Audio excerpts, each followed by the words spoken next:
Chapter 1. The Beautiful Alliance Leader. On a moonlit night, the warm spring breeze, infused with the fragrance of flowers and grass, swept through the forest, causing the branches to sway gently. Suddenly, two figures darted past, swiftly vanishing into the depths of the woods. Russell treading upon the tender blades of grass, I gazed up at the starry sky, overwhelmed by an indescribable sense of gloom. Once again, our team had been annihilated. Beside me, a stunning elven archer accompanied my journey, the moonlight casting a melancholic glow upon her, adorning her exquisite and ethereal visage with a layer of brilliance. Fushi leaned against the ancient pine behind her, her delicate face revealing weariness and reluctance, her chest rising and falling rhythmically. Gripping a shimmering slender sword tightly, her breastplate had been torn asunder from the fierce battle, exposing a glimpse of nearly perfect contours. The gauntlets and greaves bore faint cracks, while her smooth, fair legs were exposed to the mountain breeze, her white cloak stained with blood, nearly shredded to tatters. "Not running anymore, Lu Chun," she said, her cheeks flushed as she looked at me. "Why not flee?" I asked, astonished. She waved her hand dismissively. "It's merely 2 days ahead of schedule. Let's unleash another inferno upon them, and then we shall delete our accounts." "All right, I'll follow your lead, boss." I nodded, slowly raising my bloodstained palm.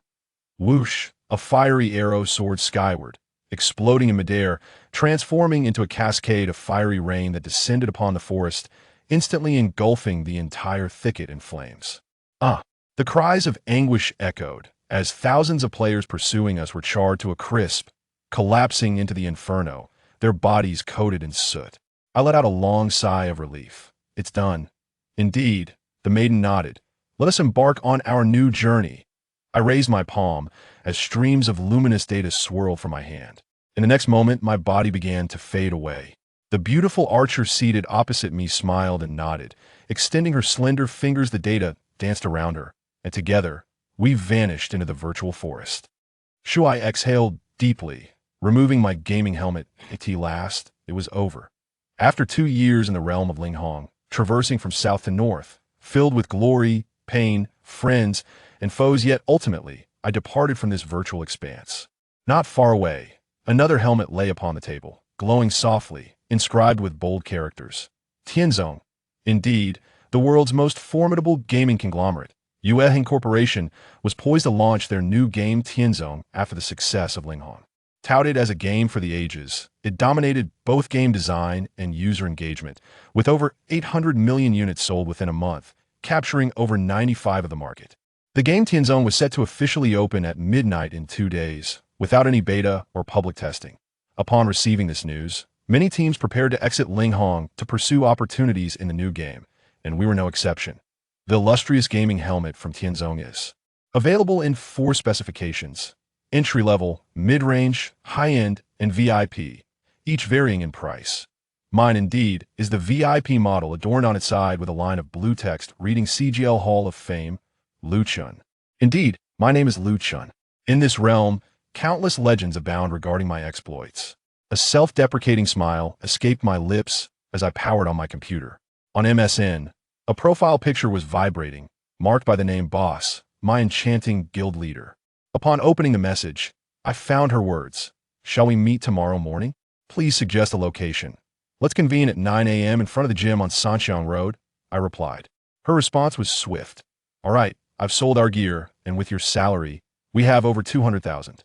I made a new card, and he'll give it to you tomorrow." Okay. Settling my emotions, I reclined on my bed, reflecting on the myriad events of the past 2 years. Life's tumultuous ups and downs have left me feeling somewhat helpless. Having followed the boss for over a year, I had yet to see her in person. She had mentioned that her in-game appearance was altered in reality. She was not the beauty I imagined, but rather a dinosaur. I found myself indifferent to this revelation. The following morning, I arose early, donning casual attire as I strolled through the streets. My residence was a mere 10-minute walk from a gym. A sense of apprehension lingered in my heart as I dialed the boss number. "Boss, what do you look like? How shall I recognize you?" Her melodious laughter resonated from the other end. "Silly boy, just look for the brightest figure in front of the gym and that will be me." Understood. That I ended the call and arrived at the bus stop near the gym, scanning the area in anticipation. There were 7 or 8 individuals at the stop, and not far off, a brand-new black sports car gleamed, its sleek lines suggesting opulence. Although I could not identify the brand, it undoubtedly exuded luxury. As time passed, the boss still had not arrived. My impatience grew, and I reached for my phone to call again. In that moment, everyone at the stop noticed something remarkable. The owner of the sports car was an extraordinary beauty, radiating elegance with her bright eyes and captivating smile. Her long hair danced gently in a breeze, and her enchanting demeanor left the young men at the stop utterly spellbound. None could have anticipated that such a stunning woman would emerge from such a magnificent vehicle. This was my first encounter with He. Graceful and effortlessly charming, she illuminated my chaotic life like a brilliant flash of lightning. In that instant, my mind blanked, and the world around me faded into obscurity, leaving only her unparalleled beauty, reminiscent of a divine light descending from the heavens, irresistibly drawing me closer. Unfazed by the gazes of onlookers, the beauty lifted her phone and dialed a number, the corners of her rosy lips curving slightly in a hint of dissatisfaction. Beep, beep, beep. My phone rang, and the boss voice emerged. Lu Chun, why haven't you arrived yet? In a moment of astonishment, I found it hard to believe that the leader I had followed for nearly 2 years was truly the enchanting beauty before me. If that were indeed the case, she had obviously deceived us. She was undeniably a breathtakingly beautiful woman, the kind whose beauty could captivate and astonish the world. Leader, I've been here for quite some time. Feeling somewhat awkward, I stood before her with my phone in hand. The beauty turned to glance at me, revealing a charming smile as she opened the car door and said, "Is it really you? Hurry and get in, him taking you somewhere today." Under the watchful eyes of many, I climbed into the car of this stunning woman, feeling the piercing gazes of envy and jealousy behind me, as if they were daggers pricking at my back. Leader, I never expected you to. What about me? She turned around, laughing lightly, her beautiful eyes brimming with mischief. I swallowed hard and refrained from continuing. The low neckline of her uniform revealed a breathtaking expanse of alabaster skin, and the deep valley before me was utterly mesmerizing. Such an enticing sight made my head spin. At her collar, she wore a delicate name tag, clearly indicating that she had come during work hours. The tag displayed the prominent name GGS, followed by her name. Even more astonishing was the title beneath her name, Vice President of the Asia region. Leader, your name is He? I inquired. Indeed, it's a decent name, isn't it? She replied with a light laugh, simultaneously starting the car. Lu Chun, what are your plans for the future? Or do you have any dreams? Dreams. After a moment of contemplation, I smiled and said, my dream is to retreat into the mountains starting tomorrow, to become a happy person, tending horses, chopping wood, and traveling the world. From tomorrow onward, I will care for grains and vegetables, and I aspire to build a grand house facing the sea, where spring flourishes. Come on, he chuckled lightly. You aimless fellow, let me be your guiding light. Now let's go to a special place. What place? I asked, feeling a twinge of apprehension as I sat in the passenger seat. He smiled mysteriously, raising her delicate brows slightly. A place where dreams can be realized. Our ancient Sword Soul Dream Guild is establishing a high-level studio, and the core members will be moving, and you were the first person I thought of. A studio? I felt somewhat lost, having been a lone wolf for so long. Now I was being invited to join a gaming studio. Leader, I prefer to be alone. After a long silence, I finally spoke. To be honest, whether or not I am part of ancient Sword Soul Dream makes no difference. He shot me a piercing glance, her presence commanding. Stop talking nonsense. If I say you're coming, then you're coming. I could only fall silent. Throughout the 2 years of following her decisiveness was well known. When she made a decision, we had no choice but to comply. I ceased speaking, while he focused intently on driving, occasionally stealing glances at me with a smile playing at the corners of her lips. He handed me a card. It was a portion of my earnings from the past 6 months. The car swiftly exited the city, and the traffic on the road became increasingly sparse. Little did I know that on this tranquil morning, my life would irrevocably change. Prior to this moment, I could never have fathomed that my existence would embark upon an entirely different path. Chapter 2. The sudden turn. A piercing screech of brakes reverberated along the highway, crimson pooling beneath. A woman sprawled on the asphalt. She had been involved in a tragic accident. What? He furrowed her brow as the vehicle abruptly decelerated. Please, save my wife. She was struck by a car. I implore you. A middle-aged man, perhaps in his 50s, lunged forward, tears streaming down his face. "Please, take her to the hospital." Upon hearing this, he did not hesitate to halt the vehicle. "Lucien, we must first save her." "Understood." Just as I began to exit the car, a fleeting glance revealed a black car hurtling down a side road, crashing through the guardrail and barreling towards us. This is bad. I could sense a sinister plot unfolding. In an instant, the vehicle collided with us. And with no time to react, I instinctively shielded Hee with my body. Her exquisite face flashed with alarm. No. With a thunderous crash. Hee's sleek black sports car was sent skidding off the road, while my mind went blank from the impact. The force threw Hee against the steering wheel, a trace of blood appearing on her fair forehead. I shook my head violently, and through the billowing smoke, two burly men came rushing towards us, cursing as they approached. "Let us see if that woman is dead." It was indeed a premeditated murder. I quickly assessed my condition. My limbs were uninjured, but a painful ache throbbed in my back. I managed to hoist Hee out of the vehicle. She had already succumbed to unconsciousness. "Damn it, there's another one. Hurry up." The two men charged at us, wielding iron rods, and without hesitation, they struck. Thud. The rod slammed hard against my shoulder, sending a jolt of excruciating pain through me. I had no time to ponder. We were ensnared in a meticulously orchestrated assassination scheme. With a swift kick, I struck one of the assailants in the abdomen, causing him to double over in agony. I quickly shielded Hee in my arms and sprinted towards the highway, praying for a passerby. A dull pain radiated from my shoulder once more, as a trickle of blood seeped through my white shirt, staining it crimson. Hee lay unconscious, her eyes tightly shut, her long lashes casting a hauntingly beautiful shadow. This time, I vowed to protect her at all costs. I could not allow her to suffer any further harm, even if it meant sacrificing my own life. I repeated this mantra in my mind as I stumbled onto the highway. By some divine intervention, a private vehicle sped towards us. I rushed to the center of the road, while the two thugs brandished their iron rods, closing in once more. "Open the door," I shouted. But the middle-aged man behind the wheel seemed reluctant to engage, hesitating in fear. "Open the damn door." I slammed my fist against the car door, shattering the glass. Reluctantly, he swung the door open. I swiftly shoved Hee inside and yelled, "Hurry, take her to the hospital." The man nodded, though terror flickered in his eyes. The two assailants were already upon us. I find myself trapped, turning back to protect the vehicle as it departs. Damn it. This scoundrel dares to cause trouble. He must be eliminated. A burly man, his face marred by scars, lunges at me with a sinister grin. I offer little resistance. My previous injuries weigh heavily upon me, leaving me utterly exhausted as I slowly kneel on the ground. Thud. A heavy blow lands on the back of my head. A searing pain radiates through me, and the world spins as I collapse onto the asphalt. Darkness envelopes me. I can discern nothing. Am I dead? I question myself repeatedly, yet no answer comes. Kneeling in the abyss, an overwhelming sadness and despair wash over me. My mother's dying words echo in my ears. "Lu Chun, take good care of yourself." "Mother, I'm so sorry. I have failed you." "Mother, I am so afraid." I sob incessantly, unable to utter a sound, engulfed by boundless terror and despair. Suddenly, I hear voices nearby. Who is this kid? What do we do? What do we do? Bury him. Damn it. It's this kid's fault. He brought this upon himself. Before long, I feel my body sinking deeper, and consciousness fades completely. In the dead of night, in a tranquil, desolate village, a patch of fresh earth appears in the field. With a soft sound, an arm bursts forth from the soil.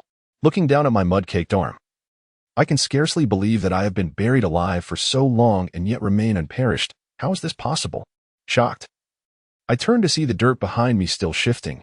I seem to have been buried to a depth of about 20 centimeters. The soil is loose, suggesting that there may be enough air to breathe, providing an explanation for my survival. Ugh. I let out a groan as a tearing pain shoots through my head. That heavy blow that nearly claimed my life truly was a formidable strike. Yet, having escaped death is indeed a stroke of fortune amidst misfortune. I scan my surroundings. The sky is adorned with countless stars. It is night. My phone is lost, and the clothing on my shoulder is stained crimson with blood. Even the slightest movement sends waves of agonizing pain coursing through me. Amidst my relief, concern for Hee gnaws at me. Has she reached the hospital safely? Why did they want to kill her? There are still many mysteries yet to unravel. I cannot dwell on these thoughts any longer. I must return home. My stomach grumbles, and I realize I have no idea how long it has been since I last ate. With unsteady steps, I make my way onto the road, perplexed. When he was in danger, I instinctively shielded her with my own body. What compelled me to do such a thing? Shaking my head, I am left to ponder the reason. Who knows why? Buses are scarce in the suburbs, and after waiting for over half an hour, one finally arrives. The driver regards me with a bewildered expression. Dude, did you fall into a sewer? I nod with a wry smile. Something like that. What a stroke of bad luck. After a bumpy journey, I lost my phone. Yet fortunately, the card that he had given me remains intact. With this, I can ensure some stability in my life ahead. Tomorrow evening marks the opening of Tianzong. With my abilities, even if I cannot command the winds and the rain within the game, I should at least be able to earn a modest living. I gingerly touched the back of my head, still feeling a dull ache. A lingering question nagged at me. After enduring such a heavy blow from a blunt instrument, perhaps my skull should have fractured. How did I manage to survive after being buried in the earth for what felt like an eternity?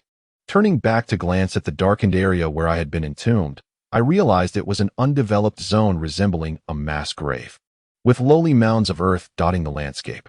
After a long moment of contemplation, I couldn't help but chuckle at myself. Never mind. Being alive is what truly matters. Why dwell on anything else? By the time I returned to my dwelling, the night had fully enveloped the sky. I resided in a one-bedroom apartment with a monthly rent of 2,200 renminbi. Just last month, I nearly faced eviction, but thanks to the generous assistance of a friend, I managed to navigate through the crisis.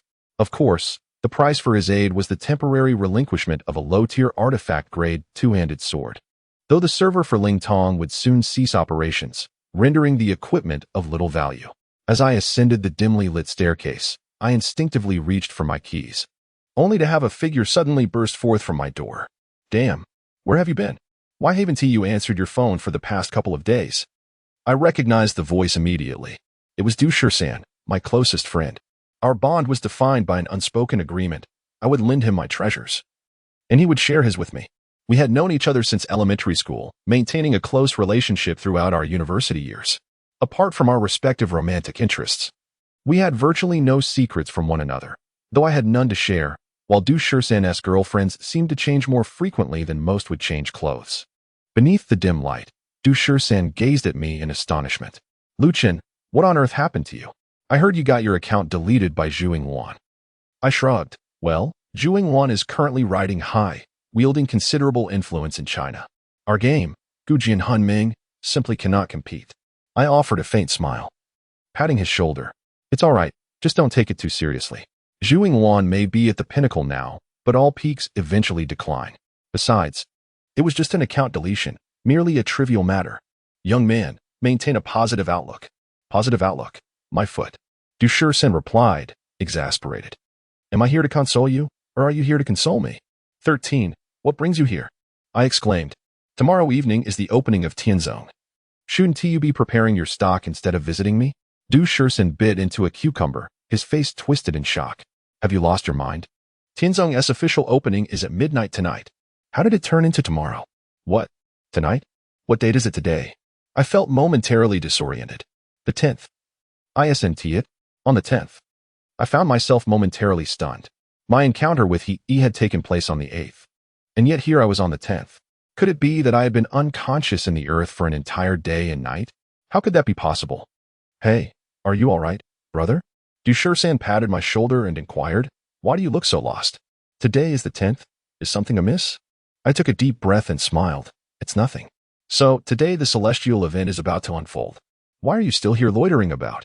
You heartless wretch. Du Shisan exclaimed, his words spilling forth. I couldn't reach you for days, and I was worried you might have passed away, so I came to check on you. Now that you're back, I shall take my leave. I need to be home before midnight. We shall meet again in the game. Tell me, what ID do you intend to use?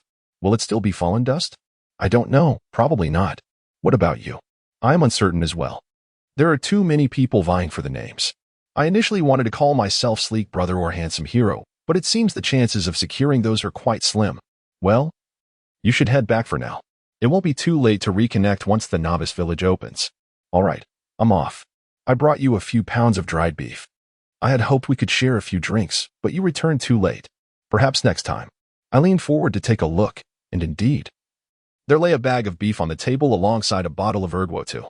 A warm sensation welled up within me. After all those years, I had a brother. As Shursan departed, his shadow stretched long under the streetlight. In the realm of gaming, he could hardly be considered a master. In fact, he could be classified among the novices. While others in the martial world could leave behind their legends, he could only leave a silhouette. Chapter 3. The undead swordsman. Having consumed 1/2 kilogram of beef and several cups of wine, I found my body still far from warm, which struck me as rather peculiar. I glanced at the clock. It was 10:30 in the evening. In just an hour and a half, the game Tianzong would be launched. Surely, millions of gaming enthusiasts were already stationed before their devices, eagerly awaiting the opening of the game. Those brave souls, who dreamed of forging an immortal legend in the world of Tianzong, were poised to enter this new virtual realm.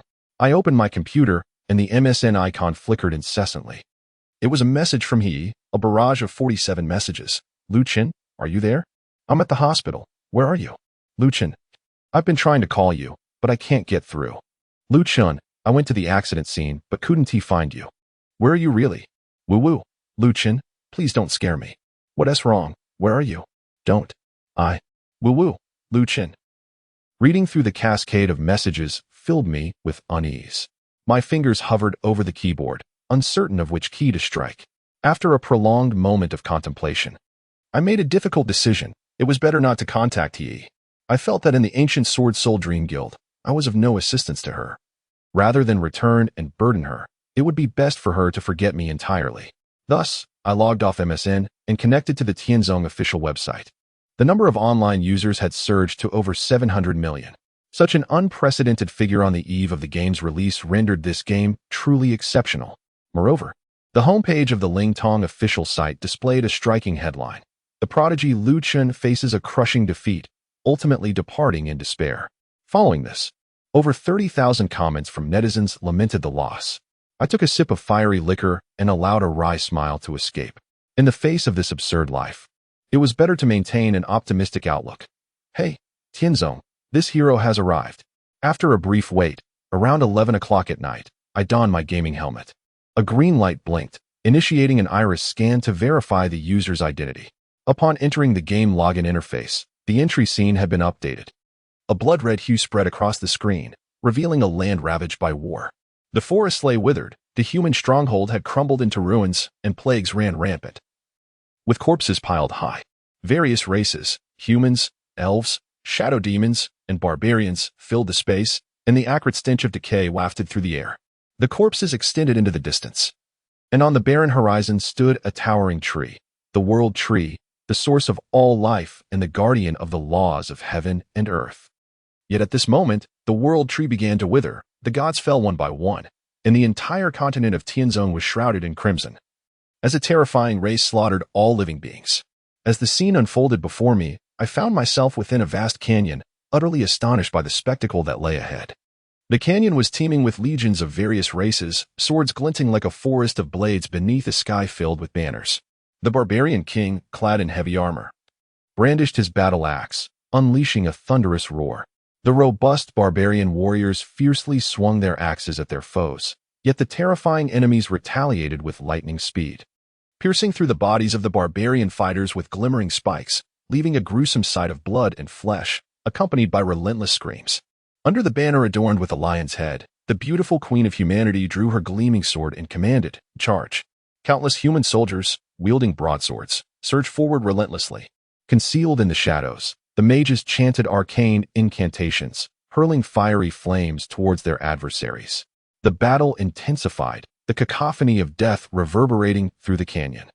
Thick with the scent of blood, the queen transformed into a stunning butterfly, gracefully fluttering amidst the throng, her sword dancing as she severed the skulls of the undead one by one. Suddenly, a thick mist descended, and a figure formed from the fog emerged. In a flash of cold light, the queen slowly fell, her beautiful head grasped by her flowing hair. The misty specter raised her head aloft, letting out a deafening roar, seemingly commanding all races to submit to him. Blood stained the earth, as warriors fell, lifeless, to the ground. At long last, the final human warrior stood atop a mound of corpses, wielding his sword, cleaving through the fearsome creatures before him. As the blood from the scattered bodies splattered around, he raised his sword and let out an indomitable roar towards the leader of the undead. In an instant, he lunged at his foe, the misty specter charging toward him. and the clash of their extraordinary weapons resounded, dominating the realm. The sound of clashing swords echoed in my ears, everything fading into a haze, gradually coalescing into two grand characters, heavenly ascendants. Taking a deep breath, I was overwhelmed by the stunning imagery. Indeed, Heavenly Ascendance lives up to its reputation as a classic that transcends the realms of emotion. Merely a promotional video stirs the blood within me. My spirit soared, and I arrived at the Temple of Rebirth, where a small fairy danced gracefully. A melodious synthetic voice resonated in my ears. Ding.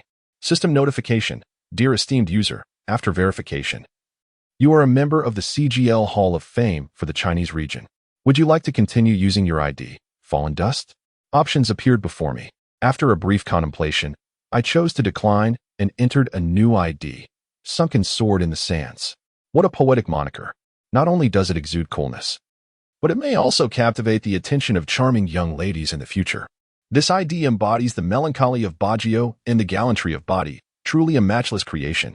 In my previous game, I was honored as one of the 27 prominent figures in the Chinese region, receiving a precious gaming helmet as a special accolade. 2 years ago, I entered the gaming world, quickly rising to prominence and becoming a highly sought-after figure within the industry. However, fate took a cruel turn when a tragic car accident resulted in a neurological impairment, causing a 3-second delay in my reflexes. This dreadful lag meant that every action I attempted would only be executed 3 seconds after my brain commanded it. Such a horrifying delay. The most anticipated rising star in the Chinese gaming community had fallen, with genius swiftly transformed into futility. I became the greatest joke of the CGL Hall of Fame in China, abandoned by friends and allies, plunging into the depths of despair. In this moment of despair, only one woman extended a lifeline to me, my leader, a strong and charismatic beauty. Unfortunately, I disappointed her as our guild faced relentless defeats, ultimately succumbing to the hands of our formidable adversary, Zhuing Wan. Known as the War God, he was the unrivaled champion of the Chinese gaming arena. With a faint smile, I recalled my previous game where I had truly met my demise. Although my entry into the CGL Hall of Fame marked a success, my subsequent defeats rendered me a failure. Thus, he bestowed upon me a new definition of triumph and failure. Now, under the alias Zhijichin Shah, I reminded myself of the lessons learned, akin to the ancient practice of self-discipline. Next, I began to confirm my race and profession, the part one anticipated most. I chose to embody a dashing human knight, endowed with high defense and explosive power, which would help compensate for my innate 3-second delay. Tianzong is a fully immersive virtual game where players can select from 10 distinct professions: warrior, magic knight, mage, archer, ranger, strategist, beast tamer, priest, bard, and assassin, each with its unique characteristics. Naturally, I favored the melee classes. A true man should gallop forth, sword in hand, dominating the battlefield. A series of character designs appeared before me: armored warriors, mounted magic knights, staff-wielding mages, archers with longbows, alongside strategists and priests. The system simultaneously conducted a physical assessment of the player. A slight pain pricked my forehead, akin to a mosquito bite, as my blood was sampled for analysis. Ding. System notification. Based on the assessment, your heart rate is below 30 of the normal human levels. System notification. Based on the assessment, your body temperature is below 70 of the normal levels. System notification. Based on the assessment, your blood vitality concentration is below 40 of the normal levels. System notification. Based on the assessment, your brainwave activity exceeds 120 of normal human levels. System notification. Based on the assessment, your vital signs are below 50 of normal human levels. After a series of alarming notifications, I was left in shock. What did this mean? Was my premium gaming headset a counterfeit? Just then, another system notification chimed in. Ding. System notification. Due to your exceptional constitution, you are eligible to obtain the hidden profession of Undead Swordmaster. Would you like to accept? Stunned in place for a full 2 minutes, I suddenly burst into laughter. Ha ha ha. What a delightful surprise. I have unexpectedly acquired a hidden class before even entering the game. The Undead Swordsman, a warrior-type profession with a unique race. Only a fool would refuse it. Without hesitation, I chose to accept. With a chime, my game character materialized, an undead swordsman clad in black armor, draped in a crimson battle robe, exuding an aura of chilling sternness. I felt quite satisfied and couldn't help but smile. Not bad at all.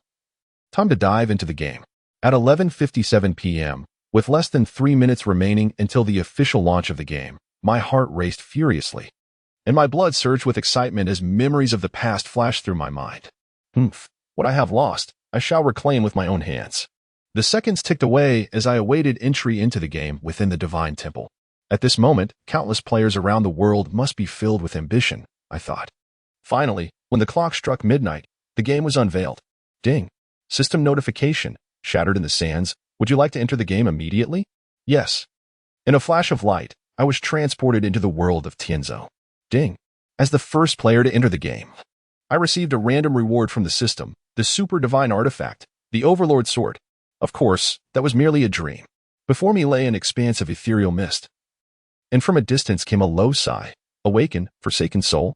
Amidst the rustling sound of shifting earth, I struggled to push upward, finally bursting forth from the ground with a whoosh.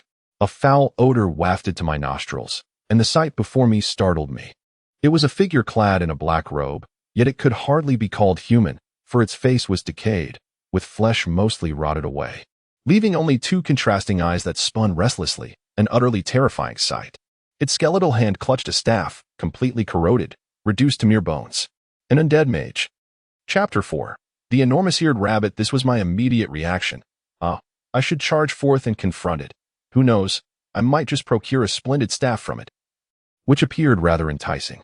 Without hesitation, I resolved to act. As I groped about, ready to unleash a flurry of punches upon the malevolent necromancer, I suddenly noticed that my arms were nothing but stark white bones.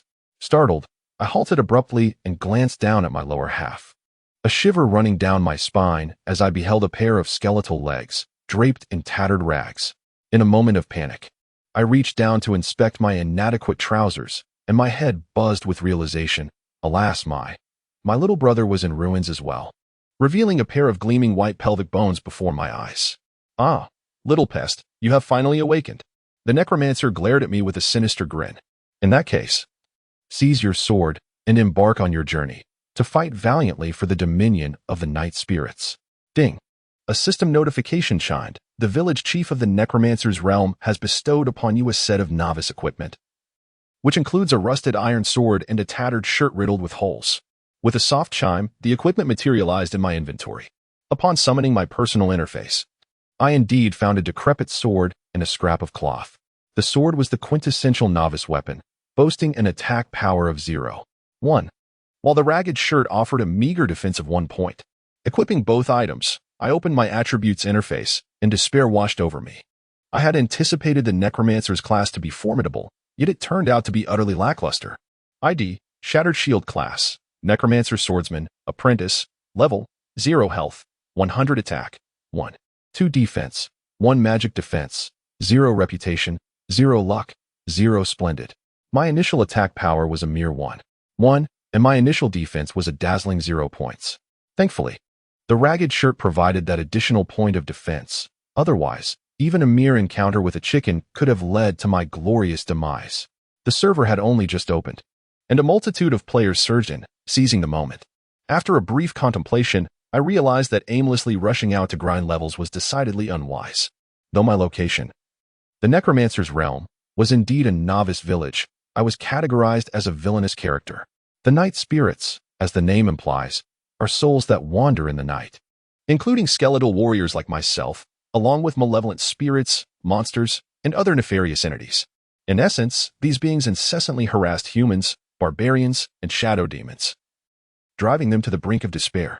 As a flamboyant little skeleton, I strode with confidence around the grand cemetery of the necromancer's realm, ultimately discovering a half-decayed barbarian beneath a withered dwarf pine. He too belonged to the night spirits, yet he bore a woeful expression, scratching his head and pulling out strands of hair along with his scalp. Guardian of the necromancer's realm, 5 large characters floated above his forehead. I approached him, speaking in a deep voice. My friend, how may I assist you? The barbarian gazed up at me and said, Little skeleton, the human scouts have discovered our presence. The land of forsaken corpses is no longer our sanctuary. We must dispatch a multitude of abandoned souls to assault the human villages. However, before that, you must venture outside the village, where a bothersome group of large-eared rabbits is harassing our comrades. Ding. System notification. You have accepted the quest. Eliminate the large-eared rabbits. Quest level. F subpart. Quest objective. Slay 20 large-eared rabbits and collect 5 strands of coarse leg fur from them to deliver to the guards of the land of forsaken corpses. And you shall receive a reward. Abandoned souls? I pondered this notion. So, it seems that as a skeletal swordsman, I do not belong to either of the two major factions, neither the Silvermoon Alliance nor the Night Spirit Camp, akin to a neutral faction. Perhaps this is advantageous. Fewer troubles and more opportunities for leveling up. All right, time to set out. The tasks available in this realm are as scarce as hair on a bald man's head. And it appears that this is the only quest available in the novice village. With my battered sword in hand, I exited the Grand Cemetery, revealing a vast expanse of forested territory. Indeed, I spotted several shadowy large-eared rabbits wandering outside the village. Their level distribution ranged from 1 to 3. And given my own level of 0, facing them posed quite a challenge. Not far off, some groundhogs frolicked merrily across the verdant fields. These harmless little creatures are only level 1, making them ideal targets for novice training. Even a newcomer to the game could manage them with ease. Logically, with my 3-second delay in response time, I should have opted for the groundhogs. However, my brow furrowed in determination. Damn it, I shall confront the large-eared rabbits. They shall not intimidate me. Stealthily approaching one of the large-eared rabbits, I observed its movements, which were notably agile, with a formidable attack speed, striking approximately every 1 for seconds. While I could likely withstand the attacks of a level 1 rabbit, the strikes from a level 3 rabbit would surely prove overwhelming. Fortunately, the rabbit before me was level 1. Perfect, I shall use it to hone my sword. Well, considering the state of this wretched sword, as per my usual habit, I lunged toward the large-eared rabbit, raising my sword to strike from about 10 yards away. Anticipation, indeed, a crucial skill for any adept gamer. Aware of my 3-second delay, I maintained keen foresight, allowing me to still secure a position among the top 100 skilled players, even in moments of folly. To my astonishment, my feeble sword swung through the air and produced a resounding miss. How could I have missed? It was not due to poor accuracy, but rather, I had already drawn my sword from a full 7 meters away. How could I possibly land a hit? Nonetheless, this action attracted the attention of the large-eared rabbit, which squealed and charged at me. With a powerful kick from its hind legs, it struck my face with the force of a pile of dung. 12. The damage numbers soared forth, and indeed, with my 100 health points, I was still capable of fighting back. With a swift movement, I retreated a step and retaliated with a swift strike. Crack. 9. My attack of 12 could muster no more than that amount of damage. Yet the health of the great-eared rabbit was a mere 30 points. 3 strikes should suffice to vanquish it. Swish, swish, swish. The sword sliced through the air, drawing 3 sharp angles as this wretched blade swiftly landed 3 blows on the great-eared rabbit. Meanwhile, my feet remained unyielding, retreating continuously. My deft maneuvering left the creature utterly flustered, managing to strike me only once throughout the encounter. Chirp!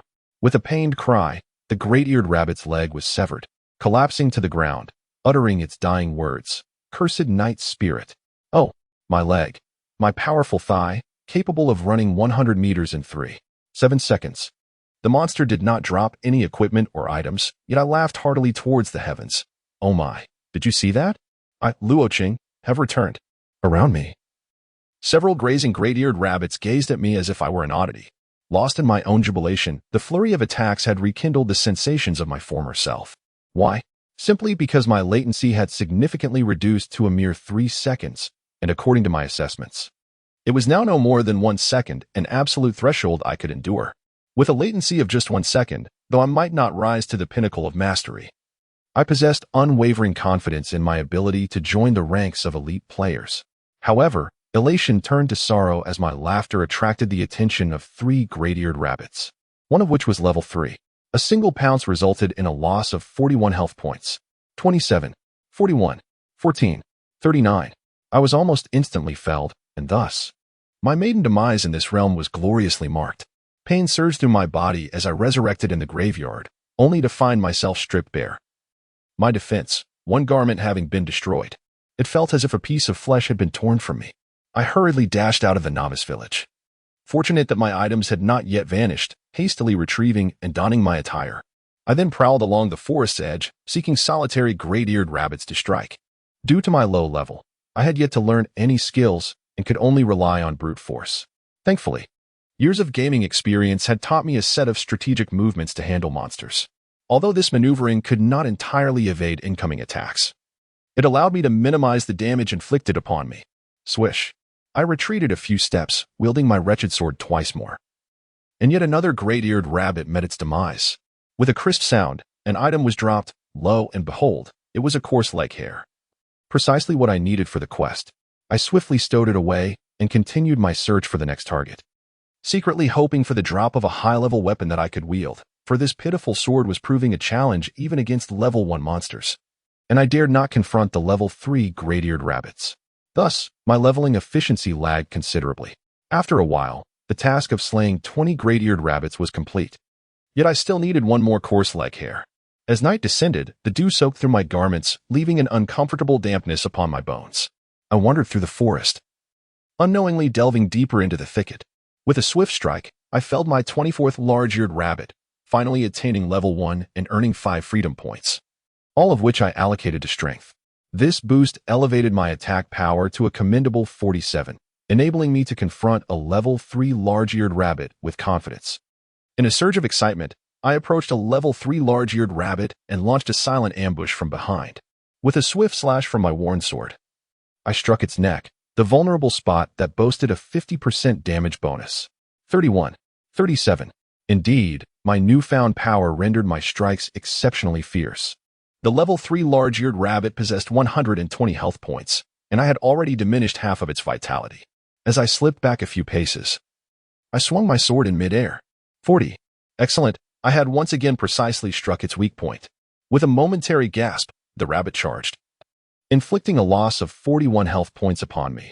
However, it would have no further opportunity to attack. Before it could strike again, my worn sword pierced through its neck, delivering the final blow. With a satisfying thud, another tuft of leg fur fell. My task was complete. Additionally, I had procured a beginner's health potion, a prized item that instantly restored 80 health points. Elated, I picked up the leg fur and turned to return to the novice village, only to be suddenly gripped by a chill from behind. A glance over my shoulders sent my heart racing, half from exhilaration, half from trepidation. Beneath the dense foliage, a colossal large-eared rabbit, cloaked in green fur, fixed its gaze upon me. Clearly, this rabbit was unlike any other. Large-eared rabbit leader, F-class inferior boss, level 5 a tremor coursed through me. I had encountered a creature of boss caliber. In the hierarchy of boss levels, the lowest is F and the highest is SSS, with each level further divided into 3 tiers. The large-eared rabbit leader before me belonged to the lowest tier of F. Given my lackluster sword and tattered clothing, any rational individual would have fled in terror. A boss-level monster is simply beyond the capabilities of a novice to challenge. Chapter 5. The Radiant Chestplate. Is it a grade F inferior boss? A subtle smile graces my lips as I consider my level of 2 against its level of 5. The disparity is not beyond 5 levels, suggesting that the likelihood of missing my strikes is quite minimal. Thus, the prospect of vanquishing it seems plausible. With a firm resolve, I prepare to engage. As I tread softly upon the tender blades of grass, a mere shift in my stance provokes the large-eared rabbit boss into action, swift as lightning. My own speed is not to be underestimated. I lean slightly, carving a perfect arc with my foot, and my dilapidated sword glides across the rabbit boss's abdomen. 21. Goodness. Its defense is remarkably high. In that instant, I deduce that the rabbit's total health hovers around 2,500 points, meaning I would need to strike it 100 times to bring it down. The large-eared rabbit boss screeches furiously and retaliates by sweeping its tail, a short appendage that strikes my back like a steel whip. 61. The searing pain is overwhelming. Its attack power is rather excessive, is it not?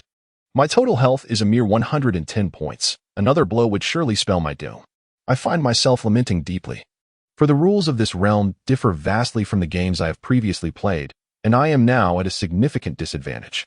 If I cannot defeat it, then I must flee, lest I return to level 0, rendering my efforts against the rabbit entirely futile. Casting my gaze about, I swiftly assess the terrain and choose the path to my right, where large-eared rabbits are scarce. One boss is already enough to challenge me. Attracting more foes would lead to certain demise. I flee with great haste, constantly altering my footing as I navigate through trees, shrubs, and grass, all of which serve as obstacles. The rabbit leaps about, while I weave through the underbrush, minimizing the distance of my movements. In doing so, The disparity in our speeds nearly vanishes. As I run, my eyes dart around, and suddenly, a glimmer catches my attention. Not far ahead lies a thicket of thorny trees. The snake blood thornbark. Such trees have been documented in the current compendium of this realm. They exude potent venom that reduces health substantially each second after being poisoned.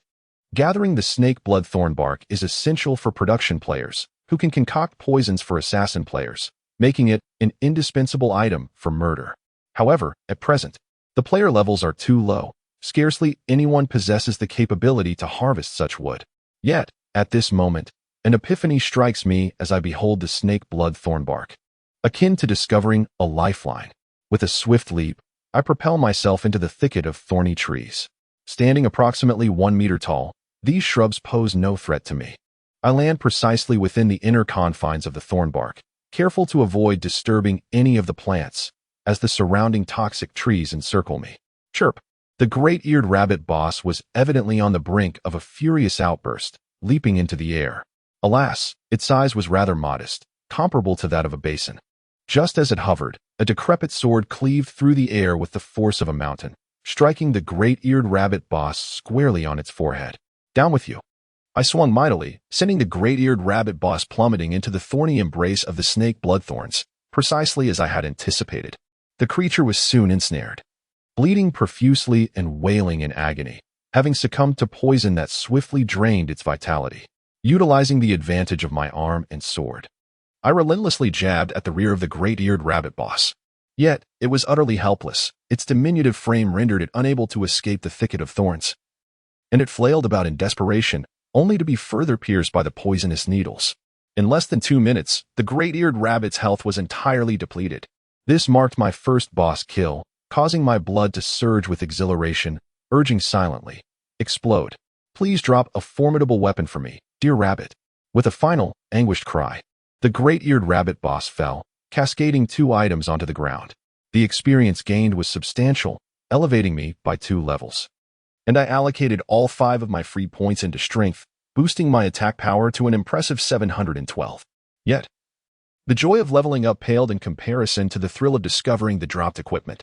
My eyes widened in astonishment as I clearly observed the great-eared rabbit had relinquished a chest piece radiating a faint green luminescence, alongside a diamond-like stone that tumbled to the ground. Cautiously, I extended my sword to lift the chest piece, which fell into my hands with a satisfying thud. The attributes immediately registered in my mind. Great-eared rabbit glimmering armor, blackstone artifact, defense, 9 stamina, 2 required level, 2. My elation was boundless. It was indeed a blackstone artifact, an equipped item. In the hierarchy of gear within the realm, items are classified from white gear to blackstone artifacts, bronze, fine iron, dark iron, silver, gold, dark gold, purple gold, spirit artifacts, immortal artifacts, and divine artifacts. Although this blackstone artifact was nearly at the bottom of the tier, it was akin to divine armor for the early stages. I hastily donned this blackstone armor, and my character attributes transformed into ID, Shattered Spear, Class, Undead Swordsman, Apprentice. Level, 4, Life, 140, Attack, 712, Defense, 10. My defense had risen to 10 points, rendering the prospect of defeating a level 3 great-eared rabbit utterly stress-free. Moreover, my life points increased by 20 due to the 2 points in stamina, culminating in a total of 140 points. A wave of happiness enveloped me, with enhanced defense. I could now be considered quite formidable at this stage. Wait, there was still that stone dropped by the great-eared rabbit boss. I crouched down, reaching for the stone. And indeed, it was the legendary magic stone, a great magic stone quality. 77. In the realm of Tianzong, monsters do not yield gold coins. Instead, they drop magical stones. Creatures imbued with magic possess the chance to drop these stones, which can be sold to any merchant for currency. The magical stones are classified into 5 categories: small magical stones, large magical stones, phantom magical stones, violet crystals, and divine crystals. The higher the quality, the greater the monetary value.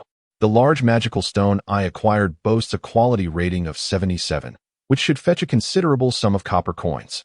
With a leap, I emerged from the bramble of snake blood thorns, adorned in a new set of black stone armor, exuding an air of regality that at least concealed my elaborate ribcage. If only I could procure a pair of leg guards and boots to cover the lower half, perhaps a helmet to shield my face. I would be ready to present myself to the world. Not far from my exit, a level 3 large-eared rabbit lunged at me. I did not flinch. I welcomed the challenge. A damaged figure of 2 erupted above my head, nearly provoking a chuckle. Such formidable defense at 10 points. The large-eared rabbit of my level could barely breach my defenses. With 2 swift strikes, I dispatched the oblivious creature and hastily returned to the novice village, seeking out the skeletal guard of the chaotic corpses to submit my quest items. 5 coarse leg hairs from the large-eared rabbit. Excellent work, young skeleton. You have truly impressed me. The undead barbarian patted my shoulder, cackling, "Here is your reward. All of this is for the return of the night spirits to the realm. And for gold coins and women." I widened my eyes in astonishment. What a commanding NPC. Such charisma was undeniably captivating. However, the attitude of this undead barbarian seemed to suggest that I was viewed as a member of the night spirits. Ding. System notification. You have completed the quest, Slay the Large-Eared Rabbit, earning 150 experience points, 10 copper coins, and 1 reputation point. I swallowed hard. Was this reward truly generous? Well, I accepted it, having gained 150 experience points. A few more large-eared rabbits, and I would reach level 5. The skeletal guard continued. It appears you have slain the leader of the large-eared rabbits. Splendid. Thus, they no longer pose a threat. I have a more pressing task for you. Should you be willing to undertake it?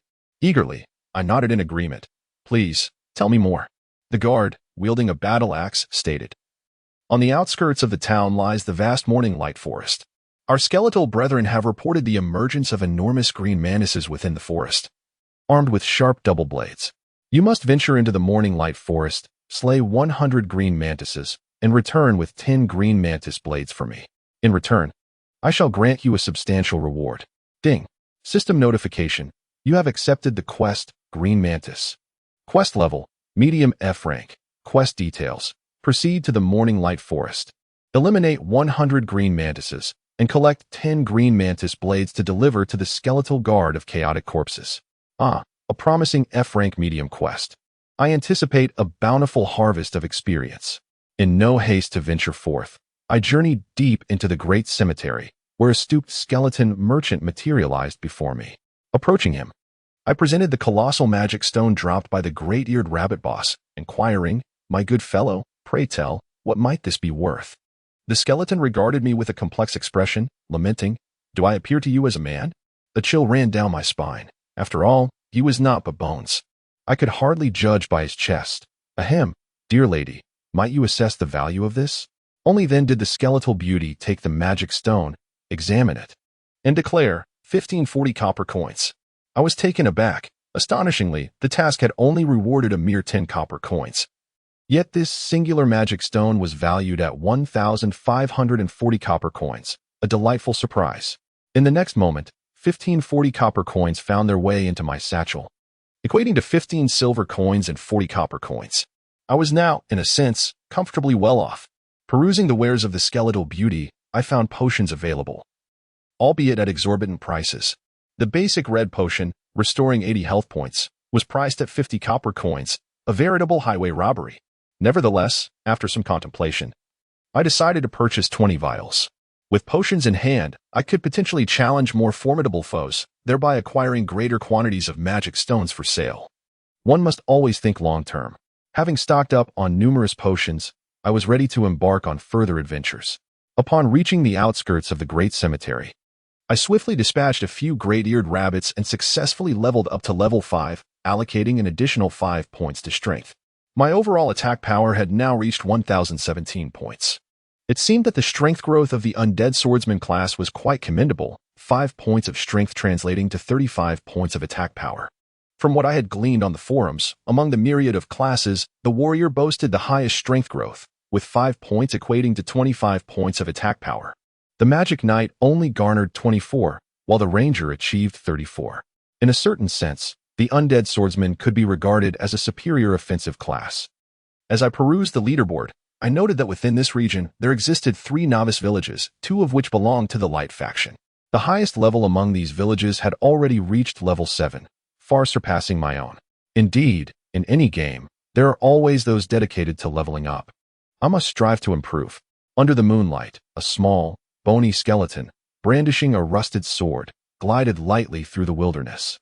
Softly humming, the little monk descends the mountain to beg for alms. The old monk has instructed, do not pick the wildflowers at the foot of the mountain. For to not pick is to gain. Chapter 6. The Frenzied Dragon in the Morning Light Forest, a territory embroiled in conflict. The decay of the world tree has plunged the continent's inhabitants into despair. Amidst the ruins, humans, barbarians, elves, and shadow demons have endeavored to reconstruct cities to counter the nocturnal spirits. These nascent villages are situated around the Great Tomb, intertwining with the dominion of the night spirits. The Morning Light Forest, an advanced leveling ground outside the novice village, is not only frequented by the night spirits but also serves as a nurturing ground for numerous high-level players. According to official records, the forest is a haven for monsters ranging from levels 5 to 12. Players below level 5 should refrain from wandering in the Morning Light Forest. Even those who have reached level 5 must at least form a party, or they will likely face dire consequences. Prior to reaching level 10, players possess no skills and rely solely on physical attacks, including mages, priests, strategists, and bards, who must also utilize physical prowess despite their cloth armor. Consequently, melee classes are in high demand within the novice village, while mages and priests are oftentimes overlooked. However, upon attaining level 10 and entering the second-tier main city to learn skills, priests become the most sought-after profession, particularly the enchanting female priests, who are in exceedingly high demand. I find myself unable to form a party, as I lack suitable companions. I do not belong to the true night spirits nor to the human alliance. This predicament is likely unique to me, as players of the light faction seem reluctant to join forces with an unsightly little skeleton like myself. As I tread upon the delicate, crumbling leaves, I arrive in the Morning Light Forest just as the sun begins to rise. Rays of morning light filter through the dense foliage, casting dappled shadows upon the ground, creating a serene atmosphere. Opening the large map, the quest indicates the distribution area of the green manises. Not far ahead lies their active territory. I steeled myself, clutching my battered sword as I ventured into the thicket. Before long, an acute sense of danger surged within me, signaling an impending threat. Swoosh, a green blade of wind sliced through the air, an attack was launched. Thud. My defenses were breached. Despite donning a premium outfit with a defense rating of 9, I could not withstand the blow. A substantial damage figure of 41 soared above my head. What incredible attack power! Looking up, I spotted a grotesque green-armored creature perched upon a low tree branch. It was a terrifying mantis, adorned in a resilient green shell. Its forelimbs transformed into verdant blades. This was the very creature that had assailed me. Green Mantis LV7 Common Monster, a level 7 creature. No wonder its attack was so painful. In an instant, I discerned that while the Green Mantis possessed formidable attack power, its movement and attack speeds were quite sluggish, with a delay of up to 4 seconds between strikes. Thus, I concluded that I could easily contend with this level 7 Green Mantis. With a swift glide, I maneuvered to the right side of the Mantis, raising my sword with precision. Crack. 31. The damage dealt is quite commendable, primarily due to the Green Mantis's defense not being excessively formidable. Otherwise, my inadequate sword would struggle to penetrate its defenses. The level 7 creature, with less than 300 health points, can be dispatched swiftly. Hiss. The Green Mantis let out a cry, slowly turning around to wield its twin blades in an attempt to strike. I swiftly retreated, moving with the grace of flowing water, positioning myself behind the Mantis. With a flurry of 3 consecutive strikes, the rhythm of my attacks was so exhilarating that it felt as if I were in a state of blissful immersion. It had been ages since I experienced such a delightful leveling sensation. After enduring a 3-second delay for over half a year, I now felt as if I were swimming effortlessly through water. By skillfully alternating between advancing and retreating, I wasted the Mantis's attack opportunities while delivering relentless blows with my inadequate sword. Despite being 2 levels above me, the Green Mantis was destined to fall. In the dense forest, a lone figure and a Mantis perfectly illustrated peak leveling efficiency and strategy. I had surpassed the limits of my capabilities in monster hunting. Yet I felt remarkably at ease. With a splatter, green blood sprayed forth, and after enduring over 10 strikes, the level 7 Green Mantis finally let out a mournful cry and collapsed, dropping a small magic stone with a soft thud. Upon inspection, it was the lowest tier magic stone, with a quality rating of 14, valued at approximately 140 copper coins. While this amount may seem modest, it is invaluable in the early stages, especially since accumulating enough funds for skill acquisition before reaching level 10 is essential. Otherwise, it would be immensely frustrating to gaze upon splendid skills that one cannot learn. I tossed the small magic stone into my bag and noticed a significant increase in experience points. Indeed, defeating higher-level monsters yields abundant rewards. I pressed further into the forest, seeking out solitary green mantises to slay. After nearly 2 hours, I had vanquished 87 green mantises, raising my level to 7 and adding 20 points to my strength, resulting in an impressive attack power of 2,237. Defeating level 7 green mantises became effortless, yet as I ventured deeper into the forest, the levels of the creatures escalated. When I encountered my first level 10 green mantis, I nearly faced instant demise and was compelled to retreat to the outskirts to battle level 8 monsters, prioritizing caution above all else. The penalties for death in this realm are severe. Upon reaching level 10, a player loses a level upon dying, resulting in the emergence of a soul that must revive beside their corpse. This carries the cost of a level loss, although one can choose to resurrect in town at the expense of losing 3 levels. Given that Morninglight Forest is at least a 20-minute journey from the novice village, I had no desire to squander time retrieving my corpse. Glancing at the time, it was already past 4 in the morning, yet the server remained crowded, hinting at the multitude of players racing to the novice village. I resolved to reach level 10 tonight, aiming to log off after acquiring my class skills. I silently motivated myself as I navigated the depths of Morninglight Forest, methodically slaying green mantises, eagerly awaiting the moment I could complete my quest. Just as I was engrossed in my task, distant voices suddenly echoed from afar. Evidently, other players were approaching. I swiftly gathered a small magic stone from the ground and leapt into the lush foliage, concealing myself, with only my eyes visible, though perhaps they could hardly be called eyes. Merely the dark hollows of a skull, accompanied by the rustling of leaves, for individuals emerged from the thicket, all around the age of 25, 3 men and 1 woman. The woman was a level 7 bard, while the others consisted of a level 8 magic knight, a level 7 warrior, and a level 6 strategist, forming a quintessential leveling party. However, until the strategist and bard acquired their skills, they would be of little assistance. Are you certain that the Green Mantis King is located at these coordinates in the Dawnlight Forest? The warrior grumbled. We have been slaying mantises for half an hour now. What experience can we possibly gain from these level 6 creatures? The magic knight, maintaining a composed demeanor, replied, Boss, the coordinates are indeed correct. A friend of mine, an assassin, was killed by the boss here half an hour ago. He couldn't dare to resurrect nearby and had to return to the city, losing 3 levels, 2 hours of effort wasted. The warrior nodded in agreement. I hope you were right. If we make this trip in vain, you shall treat us to supper tomorrow night. Consider it a trivial matter. They traversed the forest swiftly, and within moments, the magic knight suddenly raised his hand and exclaimed, Be cautious, it is indeed here. Through the tangled branches, I too caught sight of a massive green mantis ahead, brandishing 2 scythe-like blades, its emerald exoskeleton glimmering with a golden sheen, exuding an imposing presence. At that moment, I regretted not advancing a few steps earlier, for I might have laid eyes upon this boss. However, upon reflection, I thought better of it. Even if I had encountered this boss, it would likely lead to my demise, as I could not even ascertain its level. The level 7 warrior burst into laughter. Looks like we're about to strike it rich, gentlemen. A level 12 F-class superior boss, this Green Mantis King is the strongest boss in the entire novice village. Defeating it will surely yield powerful weapons or equipment. The magic knight remained calm. Boss, let's be realistic. This is a level 12 boss, and the highest level among us is only 8. None of us have learned any skills yet. Our chances of victory are barely 20. The warrior scoffed. Even if we cannot prevail, we must charge forward. It is unbecoming of me to let such a formidable boss go unchallenged. Very well, let us prepare for the assault. After a brief moment of strategizing, the magic knight initiated the attack, with the others coordinating their efforts. Now, the magic knight bellowed, lunging forward with determination, wielding a rusted spear that glinted as he thrust it, piercing the lower jaw of the Green Mantis King. 27. I broke into a cold sweat.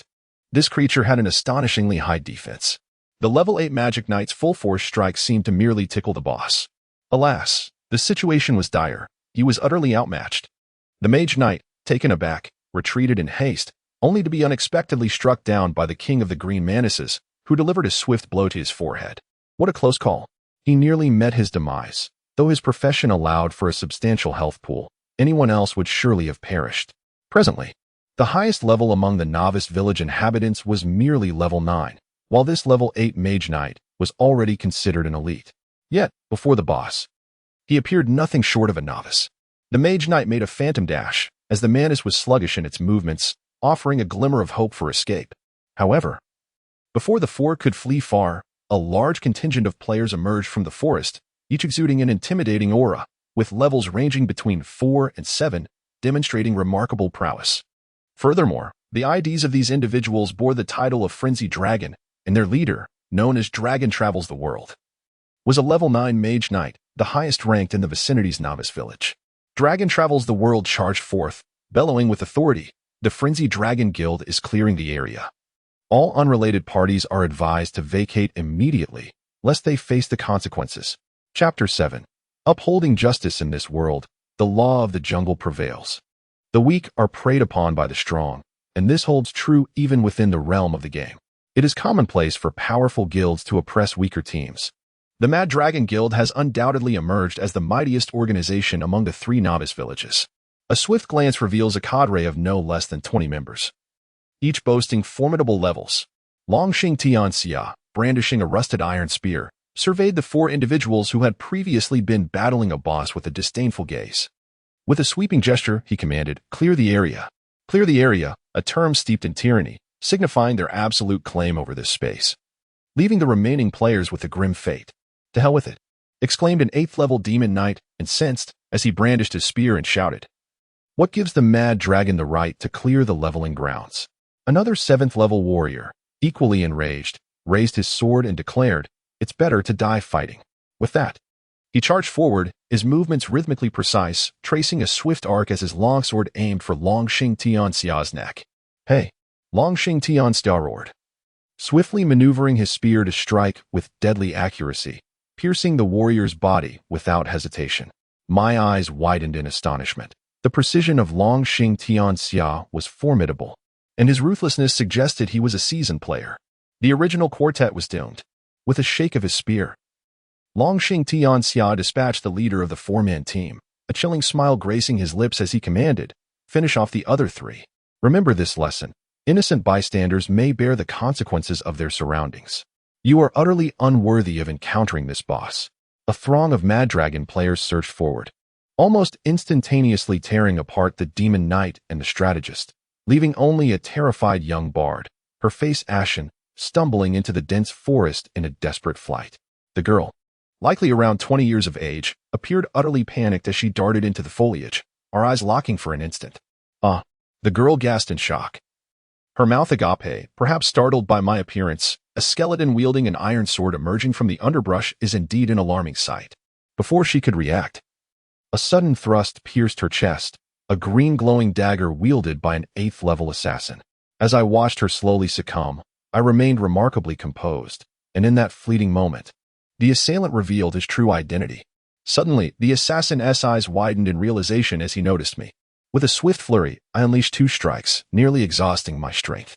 The assassin, caught off guard, was dispatched in an instant, one blade to the neck, the other to the abdomen, each a critical strike.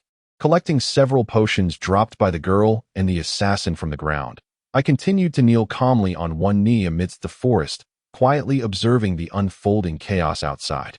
In the team, 1 member was missing, yet Longxing Tianxia remained oblivious, his entire focus fixated on the king of the green mantises. With a radiant smile, he bellowed, "Brothers, charge forth. Attack in waves. Even if it's a level 12 boss, we can wear it down with sheer numbers. Do not fear losing levels. For every level you lose while slaying the boss, I shall compensate you with 500 renminbi." Instantly, the players of the Crazy Dragon Guild sparkled with excitement, brandishing their novice weapons as they surged forward. In this realm, the drop rates were notoriously low, and the likelihood of obtaining weapons was even more dismal. The 20 or so members of the Crazy Dragon Guild were all equipped with nothing but white-tier weapons, devoid of even a single item with attributes, a telling sign of their plight. Amidst the rustling grass, a throng of players rushed towards the king of the green manises, who, sensing the impending danger, abruptly turned around. With its blades raised high, it emitted a piercing shriek, its formidable presence asserting itself as if defending its regal might. "Onward, do not falter," Longxing Tianxia exclaimed with a broad grin. "Remember to coordinate and position yourselves wisely. Those in close combat should strike and retreat. With an attack interval of approximately 1.5 seconds, ensure you remain out of the boss's reach for at least 1 second. Let us bind its attacks and waste its chances." What a professional strategist! Longxing Tianxia continued to rally the spirits of his comrades, brothers. This time the Crazy Dragon Guild must make a name for ourselves. Even if we cannot become the #1 guild in China, we must dominate the Su, Jia, and Hu regions. Today, slaying the king of the green mantises marks the first step towards our ascendance. The morale surged, with each member brimming with determination. Their faces flushed and voices raised in fervor. Crack! The boss executed a scissor strike, and a member of the Crazy Dragon Guild fell instantly. A dazzling display of a critical hit as the damage number of 421 floated into the air, enough to obliterate any player at this stage. Yet, the collective assault from the Crazy Dragon Guild, iron swords, spears, fans, bamboo flutes, sabers, and iron whips, began to swiftly deplete the health of the king of the green mantises. Alas, after a mere 2 seconds, another member of the Crazy Dragon Guild was claimed by the boss. Longxing Tianxia stood by, overseeing the battle with a fluctuating expression, anxiously scanning the surroundings, fearing the emergence of further threats that could jeopardize their operation. In the depths of the dense forest, a faint smile crept across my face. Despite Longxing Tianxia's seasoned experience, he had misjudged the situation. The greatest adversary he faced was not the threat from other players, but rather the incompetence of his own guild members who were utterly incapable of overcoming the king of the green mantises. The dragon ascends to the heavens only perceived the superficial aspects of the battle. Our side suffered the loss of 1 player in exchange for a mere 7 of the green mantis king's health. When calculated, it seemed that 25 individuals could certainly vanquish the boss. However, he overlooked the rapid regeneration of the boss's health, with each player lost. The damage inflicted upon the green mantis diminished significantly, rendering the initial calculation of 1 player equating to 7 invalid. This was a matter of simple mathematics. Yet the one deeply immersed in the fray, Dragon Ascends, was so enamored with the boss's formidable loot that he forgot the most fundamental aspects of the encounter. Consequently, as I had anticipated, his expression grew increasingly dire as the battle raged on, his eyes widening as he barked, "Faster! We must act swiftly." Taking a deep breath, he commanded, "Cease all attacks when the boss is on its last breath. I will deliver the final blow." It dawned on me why Dragon Ascends had attained such a high level. It was likely related to this very factor. The player who dealt the final blow would receive 50 of the experience points, allowing him to easily organize teams to train on high-level monsters, ensuring his position at the top of the leaderboard. Crack! The Green Mantis King unleashed a whirlwind of blades, swiftly dispatching over 20 players. As its health dwindled to around 10, only 4 members of the Crazy Dragon Guild remained, 3 warriors and Dragon Ascends himself. Cursing under his breath, Dragon Ascends gripped his spear and charged forward, his expression icy as he glared at the green mantis, proclaiming, "Beast, descend into hell." Thrust. With a precise strike, Dragon Ascends breached the boss's defenses. Although his attack power was not particularly high, his precision was remarkable, striking through a chink in the green mantis king's armor and piercing its soft flesh, resulting in a significant loss of health. The sound of 3 more Crazy Dragon members falling echoed in the air, leaving only 2 alive. Dragon Ascends felt a surge of relief at his survival, his gaze fixed on the boss's final sliver of health, each attack delivered with ruthless intent, as if he longed to devour the boss whole. Yet, at that moment, chaos erupted. Flash! A glimmer of cold light flashed, and the remaining Crazy Dragon warrior, who was evading the boss's strikes, was suddenly slain by a sword that struck him from behind, targeting a vulnerable spot at his neck. Dragon Ascends was taken aback, realizing that the assailant was a small skeleton wielding an iron sword and clad in glimmering armor. "Who are you?" Dragon Ascends demanded angrily. "Lay phone. What the hell are you doing?" "I am here to uphold justice," I replied with a grin, though it came off as somewhat menacing. Alas, this skeletal visage did little justice to my previously handsome face. With a flourish, the Green Mantis King swung its blade, and Dragon Ascends, observing intently, felt a sinister smile creep across his lips. Suddenly, he leaped backward, just as the boss's deliberate strike aimed directly at me. Was this an attempt to use the boss as a weapon against me? I couldn't help but chuckle as I deftly sidestepped the blow, effortlessly evading the strike, while simultaneously delivering a sharp jab to Longxing Tianxia's chest with my iron sword. 72. After all, I was a level 7 warrior, and Longxing Tianxia clearly did not anticipate the potency of my attack, nor did he foresee my swift reflexes and tactical acumen. Damn it, perish! Longxing Tianxia bellowed. Lunging forward once more, I hastily withdrew to evade, but alas, a near 1 second delay hindered my speed, and I was struck. 24. Longxing Tianxia, taken aback, retreated rapidly from the boss's attack range, licking his lips and grinning. That armor is quite impressive. I shall claim it. I chuckled in response. Do you possess the means to take it? Both of us maneuvered around the boss, employing positioning and intercepting techniques to attempt to force the other into the jaws of the boss. Longxing Tianxia exhibited commendable reaction speed and skill, making it quite challenging for me to defeat him given my 1 second delay. Suddenly, I stumbled, losing my balance. An opportunity. Without hesitation, Longxing Tianxia surged forward, his spear striking like a raging dragon emerging from the sea. My smile widened. Was such a minor flaw truly worthy of such exuberance? Had a master of the caliber of Wuxian's Weingr been in his place, he would undoubtedly not have fallen for it. Clang! My iron sword met a spear, and I used the momentum to pivot, delivering a fierce kick to Longxing Tianxia's shoulder. He jolted violently, propelled at an elegant angle into the embrace of the king of green mantises. You bastard! Longxing Tianxia exclaimed in shock. I shall return. You'd better not flee. Crack! The king of green mantises' lethal pincers swiftly claimed Longxing Tianxia's life, and the novice spear he wielded was sent flying. But I had no interest in the meager attack of one. With a swift motion, my iron sword surged at an acute angle towards the boss's vulnerable underjaw, striking with utmost precision. Splurt. 101. Indeed, the damage was substantial. Having landed a successful blow, I refrained from greedily pursuing further. Retreating several steps and deftly hiding among the tree branches, my sword darting out again like a venomous serpent. 121. Another critical hit. In the span of 2 minutes, amidst a torrential barrage of assaults, the king of green mantises teetered on the brink of demise. Thanks to the defensive capabilities of the Blackstone armor, the boss could not eliminate me, and I was fortunate to have an ample supply of healing potions to sustain myself. Hiss! With a pained groan, the king of green mantises finally collapsed. Ding! System notification. Congratulations on defeating the king of green mantises. You have gained 7,000 experience points and 40 prestige points. With a flourish, I leveled up twice in succession, reaching level 9, and now stood first on the experience leaderboard of this novice village, while Longxing Tianxia, having fallen, was relegated back to level 8, losing his top position. Gaze upon the ground, where a gleaming large magic stone, boasting a quality of 98 points, lies. What fortune I have stumbled upon! Moreover, a slender sword radiating a verdant glow rests quietly amidst the grass.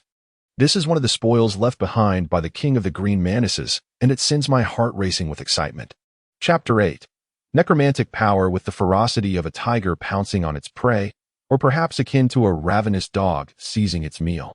I plunged into the underbrush and grasped the longsword tightly, tears streaming down my face. My precious, at last, I have found you. Subsequently, I held the sword in my hand, its hilt entwined with verdant vines, the blade sharp and emanating an intimidating green luminescence. A refreshing aura coursed through my palm.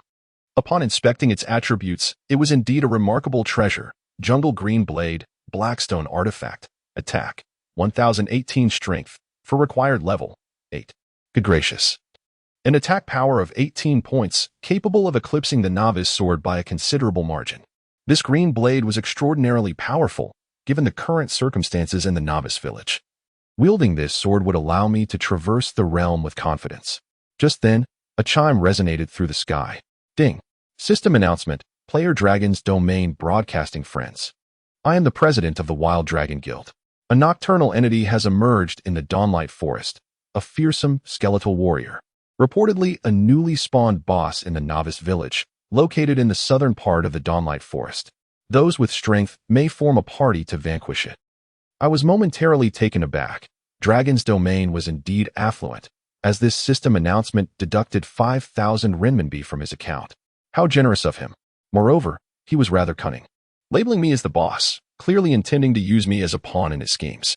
As a player of the dark faction, my name was marked red in their eyes. Perhaps it was wiser to refrain from stirring the pot. I had already established enmity with the Wild Dragon Guild, and there was no need to escalate the conflict further. Such actions would be unwise. Glancing at my experience bar, I was at 57 of level 9. I should first reach level 10 and secure my class advancement, acquiring a few combat skills before addressing the bounty on Dragon's domain. Let him wreak havoc in the novice village. I had no interest in joining the fray.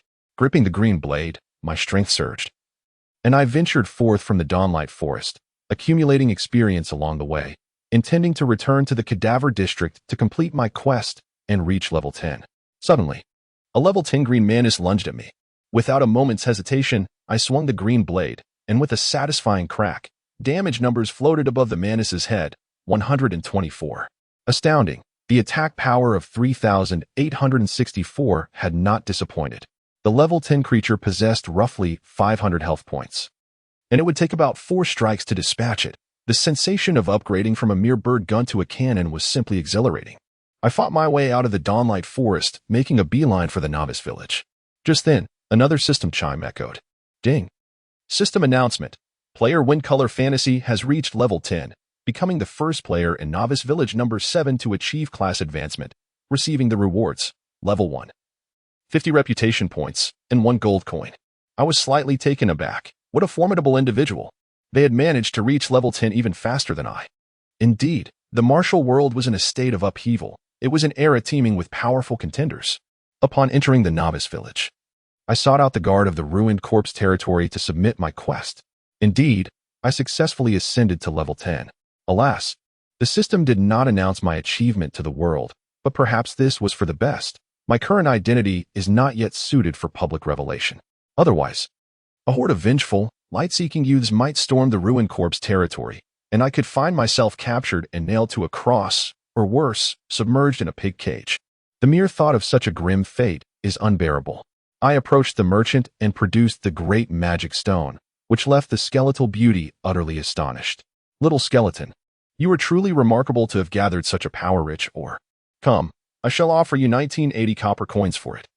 I nodded and sold the additional 4 small magic stones I had collected. Consequently, my inventory now boasted 24 silver coins, sufficient for acquiring skills. Once more, I visited the necromancer, the village chief, to inform him of my departure before leaving the village. Little skeleton, your growth is astonishing. It fills me with great joy. The chief tapped my forehead with his staff, chuckling, go forth. A vast world awaits you. Your next destination will be Icebound City, located 10 miles outside the city at a place known as Frosty Hill. There, you shall find the undead swordsman Surin. With this letter of introduction, Surin will accept you as his apprentice. With a soft thud, the letter fell into my inventory, indeed a testament to my career advancement. Henceforth, I would become a proud and valiant undead swordsman, with gold and glory as my aspirations. Filled with fervor, I embarked on my journey to Icebound City, the place where my dreams would materialize. Icebound City, one of the 9 level 2 main cities in the Chinese region, stands just below the 3 major cities, whose names have yet to be revealed. On the grand map, the 3 major cities remain blank. Essentially, players from the Jiangsu and Zhejiang regions are predominantly assigned to Icebound City, reflecting a geographical distribution pattern. Opening the grand map, the coordinates of Icebound City emerged. Approximately a 30-minute journey from the ruined corpse territory. Surrounding Icebound City are numerous novice villages, at least 10, where elite players will converge, ensuring a vibrant atmosphere of competition. With a subtle smile, I grasped my green blade and set forth. Icebound City shall be the stage for my resurgence. Following the gray, desolate path, I encountered no significant dangers, merely spotting a squad of human sentinels, whom I wisely avoided. These soldiers are intolerant of any intrusion, particularly from a formidable skeleton like myself. Ding. A system message alerted me. Player has perished. Greetings. As a member of the Forsaken race, you may freely enter the safe zones of the Light and Night Elven main cities without being attacked. However, within combat zones, your status will persist as demonic. Ah. So that is how it is. I can still enter the main city. However, upon reflection, it seems futile. The NPCs in the main city would never entrust a quest to a deathly swordsman. It is far better for me to linger in my home at the Ice Ridge, where I can still acquire some tasks and, moreover, learn formidable skills. The mere thought of skills brings tears to my eyes. I had spent an entire night slaying monsters without any abilities, but at last, the clouds parted, and the moon shone through. I can finally learn skills. With that thought, I took off in a rush, departing from the icy city and speeding into the vast forest. Soon, a heavy aura of the undead enveloped me, and a chilling wind howled as my destination, Ice Ridge, came into view. This outpost of the Dark Faction housed a rather modest contingent of night spirit sentinels. Gurgle, gurgle. The blood pools on either side of Ice Ridge bubbled ominously, filled with severed limbs and remains. This must be the dining hall of the night spirits, I thought, nearly retching at the idea. I would never consume corpses. Upon entering Ice Ridge, I was met by a throng of NPCs engaged in trade. The undead blacksmith, with his stark white bones, swung a hammer against heated iron, while the skeletal apothecary brandished vials of potions, his grin a terrifying sight that instilled in me a profound sense of vulnerability. Cautiously, I ventured deeper into the encampment until I finally spotted the individual I sought. A deathly warrior, shrouded in armor, wielded a blood-red blade and surveyed his surroundings with a cold gaze. Above him floated the words, Deathly Swordsman Soren LV? Oh, I have found my mentor. I approached and presented the letter of introduction given to me by the village chief. Soren examined the parchment and replied icily, Young one, you are about to become my apprentice. As a powerful and valiant deathly swordsman, you must remember that all our slaughters are merely for the sake of survival. For survival. We may relinquish everything, but we must never forsake the dignity of the undead. I nodded, acknowledging his words. Understood, master. Soren chuckled heartily, stepped closer, and placed a hand upon my cranium, intoning solemnly, Awaken, slumbering dead. Let your undead power illuminate the earth and overturn all loss. Buzz. Suddenly, my mind descended into chaos, followed by a ringing sound in my ears. Ding. System notification. You have successfully comprehended the innate power of the undead. Swiftly, I opened my skill panel. And indeed, a passive skill appeared. Undead Power. Level 1 Awaken the slumbering strength of the undead, dealing an additional 5 damage to all life-based entities. Skill effects increase with level. Instantly, joy surged within me. While this skill may seem modest, it is exceedingly potent. At level 1, Undead Power enhances damage by 5. If I reach level 100 and the skill attains level 10, would it not yield at least a 50 increase in additional damage, if not more? I was ecstatic. At that moment, the spectral swordsman Surin gazed at me, his eyes ablaze with fervor. With a hearty laugh, he proclaimed, Young one, your potential is quite remarkable. Now, I bestow upon you the privilege of becoming a spectral swordsman. With a resounding chime, my class transition was complete, and I had finally attained the status of an official spectral swordsman. Subsequently, Surin became motionless, evidently awaiting my payment to learn skills. I stepped forward and opened the dialog box with Surin, where an option to learn skills appeared. Upon selection, 3 skills available for my current level materialized. Basic swordsmanship enhances accuracy and damage with sword-type weapons, a fundamental skill of this profession. Death Grasp search corpses, potentially yielding additional items. Execution Blade inflicts 110 damage on the target, with a 35 decrease in accuracy. Quite impressive. At last, I possessed an active offensive skill. This Execution Blade appeared formidable, as a level 1 skill could amplify damage by 10, albeit at the cost of some accuracy. Nevertheless, this was inconsequential. As long as my strikes were swift and precise, I could compensate for the diminished accuracy through skillful execution. Chapter 9. The Black Gauntlet. The cost of acquiring each skill is 5 silver coins, and with my possession of 24 silver coins, I promptly learned them all, resulting in the addition of 2 active skills to my repertoire. One is the offensive skill, Blade of Execution, while the other is Death Grasp, both of which proved to be quite advantageous. With a mere flourish of the verdant blade, I intoned the name of the skill, and instantly, a halo of green light enveloped the sword's edge, descending with force. With a satisfying slice, a small gash marred the ground. Indeed, the skill's effect was commendable. Having departed from my mentor, Surin, I meandered about the icebound ridge, brimming with excitement and reluctant to engage in further skill training. As I wandered to the outskirts, I stumbled upon a small sentinel team of 5, encamped outside. Among them, a skeletal warrior clad in white armor stood as captain, gazing wistfully towards the distant ice city. A sigh escaping his lips, steeped in boundless melancholy. Ah, a quest awaits. With confidence, I approached and inquired, "My lord, how may I be of assistance?" "Ah, a little skeleton." The sentinel captain responded, his gaze fixed upon me. "As you can see, this great graveyard is our homeland. However, of late, a detestable horde of wraiths has dared to invade our territory. I suspect we have encountered a skeletal lord, and we must retaliate. Young skeleton, venture forth to the periphery of the great cemetery, slay 50 lowly skeletons, and bring me 10 skeletal fingers. In return, you shall receive a most generous reward." Ding. System notification. You have acquired the quest, Skeleton Fingers. Quest level, F grade superior. Quest objective. Proceed to the great cemetery, eliminate 50 inferior skeleton soldiers, and collect 10 skeletal fingers to deliver to Captain Fark of the Guard. How audacious. Someone dares to invade my domain. This is tantamount to courting death. With fervor, I brandished my longsword and set forth, subconsciously claiming the icebound ridge as my territory. This forsaken graveyard was steeped in deathly ambience, with tombstones standing sentinel amidst the desolation. Numerous graves had been unearthed, the deceased long since summoned as night spirits, now members of the dark kin. Yet, even among the night spirits, factions existed.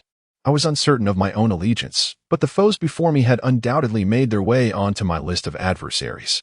Under the starlight, skeletal creatures with pallid bones prowled the graveyard, emitting low, mournful howls, a sound steeped in legend. A skeletal warrior, level 12. Oh, a worthy opponent for testing my blade. With a swift dash, I lunged forward, my longsword enveloped in a sphere of green light, crashing down upon the creature's shoulder blade of execution. 147. The skeleton quivered, staggering backward from the impact. The might of the blade of execution was indeed formidable. I pursued relentlessly, my blade rising once more, delivering a rapid succession of strikes upon the skeleton, leaving it no opportunity to retaliate. Such is the rhythm of combat, a crucial lesson in a realistic game. Once you master the tempo of your opponent's attacks, the battle becomes a one-sided affair. The art of rhythm is remarkably simple. When I launch an attack and succeed, the skeleton loses its balance and tumbles. At that moment, I must not grant it the time to regain its footing. As it sways in that direction, I exert further force to ensure it remains unsteady, thus securing my victory. With a swift motion, my blade pierces the skeleton's eye socket, delivering a lethal blow. A staggering 228 damage. The formidable level 12 skeleton collapses, awarding me 75 experience points. And a faint purple flame lingers in the air, softly flickering. What is this? I ponder with mild astonishment, reaching out to cradle the flame in my palm. Suddenly, a ringing sound fills my ears. Ding. System notification. Would you like to absorb this undead flame? It seems harmless enough. I promptly click to confirm. Whoosh. The purple flame surges into my chest, instantly refreshing my spirit, as if I have undergone a profound transformation.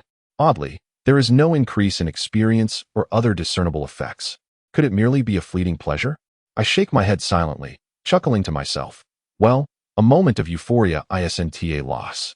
Continuing my exploration of the graveyard. These skeletal warriors, with their incomplete forms, are the most rudimentary creatures among the night spirits. The undead flames are rather feeble, although I am uncertain of their benefits. I decide to absorb each one I defeat, as allowing them to go to waste would be foolish. Consume them all. Crack. Another skeleton falls, dropping a small mana stone. Likely worth about 1 silver coin. As I pick up the stone, I can't help but exclaim, 1 small mana stone per hour? Truly. This drop rate is quite shameless. However, my experience has increased significantly, now standing at 95 of level 10. With just a few more kills, I shall ascend to level 11, and I have already collected 9 of the 10 skeletal fingers required for my quest, nearly ready to turn it in. Glancing at the time, it is 8:30 a.m. in Beijing. I have unwittingly played for over 7 hours. My progress is commendable. I have successfully exited the novice village and acquired 2 pieces of black stone equipment, which positions me as a competent player at this stage. Opening the leaderboard. I observe a substantial influx of players in Frost Ice City, yet my level has not cracked the top 10. Goodness. The Chinese server indeed lives up to its reputation as a realm of hidden talents. Upon checking the rankings, I find myself in 12th place in Frost Ice City, falling short of the leaderboard. The top player, a formidable warrior named Wind Color Fantasy, stands at level 13, such a terrifying leveling speed. He must be exploiting some sort of glitch. Additionally, The second-ranked player, Ghost Valley, boasts a powerful class as a level 11 undead knight, seemingly of a similar ilk to myself. Not being able to secure a place in the top 10 of Frost Ice City implies my rank is outside the top 100 in the entire Chinese region, truly a rather tragic circumstance. However, I have come to a realization: levels are but mere illusions, and there is no need to vie for the title of the highest rank. A true master is one who, with effortless grace, can vanquish even the most formidable opponents with a mere flick of the wrist, rather than merely being the highest-ranked individual. With a swift motion, the green blade sliced through the air, and yet another level 12 skeleton collapsed to the ground, dropping a shattered skeletal finger and a small magic stone. At that moment, a golden light enveloped me, and I finally ascended to level 11. Having absorbed the essence of the undead, I promptly returned to the frozen post, bearing the task items, and found the skeleton captain, Fark, to present him with 10 skeletal fingers. Fark cradled the fingers in his hands and erupted into hearty laughter. "Well done, little skeleton. Those filthy pests have finally learned of our prowess. Excellent. You have defended the honor of our Night Spirit clan. Here, accept your reward." Ding. System notification. You have completed the quest, Skeletal Fingers, earning 1,200 experience points, 5 reputation points, and the quest item, Black Bracers. My heart leaped with joy. An equipment reward. With a soft thud, a black bracer fell into my inventory, and to my surprise, it was a piece of attribute-enhancing gear. Black bracers, Blackstone armor, defense, 8 strength, 2 required level, 10 in an instant. I equipped it, and my defense surged to 18 points. Surely, I could be considered a formidable warrior now. I grinned, and upon donning the bracers, my forearms were cloaked entirely, lending me the appearance of an ordinary person. Once I reached a higher level, adorned with leg armor and boots and perhaps a cloak, it would be nearly impossible for anyone to discern my undead lineage. After all, the challenge of attracting a companion as a member of the undead race is exceedingly daunting. If I were to possess supreme equipment yet frighten someone away with a skeletal visage, that would be an immense loss. Lost in thought, I glanced at my attire and sighed inwardly, wishing for a faster transformation. Upon reflection, I pondered why my level lagged behind others. Firstly, I had squandered too much time engaging in PvP at the novice village and teasing the great-eared rabbit boss, which, despite yielding high experience, did not amount to enough to alter my fate. Secondly, having recently recovered from a serious illness, my reflexes were still adjusting to their newfound agility, resulting in a lack of continuity in my leveling. Lastly, my mind was preoccupied, often drifting back to thoughts of that person. What level are you at now, my dear leader? Chapter 10. Seeking a roommate with a sigh. I removed my helmet, feeling a profound sense of relief after 8 consecutive hours online. My body was beginning to protest, perhaps a consequence of being buried in the virtual realm for too long. Outside, a gentle drizzle fell. A rare and tender rain in the summer, stirring my heart and prompting me to wonder why such a simple rain could evoke such emotions within me. Had my fortitude diminished so greatly? Descending the stairs, I entered a small noodle shop and called out loudly, "Madam, 1 bowl of beef knife-cut noodles, dry style. The kind that cost 5 yuan a bowl, and do remember to add plenty of beef." The proprietress shot me a disdainful glance before turning her slender waist to prepare my meal. Before long, a steaming bowl of beef noodles was placed before me. Naturally. Since the collapse of the SC real estate market 3 years ago, the prices of ingredients and meals had indeed decreased, allowing us professional gamers the luxury of indulging in meat daily. However, as I lowered my gaze to eat, I found the beef scant. Only a few slices as thin as printer paper. Damn it. After finishing my noodles and sipping the broth, I patted my stomach and ascended the stairs. Sleepiness had long since begun to envelop me, and I nearly fell into slumber the moment my head hit the pillow. In my dreams, I lay amidst a mountain of gold coins, my head resting on a massive illusionary demon stone, with a glowing amethyst beneath me. In my left hand, I held the legendary fire sword, and in my right, the legendary wind blade. Clad in a set of top-tier armor, the demon blade armor, I reclined with one leg crossed over the other, commanding those below. "Could you be a bit more professional? Forgive me, esteemed lord." A sweet, melodic voice arose from my side. It belonged to a young elven maiden draped in sheer fabric, who was massaging my feet while kneeling beside me. Her voluptuous and delicate form was utterly enchanting, and I thought to myself, how delightful this life is. In the distance, the commander of the night spirits, a creature adorned with barbed spikes, knelt trembling on the ground, exclaiming, "Hero, spare me. I am merely trying to make a living. Please grant me a chance to survive. I have an elderly mother at home and a daughter-in-law who is nursing." I responded, "Chop him up." Countless deities descended, instantly tearing the Knight Spirit Commander into 81 pieces, skewering them for a feast, while cheers of "Long live the hero" resounded in the air. At that moment, a gentle voice beside me asked, "Would you like to have a grape, my king?" Turning to look, I saw a purple grape held delicately in the mouth of a stunning beauty, her breath fragrant and inviting as she approached. The exquisite flavor overwhelmed my senses, and I gazed up at the enchanting woman offering the grape, only to be suddenly struck dumb by her breathtaking visage that captivated my very soul. "Ah," I gasped, sitting up abruptly. It can't be you? Elchin, wake up." I opened my eyes to find my good brother, Du Shursan, drenched in sweat, standing before me. 13, why are you here again?" I inquired. "What's the matter? Am I not welcome?" Du Shursan adjusted the luggage beside him, a helmet dangling from the suitcase. He grinned widely, saying, "The holiday just began, and spending time alone at home is rather dull, so I thought I'd come and stay with you. We can play Tianzong together and level up. How wonderful that would be." Haha. I glanced around the room and remarked, "This is a one-bedroom apartment without air conditioning. Where will you sleep?" "I'll take the living room," he replied. "But that means you'll have to cover the entire rent." "What?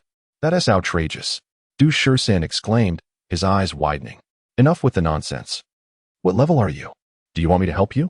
"I'm already at level 9.5, and I'll reach level 10 this afternoon." "Leaving the novice village, heh? Brother, with your 3-second delay, you should only be around level 8, right?" I smiled mysteriously. "Wrong. I'm currently at level 11. "What?" Du Shursan was taken aback. "How is that possible? With a 3-second delay, you should barely be able to keep playing, let alone level up that quickly." I took a deep breath and said, 13, I need to share something with you." "What is it?" "My neural reflex delay has now been reduced to approximately 0.7 seconds. I just tested it this morning." Du Shursan stood there, stunned, before suddenly erupting into laughter akin to a volcanic explosion, shaking the surroundings. He was ecstatic, his face aglow with excitement, and he abruptly embraced me tightly, laughing, "My brother has returned. Aha. My brother Luchin is coming back." I laughed heartily. "All right. Don't get too excited." "How can I not be excited?" Du Shursan cackled. "My brother is about to return, haha. The performance of an unparalleled genius is about to unfold. The dancer teetering on the edge of death is back." He continued, "Damn it. That Ziyingluan is so arrogant with his GRD. With the two of us joining forces, we will surely overturn his legend of the martial god. What a load of nonsense." I pressed my hand on his shoulder, tempering his enthusiasm with a gentle smile. "Let us not rush. Ziyingluan isn't in the Jiangsu-Zhujiang Shanghai area. So he won't show up in Iceberg City. After all, I still have a 0.7-second delay. With such a significant lag, I can't compete with Ziyingluan just yet. We should lay low for a while. Besides, I haven't used my previous ID. So Ziyingluan won't be able to find me. When the timing is right, I'll reclaim everything he owes me, with interest." "All right, I'll always support you," Du Shursan said, patting my shoulder and laughing heartily. "Luchin, your delay has now shrunk to under 1 second. To celebrate, shall we go for drinks at noon?" "No. We should level up in the afternoon. Those who achieve higher levels early on have a significant advantage. Once we gain enough of an edge, we can celebrate, after all. You're living with me now, so I'm always up for a drink." "Ha ha ha, sounds good. Let us buy some provisions at noon. And we'll grind for a week without stepping out." "Okay. By the way, I'll push for level 10 this afternoon. You focus on your practice. Once I leave the novice village, I'll find you in Iceberg City. What is your ID?" "Zhiji Chinxia." "And you?" "An outstanding expert." "Damn it, Luchin, don't look at me with that expression." In truth, 13 is quite the novice, daring to bear such a name. Had I known, I would have chosen an ID like graceful young lad instead. Around 2 in the afternoon, the two of them ventured to the supermarket, purchasing an abundance of instant noodles and frozen dumplings. They then indulged in a hearty meal at a nearby Hunan restaurant before returning home, where they logged on separately. I remained in my own room, while 13 occupied the sofa in the living room. This lad, despite his affluent background, insists on cramming into this cramped abode with me, as if our humble dwelling were a doghouse. At 3:30 in the afternoon, I logged in. With a flicker, darkness enveloped me. I recognized it as my home tomb. Indeed, players must find a safe haven before logging off, otherwise their safety cannot be assured. Generally, individuals purchase simple tents from system NPCs, costing 10 copper coins each, which last a considerable time. However, the Night Spirit clan lacks tents, opting instead to sleep in tombs. My tomb is situated near the frozen ridge, with a gravestone precariously leaning to the side. Rustling, I emerged from the tomb, curiously examining the inscription on the stone, Tomb of Viscount Root. No wonder I slept so soundly. It turns out to be the resting place of a noble. Nevertheless, the inscription is utterly repulsive. Thus, I drew forth my green blade and erased the words, replacing them with a message, 1 bedroom available for co-rental, negotiable. Bursting into laughter, I departed from this rather cozy little home, sword in hand, and made my way towards the frozen ridge, where the skeletal captain, Fark, awaited. He had seemed hesitant to speak yesterday, and I sensed he had another task for me. Chapter 11. The Ghost Valley. Ah, young little bone, you have finally returned. The sentinel captain, Fak, brandished his pale, bony arm and declared with fervor, ever since you dispatched numerous skeletal minions yesterday, the elusive lord of the undead has at last emerged from the shadows. He has rallied a horde of skeletons in the cemetery, taunting us. To uphold the dignity of the ice fortress, you must venture forth, slay 200 green-boned skeletons, and collect 20 of their fingers for me. In return, you shall receive a most generous reward. I swiftly confirmed the task, feeling fortunate that I was the sole player in this ice fortress. Otherwise, such a splendid quest might not have been mine to claim. Ding. System notification. You have accepted the quest, Greenbone Skeletons. Quest level, F class. Superior, quest details. Proceed to the large cemetery adjacent to the ice fortress, eliminate 200 greenbone skeletons, and gather 20 skeletal fingers. However, heed this warning. A formidable death lord has appeared in the cemetery, and you would stand no chance against him. You must escape swiftly. With determination, I thought, 200 greenbone skeletons. This will take quite some time. Perfect. By then, Du Shan should have emerged from the novice village, and I could check on how my novice brother is faring. Approaching the necromancer Sullen, I initiated a conversation to discover if there were any new skills to acquire, only to be met with disappointment as I found nothing new. Sullen stared at me, erupting into laughter. Little skeleton, you might feel hunger. Fear not, for the cemetery is rife with rotting flesh to satisfy your appetite. If you crave something fresher, there is a human village 2 miles from the ice fortress. Ha ha ha. Hunger? Suddenly, I recalled the pool of corpses outside the ice fortress. That must be the dining hall of the undead. Ugh. My stomach churned at the thought. I vowed never to consume a corpse. Checking my character status, I noticed a hunger meter. It stood at 71 points. Enough to last a while. However, should it drop below 20, my attributes would significantly diminish, making sustenance a necessity. Never mind, I surely wouldn't starve. Leveling up was my priority. Exiting the ice fortress, I headed straight to the large cemetery, where the monsters had respawned. No longer were there level 12 incomplete skeletons, but rather an intermediate undead type, the greenbone skeleton, level 15. Not bad. A level 15 monster would ordinarily be beyond my reach at level 11. Yet, with my radiant breastplate, ebony bracers, and verdant blade, crafted from blackstone, I felt equipped for battle. Surveying the area, I noted that the southern part of the cemetery had fewer monsters, making it suitable for solitary training. Silently approaching a greenbone skeleton, I launched my attack in an instant. Blade of Extermination. I uttered softly as I unleashed my skill, a shimmering turquoise aura enveloping the edge of my sword, crashing down upon the shoulder of the greenbone skeleton. 157. Excellent. My attack power remains as sharp as ever. With a swift strike, I followed up with 2 ordinary attacks. Although the damage output was not as formidable as the Blade of Execution, it was still commendable. A deep, resonant roar escaped the blue skeletal creature. Being a high-level monster, it brazenly retaliated. The blue bone sword pierced through my chest, but alas, I possess ribs, and you cannot reach my heart. A damage number of 94 soared above me, and I found myself less at ease. As an 11th level character, my total health was merely 230 points. The blue skeleton could eliminate me with just 3 hits. Fortunately, the nature of such skeletons lies in their tremendous attack power. Yet their movement and attack speeds are rather lacking. This was where my tactical prowess of speed overpowered slowness came into play. With a series of elegant Z-shaped movements, I danced around the blue skeleton. It roared repeatedly, but its turning speed was sluggish. By the time it pivoted, I had already reached the opposite side, thereby avoiding over 75 of its attacks. Throughout the encounter, the blue skeleton managed to hit me only twice, while I dispatched it with 7 strikes. With a final, piercing cry, the first blue skeleton fell, and my experience bar surged. To my delight, this particular skeleton yielded a high-quality 98 magic stone and a blue skeletal finger.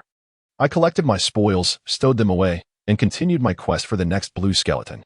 Leveling up with relative ease, I opened the leaderboard for Icebound City, only to discover that my rank had plummeted to 127th among the players at level 11. Goodness, it was evident that many players had been grinding tirelessly while I slept. Their leveling efficiency was absolutely astounding. The previously top-ranked Fantasy of Wind had also dropped to 5th place, having reached level 14, likely taking a break as well. The number 1 position was seized by the second-ranked player, Giguzi, a formidable Death Knight who had advanced to level 16, truly a leveling fanatic. I couldn't help but chuckle, reminding myself to remain calm. Levels are but fleeting. My own progress in defeating blue skeletons was rapid. Completing this quest might elevate me to level 14, perhaps even 15. In the early stages, levels matter, but so do equipment. A high-level player without gear is merely a hollow shell. Furthermore, I spotted a familiar ID on the leaderboard, Lyrai. None other than Su Yang, the 4th elder of the ancient Sword Soul Dream Guild, now ranked 1st. A year ago, he had founded the ancient Sword Soul Dream Guild, gathering heroes from all corners.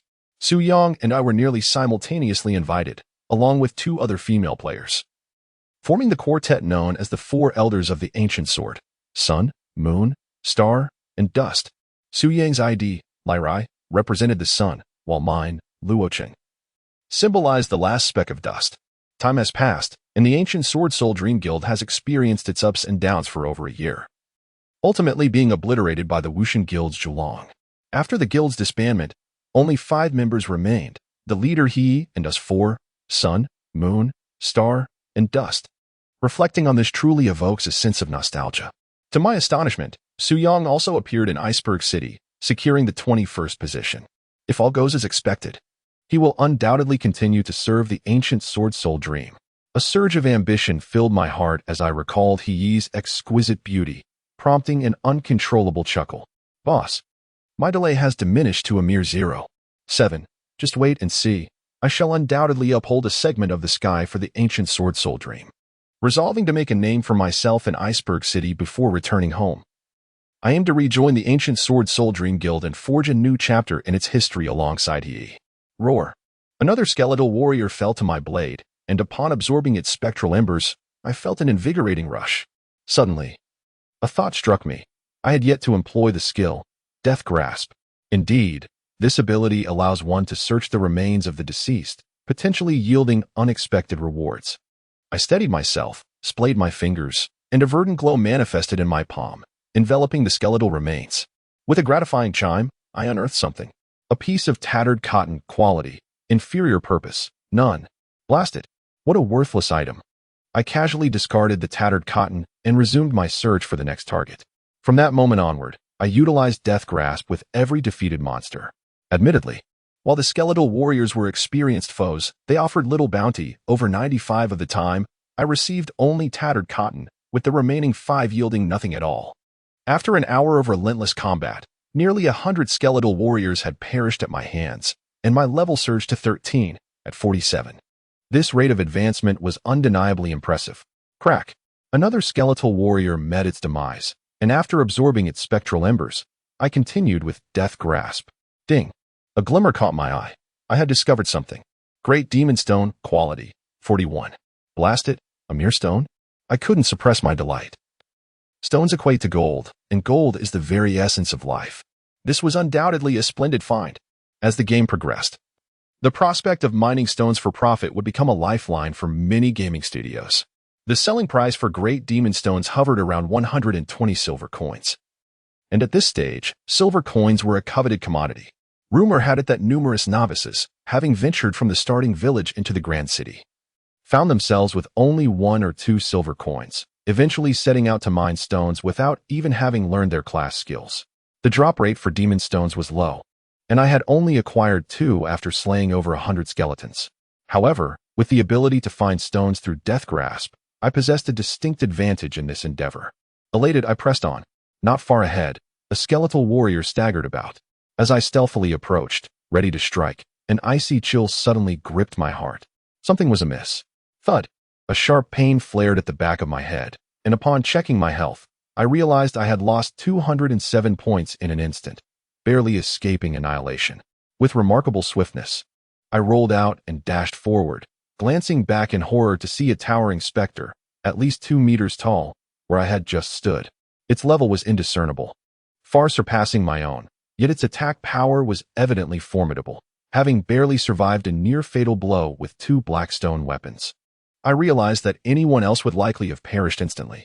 Hissing, the specter let out a deep, enraged roar, clearly displeased with my intrusion. As this territory had already been claimed by it, no wonder the mission prompt warned of fleeing upon encountering such a specter. It was evident that this creature was beyond my current capabilities, likely a high-level boss exceeding level 20. Such a powerful entity, if unleashed upon a novice village, would undoubtedly wreak havoc. Continuing my task diligently, I focused on defeating the skeletal foes, as leveling up and acquiring magic stones were my paramount objectives. An hour passed in the blink of an eye, and my experience surged to 58 at level 14. It seemed that completing the quest would propel me to level 15. Indeed, my rate of advancement was impressively rapid. I counted the skeletal fingers I had collected, 19 in total, just 1 short of the required amount. Looking up, I spotted an unwitting green skeletal figure wandering not far off. A mischievous grin spread across my face as I brandished my sword and charged forward.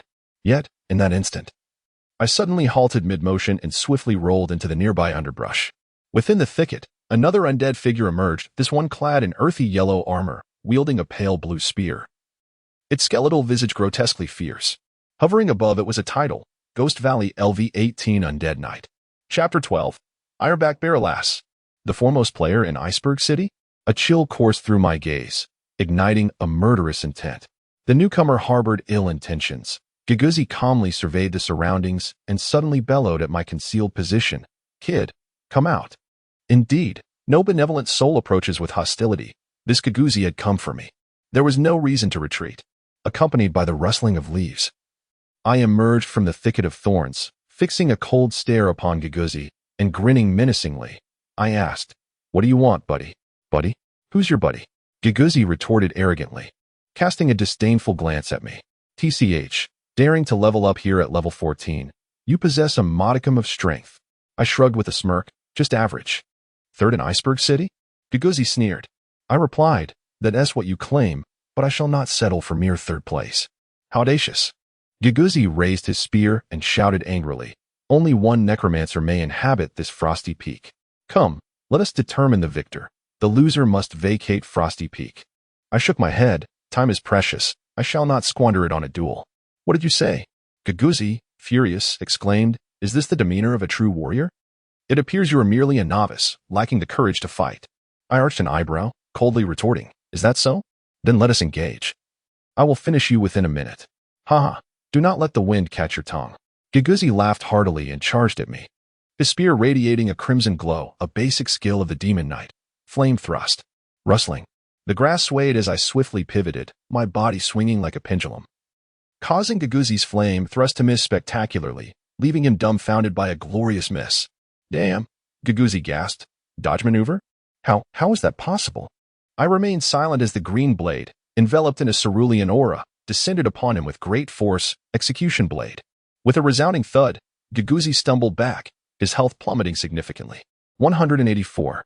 Thankfully, he was a knight known for his vitality. Otherwise, that blow might have cost him dearly. I refused to be daunted.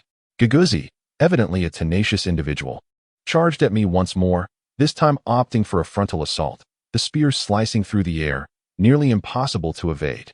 With a delay of 0.7 seconds on my part, there was no time to dodge his ordinary attack, which required no skill activation. I could only brace for the impact. Yet, I was not one to simply take a hit. At the moment of his strike, I collided with the spear's blade, ready to counter. 95. 179. We exchanged blows. And it was clear that Giguzi suffered a significant disadvantage. His defensive capabilities paled in comparison to mine. His breastplate appeared to be of white equipment, lacking attributes, with a defense rating of merely around 7 points.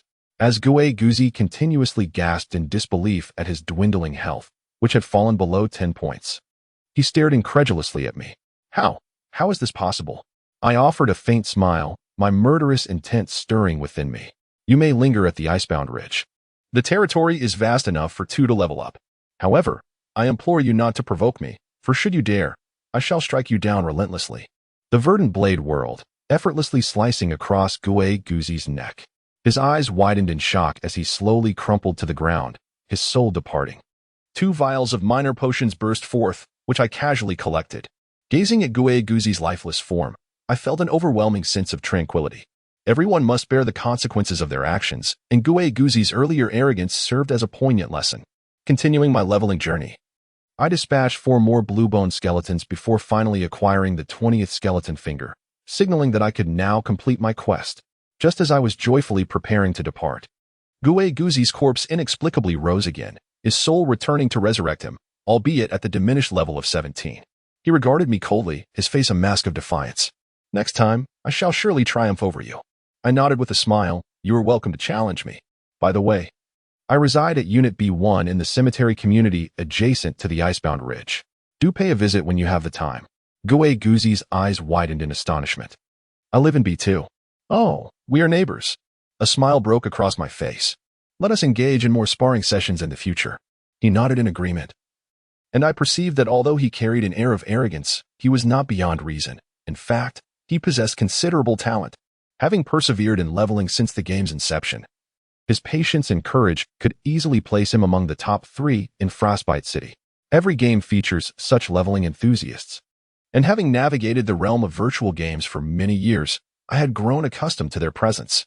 Upon returning to the Icebound Ridge, I sought out Captain Fack of the Sentinel Corps and submitted the 20 blue-boned skeleton fingers. He immediately patted my shoulder, laughing heartily. Huh, what a delightful surprise, little skeleton. Your courage and strength have once again been validated. Here, accept this reward. Ding. The system notification chimed. Congratulations. You have completed the quest, Blue-Bone Skeleton, earning 2,200 experience points, 21 reputation points, and the quest reward, Blue-Bone Fan. My eyes sparkled with excitement. I had acquired new equipment. Hastily opening my inventory, I discovered a fan radiating a blue-green glow, quietly resting in the corner. As I retrieved it, the fan's attributes leaped into view.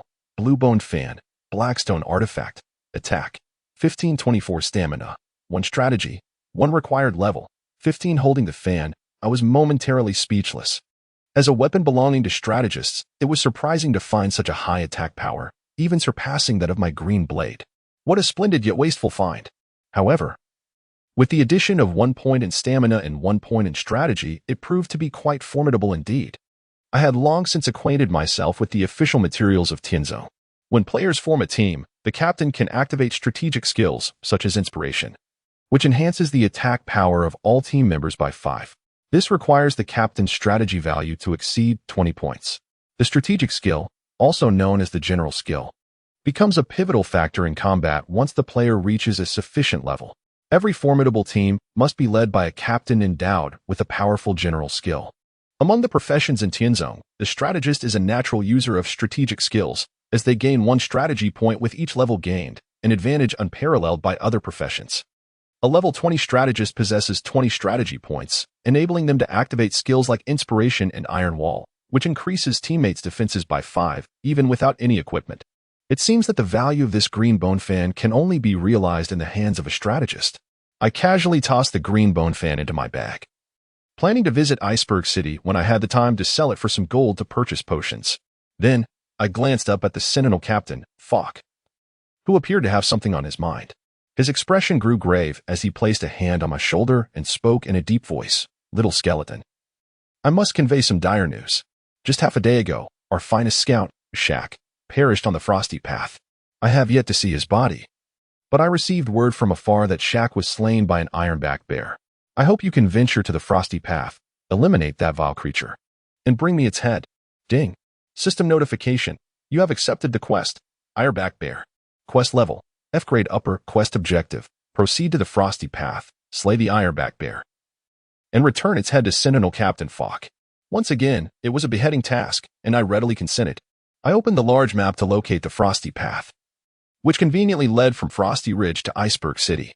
This route was fraught with peril, being a focal point of contention between the light and dark factions. Numerous conflicts were bound to arise. After repairing my equipment at the cost of 1 silver coin, an exorbitant expense for mending 3 pieces of blackstone gear, I sold all my stones and organized my bag before departing Frosty Ridge along the narrow path. After walking for about 10 minutes, a foul stench wafted through the air. To my dismay, not far ahead lay a headless skeleton soldier. Approaching cautiously, I discovered it was a half-decayed undead soldier, the Scout Shack, indeed the unfortunate soul from my quest. His ribcage was shattered, and his head had been crushed, releasing a putrid odor. That ironback bear must have a ravenous appetite to feast upon such carrion, either starved or possessing a particularly gruesome palate. Rising to my feet, I surveyed the surroundings and absorbed Shack's lingering essence. This feeble spark would at least enrich my own undead flames. There, my gaze sharpened, and I drew my sword, charging into the thicket by the roadside. Indeed, a massive black bear loomed beneath the great tree ahead. Though not a boss, it was a formidable thorned ironback bear, level 20. A sudden pang gripped my heart, and I couldn't help but vociferously curse the captain of the Frost Sentinel. Damn it. I glanced at my own level, 15, only to realize I was audaciously challenging a level 20 beast. It felt rather audacious, especially since my equipment barely reached level 10. The initial advantage long since faded.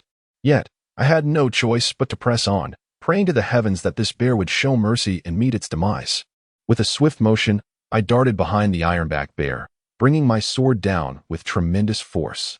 To my astonishment, the green blade merely sparked against its hide, failing to penetrate its flesh. A mere 21. The pitiful number seemed to mock me, and the ironback bear swiftly turned, its massive jaws gaping wide as it let out a furious roar and charged at me. Regret washed over me.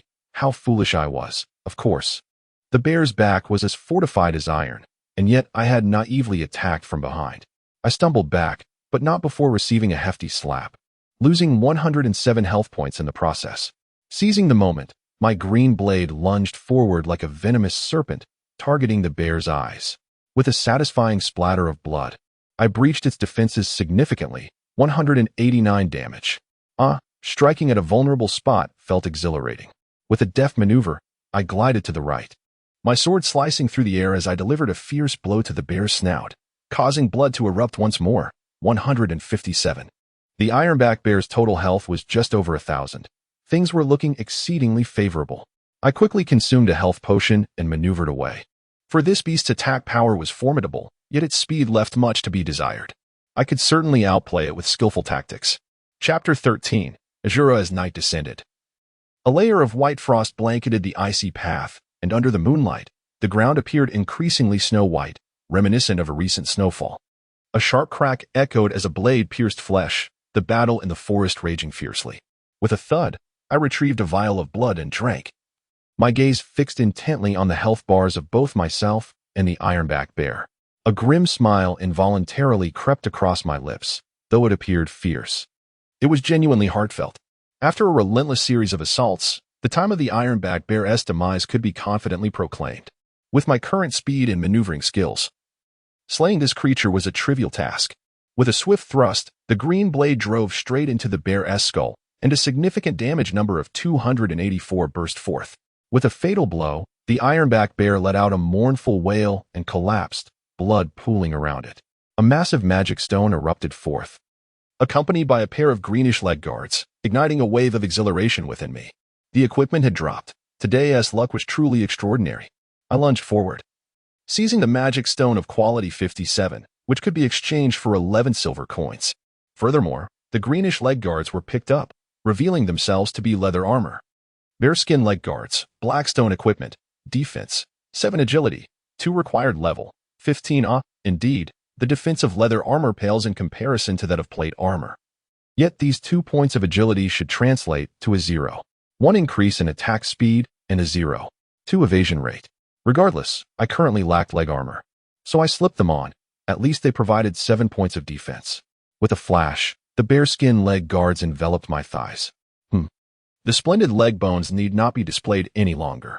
Suddenly, I gasped, sensing something amiss. It felt as though something was writhing upon my leg bones and ribs. What could it be? A maggot? In a panic, I removed my chest plate for a closer inspection. To my surprise, it was not a maggot, but rather strands of blood-red flesh forming between my ribs. What was happening? Filled with suspicion, I promptly severed the head of the ironback bear with my sword. I would first return to the Frosty Post to complete my quest. Ah, little skeleton, you are indeed valiant, my brilliant star of the night spirit. The captain of the Sentinels praised me heartily, and after rewarding me with a substantial amount of experience, I leveled up to 16, once again entering the top 100 of the Floating Ice City leaderboard, landing at a modest 97th place. The rankings in the early game shifted rapidly. Yesterday's leader, Wind Color Fantasy, had already fallen out of the top 100. I wondered if I would awaken to find myself in tears, gazing at my glorious achievement of level 16. I joyfully approached my mentor, the undead swordsman Surin, and inquired, Surin, why don't we take down the undead lord in the graveyard? He is our greatest threat now. Do not be hasty, little skeleton. Surin spoke earnestly. You are not yet sufficiently powerful. Should that undead lord slay you and absorb your soul's essence, our ice fortress would lose a valiant little skeleton swordsman. I silently cursed and inquired, Master, what is the purpose of the undead's soul essence? I have already absorbed many. Oh, this, Surin said, placing his hands on his hips, chuckling heartily. The undead are a core component of the night spirits. The higher the rank of the undead, the more advanced they are. They are a species that thrives on mutual slaughter. Once you have absorbed enough soul essence, you can ascend to a higher rank as an undead warrior. Higher rank? I asked. Indeed. Surin nodded. You are currently but a mere skeleton warrior. When your body begins to grow new flesh, it signifies your advancement to a bone spirit. Is a bone spirit a higher form of night spirit? No, merely one of the lower tier races. Above bone spirits are bone lords and bone commanders, all of whom are purely physical attackers. When an undead reaches sufficient strength, their flesh will fully regenerate, indistinguishable from humans. That realm is known as Shura. My mouth agape. I express my yearning. Indistinguishable from a normal person? Then, does that mean I could freely enter Ice City and meet the ladies? Surin shot me a disdainful glance. You aimless fool. Once you evolve into Ashura, will you still worry about women? The might of Ashura surpasses your imagination. Let me tell you, a powerful Shura can rival nations. They are akin to kings. Moreover, above Shura, one can further evolve into a Shura king or even a Shura god. That is a realm we may never hope to reach. My aspirations soared higher. A king-like existence? By heavens, does that mean I could publicly select 3,000 beauties to keep at home? Surin clearly wished to refrain from wasting time with me, stating languidly, You little rascal, focus on your training. Do not allow the other night spirits to absorb your soul essence. Perhaps one day, you might step into the Shura realm. But I, alas, hold no such hope. Having rambled on without acquiring a task, there was nothing to be done but to slay monsters and level up. The pace would not be slow. In the realm of Tianzong, tasks are inherently scarce. And it is only because I remained in the Ice Fortress that I could continuously receive them. Many players in Ice City, even having reached level 15, were still unaware of what tasks entailed. After selling the various magic stones from my inventory, I had earned 27 silver coins after several hours of toil, marking me as relatively affluent. Observing my equipment, bracers, armor, greaves, and weapons, all uniformly crafted from black stone, I realized it was indeed an era dominated by such gear. However, with this complete set, I could confidently stride through Ice City. Many players engage in offline transactions for equipment on the forum. Even a pair of gauntlets with a strength of 2 can fetch a price of 100 coins. This illustrates the acute scarcity of attribute-based gear in the early stages of the game. Currently, the shops in Frozen Ice City only offer basic white gear, which pales in comparison to the Blackstone equipment. Consequently, the value of my current gear is estimated to be no less than 400 coins. And this is a conservative estimate. A single green blade might well be worth 400 coins. The demand for attribute weapons in the early game is indeed pressing. After some contemplation, I decided to venture into Frozen Ice City. As a player residing within its borders, I had no reason to refrain from exploring the city. Navigating through the icy paths and entering the forest, I evaded monsters above level 20. After more than 20 minutes, I found myself at the edge of the forest outside Frozen Ice City. My name still appeared in blood red, an unsettling sight. Should other players catch a glimpse of me, they might mistakenly label me a notorious figure. In the distance, the majestic and solemn frozen ice city came into view, a citadel perpetually shrouded in winter. The walls were laden with snow, and the regal palace appeared as if encased in ice, giving the entire city an ethereal quality, which is the origin of its name. Cautiously, I approached the city, and as I neared the gates, less than 100 meters away, I dashed forth, sprinting at a speed of 4 seconds per 100 meters. The moment my feet touched the cobblestones, my name transformed into a healthy green, filling me with joy, as I no longer needed to conceal myself. Upon entering the city, I noticed the square was sparsely populated. Players hurried past, engrossed in leveling up and acquiring gear. It was the second day since the game's launch, and no one had the luxury to linger. I stood in the center of the square like a wooden post, retrieving my blue bone fan from my inventory. I called out, selling a level 15 Blackstone fan, attack 24, stamina 1, strategy 1. An essential item for both travel and clandestine operations, suitable for tacticians and priests, with an elegant design perfect for female players. Those with wives should come and buy one. Those without a wife should consider purchasing one for someone else's wife. Come and take a look. My thunderous proclamation attracted a throng of passers-by, and soon I was encircled by over 10 individuals. Voices erupted in excitement. Wow, someone's selling a level 15 weapon. Incredible. It boasts 24 points of attack, far superior to my weapon's mere 13 attack. Heavens, what a powerful weapon. I never expected someone would find a weapon with added strategy so quickly. Why does the seller look so peculiar? It's not strange. It's merely that his bones protrude from his flesh. Observing the bustling crowd, I shouted, "Is anyone interested? If the price is right, I shall part with it immediately. Money is scarce in the early game. This opportunity will not last." Suddenly, a level 15 magic knight raised his hand and offered 2 silver coins. "Will you sell it?" I stared incredulously. The shop price is far more than that. Laughter erupted among the crowd, at which point a young strategist of level 16 stepped forward with earnestness.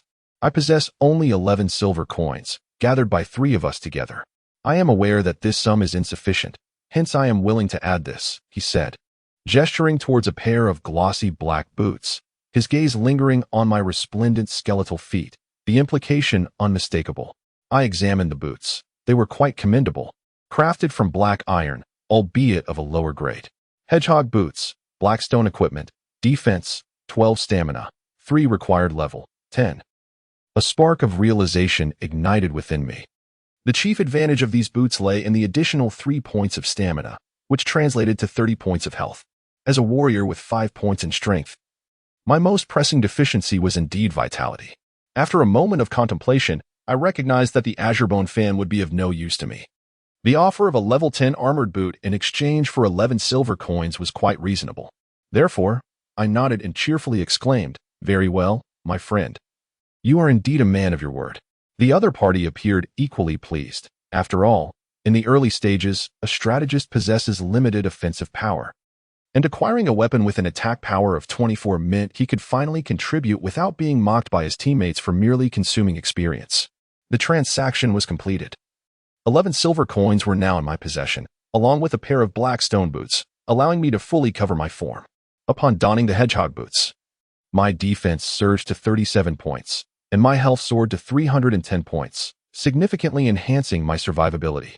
Having concluded the trade, I exited the Ice Flow City in high spirits. However, just as I was about to leave the city, a chilling voice echoed behind me, "Young one, do you think you can simply walk away?" Chapter 14. The proud dragon beneath the bronze-hued city walls. 5 individuals stood upon the floating ice bridge, their names strikingly familiar, each adorned with the prefix of Proud Dragon. At the forefront stood one known as Longxing Tianxia, the very first adversary I encountered in Tianzong. To my astonishment, after our last confrontation in the Morning Light Forest, fate had led us to cross paths once more. Longxing Tianxia glared at the verdant blade in my grasp with palpable malice, sneering, "The Blackstone artifact, Green Blade, ranked 7th on the weapon list of Floating Ice City. If my conjecture is accurate, this sword must have been obtained from the King of Green Mantises. Am I correct?" I did not deny it, raising an eyebrow and replying, "Indeed, and what of it? What of it?" Longxing Tianxia gritted his teeth, seething with indignation. "Hand over the green blade, and perhaps I might spare your life. Otherwise, do not expect to remain unscathed in Floating Ice City. You must understand, given your actions, It would not be an exaggeration for me to turn you to dust. You would do well to recognize your position, lest you meet a grim fate. I could not help but chuckle. Are you jesting? Whether I remain in Floating Ice City is hardly for you to dictate. Suddenly, Longxing Tianxia erupted in laughter, his handsome visage contorting with fury. Is that so? Today, I shall demonstrate that I am the one in command. With that, he bellowed, brothers, eliminate this filthy night spirit. In an instant, members of the proud dragon faction drew their weapons, and one bard raised a bamboo flute, summoning a green halo that enveloped Longxing Tianxia's forehead, a manifestation of the bard's primary skill, weapon forging. This was a supportive skill that enhanced the target's accuracy by 25. At the city gates, a throng of Floating Ice City players halted, drawn by the commotion. Many pointed at me, whispering among themselves. By the heavens, that one is of the Night Spirit class, his name shrouded in red. Wait, aren't Night Spirits from the opposing faction? What is this fellow doing in Floating Ice City? Slay him. He might drop the 7th-ranked weapon of the city. The situation was decidedly unfavorable for me. If I delayed any longer, escaping unscathed would become impossible. With a commanding stride, I gestured towards the dawn in the east and shouted, "Look, a fluttering butterfly." Everyone turned their heads in anticipation. Seizing the opportunity, I fled the city without a backward glance. The warrior's swift movement allowed me to distance myself, but Longxing Tianxia, a magic knight yet to attain a mount due to his low level, could not keep pace. Frustrated, this young scion, appearing to be in his mid-20s, widened his eyes and shouted, "Brothers, this lad is too cunning. Let us venture into the ice forest together and claim the blackstone weapons that rightfully belong to us." Thus, a group of over 20 individuals surged forth in pursuit. In the forum of the Frost City region in China, the name of the Wild Dragon Guild resonates powerfully, claiming its ambition to become the mightiest guild in Frost City. Clearly, this is not a mere boast, as they have swiftly gathered a contingent of over 20 members, a testament to their overwhelming numbers. No wonder they boast over 1,000 registered members on the forum. Soon, I arrived at the edge of the dense forest, where I vanished in an instant, leaving only the rustling grass in my wake, devoid of any trace of my presence. Dragon walks the world, accompanied by his entourage of over 20, reached the forest brink, his countenance ashen. He bellowed, "Your fate is sealed. I care not who you are, but you have provoked the wild dragoness ire. Today, regardless of your status, I shall unearth you and flay your skin." Calmly, I stood beneath a lush birch tree, laughing heartily. The ire of the wild dragon? You, mere third-rate scum, dare to call yourselves dragons? If you truly are the wild dragon, I shall peel away your so-called ire piece by piece. With a furious roar, Dragon Walks the World commanded, "Brothers, he is in the southeast. Charge in and slay him. Let all of Frost City know that the wild dragon is not to be trifled with." "Yes, boss." A throng surged toward me with remarkable speed. I swiftly assessed their positions, noting their triangular formation. Engaging them head-on would be ill-advised, as they had all acquired formidable skills in their respective classes. A direct confrontation would lead to my downfall. Amidst the rustling of birch leaves, I vanished from my spot. As I sprinted, a sudden sense of danger surged within me. An ambush was imminent. In an instant, a chilling glimmer sliced through the air, unmistakably the work of an assassin player.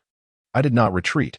Instead, I shifted my body slightly to the right, swinging my longsword. The gleaming green blade clashed with the dagger in a resounding strike. By the heavens, what incredible speed! The assailant, visibly startled, was a level 17 assassin named Wild Dragon Proudbone, appearing to be around 20 years old, with a youthful countenance. His assassination technique was commendable, though he had yet to reach the caliber of a top-tier assassin. My gaze hardened, realizing that with such a family name, he must belong to Dragon Walks the World S faction. He could not be spared. Swiftly closing the distance, I feigned a strike with my green blade. Wild Dragon Proudbone gritted his teeth and exclaimed, "You seek death." In a dazzling display, he executed a graceful Z-shaped maneuver, evading my feigned attack. I too was taken aback. It seemed that Dragon Walks the World possessed some hidden cards, as this Wild Dragon Proudbone exhibited commendable skill. With a rush, a wave of cold air surged forth as Wild Dragon Proudbone's dagger emanated a layer of cerulean light. He was utilizing the level 10 assassin skill. Cold Edge. Cold Edge increases critical strike chance by 20, dealing 125 damage on normal attacks. With a piercing sound, the battle commenced. In a moment of unpreparedness, I found myself ensnared, a dagger lodged deep in my chest. Fortunately, the dagger wielded by the formidable Kong Long Aogu possessed a mere attack power of 35. Otherwise, this strike could have proven fatal. Die. The murderous intent in Kong Long Aogu's eyes intensified as he lunged, the blade's edge aimed viciously at my neck. Truly, he embodied the essence of an assassin, each move ruthlessly lethal. At that instant, a surge of vengeance coursed through me. Such a person could not be allowed to survive. With a swift kick from my battle boots, I struck at Kong Long Aogu's arm from an unexpected angle. Utilizing the momentum, I executed a graceful somersault. My entire being enveloped in a verdant glow as I descended upon him with a fierce slash. The sound of impact rang out, and Kong Long Aogu stood frozen, utterly astonished that the tides of battle could shift in the blink of an eye. The blow he had deemed certain was swiftly turned against him. As I watched him gradually kneel, succumbing to his fate, I let out a cold snort and turned away, continuing my venture deeper into the dense forest. Meanwhile, a thought flickered in my mind. Should I dare to challenge the 20 or so adversaries awaiting, my demise would be inevitable. The 0.7 seconds of delay was more than enough to seal my fate. From a distance, shouts and curses echoed. Longxing Tian had arrived with a band of followers. His skills rivaled those of Kong Long Aogu, and with newfound abilities, he would surely prove a formidable opponent. Gradually, we delved into the heart of the ice forest, where only 5 of Kong Long's pursuers remained, the rest either unable to keep pace or ensnared by monsters along the way. Suddenly, I turned. Sword held high in a clearing amidst the trees, and a comical sight unfolded, a slender skeleton brandishing a sword, standing boldly upon the grass as if a deity had descended. Longxing Tian and his 4 subordinates charged toward me. Upon realizing I had not fled, he hesitated, aware of my prowess and doubting whether his 5 could certainly overpower me. For a moment, Longxing Tian found himself in a predicament, paralyzed by indecision. Boss, let us take him down. This kid is practically draped in Blackstone gear. A short, stout barbarian warrior urged. Longxing Tian furrowed his brow. Indeed, the allure of my Blackstone equipment was undeniable, yet it signified my formidable defenses, making me exceedingly difficult to kill. Observing their reluctance to engage, I couldn't help but burst into laughter, pointing at Longxing Tian. Icebound City is one of the 9 level 2 main cities in the Chinese region. Most players from Jiangsu, Zhejiang, and Shanghai belong to Icebound City. You should possess some self-awareness. With Kong Long's meager resources, aspiring to dominate Icebound City is nothing short of delusional. Just as I was about to make my move, a frantic archer from the Kong Long guild stumbled into the clearing, exclaiming, "Boss, it's bad. Calm down, what is it?" Longxing Tian replied, his patience wearing thin. The archer leaned in, whispering urgently, "Damn it." Longxing Tian erupted in fury. Feng Huangsa has gone too far. How dare they bully Kong Long? Follow me to the Snowfall Forest. Alas, do not depart. I reached out in an attempt to retain him, yet Longxing Tian and his few companions vanished in a flash. It seemed that someone named Feng Se Huanxiang was embroiled in trouble with the dinosaurs, and the predicament he had stirred up was far more significant than my own. What a perplexing situation. Overwhelmed with incredulity, I turned and entered the dense forest. I exchanged a piece of equipment and some silver coins with my Qinggu fan, completing my task. It was time to return to Hanbinggang and see if there were any new quests available. Having taken no more than 3 steps, I was suddenly met with a wave of intense heat. It was a spear imbued with fiery energy. This was dire. I was ambushed. Flame Thrust, a level 10 universal skill of the Dark Knight, enhancing fire damage by 15. When this skill reaches level 2, it can escalate fire damage to approximately 25, making it a formidable asset in early PvP encounters. Taken by surprise, I felt a sharp pain in my shoulder, akin to a venomous snake's bite. 128. The damage inflicted was astonishing, at least in relation to my health points. In the early stages of the game, health is inherently low, and an attack exceeding 100 points is deemed considerable.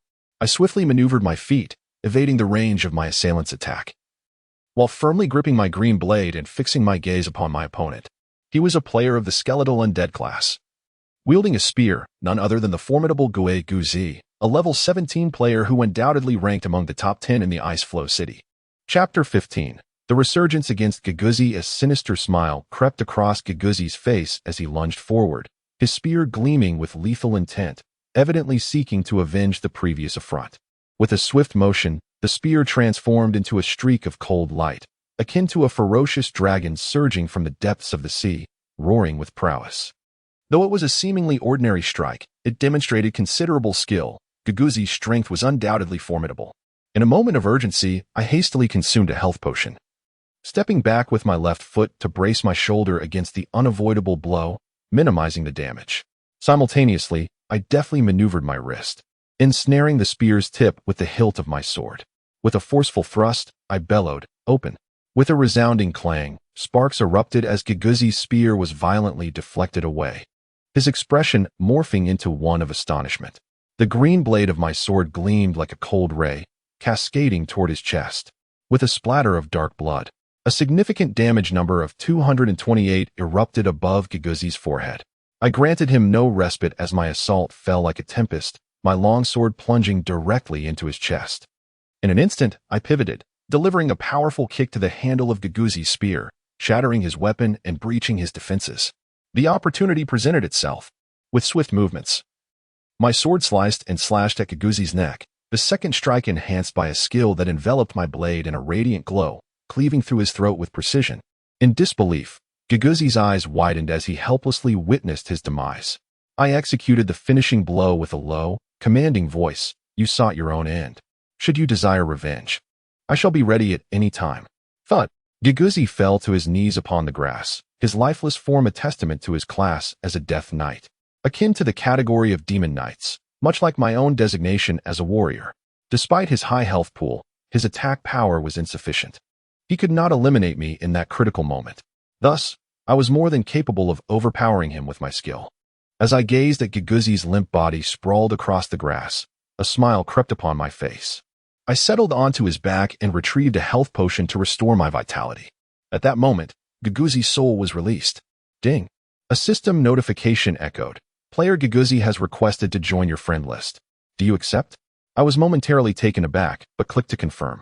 Instantly, Guguzi appeared on my friends list, marking my first acquaintance in Tianzong. A few seconds later, Guguzi messaged me. "May I pose a question?" "Ask away," I replied. "Your PK technique bears a striking resemblance to someone I know. Are you the martial god Zhu Yingwan?" Guguzi inquired again. I was stunned. Zhu Yingwan? Did my PK techniques truly mirror those of the renowned Zhu Yingwan? After a moment's contemplation, I responded, "I am not." After a brief pause, Guguzi replied, "Then this simplifies matters.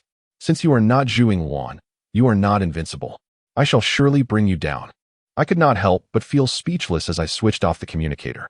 Rising to my feet, I gazed at the starry night sky within the game, a myriad of stars twinkling above, and I couldn't help but let out a soft chuckle. Is Zhu Yingwan truly formidable? If my latency vanished, or even reduced to around 0.3 seconds, what could Zhu Yingwan possibly mean? After a moment of contemplation, I thought to myself, how I once was a master-level gaming titan, having triumphed over Zhu Yingwan on more than one occasion. In the entire world, only one person has managed to achieve such a feat, and that individual now finds himself in a semi-disabled state, grappling with a latency of 0.7 seconds. In such a condition, encountering Zhu Yingwan would undoubtedly lead to his demise. At that moment, a notification chimed. Outstanding player Jiechu Gao has requested to join your friends list. Would you like to accept? I couldn't help but chuckle. Du Shursan has finally emerged from the novice village. Confirming the request, Du Shursan immediately activated the chat mode, bursting into laughter. "Luchun, here I come. Haha. With only a little over 3,000 players in Iceflow City, my ranking must be quite high, right? Is that so? I have already been out of the novice village for nearly a day and a night." I languidly smiled, pouring cold water on his enthusiasm. Damn it. Du Shursan, still laughing heartily, was undeterred and continued. "I took on a bounty quest at the city gate, tasked with slaying a boss-level monster in the Frost Forest. If you have some time, come lend a hand.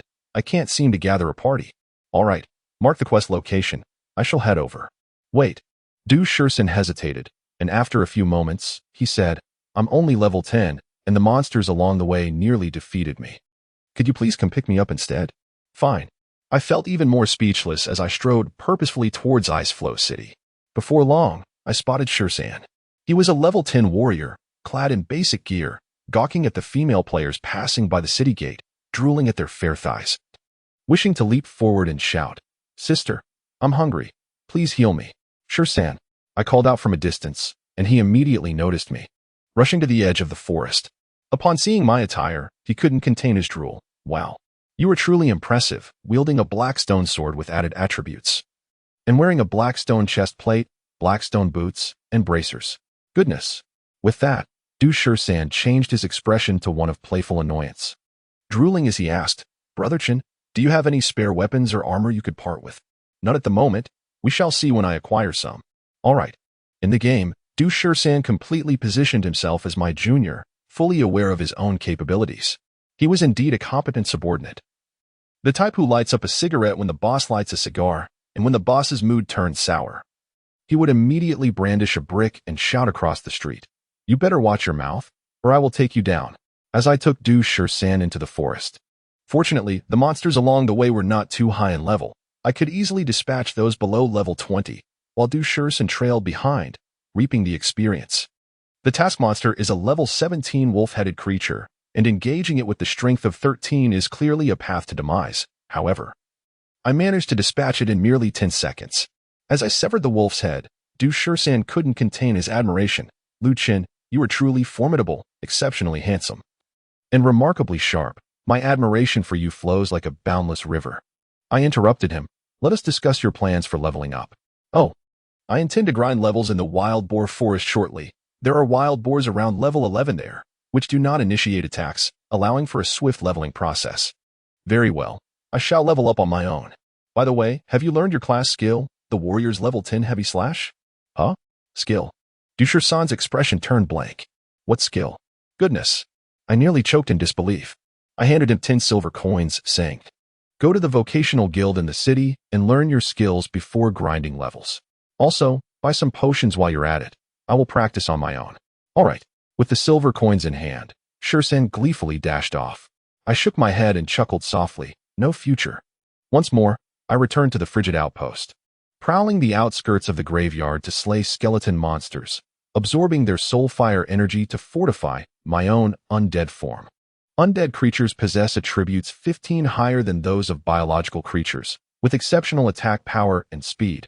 However, they also yield 15 more experience and loot, making it a high-risk, high-reward endeavor. Throughout the night, I accumulated 11 small magic stones, selling them for a substantial amount of silver coins.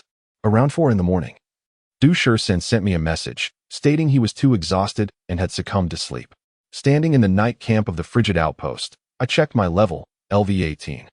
After a night of diligent effort, I had finally reached level 18, securing a spot in the top 100 of the level rankings for the first time. Precisely at position 99. The competition among leveling enthusiasts is indeed fierce.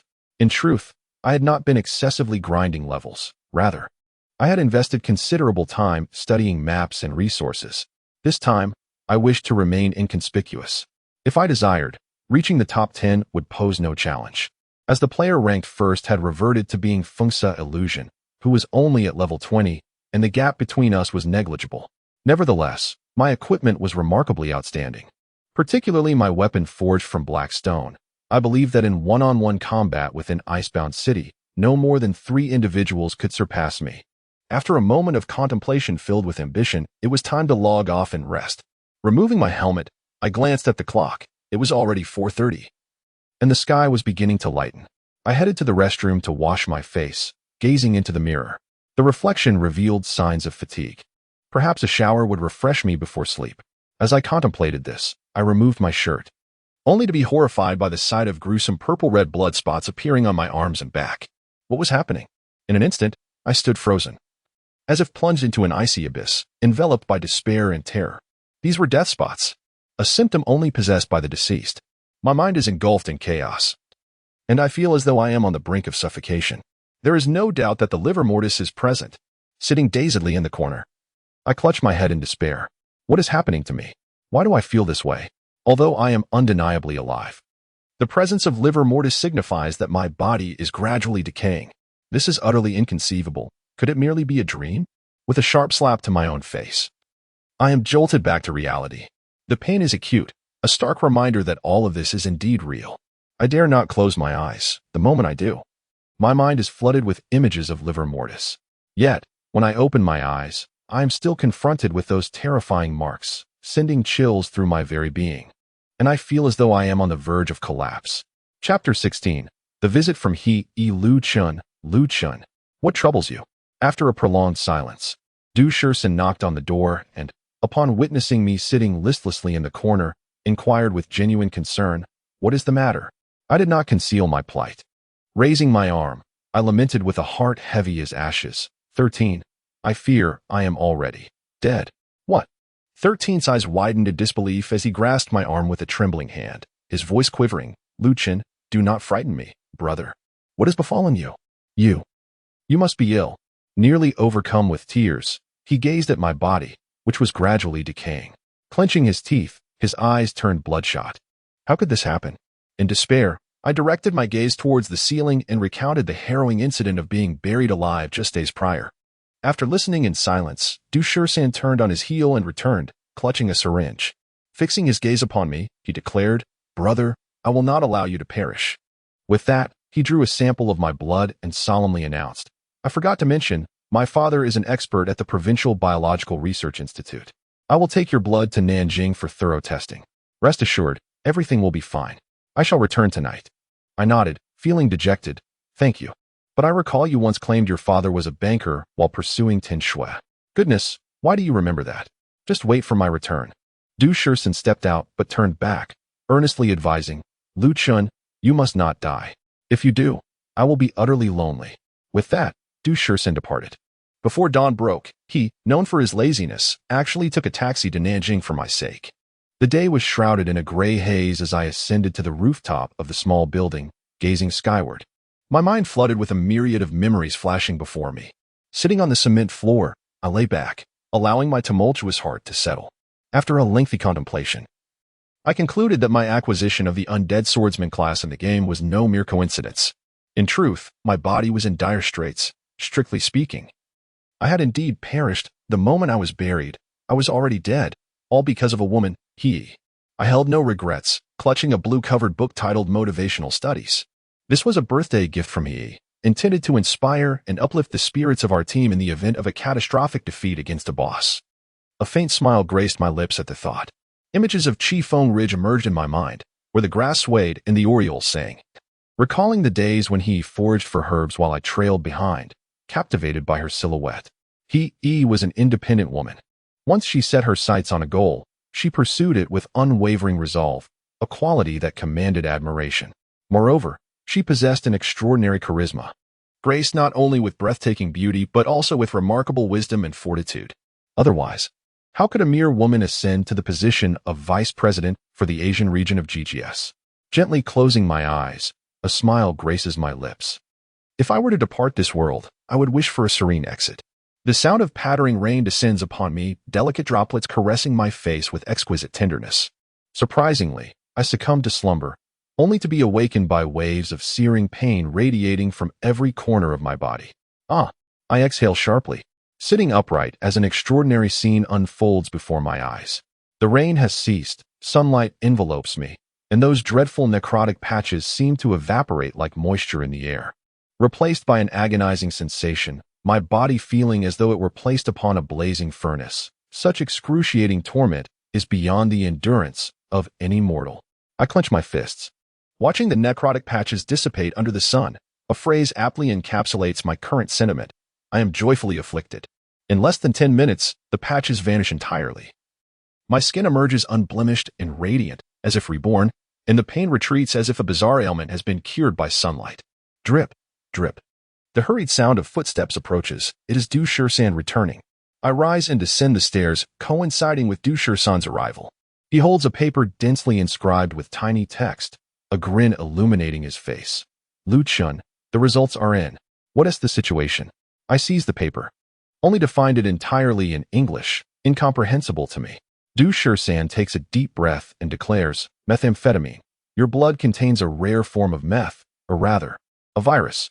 Behold, the formula has been unraveled. This meth has never been seen before, yet its effects are astonishing. It can continually resurrect already deceased cells." "What?" I exclaim in astonishment. Du Shursen nods affirmatively. "This is the reason for the necrotic patches on your body. This meth is exceedingly potent, its growth rate surpassing that of cell death. Excessive growth accelerates your metabolism. However, my father and his associates have rapidly deciphered some characteristics of this meth, and I now know a method to inhibit its proliferation. What method? I inquire gravely. X-rays. Dushursan asserts confidently. These rays are harmful to the human body, but can restore you to a normal state. I nod. A sudden realization dawning upon me as to why the sunlight could heal me. It contains X and Y rays. Dushursan steps closer, patting my shoulder with a smile. Brother, do not worry excessively. Your body is fine. Moreover, the gaming helmet possesses a minor amount of X-ray radiation, and as long as you are in the game, your condition will not deteriorate. Additionally, this meth will, to some extent, enhance your physical capabilities. Enhance. I pause. A smile creeping onto my face as I muse. Could it be that misfortune brings fortune, granting me powers akin to those of a superhero? Not quite, he replies. Dushursan chuckled and remarked, such fortunate occurrences are rare in this world.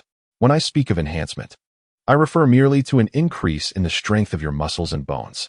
Previously, you could incapacitate an ordinary individual. Now, your prowess might allow you to take down 1.5. Even a humble monk from the Shaolin Temple could easily best you 7 or 8 times. Good heavens. I found myself at a loss for words, yet the clouds of despair that had lingered in my heart began to dissipate. According to Shursan's explanation, this methamphetamine was not likely to claim my life, which was a relief.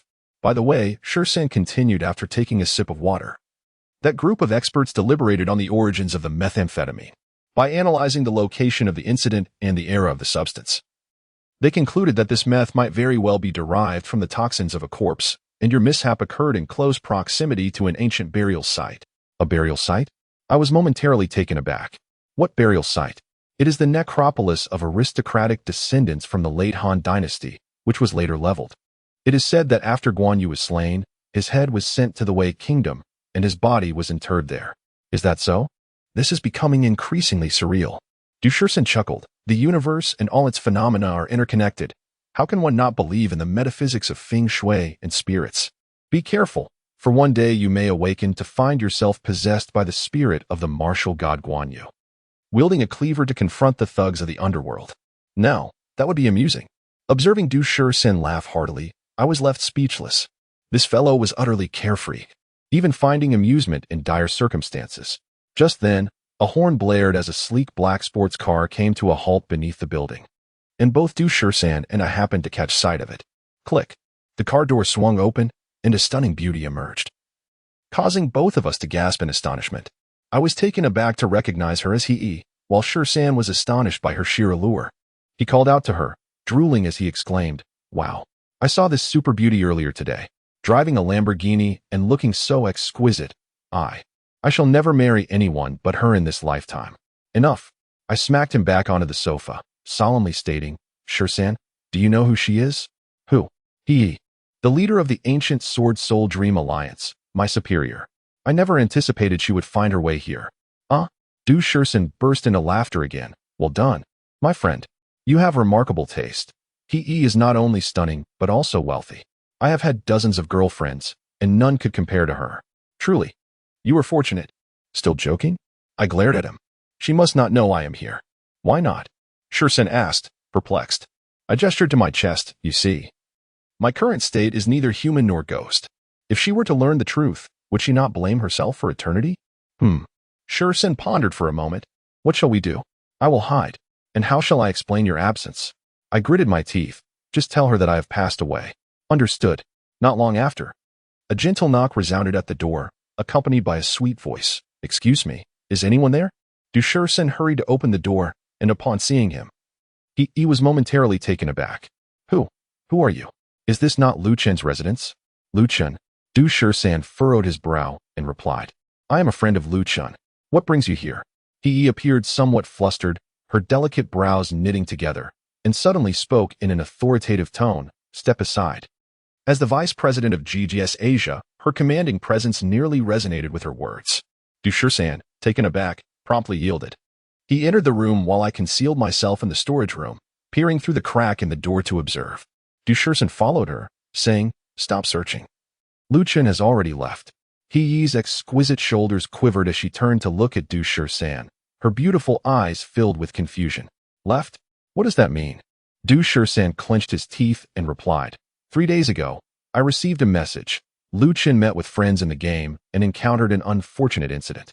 He died in a desolate grave in the southern suburbs, and his body has already been cremated. Who are you, and what do you seek from him? How? How could this be? He's lovely eyes widened in disbelief, and she seemed to crumble, stumbling against the table behind her and letting out a soft sob. Crystal-clear tears cascaded down her porcelain cheeks as she slowly sank to her knees, allowing her graceful legs to gather dust. With a thud, a book titled The Power of Inspiration fell from the table, landing perfectly in Hee's lap. Through her tear-streaked vision, she gazed at the book that had once been a gift to me, unable to suppress her sobs. Du Shursan stood frozen, awkwardly beside Hee, unsure whether to offer support or to remain still. Hee's eyes were red and her radiant face was marked by a mixture of grievance and sorrow. She wept uncontrollably, clutching the book, as if it had become the most cherished possession of her life. I felt a tightness in my throat, desperately tilting my head back to prevent the tears from falling, hoping to contain the sorrow that threatened to engulf me. Chapter 17. Deeply hurt, Hee knelt on the ground, clutching a book entitled Inspirational Studies, weeping inconsolably. Her tears soaked the pristine white shirt. While her brown uniform skirt accentuated her graceful figure, the hem tracing enchanting curves that left Shursan utterly mesmerized, lost in a reverie. After a considerable time, Shursan finally cleared his throat and remarked, "This beautiful lady, Lu Qin, is no longer here. Do you see? I. He lifted her gaze to meet Du Shursan's, her red eyes clouded with tears. Leave me alone. Don't meddle. Shursan, feeling helpless, raised his hands in surrender. But your presence here is affecting my life. Please, have some self-respect. He, somewhat indignant, retorted, you get lost. Shursan was momentarily taken aback, realizing he could not contend with the force of her aura. After what felt like an eternity, He gradually rose to her feet, tightly clutching the book, casting a lingering, affectionate glance around the room before slowly turning and exiting. With a sigh of relief, Shursan knocked on the door, calling, Lu Qin. You can come out now. She has left. My expression was grim, and Shursan, sensing my thoughts, patted my shoulder. Do not be disheartened. It is merely a fleeting sorrow. Once you fully recover, seek her out and surprise her. Wouldn't that be splendid? I nodded, surprised that Shursan, who rarely offered comfort, would utter such words. It was truly a revelation. Yet, he was undeniably exquisite. Shursan marveled sincerely. I could not help but ask, in what way is she beautiful? Shursan pondered for a moment, then replied, her beauty is astonishing to the point of being extraordinary. Not bad. Using idioms now. Let us head downstairs for some sauerkraut fish. I'll treat, as I've been hungry all day. Shursan approached the window, peering down, then recoiled in surprise. She hasn't tea left yet. I moved to the bedside and, with a quick glance, confirmed that he was indeed sitting in her car, hunched over the steering wheel, her shoulders trembling slightly. This sight caused a pang in my heart, an indescribable discomfort. I longed to rush down and tell her that I was alive, merely suspended for a moment. Suppressing the impulse, Shursan descended alone to purchase some food. As night fell, well past 10 o'clock, I remained offline, hiding behind the curtains, watching over Hee, accompanying her through this time, as it might be my final opportunity to see her. At 11 o'clock, a woman clad in a black uniform skirt arrived, offering comfort to Hee before departing in a Lamborghini. I recognized her, Murong Mingwe, one of the 4 elders of the ancient sword soul dream. Is this what Mingwe looks like? I muttered. Shursan's eyes sparkled as he wiped away drool, exclaiming, she is truly magnificent. Nodding in agreement, I recalled that Murong Mingwe was a priestess, her long-standing motto being, I, Murong Mingwe, am tumultuous, nourishing the cold-hearted of the world. I shot him a glare and said, you little rascal, stop indulging in fanciful thoughts. Neither he nor Murong Mingwe are women you could ever have. Why? 13 asked, somewhat perplexed. I don't know. I replied emphatically. Forget that for now. Let's eat. Agreed. We busied ourselves devouring several dishes, and once we were sated, Du Shursan inquired, what shall we do now? Log on and level up to 30 to heal. Don't forget, I'm currently quite injured, I replied with a knowing smile. 13 nodded thoughtfully, yes. We must level up quickly. One day, we shall establish a super guild and sweep across the world. Haha, let us log on. I need to rush to level 30. You should reach level 15 first. In the expansion of Tianzong, level 30 marks a significant threshold. as players at this level can officially promote their classes to advanced ones, also known as second transition. Moreover, only players who reach level 30 are eligible to acquire pets and capture them. Thus, during the early stages of the game, countless players would fervently grind levels to claim the first second transition rewards and obtain powerful pets to gain a substantial advantage in battle. Indeed, it is wise to reach level 30 swiftly. After the second transition, I shall certainly acquire more formidable skills. I mused before logging in. With a flicker of dim light, I materialized in a graveyard, surrounded by an oppressive darkness, save for a faint glow emanating from a gravestone. This was a well-concealed sanctuary. Players from Iceberg City had to utilize tents upon logging off, leading to an abundance of human tents scattered in the wilderness. However, my dwelling would undoubtedly raise no suspicions. Rustling, I pushed aside the decayed soil at the entrance and emerged from the ground. At this moment, I had absorbed a considerable amount of the undead fire essence, attaining the level of a bone spirit warrior. My body had sprouted sparse flesh and blood, no longer a mere skeleton. Yet this transformation rendered me even more fearsome, so much so that I startled myself upon switching perspectives, momentarily believing I had encountered a ghost. Clapping away the dirt and dust from my knees, I was about to leave when suddenly, a searing gust of wind struck me from the side. Another fiery thrust. Without a second thought, I raised my blade, deflecting the assault with a resounding clang, and in a fluid motion, I lunged forward, my wrist flicking as I thrust twice into the opponent's breastplate. A radiant azure halo surged forth from my sword as I bellowed, "Are you still unconvinced?" With a sharp slice, the green blade pierced effortlessly into my foe's chest, blood splattering as a substantial damage figure of 424 soared into the air. A critical strike. It was unfortunate for Guzi. He had previously held some chances, but once I landed a critical hit, his challenge was abruptly concluded. With a pained groan, Guzi gradually collapsed, plummeting from level 20 back to 19. Had all his hard-earned levels merely been a means to seek my tutelage? I stood by, sword in hand, awaiting his resurrection. Moments later, the spirit of Guzi emerged from the grave, elegantly rising like a carp leaping from the water. With his spear pointed at me, he exclaimed, Are you truly Zhuing Wan? Why does your technique so closely resemble his?" I chuckled knowingly. "Is that so? I've already stated that I am not Zhuing Wan. If you wish to challenge me again, it would be wise to equip yourself more robustly, inciting me to unleash my full potential." Guzi glared fiercely at me. "Who exactly are you? Given your fluidity and combat rhythm, it's impossible that I wouldn't recognize such a master. If you are not the martial deity Zhuing Wan, could you perhaps be a mere speck of dust? A shadow in the wind, or maybe Luojian? No, that cannot be." Guzi quickly shook his head. "Luojian has long since fallen. It cannot be him." "What a pity." I smiled faintly. Guzi was indeed a skilled player, seeing through the layers with clarity. The true masters of the game are not those who possess extraordinary martial arts in reality, but rather those who have attained the pinnacle of understanding in the rhythm of combat within the game, their maneuvers flowing seamlessly. In essence, it is merely a matter of familiarity. I advanced towards the frozen ridge, glancing back at Guzi and inquired, "Brother, having fallen beneath my sword thrice, do you yield?"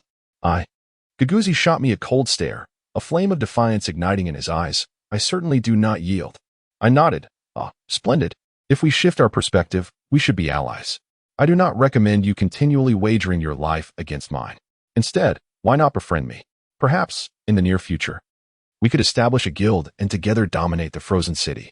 Wouldn't that be more rewarding? Guzi trembled with surprise. Would you truly join me? Why not? Humph. Guzi scoffed with disdain. "A true master never relies on others. You are not a master." After a thoughtful pause, Guzi finally replied, "At present, I have no such intentions. We shall see, but my challenge to you is far from over. Await my return. I shall train diligently." "Very well." I turned away, pondering that although Guzi claimed his skills were currently mediocre, he possessed great tenacity and potential. True masters often begin as such. If I could genuinely win Guzi over, he would undoubtedly become a pivotal figure in the guild I aim to establish. And what is the purpose of creating a guild? Suddenly, the image of Gudrun's soul dream flashed in my mind, recalling He's ethereal beauty and the memories of a time long past, beneath the green trees. A pair of young warriors, one a fighter, the other an archer. He gazed at me and asked, "Luchin, what is your pursuit?" I replied, "Wealth and beauty." He struck me playfully, clearly displeased. I mentioned once more, career and love. She bestowed upon me a smile of appreciation. That is indeed correct. The frozen ridge remained as forebodingly cold as ever, with bronze pillars intricately carved with demonic motifs. Atop these pillars, gruesome severed heads were impaled. Some belonged to humans, others to orcs, and some to shadow demons. The shadow demon race, inherently alluring, consists solely of females, which explains why all shadow demons encountered in the game are female players. With my sword in hand, I ventured into the frozen ridge and approached the Sentinel captain, Fark. After our exchange, this brawny skeletal warrior raised his arm and let out a hearty laugh, exclaiming, "Little skeleton, your growth has truly impressed me. It seems you have become quite formidable. Very well, I shall now entrust you with a most arduous task." Chapter 18. Thorn Skeleton. I nodded slightly. Let us proceed.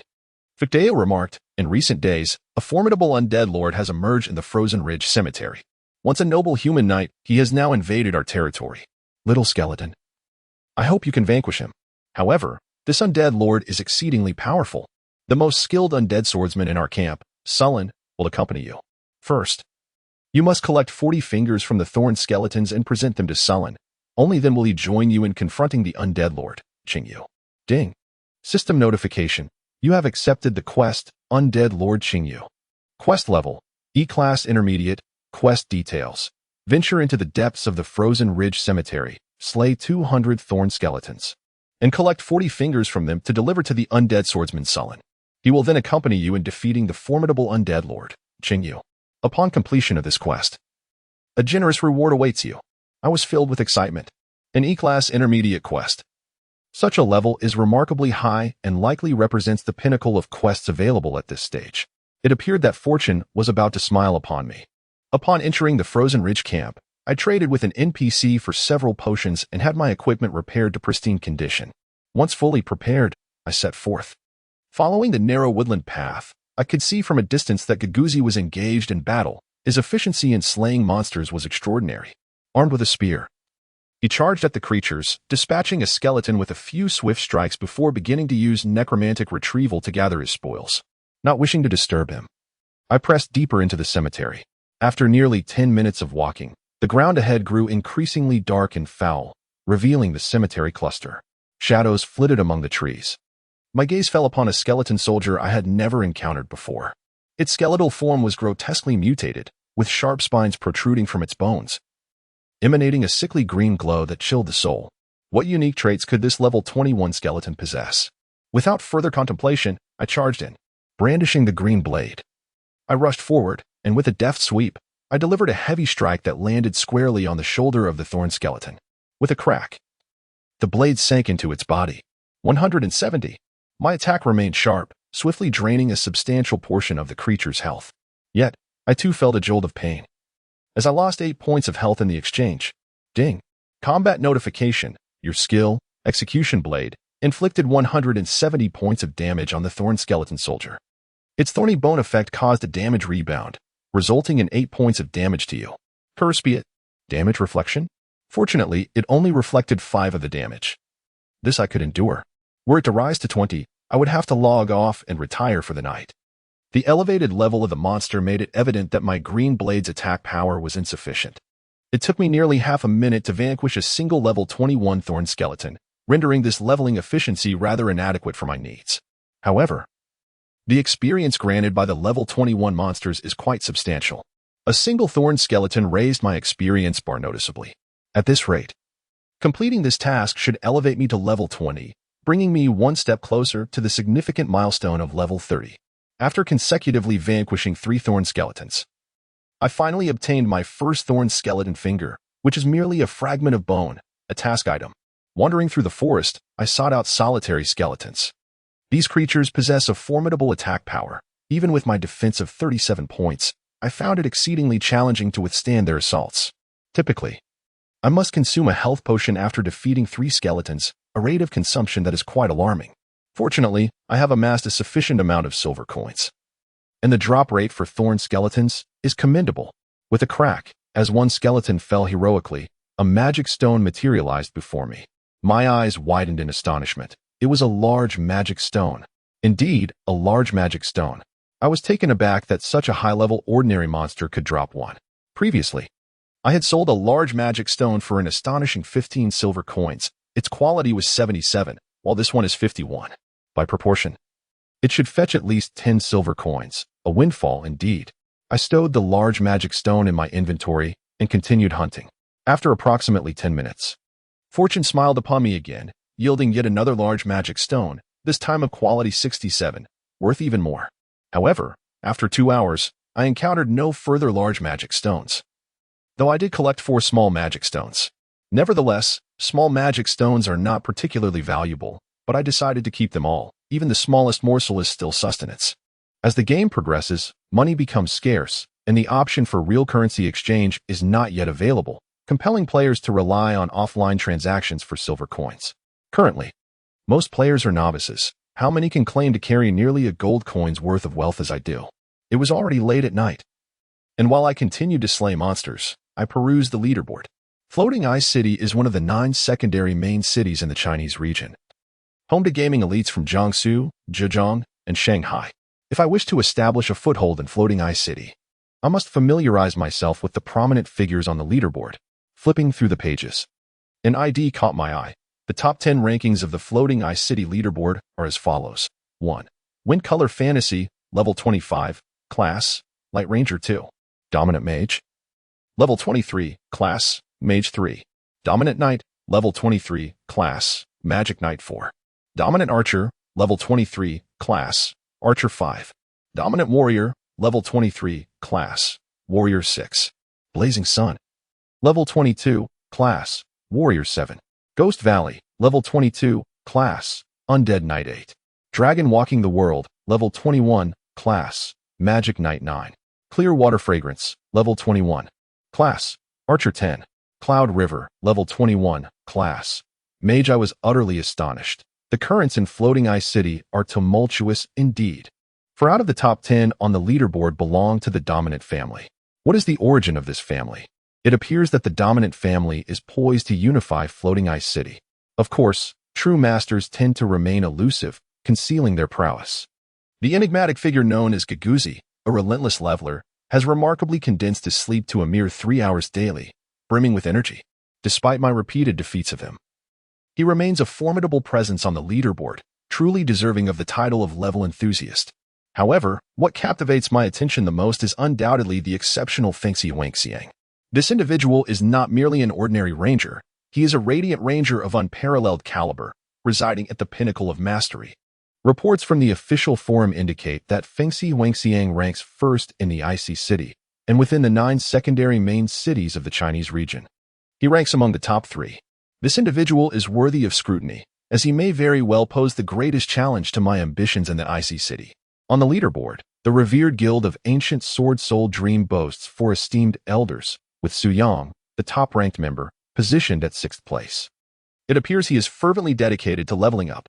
My impression of Su Yang and his companions, Moro Mingwei and others, is less than favorable. Half a year ago, during Heyi's birthday, the 3 conspired to send her a birthday greeting, each taking turns, yet when it was my turn, they all neglected to send their messages. One can only imagine the peculiar look he cast upon me the following day. The task at hand requires the elimination of a modest number of monsters. Yet the task items are astonishingly elusive. After slaying for a solid 7 to 8 hours, it was already the following morning, and I still required 3 skeletal fingers to complete the quest. I had nearly eradicated all the thorny skeletons surrounding the graveyard, and amidst the pile of bones stood a formidable undead lord, sword raised, at the center, precisely the target I needed to eliminate, the spectral Lord Xingyu. I hesitated to engage, as my level had soared to 20, securing my position within the top 100 of the Icy City's rankings.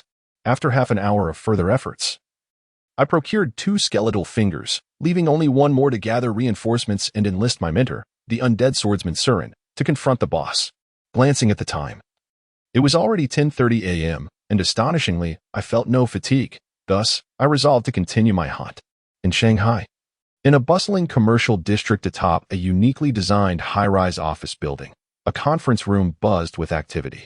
Approximately 7 or 8 elite individuals sat on either side, engaged in business discussions. At the far end sat a young woman, clad in a coffee-colored uniform, her name tag reading He Eve. "It's your turn to share your insights," a middle-aged man prompted, directing his gaze toward her. However, he appeared entranced, staring out the window at the sky. Her beautiful eyes reflecting a profound sadness. Eve, what do you think about this month's decline in performance? Eve, under the scrutinizing gaze of the board members. His long eyelashes slowly descended, a solitary tear gliding down her porcelain cheek. Her lips parted slightly as she closed her eyes, tears streaming down, and she uttered, "But Luchin, he with a soft thud, a thorny skeletal creature succumbed, simultaneously dropping a foul, decaying finger, precisely the item I required for my quest. I picked up the bone fragment and placed it into my satchel, confirming my tally, a perfect 40. Glancing at my level, I found myself at 20 with 45 experience. Having remained online for an uninterrupted 12 hours, the efficiency of my leveling was indeed remarkable. Sigh. There was still the final boss to confront. From a distance, I beheld the undead Lord Xingyu and realized it was time to summon reinforcements to vanquish this foe. However, just then, an unexpected wave of dizziness washed over me, nearly causing me to stumble. At that moment, a chime echoed in my ears. Ding! A system notification appeared. Your hunger level has dropped to 20. Please consume food immediately, or the consequences will be dire. A small red light flickered on the interface, reminiscent of Ultraman running low on energy. It dawned on me that I had overlooked a crucial element: food. The vendors in Iceberg City offered bread, meat slices, and other sustenance to replenish stamina, but regrettably, the Frosty Camp did not provide such provisions. The night spirits had a rather straightforward means of nourishment. They feasted upon corpses. Indeed, the undead possessed the innate ability to devour the deceased. This process not only replenished stamina and elevated hunger levels, but also facilitated rapid recovery of health, which constituted a significant advantage for the night spirits. My attributes had plummeted by 50, with both attack and defense severely diminished. Nearby, a pool of blood lay. Grotesque human corpses bobbing in the crimson liquid, swollen like steamed buns. Ugh! I nearly retched, furrowing my brow, by all that is sacred. I would rather face death than resort to this abhorrent skill of consuming corpses. Chapter 19. The heart of a young girl dragging my weary body. I emerged from the vast graveyard. Not far ahead lay a small human settlement, where a few low-level NPCs were tending to the fields. If I were to eliminate even one of them, it would suffice to sustain my online presence for 24 hours without the pangs of hunger. Yet, I refused. Gritting my teeth, I pressed onward. The sound of crunching reached my ears. Glancing over, I beheld a player clad in black armor, a night spirit, indulging in the carcass of a human. It was none other than Giguzi. How does it taste? I inquired, stepping closer. Giguzi wiped the blood from his mouth and grinned wickedly. Not bad. It's quite fresh since it died less than 24 hours ago. Care to join me? Get lost. I want to eat that. I frowned and turned away, while Giguzi chuckled with a hint of mockery. Huh? You'll never become a top-tier expert, for deep down, you still harbor compassion. Haha. Fury surged within me as I turned to face him, my eyes ablaze with menace. What lies within me is not some foolish compassion, but my bottom line, my limit. Suit yourself, just don't starve. I'd hate to have no worthy opponent left. Giguzi snickered, resuming his gruesome feast. Stumbling, I pressed onward toward the frozen ridge, but the rate at which my hunger diminished accelerated alarmingly. Within mere minutes, I was down to just 5 points of hunger. I scarcely had the strength to walk. Suddenly, I stumbled and fell into the grass. The heavens unleashed a torrential downpour, and furious lightning shattered the darkness. Ominous clouds rolled in, as if proclaiming a divine edict to the sinful night spirits. Breathing heavily, I looked down at the ground in humiliation. In a moment of desperation, I resolutely sank my teeth into the tender grass beneath me. The taste was unbearable, a bitter essence flooding my mouth. Ding! System notification. You have consumed root grass, quality 1, restoring 0. 1 points of hunger. What? Only 0. 1? Is this some kind of joke? I was on the verge of tears. My mind suddenly blanked, teetering on the edge of unconsciousness. At that moment, a voice pierced the gloom, like moonlight illuminating the endless dark. Big brother, what's wrong? I slowly lifted my head to see a girl in a flowing purple dress beneath a tree, her features exquisite, a round face framed by sapphire-like eyes. She held a basket filled with mushrooms. Oh, it was a little girl gathering mushrooms, not a mushroom-gathering little girl. I replied, but my words faltered. My hunger was insufficient. Dying of starvation was no grand tragedy. I could regain my level after a few hours of grinding. You. The little girl gazed at me, suddenly breaking into an angelic smile. Big brother, are you very hungry? I nodded vigorously. The young girl, with a swift motion, lifted her long skirt, revealing a pair of round, rain-kissed thighs. Just as my gaze threatened to linger too long, she produced a loaf of homemade oatmeal bread from her snug pocket and cheerfully offered it to me, saying, "Here, this is the oatmeal bread my mother made. It's quite delicious, do have some." A wave of shame washed over me for my earlier thoughts, and I quickly accepted the bread. Oatmeal bread, quality 100 level 1 cooking. Restores 75 points of hunger. Truly a delightful treasure. I hurriedly stuffed the bread into my mouth. Though slightly damp, it carried the sweet fragrance of youth. There is a legendary tea, said to be dried against a maiden's bosom after being harvested, renowned in the Anhui region, its name eluding me for the moment. This oatmeal bread bore a similar quality, its flavor exceedingly pleasant. In an instant, I felt a surge of vitality return, for although the bread was of modest rank, my own level was not high, thus the restoration was significant. I leaped to my feet, invigorated, and smiled at the girl, asking, "What is your name, little sister?" "My name is Shinran," she replied with a melodious voice. It was somewhat unnecessary to inquire, as I had already noticed the words floating above her head, Maiden Shinran LV15. She was an innocent girl, harmless in nature. Otherwise, she likely would not have offered aid to someone like me, a creature often hunted by others. Continuing the conversation, I asked, "Shinran, what brings you here?" "This is a place frequented by night spirits. What would happen if something went awry?" She blinked innocently and said, "My mother's sight has faded. The village sorcerers claim that the new mushrooms sprouting in the rain can heal her eyes, so I—" "Oh, I see. Will you come here every day?" "Yes."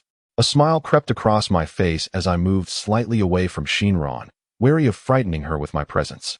I then said, "Shinran, may I find you here each day? Would you bring me a loaf of bread daily?" She nodded eagerly. "Of course, brother. Do you like the bread my mother makes?" "Indeed." "Hee. Remember that, Shinran." I found myself somewhat speechless. This naive girl, so innocent, asked for nothing in return. With that thought, I retrieved a silver coin from my pouch, flicked it, and watched it arc gracefully into her basket. "Take this to buy some flour." I cannot accept without giving something in return. "All right, brother, I must go home now. Mother will worry if she is alone." "Very well." Shinran, with her basket in tow, skipped through the grass like a beautiful butterfly, quickly vanishing from my sight. Ah, what a rare and pure-hearted girl. Having regained my strength, I strode purposefully into the frosty heights and approached the undead swordsman, sullen, at the camp.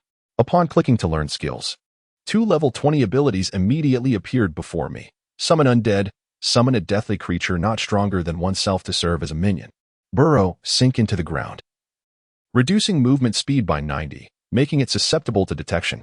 Each skill required a learning fee of 20 silver coins. Fortunately, I was now a wealthy individual with 92 silver coins, enabling me to swiftly acquire both active skills. The Summon Undead skill was undeniably formidable, allowing me to conjure a combat ally that could serve either as an attacker or a tank, proving exceptionally practical. As for Burrow, it seemed to be a skill designed for escape. Of course, if one did not mind the slow pace, it could also be employed for ambushes. I activated Burrow, and instantly, my form transformed into tendrils of crimson vines, rapidly descending into the earth. I could perceive the surface conditions, yet my movement speed was agonizingly slow. At such a rate, I would likely arrive at Frosty City with hair as white as snow. However, the ability to conceal myself underground while observing the world above was remarkably powerful. My mind was flooded with visions of graceful figures as I lay hidden before the gates of Frosty City, watching the elegant elven maidens, shadowy sorceresses, and human beauties pass by, their skirts swaying in the breeze, a truly sublime enjoyment. Soon enough, I subconsciously categorized this Burrow skill as one of my trump cards. At that moment, my mentor, the undead swordsman Sullen, cast a disdainful gaze upon me from above. "You insolent brat, what are you doing? How dare you employ such a rudimentary Burrow technique in my presence?" I hastily deactivated Burrow, my form reconstituting as tendrils of crimson vines surged back to the surface, solidifying into my human shape. I then produced 40 skeletal fingers, exclaiming, "Master, these are trophies taken from our adversaries. The undead lord, Qingyu, lies within the graveyard." Sullen accepted the skeletal fingers with a scoff. "That fool Qingyu, so foolish as to trespass in my domain. I shall show him the might of the master of Nightblade swordsmanship. Come, little skeleton, follow me. I will teach you a lesson about the laws of power. My heart swelled with admiration. Master, this way. Leading Sullen back into the depths of the graveyard, we encountered numerous skeletons along the way, each dispatched in an instant by Sullen. With a two-handed broadsword, he effortlessly cleaved through a level 22 ironbone skeleton, displaying extraordinary prowess. Before long, we arrived at the edge of the grand graveyard, where the undead lord, Qingyu, stood at the center, coldly gripping his long sword. My mentor, the undead great sword master Sullen, approached the perimeter of the graveyard, hands on his hips, pointing dramatically at Qingyu as he bellowed, "Qingyu, you aristocratic scoundrel, come forth and meet your demise." The blood pool within the grand graveyard was, for the nightlings, a lavish feast of indulgence. I stood at the precipice of a lavish banquet of wine and meat, raising a hand to summon the spirits. In an instant, a frail little skeleton emerged from the blood pool, trembling as it took its place behind me, exuding an air of unwavering loyalty. Demon Servant, Novice, Level 5 Attack, 1550 Defense, 20 Health, 150 Trait, disappears when the master is offline. The little skeleton nodded and bowed before me, yet I could distinctly see the words useless inscribed upon its forehead. With a mere defense of 20, an attack of 50, and a paltry health of 150, how is one to survive? I shook my head in resignation. At that moment, the undead Lord Qingyu had already detected the enemy, charging forth with a heavy sword, roaring, "Wretched undead, meet your demise in hell." Surin let out a fierce howl and surged forward with his sword. Clang! The clash of metal resonated as the two formidable boss-level NPCs exchanged blows, with Surin, the great swordsman, clearly gaining the upper hand, sending Qingyu reeling with a single strike. Qingyu, enraged, skidded several meters across the ground, preparing to launch another assault, blissfully unaware of the azure light descending from behind. Thud! A powerful strike from my blade landed, causing Qingyu to shudder as his health plummeted. After all, he was a boss, and I could not afford to miss the precious experience and treasure opportunity. Seeking vengeance, Qingyu whirled around, unleashing a fierce sword strike with chilling force. Flash! The blade pierced through my defenses, and blood splattered forth as towering damage numbers surged above my head. 321. Goodness, that was almost a lethal blow. At that moment, my demon servant, the skeleton, rushed forth, finally proving its worth in life, only to be cleaved into several shattered pieces by the boss in a single stroke. In haste, I consumed a healing potion. Just then, Surin re-engaged, battling fiercely with Qingyu. The two bosses exchanged fierce blows, but ultimately, Surin emerged victorious, leaving Qingyu gravely wounded. Meanwhile, I had replenished my health and was ready to join the fray once more. Chapter 20. The Emberblade. The blade shimmered with a faint crimson hue, infused with the power of the undead. Alas, it proved effective solely against living targets and held no sway over a necromancer such as Qingyu. With a swift motion, I struck again, severing nearly 200 health points from the boss. This time, I had learned my lesson. I deftly evaded, allowing my mentor, Surin, to take the lead. Once the boss's aggro missed me, I surged forward, sword raised, and the Emberblade once more struck Qingyu's visage. With a resounding roar, Qingyu fell. I dashed forward with unparalleled speed, my eyes scanning the area, and within moments, I gathered all the spoils into my satchel. 3 large magic stones of remarkable quality, 97, 98, and 94, promised a handsome profit. Additionally, the undead lord had dropped 2 pieces of equipment, a blood-red longsword and a deep azure cloak. My heart soared with joy, for the cloak would shroud my face, allowing me to conceal my skeletal identity from prying eyes. My hands trembled with excitement as I examined the attributes of the items. The blood-red longsword revealed its attributes, sending my heart racing. Emberblade, bronze item, attack, 2540 strength, 8 required level, 25 a bronze item. What a fortune! With a staggering attack power and an additional 8 points to strength, it was undoubtedly a lethal weapon at this stage. My previous green blade offered a mere 18 attack points, rendering it a mere kitchen knife in comparison. If anyone were to discover that the Emberblade was now in my possession, chaos would surely ensue. Overwhelmed with joy, I placed the Emberblade into my satchel. Although I had just reached level 22 after vanquishing the boss, I was still 3 levels shy of wielding it. I aim to achieve level 25 within 2 days. What an exhilarating prospect! Amidst my elation, I turned my attention to the attributes of the blood-red cloak and was once again struck dumb. Azure Cloak, bronze item, defense, 22 stamina, 7 bonus, increases user's evasion rate by 0.5 required level, 25 incredible. Another bronze item. With a formidable defense of 22 points and an increase of 7 points to stamina, it also boasted a special property enhancing my evasion. Though modest, it was a tangible boon. The excitement was nearly overwhelming. With great effort, I suppressed my exuberance, stowing both items in my satchel before conversing with Surin to complete the quest. Ding. System notification. Congratulations, you have completed the quest. Undead Lord. Qingyu. You have gained 4,000 experience points and 100 reputation points. As the golden light ascended once more, I reached the illustrious level of 23. Nearly 2 levels shy of equipping 2 bronze artifacts. Moreover, I had finally made my debut on the prestigious leaderboard of Frozen Ice City. 1. Radiant Ranger, level 26-2. Dominating Mage, level 24-3. Dominating Knight, level 24-4. Dominating Archer, level 24-5. Dominating Warrior, level 24-6. Fiery Sun, level 23-7. Giguzi, level 23-8. Shattered Sword, level 23-9. Dragon's Roam, level 21-10. Clear Water Fragrance, level 21. How exhilarating. The leaderboard felt to me like a bus. One could simply hop on when the mood struck. Aha. The undead great Swordmaster, Surin, patted my shoulder and bestowed upon me a look of admiration. Young one, you are formidable, far surpassing that other rookie, the pitiful undead. I nodded in agreement, pondering that at this very moment, Giguzi must be sneezing incessantly. Surin, wielding his sword, returned to the Ice Ridge camp, and I followed suit to see if any tasks were available at the sentry. For merely slaying monsters would not suffice in accelerating my leveling as efficiently as completing quests alongside training.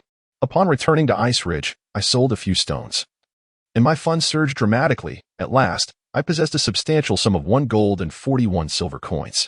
A profound sense of accomplishment welled within me. I spent 5 silver coins at the undead NPC warehouse manager to unlock my personal storage, safely stowing away the flame blade and azure cloak. For wandering outside carelessly could lead to my demise, and I would surely lament should I lose them. After repairing my equipment and purchasing potions, I was poised to embark on my quest to reach level 25. With eager anticipation, I stepped outside, only to be startled as a figure emerged from the blood pool, staggering with a spear in hand. It was none other than Giguzi, barely clinging to a third of his health. Had Giguzi been assaulted? I was taken aback and rushed forward, exclaiming, "What transpired?" Giguzi gritted his teeth as he struggled to rise, gulping down a health potion, and shouted, "A group from Frozen Ice City is coming, claiming they will slaughter the Night Spirit players in Ice Ridge. Damn it." Suddenly, from the thicket, a figure burst forth, spear in hand, with the name Dragon's Roam floating above his head. The rampant dragon. My eyes narrowed. This was fortuitous indeed. The audacity of the rampant dragon's crew to proclaim a massacre upon Ice Ridge was beyond belief. Although Giguzi was not a friend of mine, the rampant dragon was certainly my adversary. I could not simply ignore this predicament. "Is it you?" Dragon's Roam bellowed as he spotted me approaching, before turning to flee. 2 warriors emerging behind him, brandishing their rudimentary iron swords, their blades glinting ominously. This was the warrior's level 10 skill, Heavy Strike. My countenance darkened as my feet suddenly struck the ground, sending blades of grass flying. In an instant, I transformed into a fleeting specter, executing a flawless zigzag maneuver within a mere 3 meters. The 2 warriors' heavy strikes met only empty air, and they exchanged incredulous glances, their faces etched with disbelief. How? How is this possible? What sorcery is this? With a swift slice, the verdant blade severed the neck of one warrior, radiating a resplendent green aura, while the executioner's skill, like a mountain's oppressive weight, descended upon the forehead of the other warrior. 274. 311. Accompanied by a startled gasp, the warrior on the left crumpled to the ground, while the one on the right, bloodied and battered, attempted to retreat. I surged forward, delivering a finishing blow, and he too fell. Behind me, the voice of Giguzi echoed, "Beware of the assassin's ambush. Their assassin is exceedingly formidable." A chill gripped my heart. Here they came. In an instant, a sharp glint sliced through the air, the assassin's level 10 signature skill, Cold Edge. My body instinctively shifted to the right, evading the attack as the energy dissipated into a colossal miss. Impossible.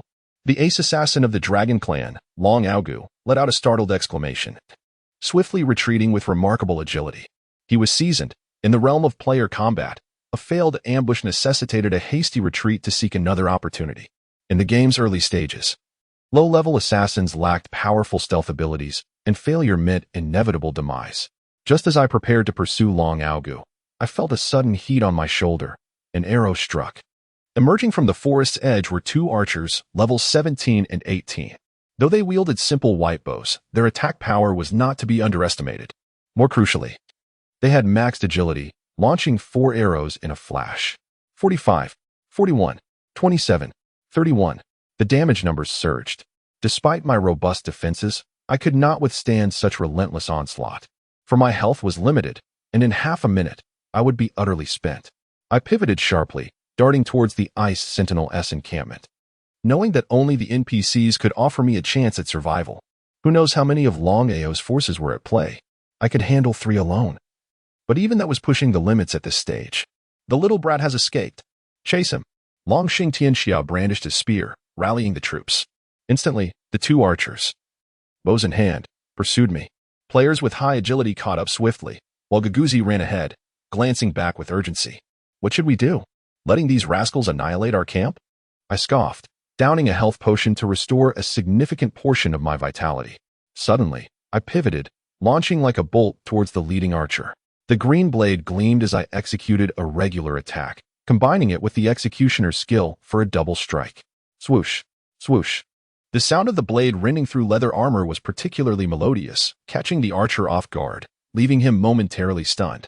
2 numbers flared above his head before he collapsed.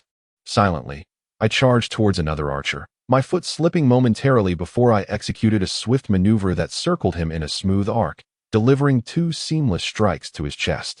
210, 224. Another instant kill. Magnificent. Guguzi, taken aback, couldn't help but let out a hearty laugh. Before his voice faded, a dagger sliced through the chaos, signaling the assassin's ambush. Crack. 247. The damage from the cold edge skill was immense, causing Guguzi to lose a significant amount of health. Yet, without hesitation, he thrust his long spear forward, unleashing a fiery jab. 274. A commendable display of power, particularly effective against leather-clad foes. With a single strike, he had already eliminated the stealthy assassin, but Guguzi's health was critically low, prompting him to hasten towards the sentinel NPC. I followed suit. As Long Tianzong advanced with 7 archers, 5 mages, 3 priests, 1 bard, 1 strategist, and 2 rangers, an imposing ensemble from the crazy dragon family. Indeed, such a formidable lineup could dominate the battlefield, and it was evident that neither Guguzi nor I could contend with them. Forward! Long Tianzong commanded with a sweeping gesture, and instantly a throng of minions surged forth. Quickly, to the sands of defeat, over here. Guguzi leaped with his spear towards the outpost beyond the camp, where, if my memory served correctly, at least 7 level 20 dark-type NPCs awaited, potentially offering us some much-needed protection. Chapter 21. The winds of fantasy in the dim light of the night, silhouettes darted past, and within half a minute, I beheld the flicker of a campfire. Beside that humble encampment, the formidable captain of the Sentinels, Fak, laughed heartily. Little skeletons, you have arrived. Yet, in the next instant, his expression shifted dramatically. Curse be it, humans have actually found this place. Soldiers, arm yourselves and slay them. In an instant, the entire Sentinel Ridge erupted into chaos. 7 level 20 NPC soldiers brandished their weapons and charged towards the throng behind me and Guguzi. The members of the Quanglong family, including Longxing Tianxia, numbering 20 in total, approached fearlessly. In truth, they had little reason to tremble. The attributes of level 20 NPCs bore little distinction from those of level 20 monsters, making them rather easy to dispatch. Kill. First annihilate the NPCs, then eliminate those 2 demonic bastards. Longxing Tianxia, brandishing a spear, surged forward with ferocity.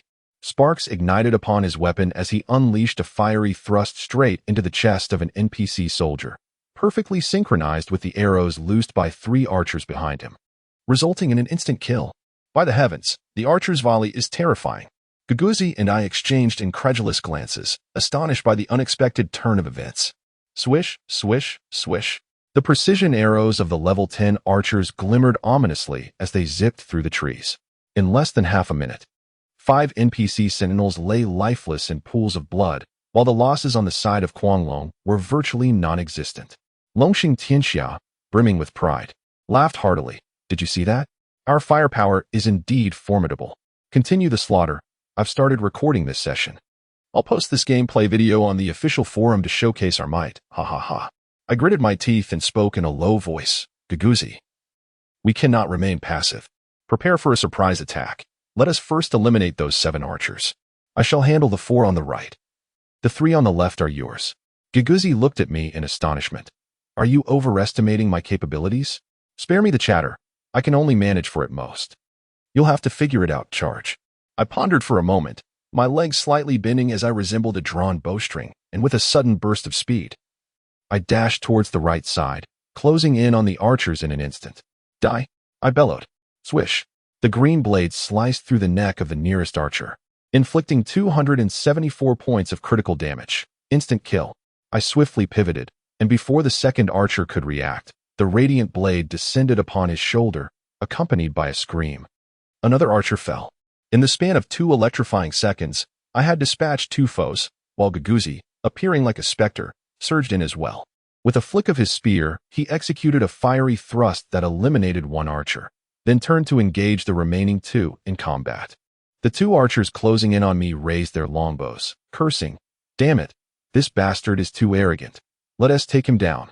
Before their arrows could leave the string, a chilling gust swept through, and I charged forth, closing the distance to less than 20 centimeters. The terror in the archer's eyes was, I must admit, a perverse delight. According to the system rules, archers cannot shoot arrows when they are within 3 yards of their target. The archer, however, demonstrated remarkable experience. He swiftly exchanged his longbow for a dagger, which he brandished in the air, leaving a faint mark upon my breastplate, inflicting a meager 17 points of damage. Such a paltry attack. With a swift motion, I vanished from my position, while the archer, wide-eyed, slowly knelt as blood oozed from his neck. He was a dexterity-focused archer, while I was a strength-focused warrior. As long as my attack did not miss, death awaited him. Come on, lads. It is time to defend our racial dignity. Let us slay for more gold and glory. In the night sky, the roar of battle erupted as Captain Fact declared war, leading the remaining 2 soldiers into a fierce skirmish alongside Longxing Tianzong and others. These NPCs displayed remarkable loyalty, buying us precious time for a sneak attack. With arrows raining down, I consumed 2 health potions and finally reached the 4th archer. A feint with my longsword, a swift glide of my feet, and I executed a perfect arc that deceived his gaze. My blade danced, and with 2 swift strikes, I vanquished him. Excellent. The entire process took less than 30 seconds. And it appeared my delay time had dropped below 0.7. Meanwhile, Guguzi had eliminated 2 archers and was now pursuing the last one, armed with a spear and with less than 20 health remaining. Damn it, perish. Suddenly, a figure emerged from the shadows, Quanglong Aogu, brandishing a dagger aimed at Guguzi's back. I swiftly lunged forward, my sword striking coldly against Quanglong Aogu's skull, while I called out, Quanglong Aogu. This strike was intended to draw his attention. As my sword descended slowly, Quanglong Aogu, displaying impressive reflexes, turned and swiftly dodged to the right, narrowly avoiding the blow, resulting in a significant miss. Guguzi was saved and continued his pursuit of the bloodied archer. I, however, dashed toward Quanglong Aogu, my speed surging as my longsword carved a shimmering arc through the night. Quanglong Aogu hastily sidestepped, but a smirk tugged at my lips.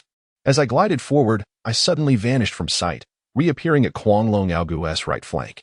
My movement was flawlessly executed, and in a flash, I unleashed 2 strikes, one of which was a devastating blade attack. 218. 311. Quanglong Aogu, witnessing the damage numbers, could hardly fathom how my speed had escalated so rapidly. In despair, he closed his eyes, collapsing at the edge of a pool of blood. The battle had far exceeded Longxing Tianzong's expectations. He was recording the scene, helplessly watching as his comrades fell one by one. Meanwhile, Captain Fack, a level 25 NPC, found himself below 25 health, causing great frustration for Longxing Tianzong. Guguzi, take care of the strategist. With a thunderous shout, I surged towards the mage, simultaneously enduring 3 strikes from lightning spells that left my body tingling. Fortunately, the mages were poorly equipped and of a relatively low level. Otherwise, a dual barrage would have been fatal. After downing a health potion, I swiftly dispatched the first mage, while the other two hastily retreated. But I paid them no mind and turned to pursue Longxing Tianxia. At that moment, two agonizing cries echoed, as the two mages of the Mad Dragon met their demise simultaneously. What on earth is happening? Giguzi stared wide-eyed, seemingly unable to comprehend the scene before him. A chill ran through my gaze. Be cautious. There is a master among us. We tightened our formation and charged towards Longxing Tianxia, while not far off. The strategist and bard fell victim to sudden death, struck down before we could discern the assailant's appearance in the dim night. Stay alert. Heal up. He will strike. I coldly surveyed my surroundings, while Longxing Tianxia found himself ensnared in a fierce battle with NPC Captain Fak. Suddenly, a gust of wind arose, and the underbrush swayed as a figure in a billowing white robe darted in, launching an attack with blinding speed. It was a warrior cloaked in white, whose silver-glimmering sword plunged heavily into Giguzi's chest. 371. A horizontal slash followed, inflicting an additional 404 damage. Unbelievable. I widened my eyes, utterly astonished that Giguzi could be so swiftly eliminated. Upon glimpsing the name of this formidable adversary, I understood. Fengxi Wangxiang, the top-ranked expert from the Icebound City region. Draped in a milky white robe, emanating a silvery sheen, his face remained obscured. Humph. I drew my sword. What does being the highest level matter? Fengxi Wangxiang retreated rapidly, positioning himself beside NPC Captain, and with a swift stroke of his sword, he dealt a significant blow to Fak, drastically reducing his health. Such overwhelming power is truly terrifying. It's no wonder he claimed the top rank. I maneuvered quickly, evading the NPC's obstruction, and in the next instant, I swept my sword across. Whoosh. Fengxi Wangxiang gasped in astonishment, deftly ducking while redirecting his sword in a graceful arc toward my waist. What exquisite technique. I couldn't help but admire. This player's skill is surely among the finest in Icebound City. Despite my current latency of roughly 0.5 seconds, I might still fall short against him. Thud. Thud. We both failed to evade each other's strikes. 274. 265. The exchange was evenly matched. Just then, Longxing Tianxia appeared, his face twisted with malice, as his spear, akin to a venomous serpent, lunged towards me, igniting with flames. A sharp pain pierced my lower back. I inwardly cursed, but it was too late. Fengxi Wangxiang, as quick as lightning, delivered a final, devastating blow, and the last remnants of my health vanished. Snap. Transformed into a lifeless form, the soul was liberated, and the surroundings faded into a monochrome gray. In the instant of death, an extraordinary event unfolded. The wind color fantasy did not express gratitude for the dragon's dominion. Instead, a swift and ferocious strike severed the life of the Mad Dragon's commander, followed by a series of blows that dispatched the Sentinel captain, Fak, and decapitated him, seemingly fulfilling a faction mission. The soul manifested in the graveyard, close to the body, arriving 2 minutes later. In the void, the spirit of Giguzi sat beside the corpse, hesitant to revive, for not far away, Wind Color Fantasy, draped in a white robe, languidly leaned against a withered tree, showing no sign of departure. Alas, must one guard both my and Giguzi's remains? What should we do in this dire situation? Giguzi sent a message. Gritting my teeth, I replied, let us revive together and take him down. Excellent. Glancing at the time, I looked at Giguzi and messaged, watch my signal. When I count to 3, we revive simultaneously.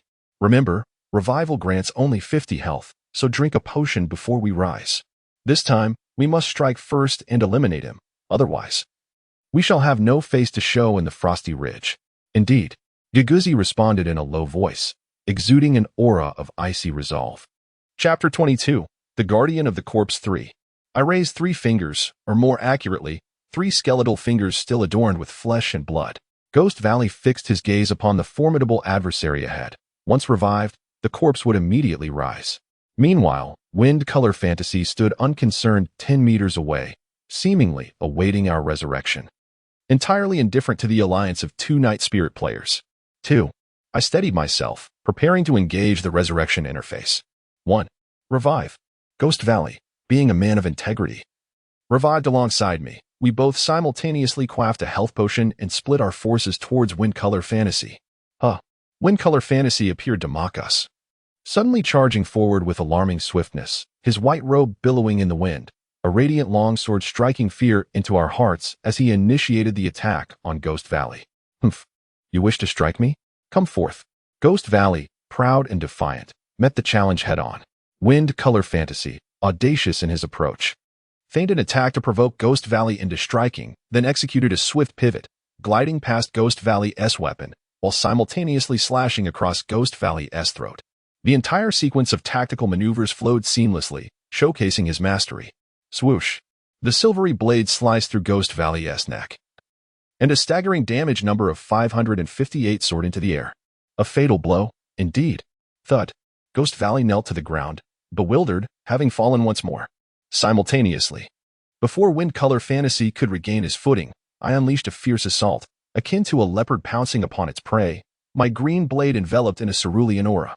Wind Color Fantasy was caught off guard, and could only endure the impact as my blade struck heavily upon his shoulder. Splatter! Blood sprayed forth, staining his white robe crimson.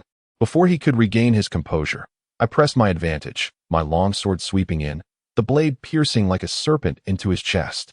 327, 221, 2 successive strikes, nearly demonstrating the full extent of my speed and power. Wind Color Fantasy's health depleted entirely, and he slowly collapsed, losing a level. Humph. Damn it, that hurt immensely. Ghost Valley revived once more, stepping forward to kick Wind Color Fantasy's corpse with a scowl, adding with unquenchable eagerness, Shinsha. Let us guard his corpse. This individual is the top level in Iceberg City. Even after losing a level, he remains at 25. Let us watch over him for a day and night, and see if he still dares to claim that title. I could not help but chuckle. Patting him on the shoulder, you guard it. I'm off to level up. Besides, even if we guard his corpse, I cannot guarantee we could defeat him. I was not being modest. It was only through the combined efforts with Ghost Valley that we barely vanquished this opponent. In a one-on-one duel, my chances of victory would scarcely exceed 50. Upon examining the ranks, I found myself diminished to level 22, while Giguzi had descended to level 21. Both of us had fallen out of the top 10 of the Icebound City leaderboard, surrounded by a sea of corpses. The members of the Mad Dragon Guild had all perished here, and even the foremost contender, Fengxi Wangxiang, had met his demise in this place. The Frosty Post was indeed the territory of the night spirits, unleashing a tempest of bloodshed. Gazing upon the lifeless form of Captain Fack, Giguzi remarked that non-boss NPCs required 24 hours for revival, indicating that we would certainly not receive any quests today. Is that so? I replied with a subtle smile, choosing not to elaborate as I turned to enter the Frosty Post. I replenished my potions and repaired my gear, then ventured alone onto the icy path that led into the jungle. Regardless of the circumstances, my immediate goal was to reach level 25. If I could equip the Xuanhua Blade and the Qinghua Cloak, I believed I could hold my own even against Fengxi Wangxiang in direct confrontation. I sought a training ground at the edge of the graveyard, where I encountered level 25 skeletal night spirits. Their attack power was modest, yet they offered substantial experience. In the absence of quests, it was still a viable option for leveling up. Suddenly, a neutral creature appeared ahead, a level 20 wild chicken, with low attack power and health. I dispatched it with 2 swift strikes, its form collapsing to the ground. Approaching, I activated the Necromantic Grasp skill. Ding. System notification. Congratulations. You have obtained a chicken egg, quality 4. Beyond that, there was nothing more. I consumed the egg raw, restoring 4 points of hunger, which paled in comparison to Chiron's oatmeal bread. With a flick of my wrist, I invoked the necromantic summon. Hiss. The wild chickens remained struggled to rise, transforming into a splendid skeletal chicken, now a level 10 servant, though its attributes had significantly diminished. This summoning skill proved to be rather lackluster. Continuing my grind, I spent over 4 hours vanquishing skeletons, barely achieving level 24. At that moment, I received a message from Du Shir-san. Luching, I am level 17 now, quite fast. ISNT it. We have endured for over 10 hours. It's time to log off, eat something, and rest. All right, I will log off immediately. I hastened back to the Frosty Post, only to find that the corpses of the Mad Dragon Guild members had revived and Fengxi Wangxiang was nowhere to be seen. Now at level 27, still far ahead of us. Upon entering the graveyard, I discovered Giguzi rummaging through a tomb. Casting a chilling smile in my direction, off work and heading home, I felt a jolt, responding with a laugh. Indeed. Are you also heading home? Yes, good night. Sweet dreams. After logging off, I realized it was already past 3 in the afternoon the following day. Yet, I felt remarkably refreshed, as if I had been invigorated by a mystical force, brimming with energy.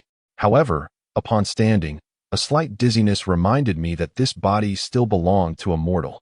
After brushing my teeth and washing my face, I joined Du Shursan at a nearby restaurant, ordering a bottle of Erguo and a few small dishes. It was a Hunan restaurant, renowned for its exquisite flavors. The proprietress, a woman in her 30s with a graceful figure, moved with an alluring charm. As Shursan would say, she exuded an enticing allure, making this establishment a favored haunt for both of us. With a cup in hand, Shursan downed his drink in one gulp. His brow furrowed as if he had been shot.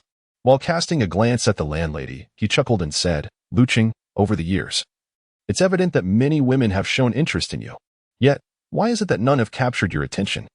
Take Tian Shui from the foreign language department back in our senior year, for instance. It was clear she had feelings for you." "Tian Shui? Who is Tian Shui?" I inquired, bewildered after finishing my drink. "Damn."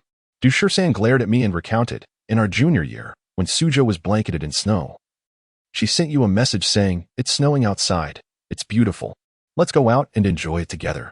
Can you recall how you responded?" I pondered for a moment. What did I say? I can't remember. Damn it.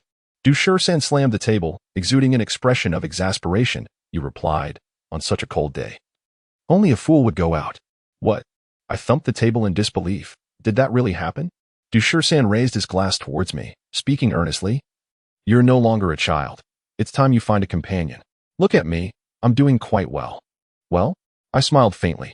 "Are you suggesting that your escapades from Suzhou to Shanghai have left women calling your name in every corner?" Du Shursan paused. "Damn, you know?" "Yes, that's exactly how it is. How can one manage without a girlfriend?" I shook my head, smiling lightly. "Let it be. None of them are suitable for me." "Not suitable? Or perhaps you simply look down on them." Du Shursan sighed. Tian Shui was the belle of the foreign language department, if you can't even appreciate her. What could possibly catch your fancy? As he spoke, a realization seemed to dawn upon him, his eyes lighting up. Indeed, he is a rare gem. But, Sai, my brother, do you think you could handle a woman like her? I gazed out the window, murmuring, "I've never considered such things." Du Shursan stared at me, shaking his head after a moment. "Forget it. You're just like Tian Shui described, a block of wood that will never bloom." I couldn't help but chuckle. One can thrive without a woman. Let's discuss our future plans instead. Du Shursan, intrigued, said, I'm nearing level 20. When I hit level 25, I should learn a secondary profession. What do you think I should choose? Alchemy, lumberjacking, gathering, blacksmithing, or tailoring? Choose what you will. What matters is that it brings in money. Blacksmithing will surely be profitable in the later stages. I'll learn that. Sounds good. Du Shursan smiled, filled with anticipation. Luching. Once we've leveled up, we should raise our banners and establish our own guild. Absolutely. I clenched my fists, speaking resolutely. To create a brand new guild that disregards all notions of justice, rules, and reputation, to dominate and obliterate tyrannical guilds like the Mad Dragon, sweeping away all factions within Iceberg City. Haha, I am entirely in agreement. Du Shursan exclaimed enthusiastically, "Landlady, bring us 2 more bottles of Erguo 2. According to the rules, one must drink and then sleep." Upon awakening, I discovered it was already past 2 in the morning, a perfect moment to engage in leveling up. At this hour, the online players are often drowsy, and there are fewer competitors for monsters. After retrieving my helmet and connecting to the network, I quickly logged in. A rush of darkness enveloped me. It was the dim light of the tomb. I struggled to clear the soil away, spitting out the muck from my mouth. It became evident that I should invest in a tent. Sleeping in a tomb is not quite ideal, and I am not part of the ancient tomb sect. So encountering a little dragon girl would be futile. I examined my character as attributes. Level 24 with 3 experience, ranking 247th in Frozen Ice City. There are far too many leveling enthusiasts. The top player remains Wind Color Fantasy, already at level 28, seemingly having stayed online for quite some time. The second player is at level 26, not far from my own progress. From the 10th to the 259th ranks, all players are either level 24 or 25, indicating that the competition among top-tier players is exceedingly fierce. It is no wonder, as the Delta region has always been a breeding ground for heroes. From Lin Fan and Mu Rong Shan of the Moon Eternal era to the spirited scholars of the Ling Tong era, the 7-Star Lantern. The Jiangsu-Zhejiang Shanghai region has almost become the cradle of gaming titans. Nowadays, players from Jiangsu and Zhejiang primarily emerge from the novice villages surrounding Frozen Ice City, suggesting that the guild conflicts in this city are likely to be the most intense among the 9 secondary main cities. Chapter 23. The Heart of the Wild Bear. As I ventured along the narrow path away from the frozen peak, my hunger level had dwindled to 54. I pondered for a moment and decided it would be prudent to seek out some sustenance first. Perhaps I could find Shinran in the forest, surely.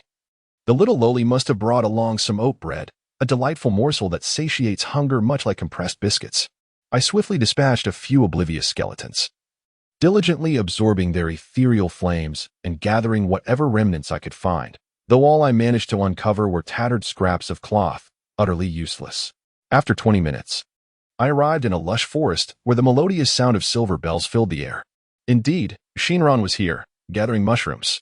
I hastened my pace, bursting through a thicket to behold her sitting amidst the grass, 2 lively rabbits frolicking beside her. Truly, she was the epitome of a gentle loli, as the rabbits showed no fear of her presence. However, my aura of darkness was too potent. Upon my arrival, the rabbits darted away in a flash. Turning around, Shinran stood up in surprise, her face lighting up with joy as she exclaimed, "Brother, you have finally come." I approached her with a smile. "Yes. Did you bring me some bread?"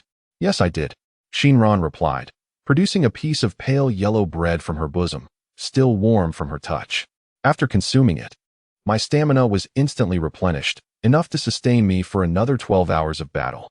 Once I finished the bread, I noticed Shinran still gazing at me, her clear, flawless eyes glimmering like black jewels. "Is there something you wish to say, Shinran?" She nodded, extending her hand to point southward. "Brother, I saw a rather frightening old man over there. He seems to be injured." "Oh?"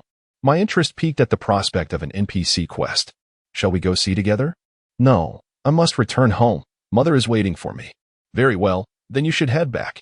The little loli gracefully trod upon the grass, leaving behind a beautiful silhouette. With my green blade in hand, I opened the map and set my course southward. I had not traveled far when a foul wind suddenly swept toward me, accompanied by a growl. A massive shadow lunged from the underbrush. It was a black bear, its eyes blood red, mouth agape in a fearsome snarl, powerful claws poised to strike. Forest black bear, common monster, level 28. A creature of level 28. This beast must be vanquished. I gripped my green blade tightly, channeling my necromantic power. Even at level 1, this power could augment my damage against living targets by 5.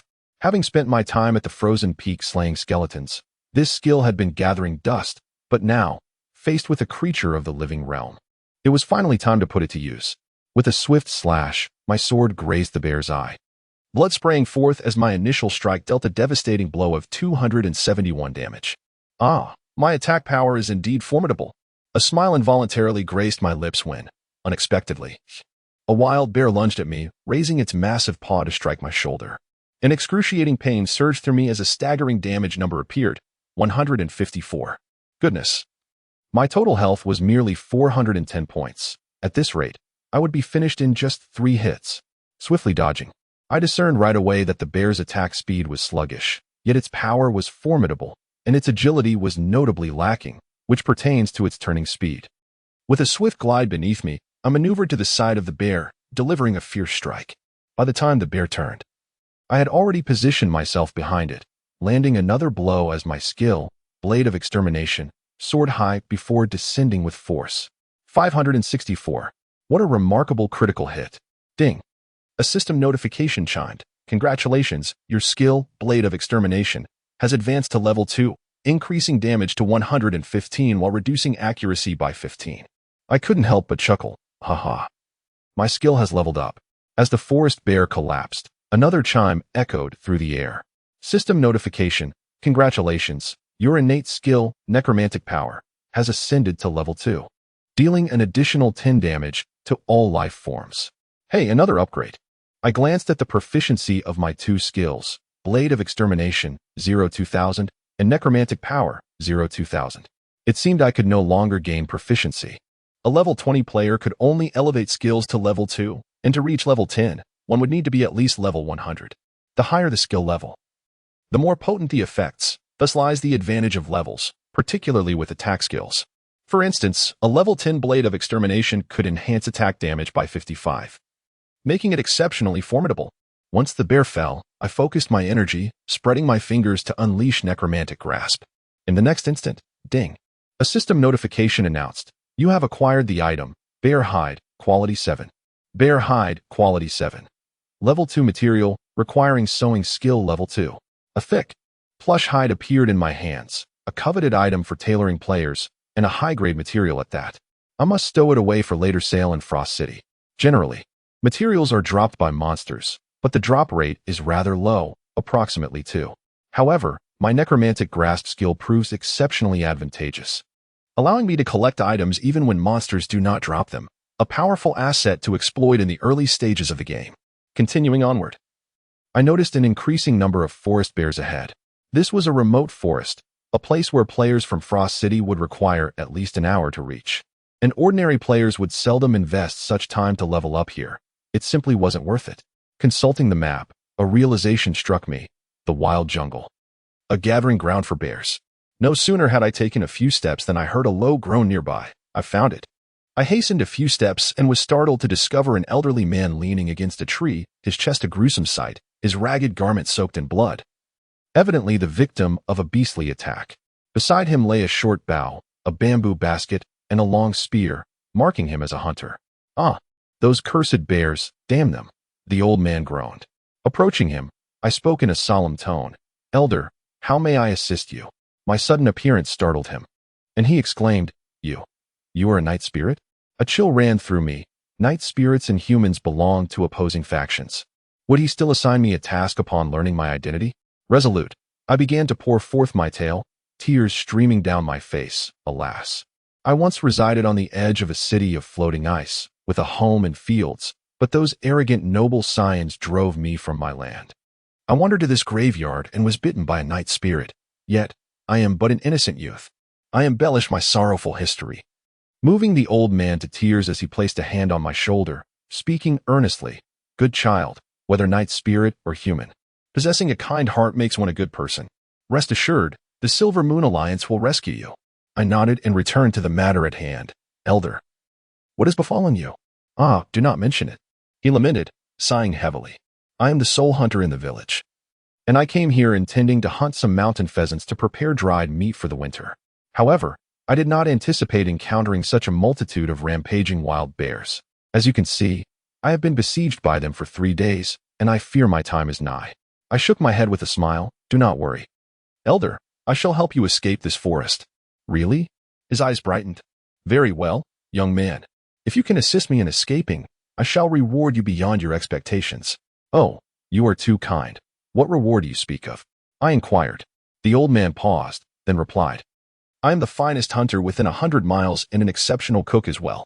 Any ingredient that passes through my hands transforms into a culinary delight. If you help me escape, I shall impart upon you 2 skills, hunting and cooking." At that moment, my heart soared. Even before the official opening of the game, I had studied various secondary professions. Hunting would yield diverse ingredients, while cooking would allow me to transform these into sustenance, a seamless profession. Moreover, the system dictated that each player could only learn one secondary profession, and to receive this task was indeed fortuitous. Well, while I may lack the luck of romance, at least I have stumbled upon dogged fortune. I smiled and asked, "Elder, how can I assist you?" The old man nodded. "My strength has waned significantly. I must consume high-quality food to recover. Please slay those forest bears and collect 20 bear hearts for me." Ding! The system notified, "You have accepted the quest, Bear Hearts.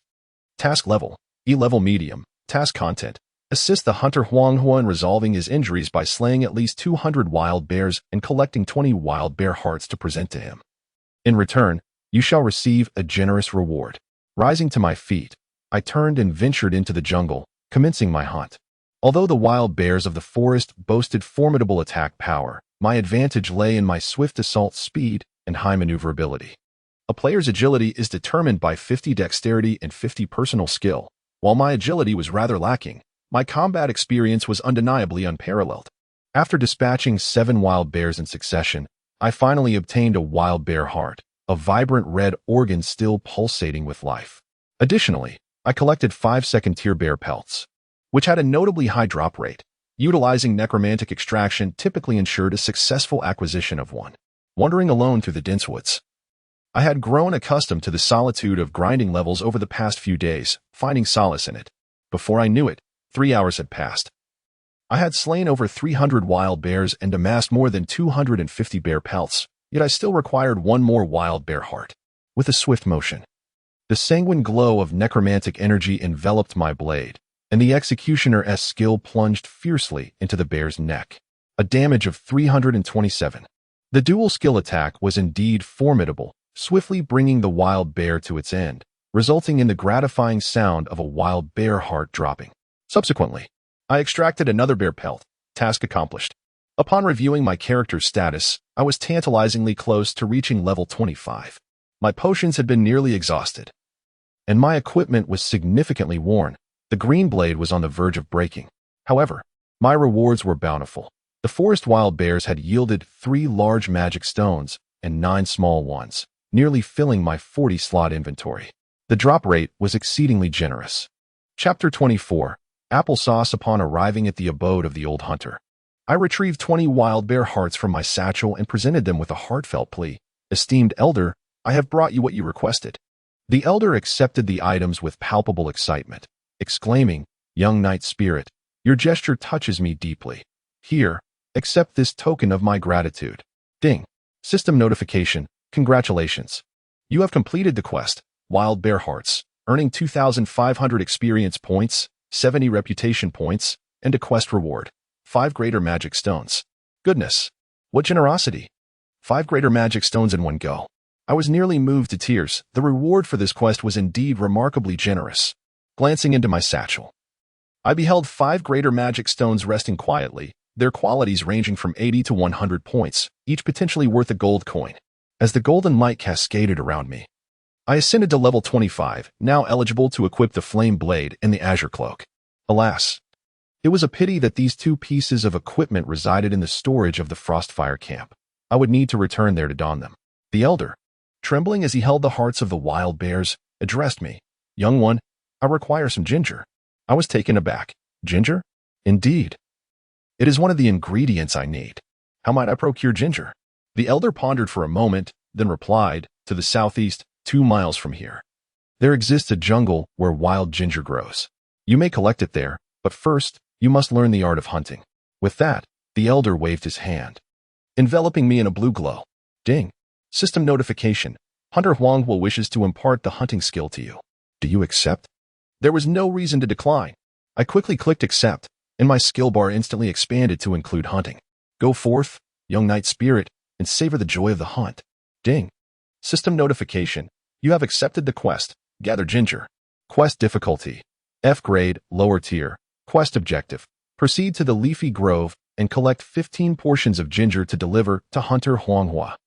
The hunting skill has 2 functionalities, one for gathering plant-based ingredients and another for hunting animal-based materials. This is indeed a commendable design. Armed with my green blade, I endeavored to evade various monsters, for my potions were running low. Should I battle my way through, I risked exhausting my resources along the way. Moreover, I had not brought a return scroll from Frostfire City, leaving me with no means of escape. 10 minutes later, I arrived at the fabled leafy grove, carefully avoiding the territory of a pack of level 30 wild wolves.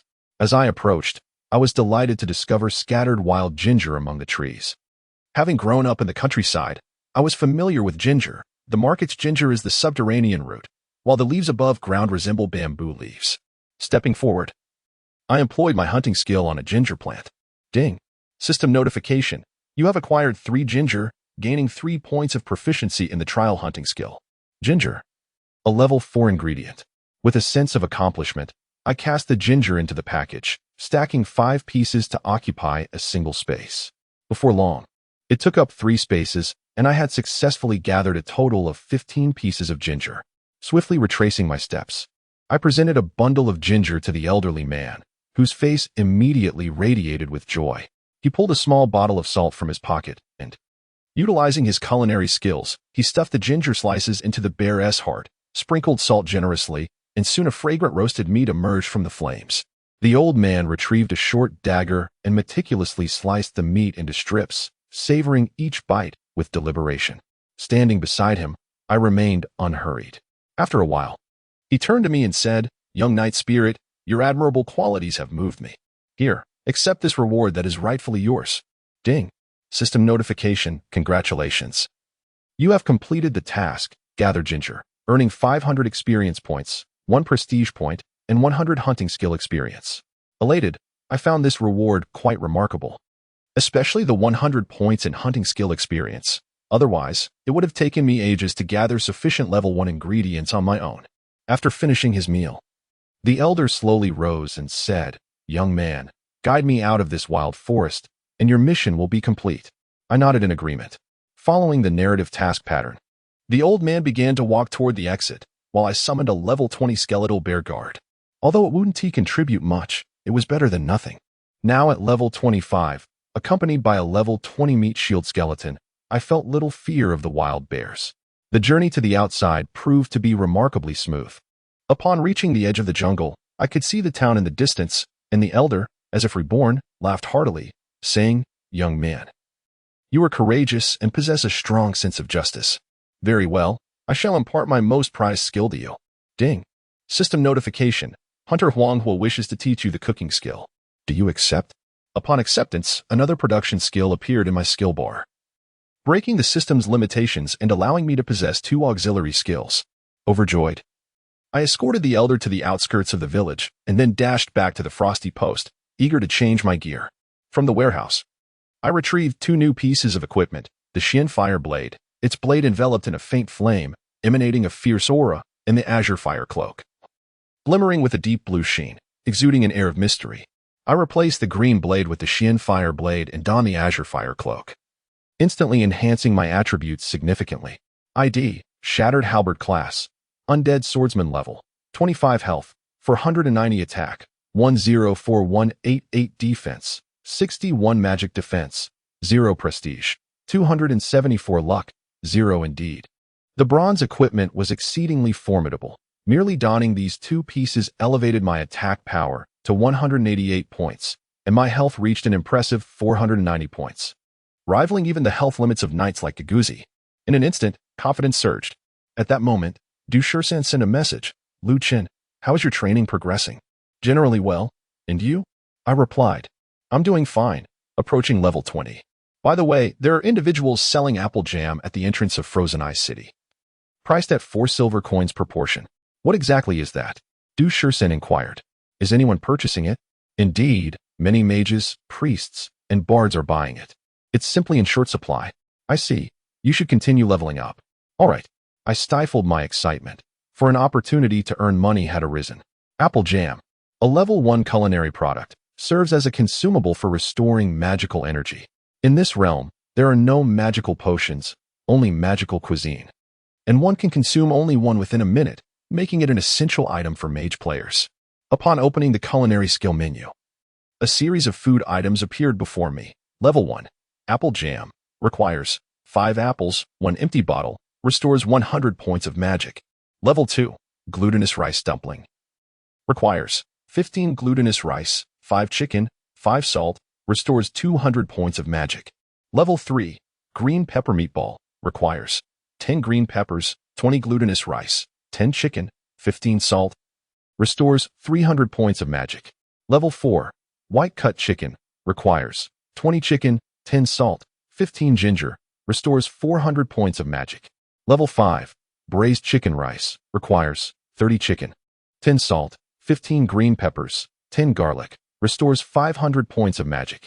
Level 6, Stone Pot Fish, requires 25 fish, 10 salt, 10 green peppers, 10 garlic, restores 600 points of magic.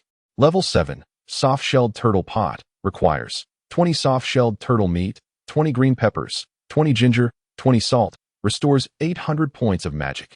Level 8, Snow Rabbit Pot, requires 30 snow rabbit meat, 20 green peppers, 20 garlic, 20 salt, restores 1,200 points of magic. Level 9, Dragonfish Pot, requires 20 dragonfish meat, 25 green peppers, 25 garlic, 25 salt, restores 1,500 points of magic. Level 10, Dragon Meat Pot, requires 20 dragon meat, 50 green peppers, 50 garlic, 50 salt, restores 2,500 points of magic. How perplexing it is for someone like me, who is inept at cooking, to create such elaborate settings. I trust you all will bear with it. Apple jam, a mere level 1 culinary creation, astonishingly commands such a high price. It is utterly unreasonable. Thus, I must swiftly elevate both my hunting and culinary skills to capitalize on this vocation for profit. With these two skills combined, I dare say I might be unrivaled in the realm. Turning to the material merchant at Ice Ridge, I noticed empty bottles priced at 1 copper coin each, stackable. Consequently, I purchased 200 of them in one go, occupying 2 slots. Upon entering the forum, I discovered the coordinates for the orchard and subsequently opened the grand map. The orchard lies to the south of Frozen City, approximately a half-hour journey from my location. It is a wild apple grove. Yet the high-level monsters that inhabit the area deter most from foraging for apples, which explains the exorbitant price of apple jam.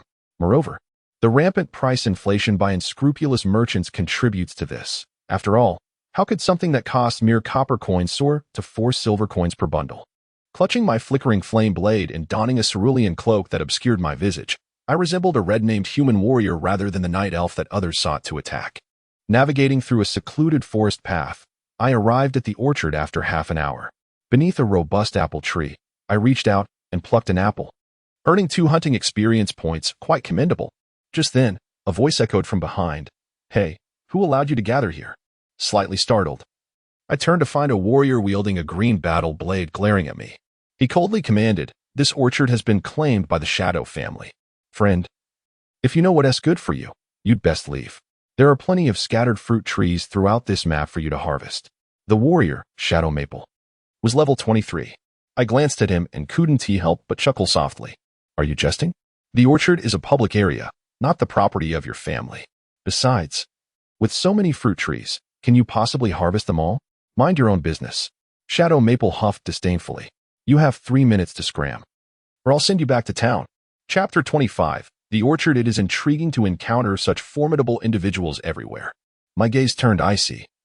I never anticipated that merely picking an apple could incite a challenge. This world is utterly insane. Are the hearts of men so insatiable that they must trample others to validate their own success and strength? At that moment, 2 additional players emerged, Shadow of Volcano, a level 22 ranger, and Shadow or Deep Sea, a level 24 archer. Clearly, this group was united, attempting to intimidate me, a solitary player. With a look of disdain, Shadow or Deep Sea smirked and remarked, "A shattered blade in the sands? TSK, it seems you were on the leaderboard just yesterday, and yet you are only level 25. You now have 2 paths before you. The first is to join our clan, and the second is death. Choose wisely." I couldn't help but chuckle. "I choose the second path, but it is you who shall perish." How arrogant. Shadow or Volcano, the ranger, furiously brandished a gleaming longsword and charged towards me. I recalled that this weapon belonged to the Blackstone set, its luster reminiscent of a green blade. Suddenly, I vanished from my position, moving with the speed of lightning. In the next instant, I stood before Shadow or Deep Sea, my flame blade piercing like a venomous serpent into his chest. With a powerful thrust, the blade emerged from his back, and I pressed down hard, unleashing a burst of azure light. Execution blade. With a sharp sound, my keen bronze sword nearly cleaved Shadow of Volcano in 2, a staggering damage number of 375 soaring into the air. How devastating. What? The moment Shadow of Volcano fell, disbelief etched across his face. He could scarcely fathom that he, a high-level ranger, had been vanquished in a single strike. Damn it, this kid dared to kill Volcano. Shadow or Deep Sea bellowed, raising his hand as a precise arrow hurtled through the air. I braced myself and absorbed the arrow, suffering 71 points of damage. This archer was formidable. He had to be dealt with swiftly, or he would become a relentless threat. I soared forward, delivering a fierce blow from a distance, 298. The overwhelming damage left the archer astounded. Before he could react, I had already maneuvered beside him, unleashing another strike. Given the archer's already diminished health, I was astonished that he survived my first blow of 300. Yet, with one more strike, Shadow or Deep Sea fell, dropping a gleaming leather bracer. Boom. Suddenly, I was struck from behind by Shadow or Maple's heavy slash, pain surging through my back as I lost 187 health points. Clearly, my defenses astonished Shadow or Maple. What the hell? So tough? Die? As I turned, I deftly snatched up the bracer dropped by Shadow or Deep Sea simultaneously gulping down a health potion. With renewed vigor, I charged at Shadow or Maple, delivering a swift strike followed by another execution blade. The Azure skill illuminated Shadow or Maple's face, one contorted with shock, resentment, and fury. Plop. The shadowy figure known as Feng Lin collapsed to the ground, lifeless. In a flash, the entire family that once dominated the orchard met their demise, with not a single survivor. I let out a cold snort. I had warned them not to provoke me. I was merely here to gather fruits. The wristband was white, discarded merchandise from the shop. I lowered my head and ventured deeper into the orchard, where each apple tree yielded a solitary harvest of 13 apples. To be candid, such output was rather meager. Not far off, another player was also foraging. Upon noticing my approach, the member of the shadowy family hastily retreated, and I made no effort to pursue. It would only waste my time. After nearly an hour and a half of relentless gathering, the orchard was stripped bare, and I could only await the next respawn. My inventory, however, brimmed with apples, 20 apples stacked into each group, totaling a remarkable 21 groups. At the edge of the woods, I retrieved an empty bottle and activated my skill. A synthesis interface appeared, allowing me to combine 5 apples and 1 bottle to concoct a recipe. Ding. The system prompted, "You have created 1 jar of apple jam. Your cooking proficiency has increased to level 2. A bottle of apple jam materialized in my inventory, boasting attributes of hunger satisfaction +1 and a magical value of 100, an essential consumable for early game players. I continued crafting and, after 10 minutes, successfully produced 80 bottles of apple jam, filling me with a profound sense of accomplishment. At that moment, several others arrived to gather and synthesize as well.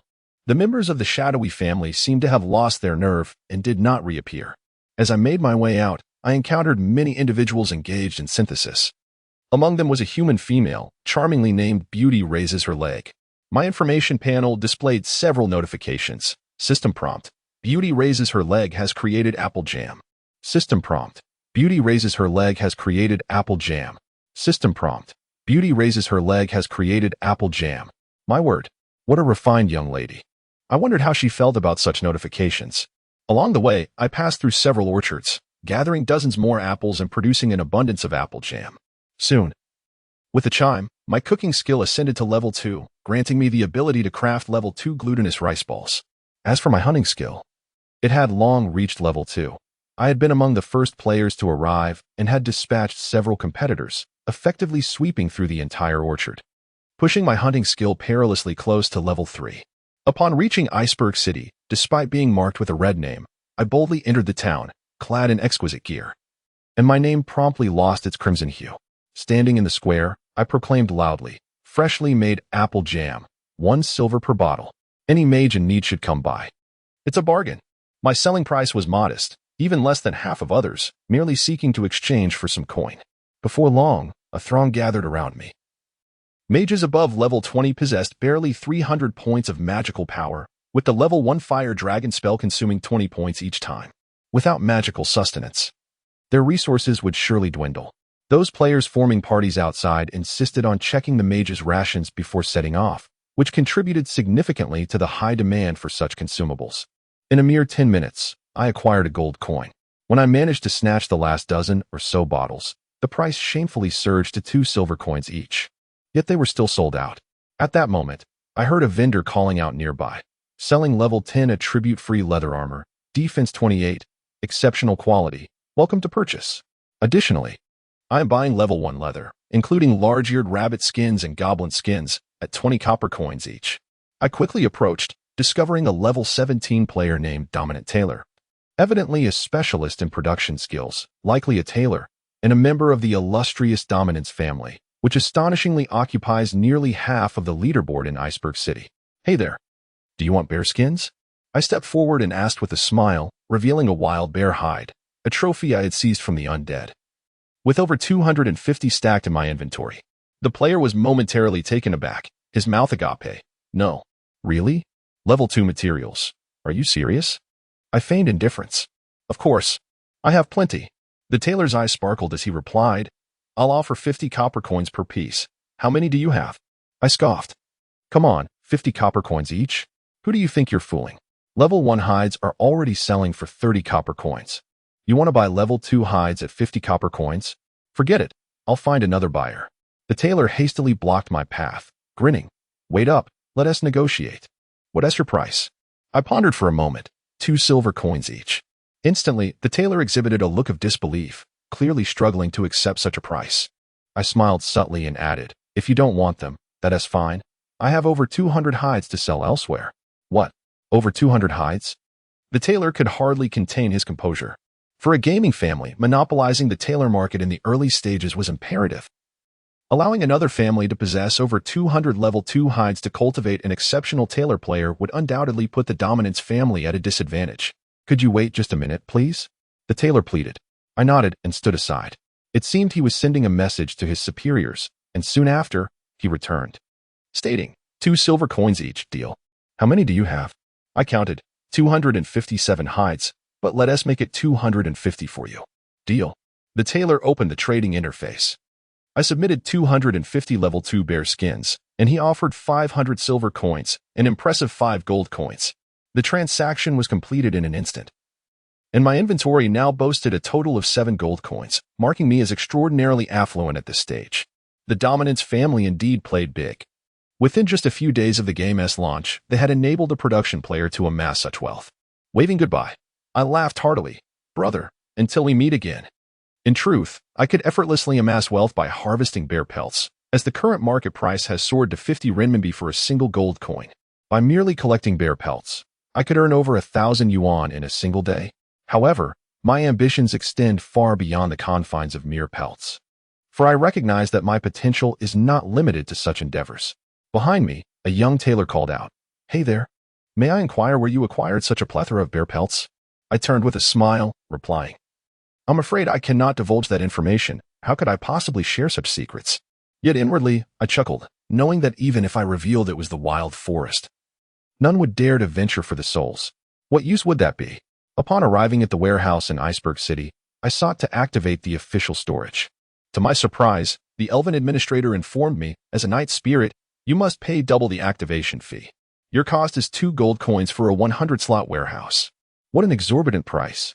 I glared at her, but the elven maiden merely regarded me coldly, saying nothing. I had no choice but to comply. After all, she represented the official establishment.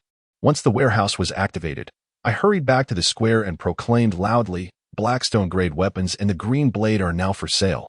Melee experts, come take a look. If you pass by this village, you may miss this shop forever. Chapter 26. The greedy wolf card. A single utterance stirred a tempest. As soon as my words escaped my lips, a throng of fierce warriors, rangers, and dark knights surged forth. The drop rate for equipment in the celestial realm is notoriously low, with weapons and accessories being even scarcer. Presently, numerous players in their 20s still wield pitiful level 10 white weapons, boasting a mere attack power of 27, an abysmal plight indeed. Brother, sell it to me for 70 copper coins. Hey mate, give it to me, I'll offer 3 silver coins. I want it 1 silver coin. A cacophony erupted as I raised the green blade and proclaimed, no offers below 50 silver coins. Instantly, a hush fell over the crowd. At that moment, a group approached, led by a level 25 Dark Knight, with the ID dominating the Jianghu, a member of the dominant family. His level was significantly high, and those following him were all above level 23, clearly a highly skilled team. 2 gold coins, dominating the Jianghu, stated nonchalantly, a price that silenced nearly everyone present. In the early stages of the game, acquiring 2 gold coins was the mark of a true aficionado. I accessed the trading system, placing the green blade up for sale. While dominating the Jianghu offered 2 gold coins. The transaction concluded, and my total gold now approached 10 coins, marking me as the undisputed king of gold. After repairing my equipment and purchasing a few potions, albeit at double the cost in the main city, a bitter pill to swallow, I stepped outside the city gates. My name immediately turned crimson. A night spirit player appeared in the gathering, a sight that commanded attention. However, I fled swiftly, vanishing from sight in an instant. I checked the source materials for level 2 cooking. Level 1 cooking required apple jam, which could only restore 100 points of mana, a meager amount suitable for warriors, dark knights, and rangers, but utterly insufficient for mana-hungry classes like mages and priests. To amass significant wealth, one must pursue level 2 cooking. The recipe for glutinous rice balls. A level 2 magical dish, called for 15 glutinous rice, 5 chicken, and 5 salt, restoring 200 points of mana. The requirements were rather steep. Not only glutinous rice but also chicken and salt were needed. I knew salt could be purchased in the main city for 1 silver coin per set of 10, albeit at a rather inflated price, inadvertently burdening production-oriented players. As for glutinous rice, I discovered through the forum that players had spotted it in the wildfire plains west of Icebound City. Chicken, however, would require venturing to areas where chickens abound. Resolute in my decision, I set out to explore the wildfire plains, hopeful that I might stumble upon quests, though the monsters there were of a considerably higher level. With the most formidable exceeding level 30, an insurmountable challenge for the average player. Yet, as a warrior with exceptional defense and formidable attack power, I was eager to test the waters. As I journeyed deeper into the wilderness, what initially began as a scattering of players dwindled to almost nothing. Soon, I encountered ferocious wolves of level 30, which deterred over 99 of the players. Yet, undeterred and clad in 2 exquisite pieces of bronze equipment, I pressed onward. My sights set firmly on the wildfire plain.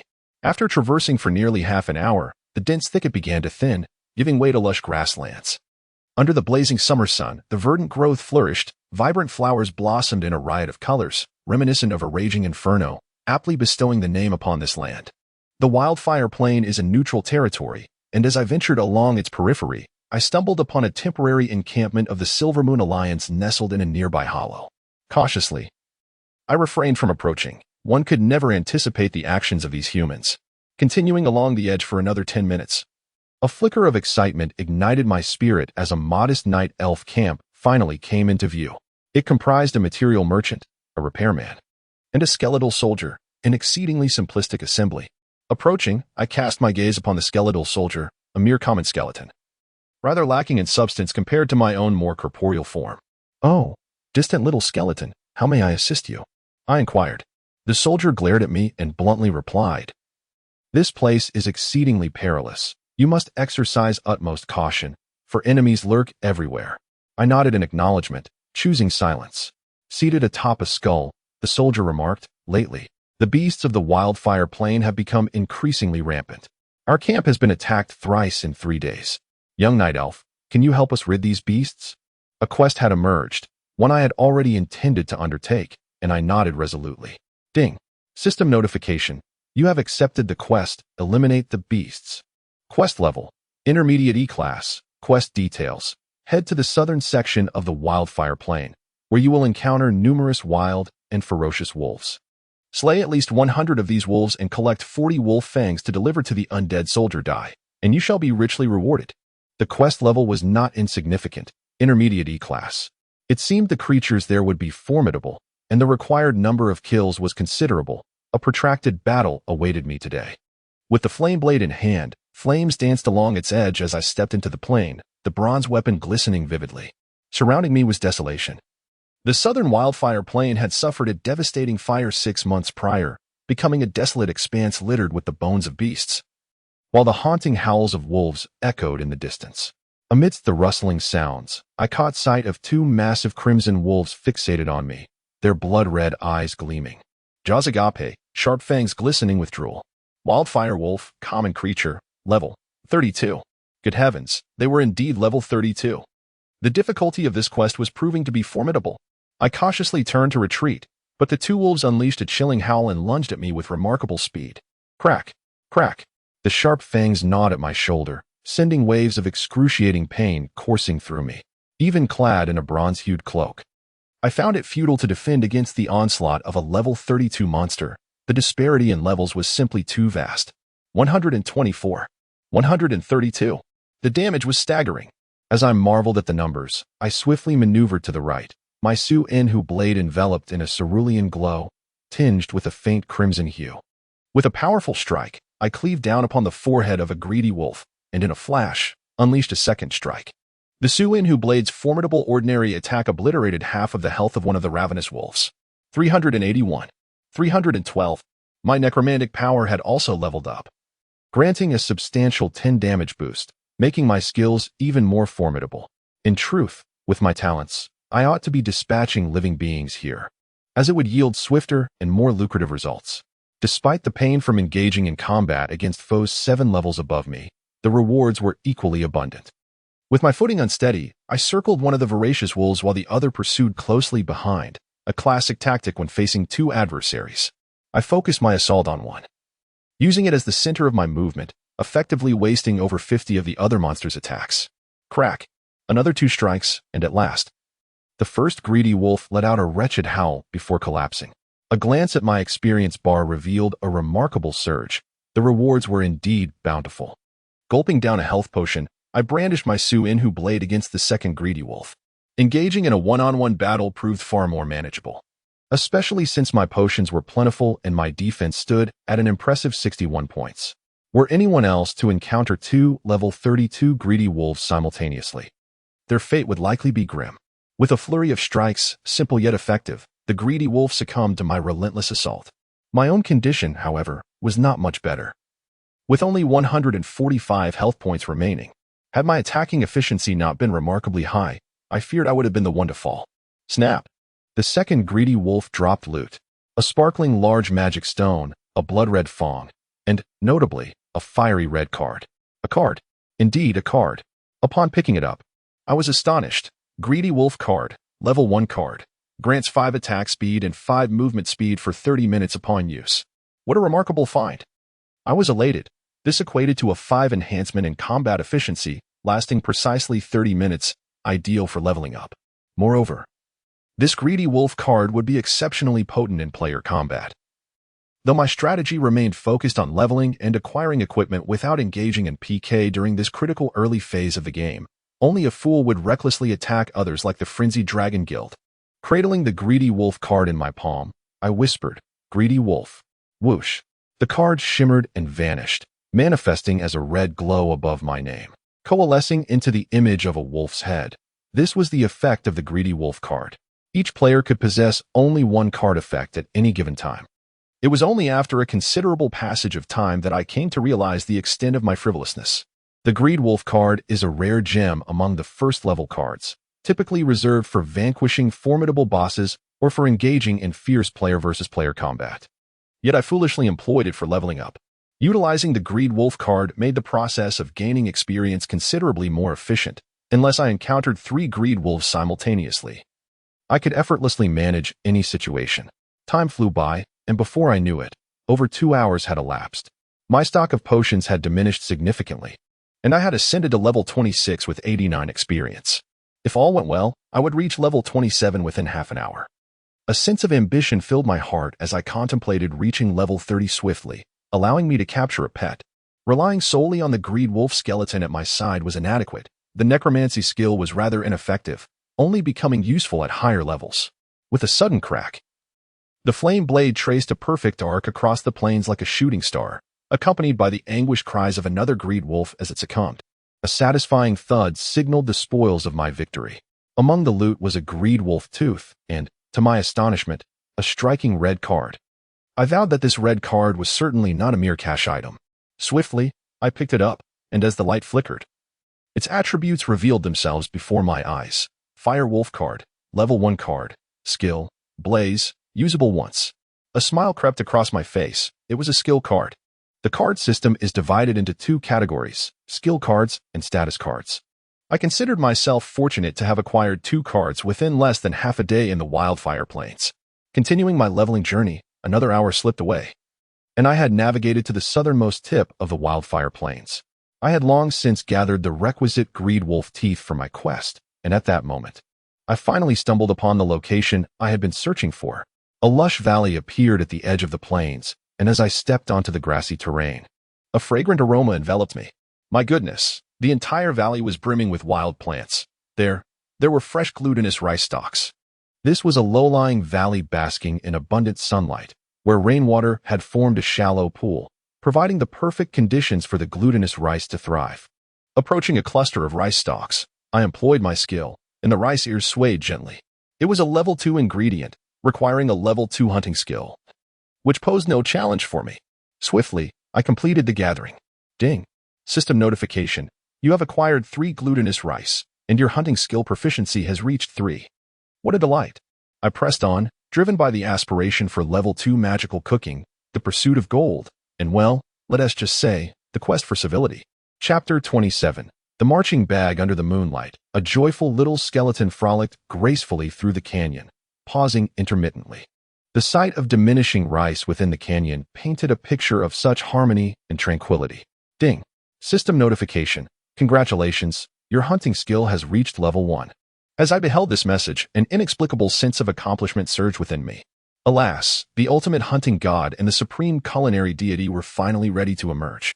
Turning around, I noticed that nearly 1/3 of the glutinous rice remained in the canyon, while my backpack was filled with a total of 37 slots, each containing 50 portions of rice, amounting to 3,750 pieces in total. Undoubtedly, I was fully loaded. Should I leave 1/3 of the rice for future players to gather? No, that is not my style. I shall carve my own path, leaving others with no choice but to follow. Enough of this idle chatter. I must submit the quest first. The excess rice had already compelled me to discard potions, which was truly unnecessary. I dashed back to the Night Spirit camp in the Wildfire Plains, submitting the quest items to the soldier. He scrutinized me and suddenly burst into laughter. Oh, great Azura God! Have you sent forth brave Night Spirit adventurers to save the continent? Young one, your prowess astounds me. Here, take your well-deserved reward. Ding. System notification.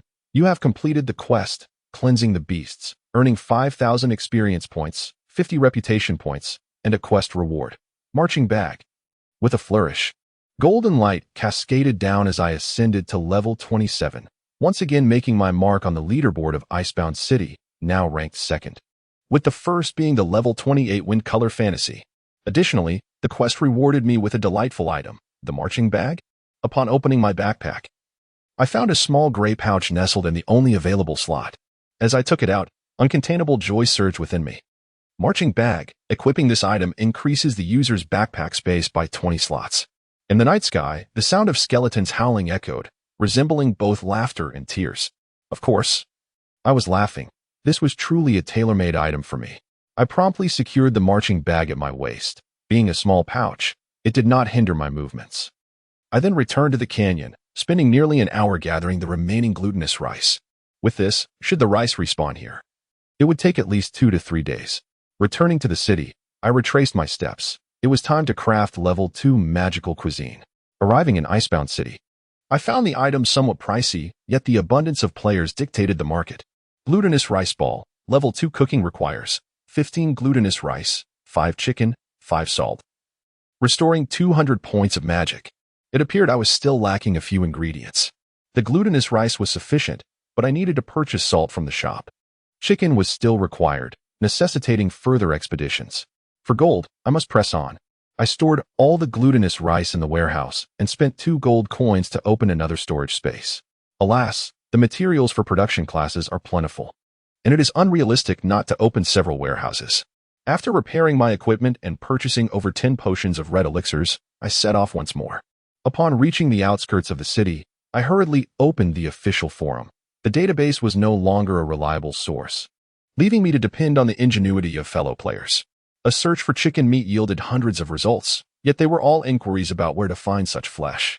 My frustration mounted, embodying the lament of a pioneer. After a prolonged search, a glimmer of hope caught my eye. A post of great value had finally surfaced. The pet system was on the verge of being unveiled. What kind of pet would one desire? The subsequent discourse elaborated on several promising categories of pets that could potentially gain popularity, such as the wasps thriving in the poisonous bee woods and the green mantis found in the dawnlight forest. Additionally, the mountain pheasants from the wild pheasant ridge were also mentioned as viable options. Yes, this was it, the mountain pheasant. As is widely known, the mountain pheasant is akin to the wild chicken, and thus its meat qualifies as chicken meat, albeit of superior quality. Excitement surged within me. Wild Pheasant Ridge was the destination. Upon searching for it again, I discovered its location to the west of Iceberg City, approximately a 20-minute journey away. The mountain pheasants were creatures of level 30, likely to become a mainstay for players seeking to level up. Engaging in battles while collecting chicken meat promised to be a blissful endeavor. I embarked on my journey, setting my sights firmly on Wild Pheasant Ridge. Navigating through the mist-laden ice forest, I encountered monsters ranging between levels 25 and 30, which posed little threat to me. Before long, a patch of blue on the map marked the very Wild Pheasant Ridge I sought.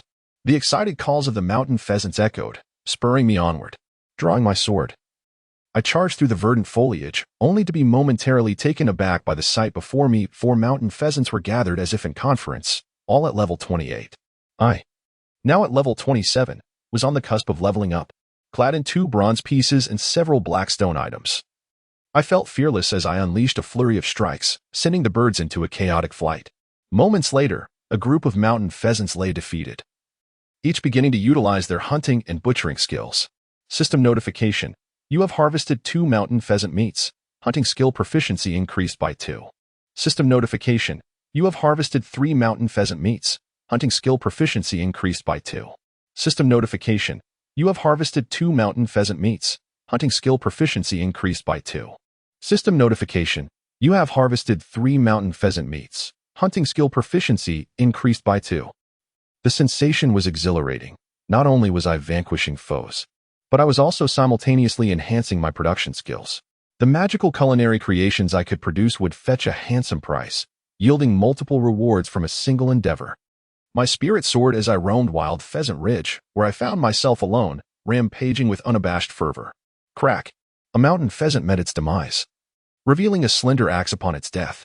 Upon closer inspection, I discovered it was the blackstone weapon, the mountain pheasant battle axe. Boasting an impressive attack of 1224 and a stamina cost of 4, requiring level 20 to wield. This weapon, while not as formidable as the flame blade, nonetheless serves as a divine tool for early game players, promising enhanced leveling efficiency. Elated, I stowed the mountain pheasant battle axe in my inventory and turned to inquire if Du Shan had any suitable weapons. If not, I intended to bestow this one upon him. However, the reason I withheld the green blade was solely due to financial constraints. Training skills necessitates funds. 3 hours elapsed, and I ascended to level 27 with 57 experience. Battling 28 level monsters proved to be rather unproductive. Had I been in the wildfire plains, I would have likely reached level 28 by now. My inventory was once again filled to the brim with chicken meat. Glancing at the clock, I noted it was 3 in the morning, yet fatigue eluded me. My veins coursed with excitement at the thought of the impending shower of gold coins, compelling me to stifle a laugh. Having gathered sufficient materials, I returned to Ice Flow City and messaged Du Shan. Are you free? Yes, what's up? He replied. Meet me at the Eastern Gate Plaza of Ice Flow City. All right.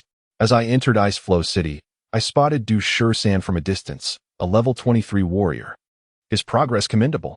Approaching him, I observed the iron sword in his grasp and inquired about its attributes. Huh? He replied, bewildered. It's a level 5 white weapon, attack 47. Why? Without hesitation, I tossed him the mountain pheasant battle axe, saying, use this. That one is subpar. Really? Du Shan exclaimed, his face lighting up with unrestrained joy as he embraced me. Luchan, I adore you. Haha. Get off. I have someone I fancy, I retorted, leaving a shoe print on his face without hesitation. By the way, why did you summon me? Du Shan, still elated, asked. I initiated a trade, giving him 2 gold coins. Go buy 20 stacks of salt from the system's general merchant and meet me at the warehouse afterward. Sure. He scampered off, and I stood by the warehouse, depositing half of my chicken meat and retrieving an equal amount of glutinous rice. To craft a level 2 magical rice dumpling, I required 15 portions of glutinous rice, 5 pieces of chicken, and 5 stacks of salt, each dumpling consuming 10 points of magic. This differed from my level 1 cooking, where making applesauce required nothing but nimble fingers. In no time, Du Shan returned, laden with salt. I instructed, trade me 10 stacks first. Okay. With 10 stacks of salt in hand and all materials gathered, I promptly summoned the cooking interface, added 15 portions of glutinous rice, 5 pieces of chicken, and 5 stacks of salt, and clicked to craft. The synthesis chime resonated. Ding. System notification. You have created 1 rice dumpling. Cooking skill proficiency increased by 3. Indeed. It is a testament to the art of advanced culinary skills. The glutinous rice dumpling, a creation of level 2 cooking, instantly replenishes the user with 200 points of magical energy. This exquisite delight is destined to become the forthcoming culinary trend. Continuing the preparation, whenever my magical reserves dwindle, I simply indulge in a dumpling, for there is no need to be frugal with my own creations.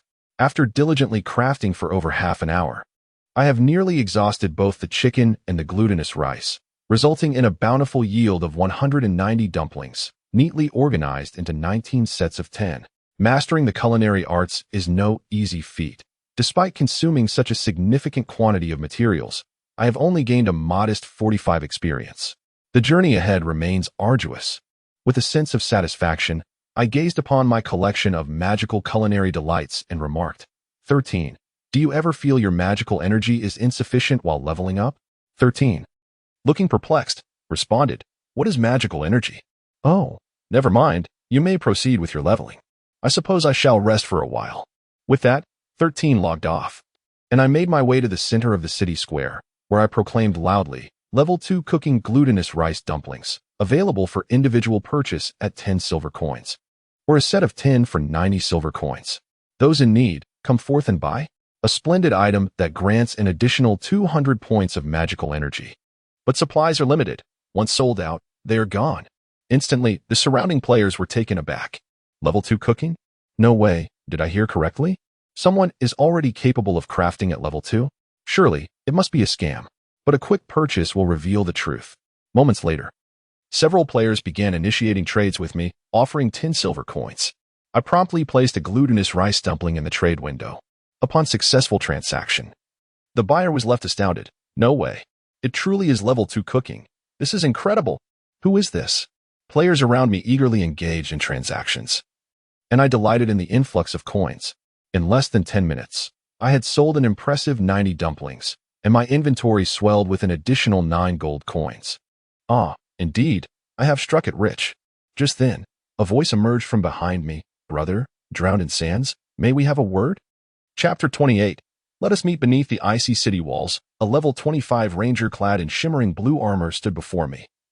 His demeanor calm as he brandished a glistening long knife. His equipment was undeniably impressive, rivaling even my own. Above his head, a line of text floated, Bashiando LV-25.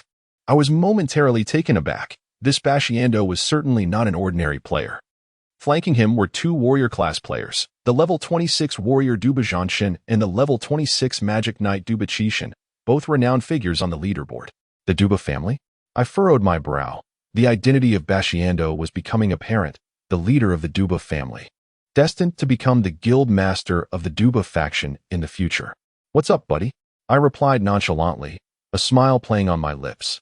Regardless of whether he was a king who could command the heavens or a formidable powerhouse, in my eyes, he was merely an ordinary person, as I was just a vendor selling glutinous rice balls. Bashiando regarded me with a polite smile. Brother, I noticed you were selling level 2 magical cooking glutinous rice balls earlier. Is that correct? Yes. Are you interested in purchasing? I inquired. Absolutely. Bashiando chuckled heartily. I can tell you are a straightforward person. Our family is planning to organize some activities soon, and level 2 magical cooking is in high demand. How many glutinous rice balls do you have?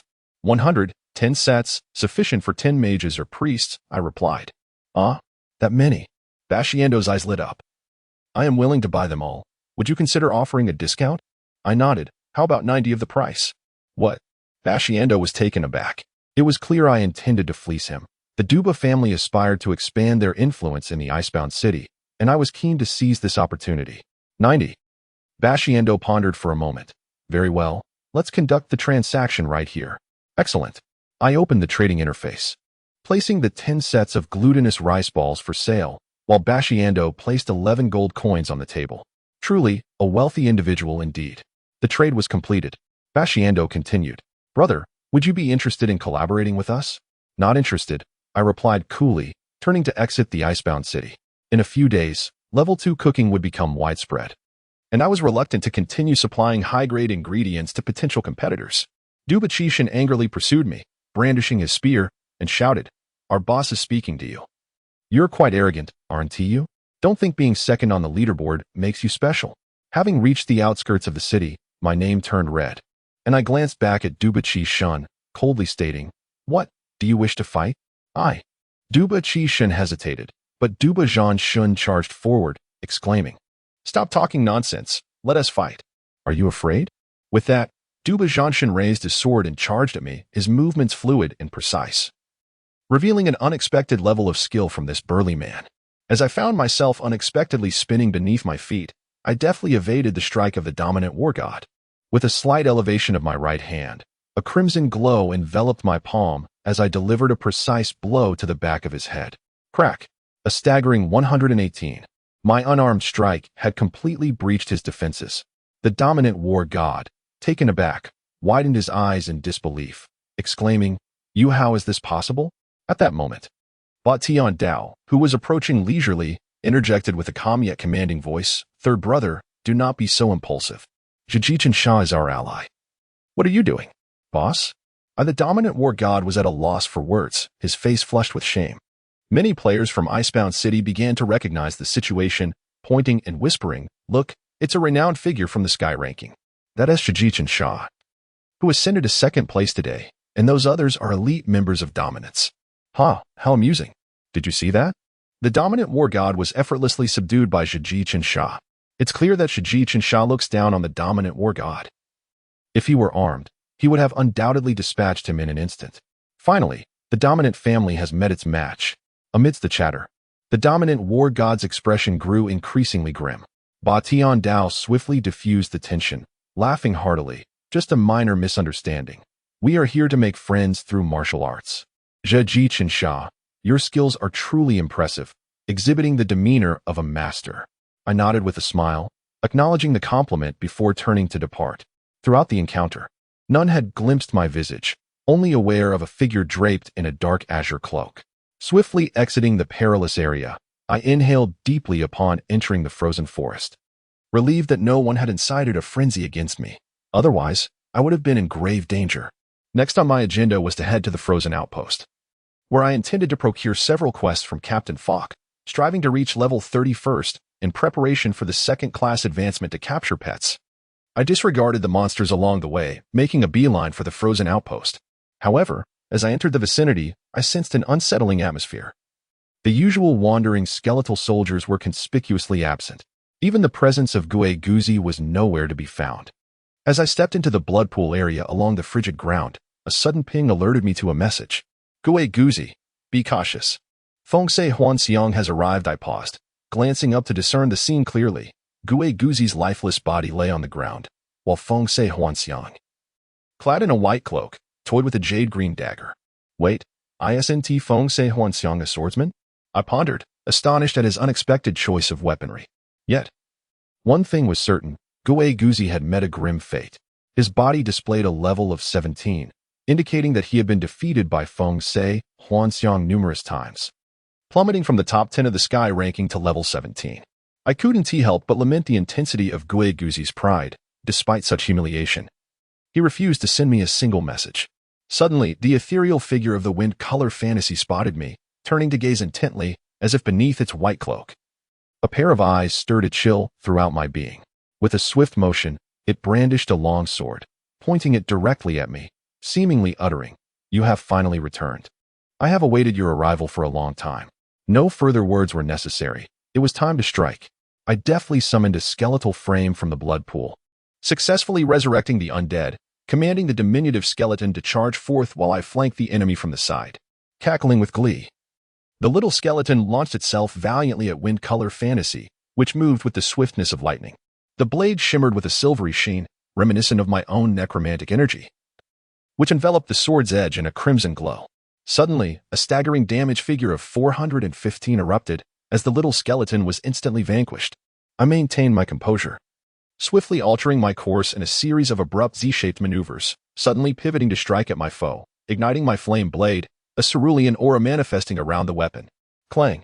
At an unforeseen moment, Wind Color Fantasy produced a dagger from its left hand, expertly parrying my strike with remarkable precision, sustaining only about 50 of the damage.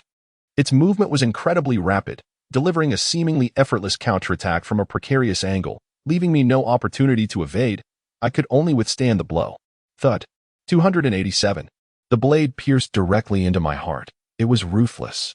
In a swift retaliatory motion, I swung my sword viciously at its neck, producing a crisp sound as a damage figure of 311 soared into the air, following up with a regular attack that reduced my opponent's health to below 20. Sensing impending doom, Wind Color Fantasy hastily retreated, while I pressed the advantage. At that moment, the situation shifted dramatically as it produced a blue card from its cloak. which suddenly soared into the air, transforming into countless snowflakes that blanketed the ground in a thick layer of ice. This was ominous. My heart sank. This was a skill card. Bam! 3 icy spikes erupted from beneath my feet, sending sharp pain coursing through me, and I collapsed instantly. Beep. Combat alert. Player Wind Color Fantasy has utilized an ice card. I respawned at level 26, my soul released. Without hesitation, I dashed back to my corpse to resurrect. Whoosh. Once more, I lunged toward my adversary. Wind Color Fantasy raised its sword, and with a clang, we clashed in combat. In the fleeting moment, I raised my palm, launching a red card into the fray. The Firewolf card, Inferno. Boom. Scorching flames ignited in a confined area. And Wind Color Fantasy gasped in shock, engulfed in flames. I had revived too swiftly, granting no opportunity for recovery. Plop. I sat down on the ground. Gathering the potions that Wind Color Fantasy had dropped, a stroke of luck, indeed, to have acquired such gear. At that moment, Guguzi also revived, resolutely stating, "Guard its corpse." I nodded in agreement. Yes, we shall guard it until the end of days. Until the seas run dry and the stones crumble. Excellent. Guguzi clenched his iron fist, radiating an aura of uncontrollable fury. The body of Fengsa Huanxiang awaited resurrection in a distant icy grave, a process that would take approximately 10 minutes. Yet, it remained dormant, likely due to the apprehension that my alliance with Guguzi rendered him powerless. After more than an hour, Guguzi yawned and exclaimed, "I'm utterly exhausted. I'm going to sleep." I was left speechless, infuriated by this unambitious individual. While others advanced to level 17, he seemed unfazed enough to sleep. However, it appeared that Guguzi was genuinely fatigued. So I resolved to guard alone. Guguzi nestled into the grave for slumber. Moments later, a shadow flickered, and Fengsa Huanxiang resurrected. I immediately lunged forward, sword in hand, executing a swift strike that resulted in an instant kill. Excellent. Fengsa Huanxiang had returned to level 26, losing his top position. How delightful. After a brief wait, Fengsa Huanxiang revived once more, this time with a speed surpassing mine. A lightning-fast double strike ensued, but my 0.5-second delay proved fatal, and I was swiftly eliminated, dropping back to level 25. Infuriated, I felt as if my lungs might burst. I revived and burrowed underground, then surged forth, executing a normal attack followed by a double strike to vanquish Fengsa Huanxiang once again. The cycle of our confrontations continued, and both of us, ranked first and second on the leaderboard, found ourselves slipping from the top 10. As I stood guard over the body, a system prompt sounded. Player Fengsa Huanxiang has requested to join your friends list. Do you accept? I was momentarily taken aback, but accepted. Moments later, a message arrived from him. Let us stop killing each other. Ultimately, we'll both return to level 0, which benefits no one. I pondered this and replied, not killing is fine, but there must be an explanation. Have you repeatedly come to the Ice Ridge solely to provoke me? A few minutes passed before Fengsa Huanxiang responded. Not at all. Who do you think you are? Frustration bubbled within me, and just as I was about to retaliate with harsh words, another message arrived. Are you in Jiangsu? Let us meet offline. I promptly replied, I am in Suzhou. What about you? He responded succinctly, likewise. Tomorrow at 3 p.m. at the Insong Tea House, across from Suzhou University, first floor. His response was decisive, leaving no room for doubt. At that moment, Fengsa Huanxiang revived, his first resurrection. When we met, neither of us resorted to hostility. I chuckled, meeting is agreeable, but you must reveal your appearance, otherwise there will be no discussion. Fengsa Huanxiang reluctantly acquiesced. All right then. I widened my eyes, observing intently. Standing beneath the cedar tree, Fengsa Huanxiang slowly pulled back the hood of his cloak, and a cascade of flowing hair tumbled down. In the moonlight, a pair of enchanting violet eyes gazed at me, filled with animosity. Chapter 29 Linison. In an instant, I found myself utterly petrified. What manner of girl is this? Her strikingly beautiful large eyes, akin to a crystal-clear lake, gazed at me with such innocence, as if she had never encountered anything sordid or perilous. Yet, within those enchanting eyes flickered a hint of youthful wisdom and cunning, captivating all who beheld them. No one could have anticipated that Fengsa Fantasy was a female character, and a breathtakingly beautiful one at that. Allow me to see your visage, she said, her lovely gaze fixed upon me, imbued with a playful reproach. We had engaged in fierce competition countless times. What a curious fate we shared. I shook my head. Do not gaze too intently. I am a night spirit. not one to be admired. Remove your cloak and speak no more nonsense, she commanded, each word leaving no room for dissent. Reluctantly, I nodded and slowly lifted the hood of my cloak, revealing a rather gaunt face before her. Thinks of Fantasy was evidently taken aback, yet swiftly composed herself. You do not possess this demeanor in reality, do you? Not quite. I am marginally more handsome, I replied. Humph. Remember tomorrow at 3 in the afternoon. At the Silver Fir Tea Hall, on the first floor, to the right. Are you the same in reality as you are in the game? I inquired, genuinely concerned. In my lifetime, I had only met online friends twice. The first encounter with he was profoundly shocking, and this would be the second. I had no desire to be disappointed. Finsa Fantasy bit her lip and revealed a slight smile. Well, I have made minor adjustments to my appearance.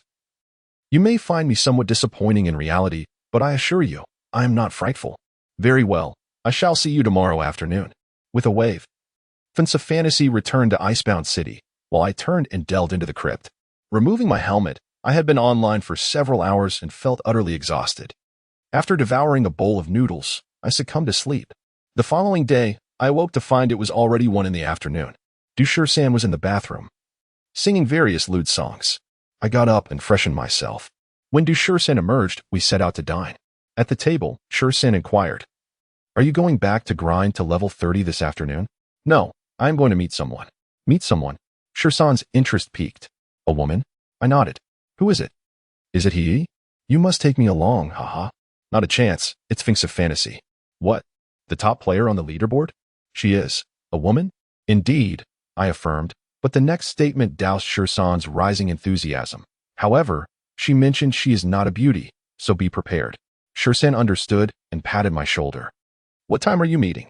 3 in the afternoon. Okay, I will call you at 3:10, saying their essay fire at home.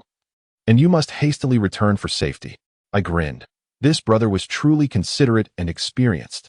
Around 2 o'clock, I made a brief visit to the post office to send back the card that he had given me to my father. The sunlight bore down upon me, and the searing heat felt nearly unbearable.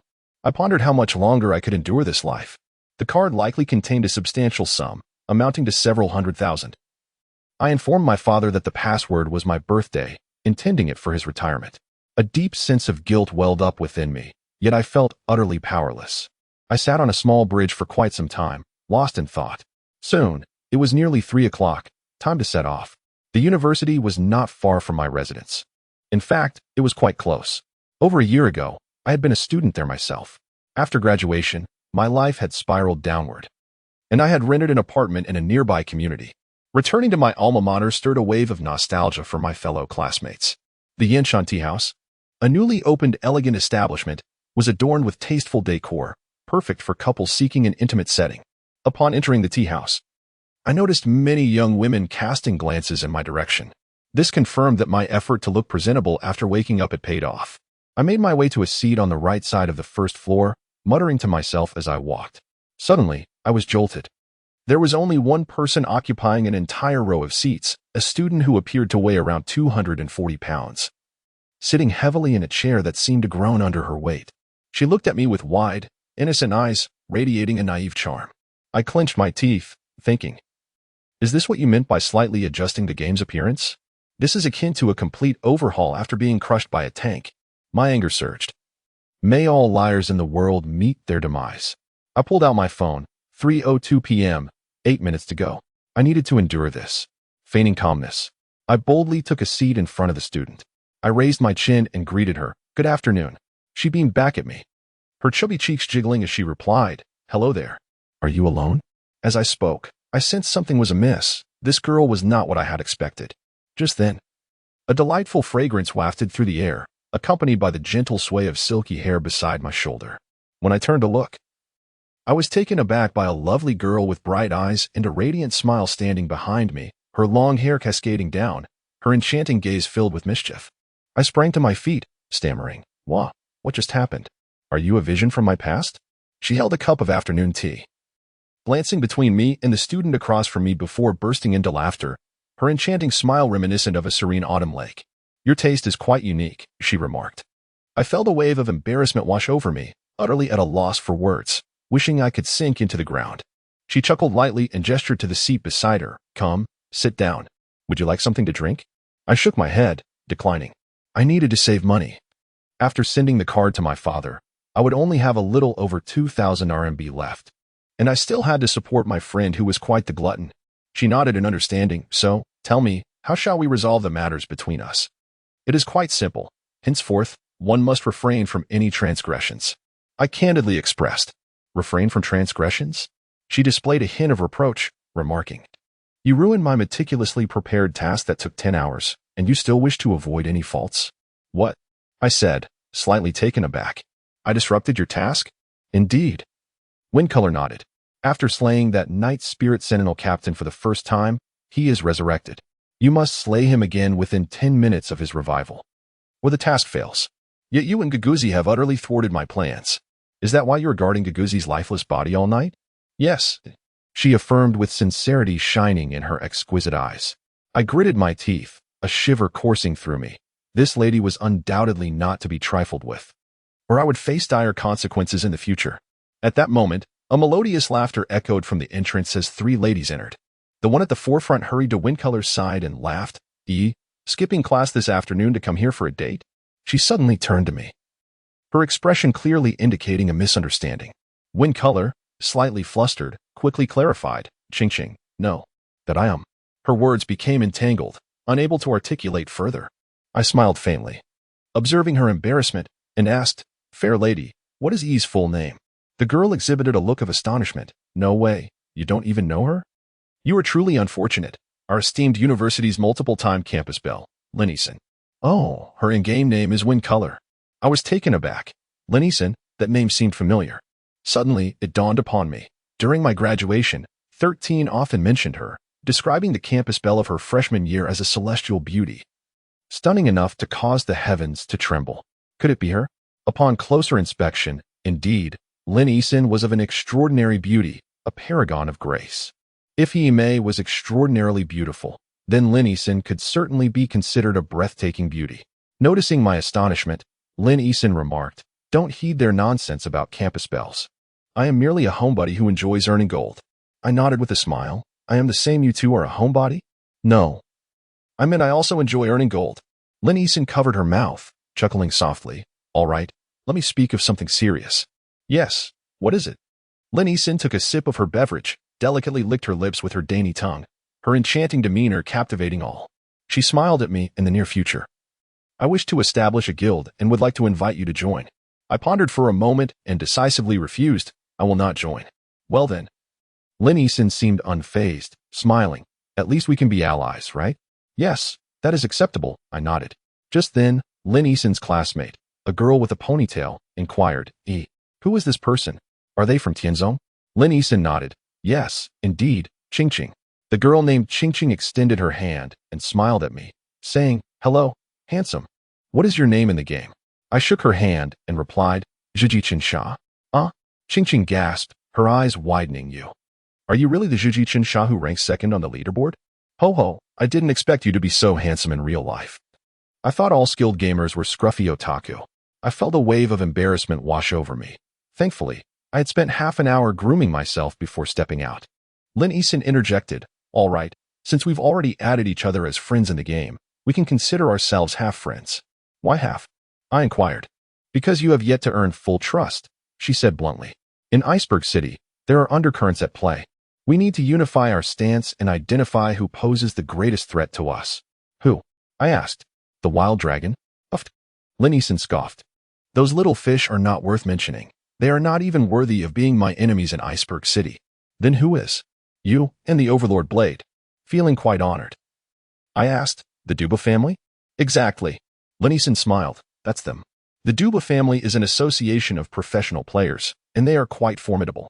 We need to be cautious. Chapter 30. The Wooden Man. At that moment, my phone rang. Upon answering, I heard the urgent voice of Shur-san. Lucan, it's bad news. Our house is on fire. Hurry back. I glanced at Linison, a stunning beauty before me, and thought, whether it was a fire or an earthquake. It hardly concerned me. I replied, just call 119. Damn it. Before Shur-san could finish, I abruptly ended the call. Linison, having overheard, looked at me with some disdain and remarked, You seem quite confident in your looks, don't you? Feeling a bit embarrassed, I replied, of course. A few seconds later, Shursen called again, and I hung up once more. A few minutes later, a person rushed into the tea house, panting, and it was none other than Du Shursan, who shouted from a distance, "Lucan, you rascal." Just as he spoke, he froze mid-sentence, captivated by Linison, a breathtaking beauty that seemed to belong only to legends. "Lucan, how could you be so inconsiderate?" On our way home, Du Shursan kept lamenting, Linison is truly beautiful. She was just budding in her freshman year, and now she is simply radiant. If only I could touch her. No, just kiss her. It would be worth dying for." I shot him a disdainful glance. Pathetic. Can't you have a bit of ambition? Did you get her phone number? No. Damn it, you wouldn't man. Shursan was utterly frustrated, as I lacked the sensitivity towards women that he possessed. However, I vividly remembered how he had collided elegantly with the table after seeing Linison in the tea house. Shursan was a prodigy, it was said that at his birth. His father was so startled that he instinctively tried to push him back, and it was only through his own efforts that he managed to emerge and survive. Consequently, after his arrival into the world, many young women faced calamity. "Lucan, what did you talk about with the beautiful Lin?" Shursan pressed. "Collaboration. What kind of collaboration?" "How would I know?" "That's what she said." "Damn." Du Shursan rubbed his hands together and laughed. "Lucan, we should establish a connection with the great beauty Lin. Look, she is the epitome of strength in Floating Ice City, one of the best. Such people shine brightly in the early stages of the game, and they certainly won't falter later. If we connect with her, we will enjoy a life of luxury and ease." I shot him a sidelong glance. "Look at your aspirations. A true man should be brave and decisive. How can one rely on the strength of a woman? Although Linison is formidable, she may not surpass me by much. My delay time is still considerable. And once it shrinks to within 0.3 seconds, I assure you she will be no match for me." "Really?" Du Shursan stared at me, disdainful. "You still don't grasp my point. I mean, if we get close to Linison, even if we can't rely on her in the game, we could still date her in reality. A beautiful young girlfriend like her is hard to find." I retorted, "Go to hell. You are acting like an old matchmaker." As night fell and I logged back in, the leaderboard of Icebound City was no longer a stage for Lin Eason and me. We had both reached level 25, slipping out of the top 10 rankings. It was truly a poignant reflection, for Finks of Fantasy had long held the first position on the leaderboard. Yet who could have imagined that she was an exquisite beauty capable of captivating nations? At the Icebound camp, I repaired my primary equipment and stocked up on potions. I was now a person of considerable wealth. Purchasing a full warehouse of potions was no longer a challenge. I could even afford to buy 2 warehouses without concern. Stepping outside the camp, I found the NPC captain at the outpost had revived, his jovial demeanor unchanged. Upon seeing me, he clapped his hands and exclaimed, "Little skeleton, you've returned. You seem even stronger these days." I approached him, replying, "All thanks to your guidance." The NPC captain, unable to comprehend my words, merely sighed and said, "Recently, a bothersome group of green-skinned ruffians has invaded the western side of Icebound Camp. They create chaos daily and even attack our camp. We must retaliate immediately. Young skeleton, go forth and slay 100 of those green-hatted goblins, bringing back 20 green hats to me." I nodded in understanding, recognizing that every game has its classic monster archetypes. Goblins, those green-skinned creatures, are nimble and boast formidable attack power. In the early stages of the game, they are indeed fearsome adversaries, far exceeding the capabilities of the big-eared rabbit. The goblins' attack power, defense, and health significantly surpass those of the rabbit, making them the prime choice for early player leveling. Moreover, humanoid monsters tend to yield slightly better experience and loot, making goblins quite lucrative to defeat. Ding. System notification. You have accepted the quest, Green Hat Goblins. Quest level, F. Medium. Quest objective. Travel to the western side of Icebound Camp, slay 100 goblins, and collect 20 green hats to deliver to Captain Fack. A substantial reward awaits you. As I accepted the quest, I felt relieved that I no longer had to slay skeletons. My necromantic power had risen to level 2, and it was far preferable to defeat living creatures. I opened the map and traversed through the woods. Before long, I found myself in an expansive area, and not far ahead, a green-hatted goblin brandishing a rusted iron hammer was shouting incomprehensible words, running and swaying as if performing for an audience. Green Hat Goblin, common monster, level 33 attack, defense, health. Alas, another monster of high level. I had fallen back to level 25, 8 levels below the goblin, which explained the quest's medium difficulty rating of F. Regardless, I decided to take action. With a swift motion, I charged forward, a crimson aura enveloping my sword, the flame blade. As I approached the creature, a sudden surge of azure light erupted from the blade. My signature skill, executing /LV2, was about to be unleashed. The level 2 blade struck fiercely upon the goblin's forehead, producing a resounding clang as the sword's edge deflected, failing to inflict significant damage. A damage notification of 187 appeared. The goblin howled in fury, swinging its iron hammer in retaliation. However, I deftly sidestepped its sluggish assault with ease. Its attack speed was lamentably slow, rendering it futile even without my anticipatory skills. My reflexes had improved significantly since the harrowing 3-second delay of your. Calmly, I executed a rapid second strike, the blade arcing upwards to pierce the goblin's face. A satisfying sound accompanied the blow, 312 damage. Indeed, targeting the little hat atop its head proved ineffective due to its formidable defense. Thus, I lowered my stance and unleashed a flurry of strikes. The goblin, desperately swinging its hammer, managed a single hit, but its lethargic speed allowed me to obliterate it with my tempestuous onslaught. With a satisfying thud, the first creature dropped a metal helmet along with a large magic stone of 76 quality, an unexpected windfall. The value of a large magic stone far surpassed that of a small one. A stone of 76 quality could fetch approximately 15. 6 silver coins. Enough to indulge in a bowl of mediocre boiled fish at the current RMB exchange rate. Roaming the forest, I gleefully dispatched goblins one after another. Suddenly, a familiar figure appeared. It was Guguzi, who had risen early to continue training. Sporting equipment still from the level 20s, his efficiency was commendable, and he had now reached level 23.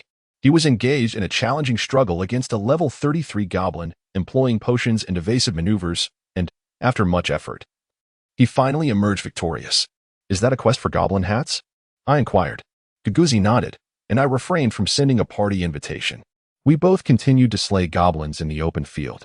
After a while, I turned to him and asked, "How many times did Fengsa Huanxiang defeat you yesterday?" 11 times. "I believe. I can't quite recall. Do you despise her?" Guguzi clenched his fists, gritting his teeth as he exclaimed, "I wish I could flay her alive." "She is a girl," I remarked succinctly. Guguzi paused, taken aback. "What does she look like?" Scram. Laughter filled the air as night fell. My satchel brimmed with green helmets as I swiftly returned to the icebound post to submit my quest. Ding. A system notification chimed. "Congratulations. You have completed the quest, Goblin's Green Hat, earning 4,500 experience points and 30 reputation points." With a flourish, radiant light cascaded down, and I ascended to level 27. The rewards for slaying monsters of higher levels were plentiful. However, my potion consumption was alarmingly rapid, with an entire satchel depleted in less than 3 hours. This was unsustainable. There are no more tasks available at the Sentinel Captain's post, and my hunger level has plummeted to a mere 37 points. Therefore, I made my way to the mushroom forest, where the innocent-hearted girl, Shinran, was gathering fresh mushrooms beneath a tree. Upon seeing me, her face lit up with joy, and she dashed towards me in a few quick steps, exclaiming, "Big brother, you finally arrived. I thought you wouldn't come today." As she spoke, Shinran retrieved a piece of oat bread from her bamboo basket and cheerfully offered it to me, saying, "Here, this is for you." Nodding in gratitude, I accepted it, and after consuming it, my hunger was completely satiated. Now I was sufficiently nourished for another 24 hours of adventuring in the game. From my bag, I withdrew a high-quality magic stone with a rating of 99 and presented it to the girl, saying, "Shinran, here, this is a gift for you." Her eyes widened in astonishment, sparkling with purity and innocence. She gasped, Is this a monster crystal core?" The village wizard said that only powerful warriors can slay monsters to obtain their cores. "Brother, are you a mighty light warrior?" I was momentarily taken aback, but quickly regained my composure, wielding the flame blade with a grin, and replied, "Indeed, I am a formidable light warrior, guardian of all that is just. Within the realm of Icebound City, there is no creature I cannot vanquish. The nobles revere me as their guardian knight, and the little monsters have even bestowed upon me the illustrious title of Ultraman." Chapter 31. The Promise. The girl's eyes sparkled with admiration. "How impressive, brother. When I grow up, I aspire to become an exceptional priest. Will you take me out of the village to explore the world beyond?" I nodded. "Certainly, no problem. Just as the words left my lips, a melodious chime resonated. Ding. System notification. You have accepted the quest, promise. Quest level, SSS grade. Superior, quest details. Uphold your promise and assist the girl, Shinran, in becoming a priest of the Silver Moon Alliance. I was utterly stunned. What was this? A mere promise had transformed into an SSS level quest, a pinnacle equivalent to a divine task? Could it be that the system had malfunctioned? Surely. Those programmers must have been intoxicated when they wrote this code. Nevertheless, the rewards for an SSS level quest would undoubtedly be substantial. I decided to wait. NPCs in the game matured quickly, and perhaps within half a month, Shinran would be of age, ready to enroll in the Priest Academy in Iceberg City. Embarking on a fantastical journey through the magical institution. And what role would I play in this narrative? A smile crept across my face as I turned to the girl beside me. Shinran, when you go to the cathedral to receive the priestly legacy and enter the Magic Academy, if anyone bullies you, you must tell me. I will ensure that any adversaries are dealt with. Shinran giggled, her beautiful smile reminiscent of an angel. Brother, it's a promise. Indeed. After a while, Shinran continued to recount amusing anecdotes from the village, tales of a hunter being bitten by a wild boar and the arrival of a tuneless bard. In truth, none of these tales triggered any quests. They merely served as a narrative interlude. While being with the innocent and pure-hearted Shinran was indeed refreshing, I was a professional player, not someone here to indulge in nurturing NPCs. Thus, I bid farewell to Shinran. I ventured to Wild Pheasant Ridge, slaying numerous mountain pheasants and acquiring a bounty of chicken meat. After storing my spoils in Iceberg City, I set off for the distant Wildfire Plains. After a lengthy search, I finally discovered another natural valley, abundant with glutinous rice plants. Utilizing the space in my military pouch, I harvested every last grain before returning to Iceberg City. 13. Come here. Help me buy some salt. I sent a message to my good friend. Shortly thereafter, the distinguished expert, Du Shursan, arrived, weary yet determined. Bearing a full pack of salt and chuckling, I'm almost becoming a full-time caretaker. I shot him an incredulous look. What caretaker gets such a generous share? You're taking advantage of me. How despicable. Du Shursan erupted in laughter, the glow of countless magical runes appearing on his forehead, forming the words, shameless.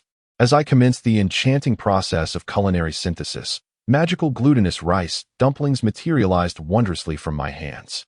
Du Shursan gazed in awe, exclaiming, Luchun, these rice dumplings are far more expensive than the crepes on the street. I shot him a disdainful glance, retorting, what nonsense. This involves considerable technical prowess. His gaze drifted towards the vendors in the Ice City Plaza, seemingly unimpressed by my assertion. TSK, that priestess is quite something. She must be well endowed, Shursan remarked, drooling as he eyed a distant vendor. I cast a fleeting glance and felt a jolt in my heart. It was none other than Murong Mingyue. Murong Mingyue, a core member of the ancient Sword Soul Dream Guild, ranked second among He's formidable quartet, Sun, Moon, Star, and Dust. I was astonished to encounter her here. Beneath the moonlight, she donned a gray robe, presumably of white attire, yet it could not conceal her striking beauty. Her captivating gaze alone was enough to enthrall anyone. While her innocent charm was noteworthy, the true marvel lay in her ample bosom, which seemed poised to burst forth from her robe, an impression both breathtaking and suffocating.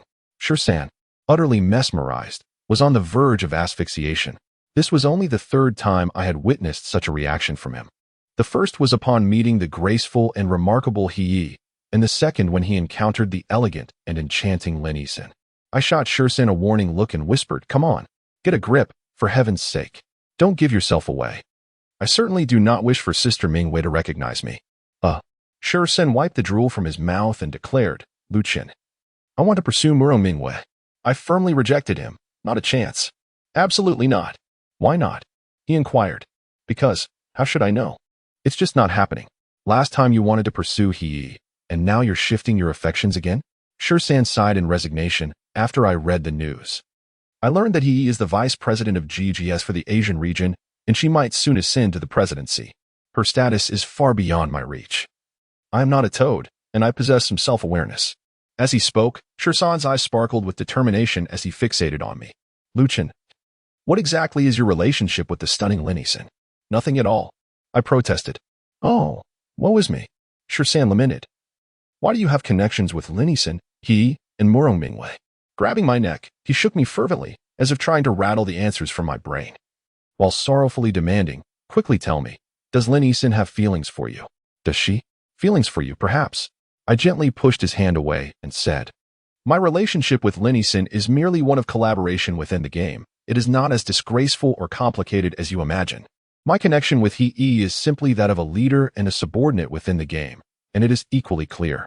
As for my bond with Sister Mingwei, we are merely acquaintances in the gaming realm." At that moment, a fresh and melodious voice echoed from behind us. "Is our relationship truly so disgraceful and intricate?" I turned around, startled to the core. Unbeknownst to me, Lin Yisin, the enchanting character from Wind Color Fantasy, was standing right behind us. She had shed her cloak, which transformed into a flowing cape that cascaded down her back, allowing her long, raven-black hair to spill forth like a waterfall. Her flawless, porcelain-like visage was almost ethereal, and her striking violet eyes were too captivating to gaze upon directly. She was undeniably breathtaking. Lin Yisin was adorned in exquisite armor, clothed in a uniquely designed silver breastplate that accentuated her graceful silhouette, highlighting her proud stature. The dual arc design at her chest was breathtaking, evoking an exhilarating rush. Below, her skirt armor revealed her delicate, snow-white legs adorned with intricate metallic runes, all complemented by a pair of rugged brown battle boots. At that moment, Lin Yisin could only be described in 2 words: goddess. Gulp. I swallowed hard, and soon after, Shursan mirrored my action. We exchanged glances, each casting a look of disdain at the other. Lin Yisin chuckled softly. "Lu Qin, you rascal. Never mind, I must attend to my tasks. Until we meet again." With that, she brushed past me, leaving the city gates without a backward glance, waving her hand in a casual farewell. Shursan and I stood frozen for a while, contemplating our next move in magical culinary creation. The sheer shock of Lin Yisin's beauty left us both in awe, causing many players nearby to remain slack-jawed for 3 minutes after her departure.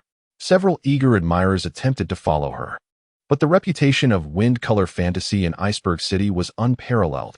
Who would dare to provoke such a formidable woman? Not long after, a system notification chimed in my ears. Ding. System prompt. "Congratulations, your cooking skill has reached level 1. Finally, I had achieved level 3 in cooking. I could now gather ingredients for level 3 culinary synthesis." The level 2 dishes were already fetching high prices, so one could only imagine the value of level 3 creations. At this stage, most players had not yet reached level 30, and level 2 magical cooking was sufficient for their needs. However, once players surpassed level 30, they would certainly require level 3 cooking to challenge bosses or engage in PvP combat. Just then, my heart began to race wildly as 2 familiar figures came into view. By the apothecary, 2 players were purchasing potions, their IDs prominently displayed: Lirii LV26 Warrior and Murong Mingwei LV25 Priest. It was none other than Su Yong and Murong Mingwei. I remained silent, observing as the 2 of them brushed past me, their conversation drifting to my ears. Su Yong lamented, "Alas, the boss merely created an account. Yet nearly a week has passed since the game launched, and she has yet to log in even once." Murong Mingwei replied, "It is because Lu Qin has departed." Su Yong inquired, "Have you asked the boss when she will be online?" "Each day she remains absent. Our ancient sword soul dream feels as though it lacks a spirit." Murong Mingwei sighed, "Let us wait a little longer. I have been comforting Eve almost every day lately. Yet I cannot ascertain how long it will take for her to emerge from the shadow of losing Lu Qin." As they gradually distanced themselves, eventually vanishing into the thicket, Du Shursan patted my shoulder and remarked softly, "Brother, stay strong." I smiled faintly, replying, "No worries. Shall we sell glutinous rice dumplings?" "Certainly." With over 200 glutinous rice dumplings priced at 10 silver coins each and 1 gold coin per set, we sold out within half an hour. In truth, our selling price was already quite high. However, the overwhelming demand allowed us to amass a considerable fortune in the bustling Frost Ice City, where skilled players abound. Numerous guilds and studios strive to make a remarkable impression. To secure a stable advantage in the early stages of the game, such supplies are absolutely essential. Yet, most players struggle to locate the sources of glutinous rice and other materials, and even if they do find them, they often lack the strength to overcome the challenges, thus allowing someone like me, equipped with both skill and intuition, to seize the opportunity. Peering into my inventory, I counted 34 gold coins, which I estimated would place me at the pinnacle of the Frost Ice City's wealth rankings. I handed 10 gold coins to Du Shursan with a smile, saying, Take this to learn some skills. Such a large amount. Du Shursen exclaimed in astonishment. Not to worry, you can also use it to purchase potions. Very well.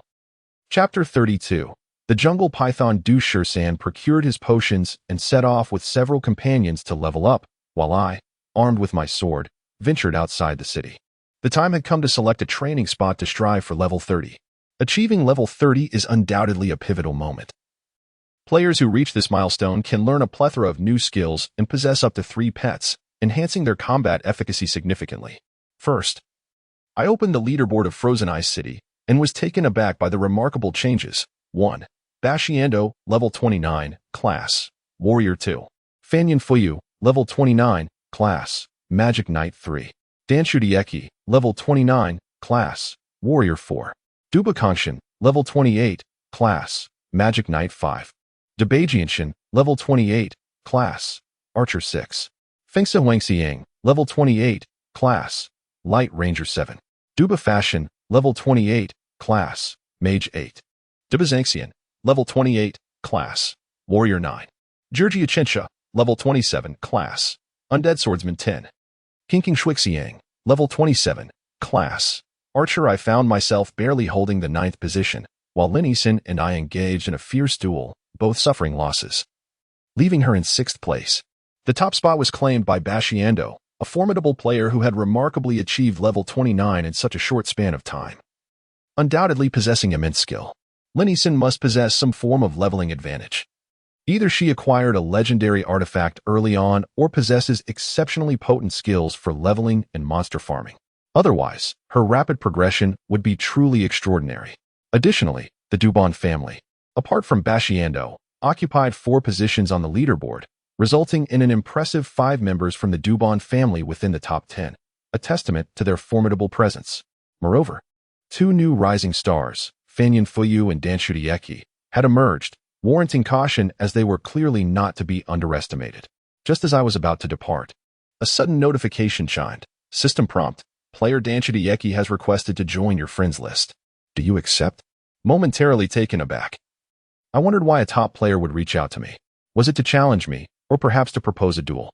Feeling a mix of apprehension and curiosity, I pondered briefly, then decided to confirm the request. A few seconds later, Danshudieki messaged me, Brother Jiji, has your cooking skill reached level 3? Indeed. Is there something you need? I replied candidly. I wish to purchase 50 portions of level 3 cooking, the kind that grants 300 points of magic within 60 seconds. You may set the price. I require them within a day. Can you manage this? I contemplated briefly. A customer had approached me, and it would be unwise to turn them away. Furthermore, Danshudieki appeared to be a decent individual, someone worth befriending. Thus, I responded, understood. I will reach out to you within 24 hours. Each portion of level 3 cooking will be priced at 50 silver coins. Is that acceptable? After approximately 2 minutes, it seemed he was equally bewildered. The price I had quoted was indeed exorbitant. Many players today could scarcely muster even 10 silver coins, and here I was, audaciously proposing 50 silver coins per portion, a veritable lion's share. However, I held my convictions. Those in dire need of level 3 magical cuisine must be preparing to battle formidable bosses. The level 2 healing spell for priests demands a significant amount of magic. And without the level 3 cuisine, sustaining their magic would be nearly impossible.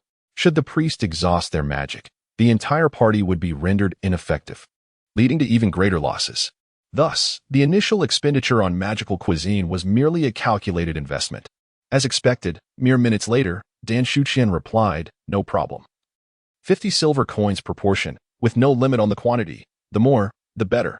All right, it's settled then. Until we meet again. I pondered briefly, deciding to hunt for ingredients while simultaneously leveling up, thus allowing me to advance and earn simultaneously. Just yesterday, I had learned that Shursen still had several hundred coins. If we failed to earn more, we would both find ourselves destitute. Opening the cooking skills menu, the level 3 recipe for the green pepper meatball caught my eye, requiring 10 green peppers, 20 glutinous rice, 10 chicken, and 15 salt. It would restore 300 points of magic. I had sufficient stock of glutinous rice, chicken, and salt, but was lacking only in green peppers. A level 4 ingredient requiring level 4 hunting skills for collection. Fortuitously, I had just swept through the glutinous rice fields of Wildfire Plain. achieving level 4 in hunting skills merely half a day ago. In truth, I was not the highest in hunting skills. However, I was the highest leveled among hunters. Excelling in this area among advanced players, a true master of both martial and literary arts. Haha. I opened the forum and searched for green peppers, which had already been documented. Within the entire region of Frozen Ice City, only one map yielded green peppers, the Cold Wind Canyon. This canyon lay at the far southern fringes of the ice forest, a considerable distance from Frozen Ice City, approximately an hour and a half's journey. Fraught with venomous serpents and fierce beasts, average players would scarcely consider venturing there, as they would likely be dispatched by the monsters along the way before even reaching Cold Wind Canyon. No risk, no reward, I resolutely decided. Turning back to enter Frozen Ice City, where I spent 2 gold coins on a return scroll. Damn it, I had been overcharged by another gold coin.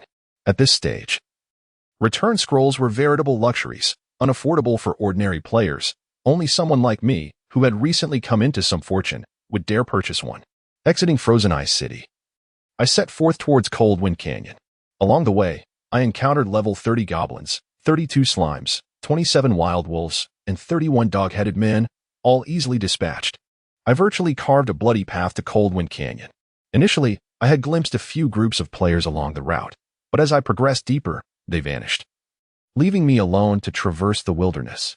The flame blade glimmered softly, a bronze weapon boasting a formidable attack of 40 points, inciting envy in many.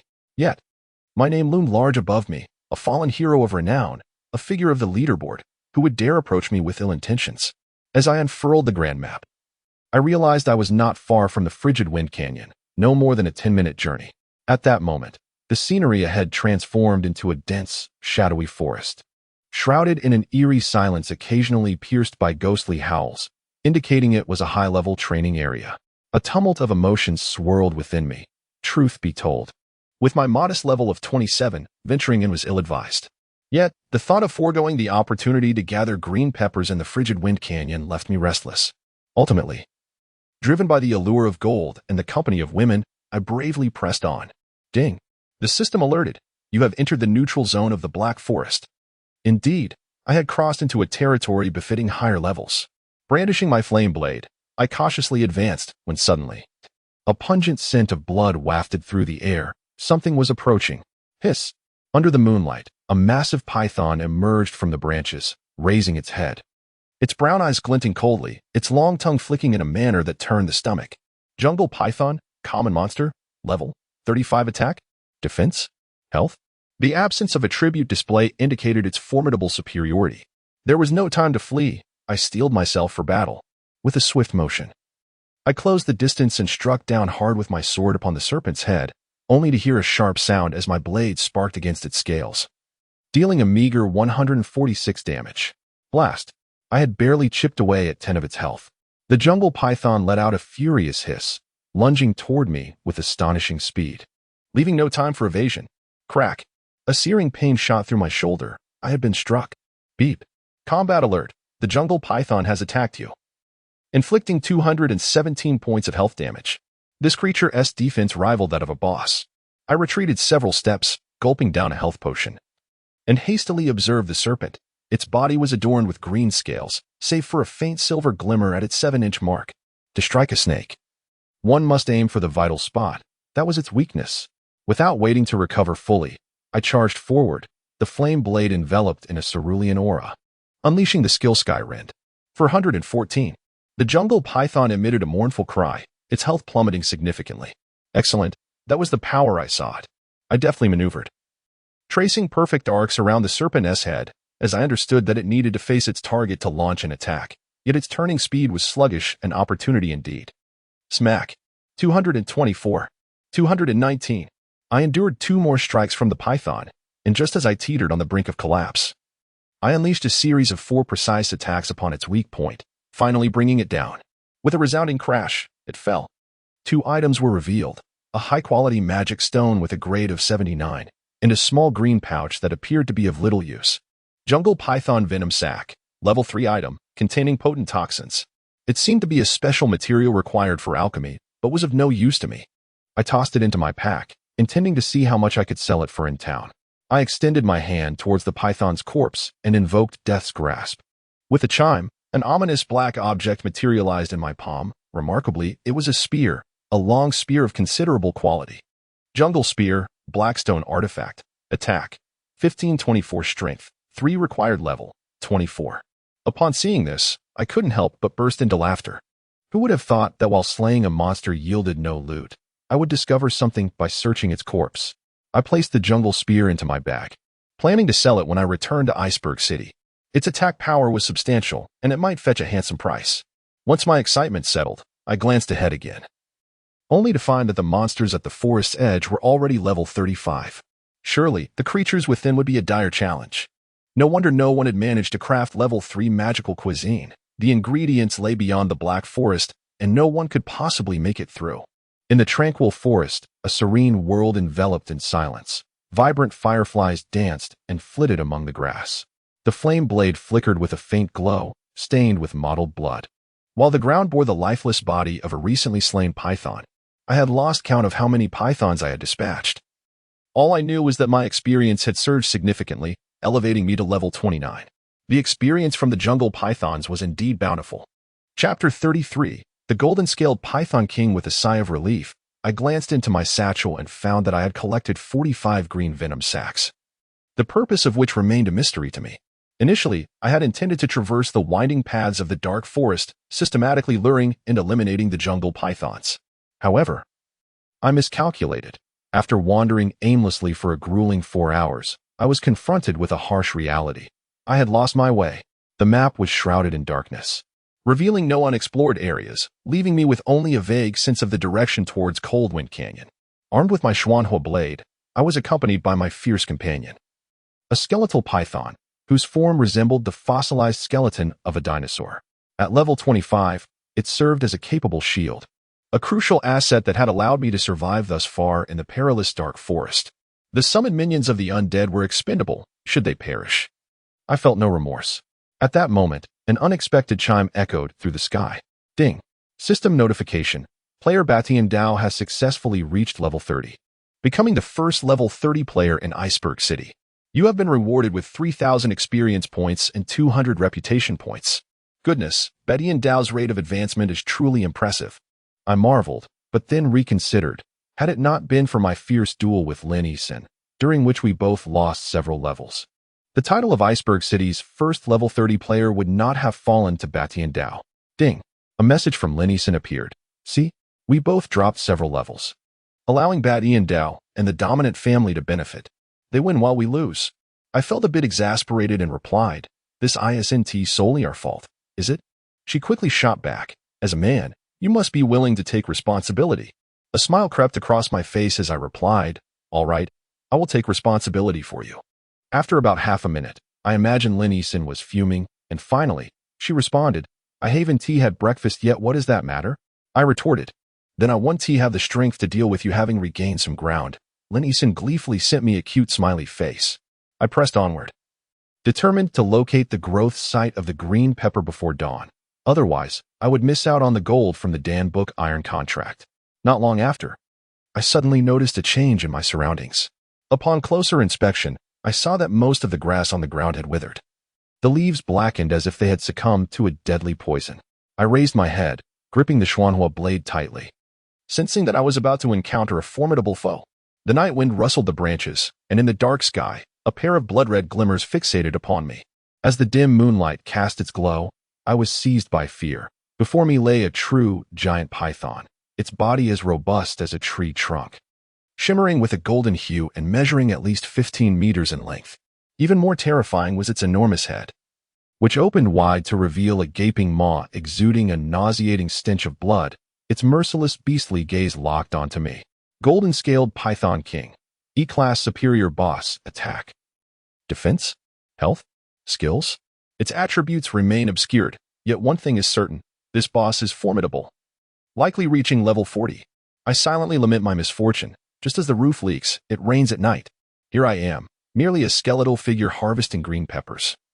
Yet I find myself confronted by the Golden-Scaled Python King, a guardian of the dark forest.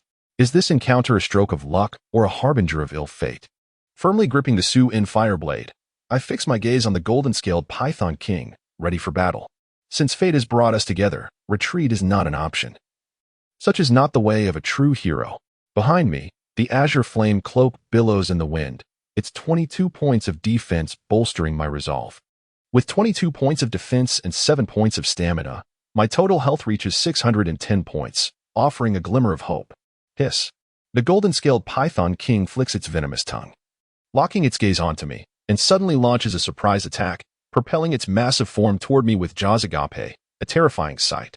Seizing the moment, I deftly slide to the side, narrowly evading the boss's strike, while the Su-In fire blade glows brilliantly, unleashing the slash skill with devastating force. Crack. The blade strikes true at the creature's vital spot, and the damage number soars to 376. Excellent, I have pierced its defenses. Slaying this boss should be well within my grasp. Yet, at that very instant, the golden-scaled python king, moving with alarming speed, unleashes a spray of venom toward me, leaving me tingling and my health plummeting rapidly. Combat notification. You have been poisoned. You will lose 5 of your current health every 10 seconds. Whack. 410. The serpent's tail lashes against my breastplate, the durability of my black stone armor swiftly diminishing under the ferocity of the boss's assault. I down a health potion. I can no longer afford to trade blows. With the swiftness of lightning, I dash toward the 45-degree angle to my right, swiftly lowering my body to slip between 2 towering trees. Roar. The golden-scaled python king lunges at me, its massive jaws wide open, and with a sickening crunch, it bites into the tree instead, its venomous fangs embedded deep within the trunk. The creature thrashes desperately, but its fangs are too long, nearly piercing through the tree, the ground trembling from the force of its roars. My eyes widen. An opportunity has presented itself. Who could have imagined that even a boss could falter? This is a fortuitous chance bestowed upon me. I dart to the side of the boss, skillfully evading its sweeping tail while landing precise strikes on its vital spot. Slash. Slash. Slash.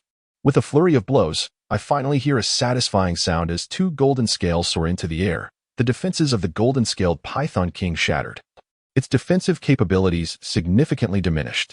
Roar. With a thunderous roar, a massive tree was uprooted. The golden-scaled python king shook its head, tearing the trunk apart, and glared at me with a ferocity that was palpable. This bothersome little skeleton had become a source of irritation for it, and as the apex predator of the jungle, the golden-scaled python king had entered a state of rage. I felt a sharp pain in my waist as the boss sank its fangs into me, mercifully refraining from swallowing me whole. In a rush, I gulped down a health potion. One more hit would surely spell my doom. In this dire situation, with tensions running high, I pressed the button for my burrowing skill with utmost urgency.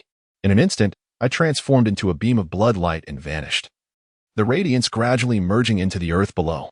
I dared not make a sound, praying that the golden-scaled python king's perceptive abilities were not particularly keen. Otherwise, uncovering my hiding place would lead to my untimely demise. My heart raced uncontrollably, and to my astonishment, the golden-scaled python king lingered for a few seconds, completely missing its aggro on me. An opportunity presented itself. I hastily consumed several health potions, replenishing my vitality. Once I felt sufficiently restored, I stealthily burrowed to a more advantageous position, nestled between a dense thicket and the golden-scaled python king. Huh, are you not the formidable king of the jungle? Today, I shall transform this very thicket into your final resting place. With a surge of vitality, I erupted from the ground, my aggro rapidly escalating as the golden-scaled python king pursued me relentlessly. I dashed into the thicket without hesitation. My body measured a mere 30 centimeters in width, while the python's girth was at least 50 centimeters. I observed keenly that the gaps between the trees in this thicket were insufficient for such a massive beast, presenting me with a strategic advantage. Slicing through the spaces between the towering trees, the golden-scaled python king, despite being a boss, lacked intelligence and followed my path blindly.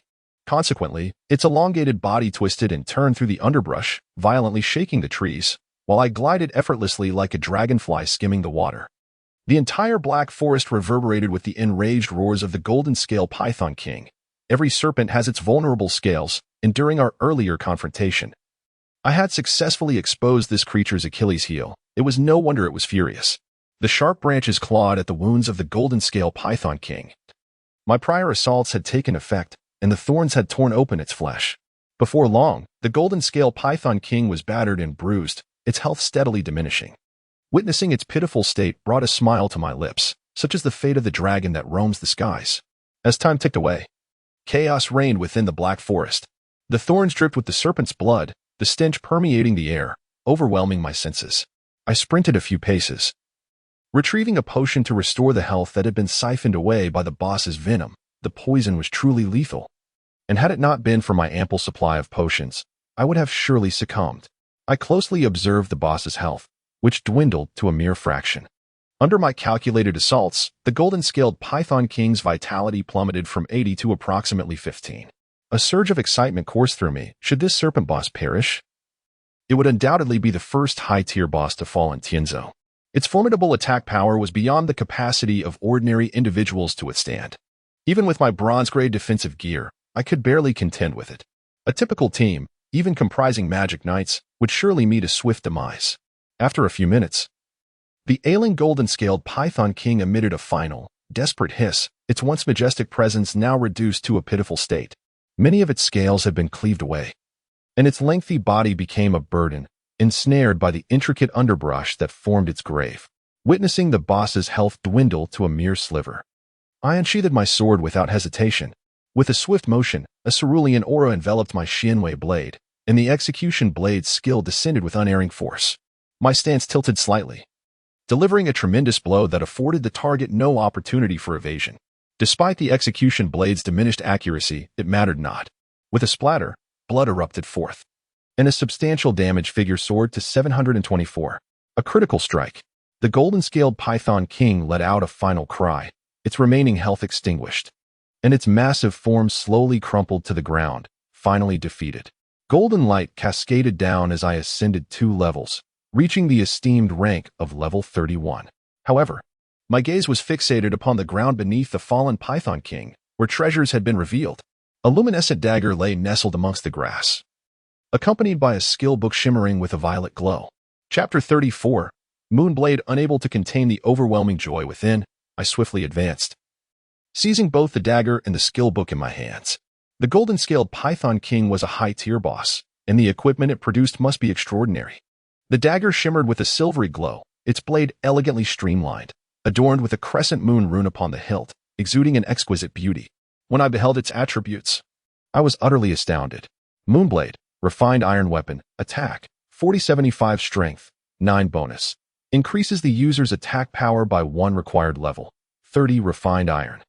This dagger was indeed a masterpiece, an unequivocal treasure.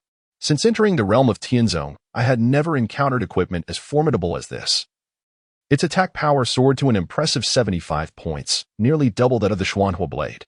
Alas, as a swordsman, wielding a dagger would not grant me the specialized bonuses of the sword class, resulting in a 35 decrease in both attack power and speed, rendering it less advantageous. Nevertheless, such a powerful dagger should fetch a handsome price upon my return to the city. After stowing the moon blade in my inventory, I picked up another prized possession, a violet skill book, its surface adorned with shimmering purple patterns, imbued with immense power. Absolution. Execute a feigned strike against a target, dealing no damage, yet your next attack will bypass 50 of the target's defense and increase your attack power by 35.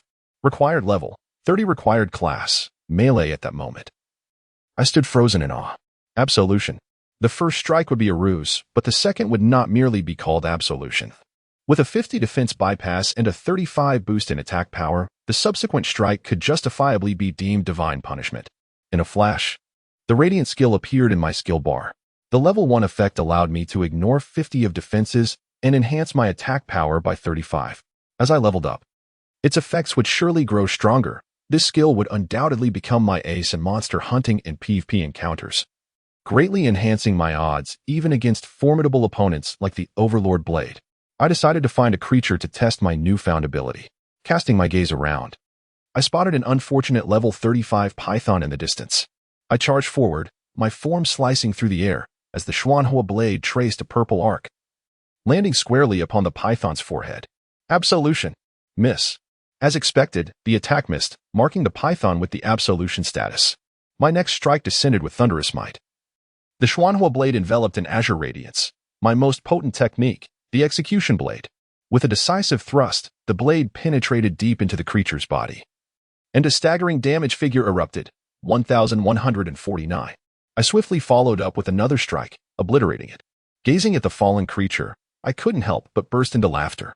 What a devastating weapon this absolution skill was. I must quickly elevate it to level 3. Its potential would surely be even more formidable. This occasion has proven to be an unequivocal triumph. Not only did I acquire a finely crafted iron dagger, but I also discovered an exceptionally formidable skill book. Today, my luck has indeed surged. With a sense of delight, I approached the golden-scaled Python King, extending my fingers and exclaiming, "Death Grasp." Suddenly, the system announced, "Congratulations.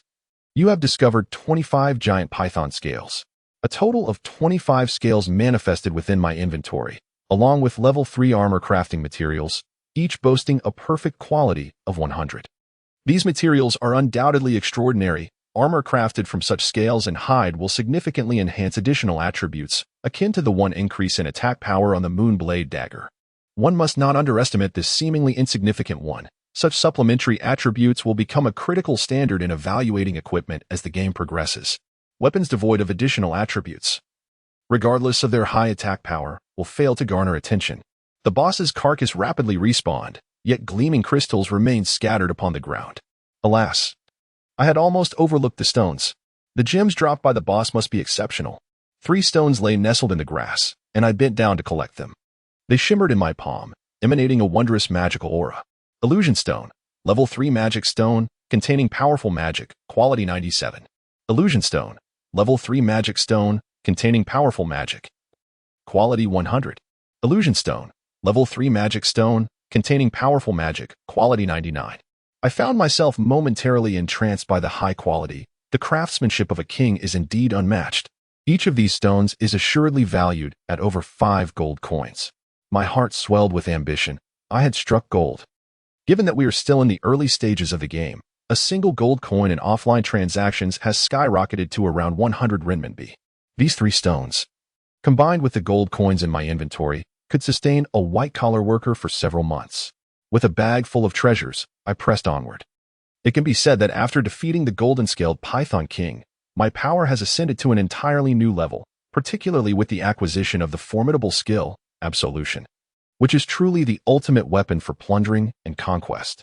As I parted the foliage of the forest, a bright light greeted me.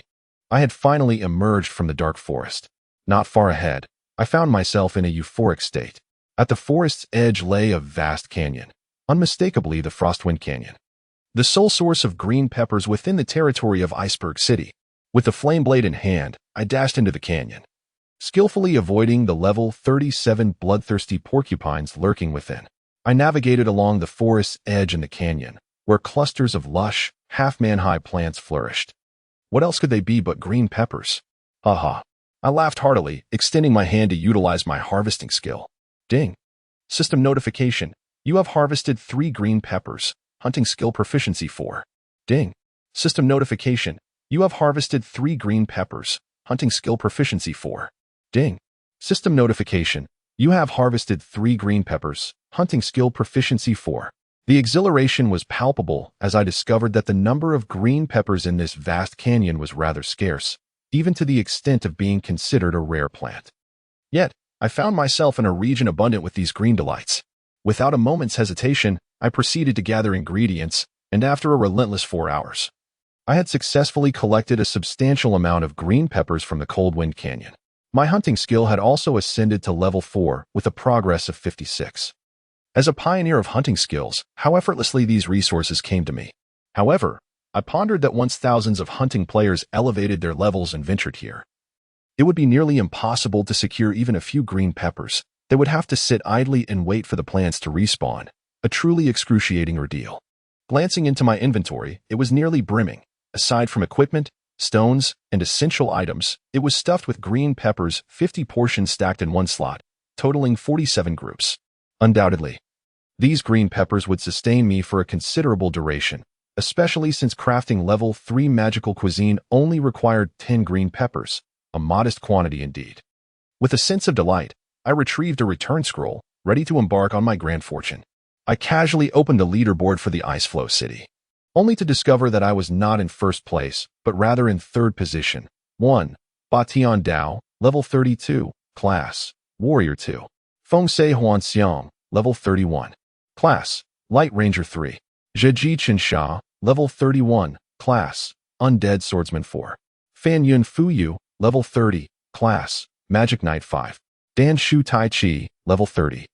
Class, Warrior 6.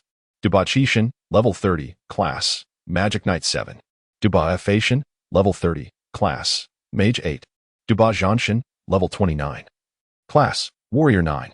Duba Jianshun, level 29. Class, Archer 10.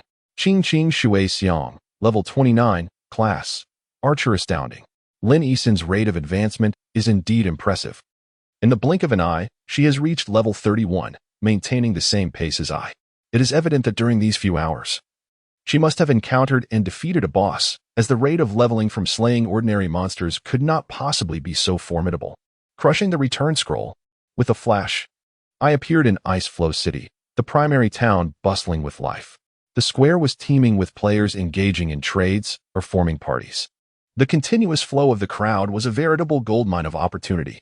Approaching the storage area, I deposited most of the green peppers, then withdrew some glutinous rice, chicken, and salt. Summoning the cooking interface, I placed 10 portions of green peppers, 20 portions of glutinous rice, 10 portions of chicken, and 15 portions of salt, and began the synthesis. Ding. System prompt. Congratulations, you have crafted green pepper meatballs. Cooking skill proficiency increased by 5. Ding. System prompt. Congratulations, you have crafted green pepper meatballs.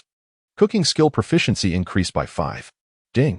System prompt. Congratulations, you have crafted green pepper meatballs. Cooking skill proficiency increased by 5.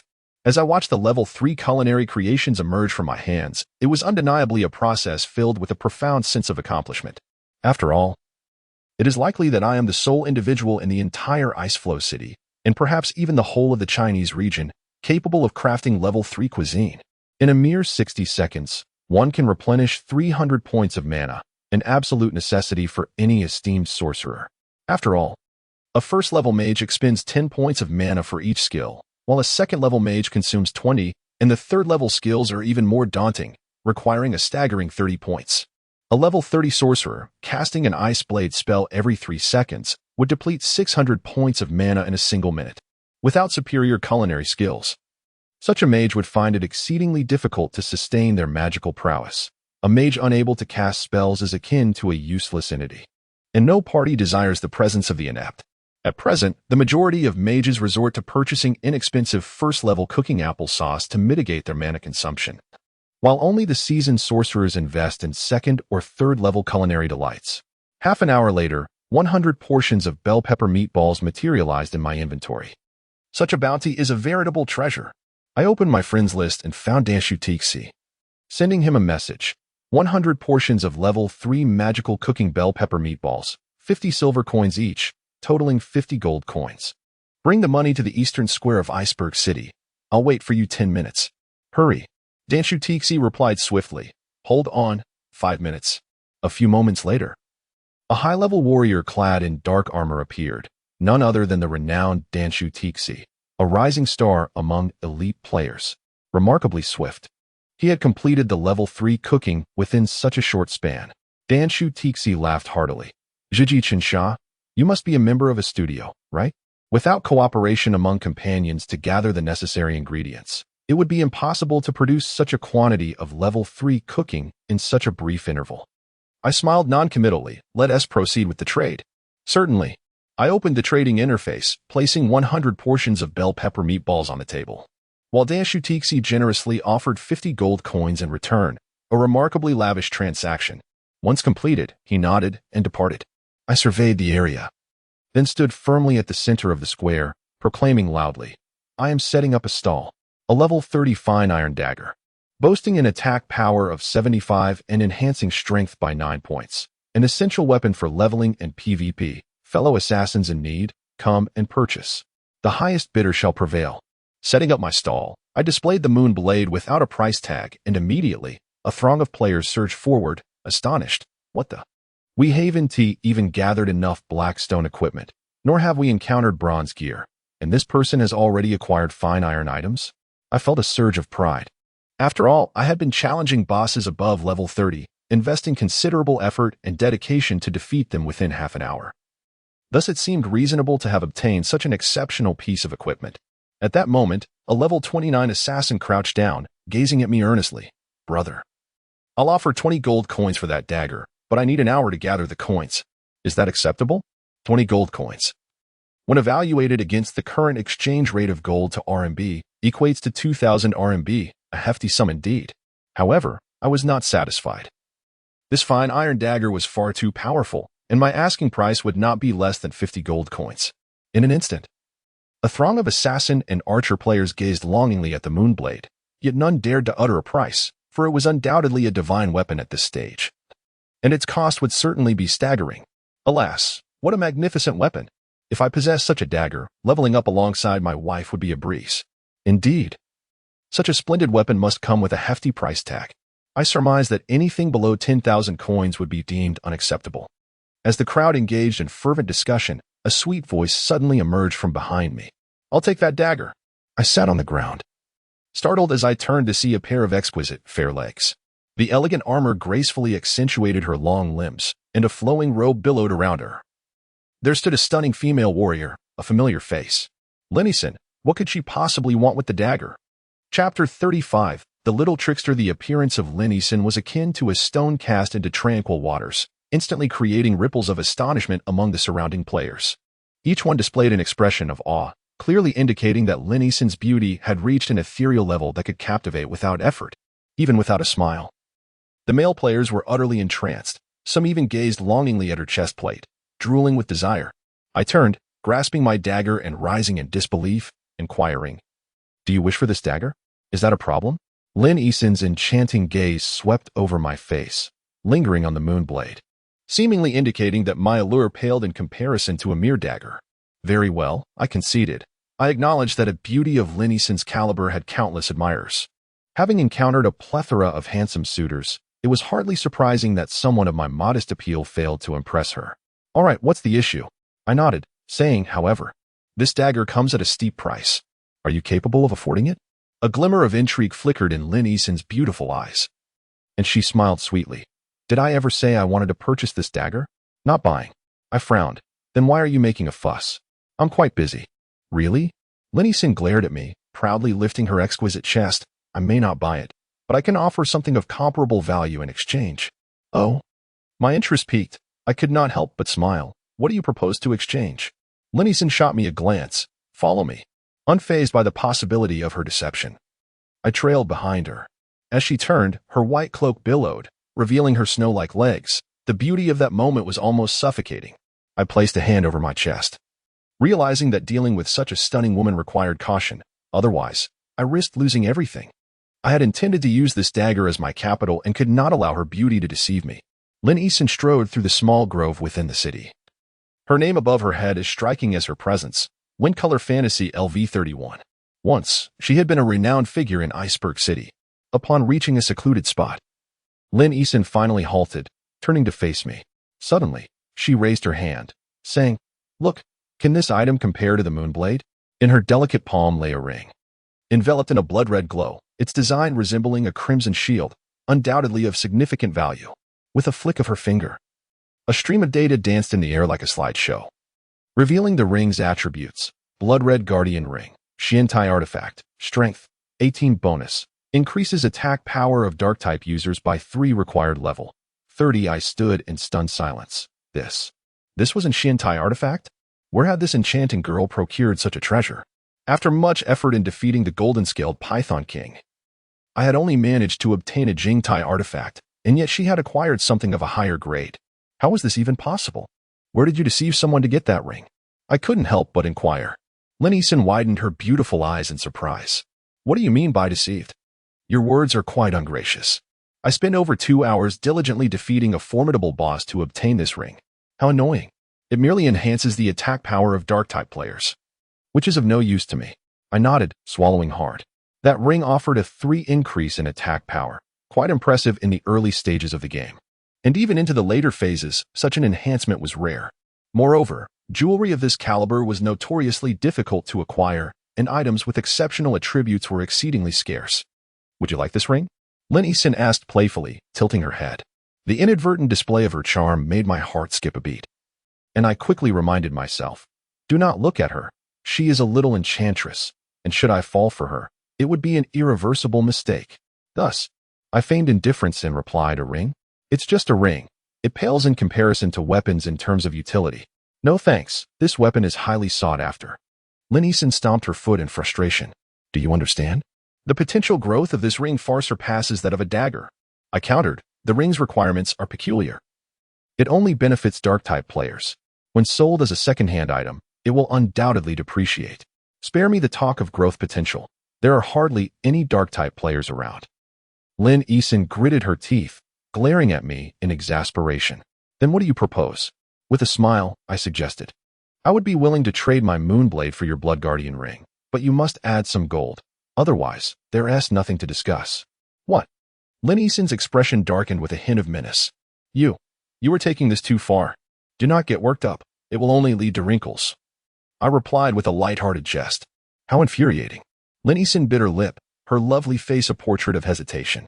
Ultimately, unable to part with the Moonblade dagger, she relented, asking, all right, how much more do you want? Seeing her acquiescence brought me immense satisfaction, and I raised 2 fingers. 2 gold? Lin Yixin's face lit up with delight. Great, it's a deal. Wait, do not jump to conclusions. I meant 20 gold. Who said anything about 2 gold? 20 gold. Lin Yixin exclaimed in shock, her chest rising in indignation. Are you robbing me? I have no gold to spare, but my life is on the line. No. Wait. She fell into a state of confusion once more. Watching the exquisite beauty grapple with her dilemma was quite enjoyable. I gazed at her with a smile as her lovely face showcased a myriad of adorable expressions, reluctance, defiance, and a touch of irritation. Finally, she tilted her head back and said, I only have 17 gold coins. I can't give you more than 15. I need some coins left for potions to level up. I nodded readily. No problem. I'll let you off with a discount of 5 coins. Consider it a gesture of friendship. Lin Yixin bit her lip in frustration, casting an irritable glance my way, as if she was thoroughly displeased with me, her friend, and had mentally prepared to stab me in the back. We initiated a trade. I placed a Moonblade on the table, while Lin Yixin offered a blood-red guardian ring and added 12 gold coins. I promptly canceled the trade, glaring at her. 15 coins, no cheating. Lin Yixin looked at me with an aggrieved expression, her large, teary eyes exuding an endearing charm. Deep down, I understood that she was a formidable opponent, and I must not show any leniency. With a pitiful demeanor, Lin Yixin reopened the trade, placing the blood-red guardian ring once again, this time adding 15 weight. 15 copper coins? My eyes widened in disbelief as I canceled the trade once more. I said 15 gold coins, no substituting with 15 silver or 15 copper coins. One must be fair, I advised sagely. Lin Yixin nodded and initiated the trade again, this time offering 15 gold coins. The transaction was completed. I donned the blood-red guardian ring with immense satisfaction. What a thrill it was. The exquisite equipment instantly augmented my strength by 18 points, an astonishing boost. Moreover, it bestowed an additional 3 hidden attack power, rendering me nearly invincible. Upon reviewing my attributes, I noted a remarkable change. My attack power had surged to an impressive 132. 246 points. I was now capable of contending for supremacy in Ice Flow City, thanks to both the high growth potential of the undead swordsman class and my splendid equipment. Lin Yixin, wielding a sharp sword, hung the Moonblade dagger at her waist, glanced my way, and remarked coolly, "Little trickster, I was left speechless." Lin Yixin turned her back to me, waved her hand, and vanished into the city, presumably on her way to advance her profession. Ah, the profession upgrade. I purchased 2 more city return scrolls and promptly exited the city, heading straight for the Frosty Camp. In the cold Frosty Camp, my mentor, the imposing undead swordsman Sullen, was gazing up at the starry sky, seemingly engaged in stargazing. I approached him and stated, "Mentor, I wish to undergo a profession upgrade." Sullen looked down at me, chuckling. "Little skeleton, you have indeed become quite powerful.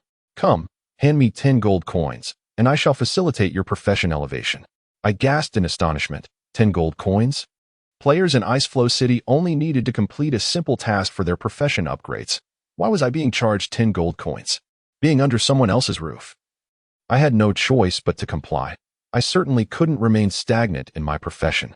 The upgrade was a significant enhancement, as only advanced professional players could learn potent skills, and the level of professional skills could exceed level 4. I checked my inventory. I already possessed 142 gold coins, and after extorting 15 gold coins from the beautiful Lin, I now had 157 gold coins. 10 gold coins were merely a trifle. I relinquished the coins. Sullen beamed, placing a hand on my forehead, and laughed heartily. Kid, I officially bestow upon you the honor of Advanced Undead Swordsman in the name of Queen Sophia. Ding. System notification. Congratulations. You have successfully completed the promotion task and have officially advanced to the rank of Bronze Swordsman. A small line appeared after my name, Bronze Swordsman, indicating my current professional level. Beyond Bronze, there are likely ranks such as Silver and Gold. The higher the level, the more formidable one becomes. Continuing my conversation with Surin, a list of skills available for learning appeared. Indeed, after ascending to the rank of Bronze Swordsman, I could learn 3 brand new skills. Awakening, a passive skill that increases experience acquisition by 5. Undead Regeneration, a passive skill that restores 0.1 of health every second. Divine Armor, summons the power of death to form armor, increasing current defense by 5. All skills are at level 1, yet their effects are exceedingly powerful. Particularly Divine Armor and Undead Regeneration. One enhances defensive capabilities while the other facilitates health recovery. If level 1 skills can wield such effects, what can be expected at Heavenly Tier level 10? Moreover, the name Divine Armor is truly impressive. Each skill incurs a learning fee of 1 gold coin. And without a moment's hesitation, I learned them all. My skill bar instantly expanded by 3, although Awakening and Undead Regeneration remained inconspicuous. Divine Armor is an actively summoned type. Upon activating the skill, I raised my hand, and instantly, a cacophony echoed as I was enveloped by a terrifying aura of undead power. In the blink of an eye, a magnificent suit of armor materialized, rendering me strikingly formidable. Moments later, the armor's form began to fade, appearing to hover protectively around me. What a thrill! I swung my Shenhua blade and distinctly felt my combat prowess surge. Just then, a notification pinged. Dusher-san sent a message. Damn. The landlord just knocked on my door demanding rent. What should I do? Damn. I replied, wait a moment, I'll get the money. Get money. Sure-san expressed confusion. Yes, get money. You continue leveling up. All right. I then produced a return scroll, shattered it, and returned to Frosty Ice City. Standing in the center of the plaza, I raised my voice and proclaimed, urgent sale of gold coins. 1 gold coin for 80 renminbi. Interested customers, please contact me swiftly. I have a total of 150 gold coins, and this offer will not last. Chapter 36. A Fractured Fate in the City of Floating Ice. There were numerous individuals eager to sell gold coins. However, it was likely that I was the only one willing to part with a staggering 150 coins in one go. Many shook their heads in disbelief, evidently thinking that no one would be inclined to purchase such a significant amount. After all, with each coin worth approximately 80 renminbi, the total would amount to 12,000 RMB, equivalent to a typical white-collar worker's salary for a quarter. Most people simply could not bear such an expense. Just then, a voice rang out from the crowd. 150 gold coins? I'll take them. I looked up to find a high-level ranger player standing amidst the throng, clad in formidable armor, the lowest grade being at least of blackstone quality. In his hand, he wielded a gleaming curved blade, and above him floated the unmistakable text, Betian Blade LV-32 Bronze Ranger. Could it really be him? I was momentarily taken aback. The ambitions of the Duba family were well known, and their desire to dominate the city of floating ice was common knowledge. Now, here was Betian Blade himself, personally seeking to acquire gold coins. Impressive, indeed. This guild leader was quite thorough in his endeavors. 2 thoughts echoed in my mind. Betian Blade would undoubtedly be my future adversary. Should I sell him the coins or not? After a brief contemplation, I decided to sell. Why not? Utilizing his funds to expand my future prospects seemed wise, and besides, a lucrative opportunity had presented itself. One must seize such moments. Thus, I raised my brow and replied with a smile, my friend. How do you intend to make this payment? Currently, in-game transactions cannot be conducted via bank accounts. Betian Blade shrugged with a grin. Simple. Just provide me with a bank account number, and I can have the funds transferred in no time, at most, 5 minutes. Once you receive the money, you can hand over the gold coins. It's that straightforward. I nodded. This individual was quite generous and exuded a sense of camaraderie that suggested he was indeed someone capable of great deeds. Lin Eason's concerns were not unfounded. In Floating Ice City, Betty and Blade and the Duba family were likely to be our most formidable foes. Listen closely, my account number is 662700200873. A card from China Construction Bank. You may proceed with the transfer. I will verify it online. Okay, no problem. Betty and Blade replied with an easy smile. Just a moment, and I'll have it done. After approximately 4 minutes, Betty and Blade announced, all set. You can check your bank account balance now. I summoned the web browser, accessed the bank's website, and checked my account balance. Indeed, the amount that had previously been a mere 47 renminbi had now transformed into a staggering 12,000. 47 renminbi. Betty and Blade was indeed a veritable cash cow. Have you received it? He inquired with a grin. I nodded, okay. Let us proceed with the transaction for the gold coins. Great. I handed over the 150 gold coins but hesitated for a moment before asking, do you really trust me that much? What if I take the money and run, leaving you without your gold? That would be quite a loss for you. Betty and Blade burst into hearty laughter. Come now, it's just a mere 12,000. Is it worth fleeing over? The trivial sum of money holds no significance for me. And my trust in you is not dictated by the amount, but rather by something deeper. What is it? It is because you are a warrior of renown. Ha. A master of the heavenly rankings is indeed a celebrity. He cherishes his identity as he would his own life. Throughout the Chinese gaming community, figures like Zhu Ying and Luo Chen are similarly esteemed, are they not? I nodded and smiled faintly, acknowledging the truth in his words. There is some merit in that. We shall collaborate again in the future. I must take my leave now. Looking at the time, it was already past 8 in the morning. Yet I felt no inclination to sleep. I sent a message to Du Shursan. 13, log off. I need to discuss something with you. Oh, all right. Du Shursan, nearly dozing off from leveling up, hurriedly logged off, eager to catch some sleep. Once in the lobby, he slumped onto the sofa, his face weary, and asked, what is it? Well, I hesitated before proposing. Shall we establish a gaming studio? What, a gaming studio? 13 exclaimed in astonishment. Indeed, I explained. Tianzong is a large-scale war-themed online game, and solitary efforts cannot yield significant achievements. Even defeating a single boss poses considerable danger. Thus, we must rally the talents from all corners and establish ourselves in Iceberg City to stand against other forces. 13 was invigorated by my words, his face aglow with excitement as he clenched his fists and exclaimed, brother, just tell me what to do. I've longed to dominate the game. Quickly, which talents shall we recruit for our studio? I pondered for a moment. You and I. Wait, just the two of us? For now, yes. We can expand later. First, we need to find a new place to live. I glanced at the chaotic state of our one-bedroom apartment and sighed. This space is too small. Let us seek a 4-bedroom apartment instead. What do you think? That sounds good, but it's quite expensive. In the city, even in the new district, a 4-bedroom apartment's rent is at least 3,000 a month, and with the deposit, we need 12,000 to secure it. I nodded with a smile. Money is not an issue. We can continue earning in the game. Now, come with me to find a place and take the first step toward our studio. Sound good? Absolutely. Du Shursan suddenly stood up, determination radiating from him. A true passionate youth. However, he followed up with a remark that left me speechless. Once the studio is established, can we invite a couple of female players to join? That way. Hey, a mix of genders makes for lighter work. I shot him a disdainful glare. I suppose you want those female players to share your room, don't you? What do you take me for? I, Du Shursan, am a man of integrity. How about this? One for you, one for me. And the more attractive ones can stay in your room. Get lost. On a bright and sunny morning, 2 fervent youths, having spent a sleepless night, energetically dashed through the streets and alleys. By afternoon, they had finally accomplished their task. 13 expressed skepticism regarding the substantial sum of 12,000 RMB, inquiring, brother, did you go out and sell something last night? I retorted casually, that is out of the question. I am a person of integrity and would never engage in such activities. If it were you, however, I might believe it. Though I fear your business would not fare well. 13 nearly choked on his disbelief. Our studio's location had been firmly established, nestled in a residential area not far from the new Huaran Wanjia supermarket, a complex built in 2022, relatively new, featuring 4 rooms and a living room.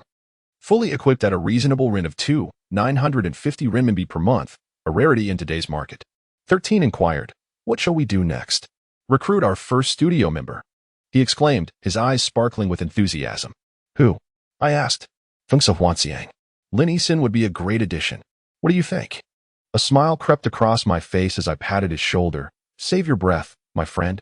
A girl like Lin Yisan is out of your league, and our studio wouldn't be of interest to her. Is that so? 13's expression fell as he queried. Then who should we recruit? We absolutely cannot bring in a novice. I nodded in agreement. Indeed, a studio can only accommodate one novice. Damn it! 13 exclaimed in frustration, flailing his arms before I playfully kicked him back. With a pitiful look, he asked, so, who then? Giguzi. What?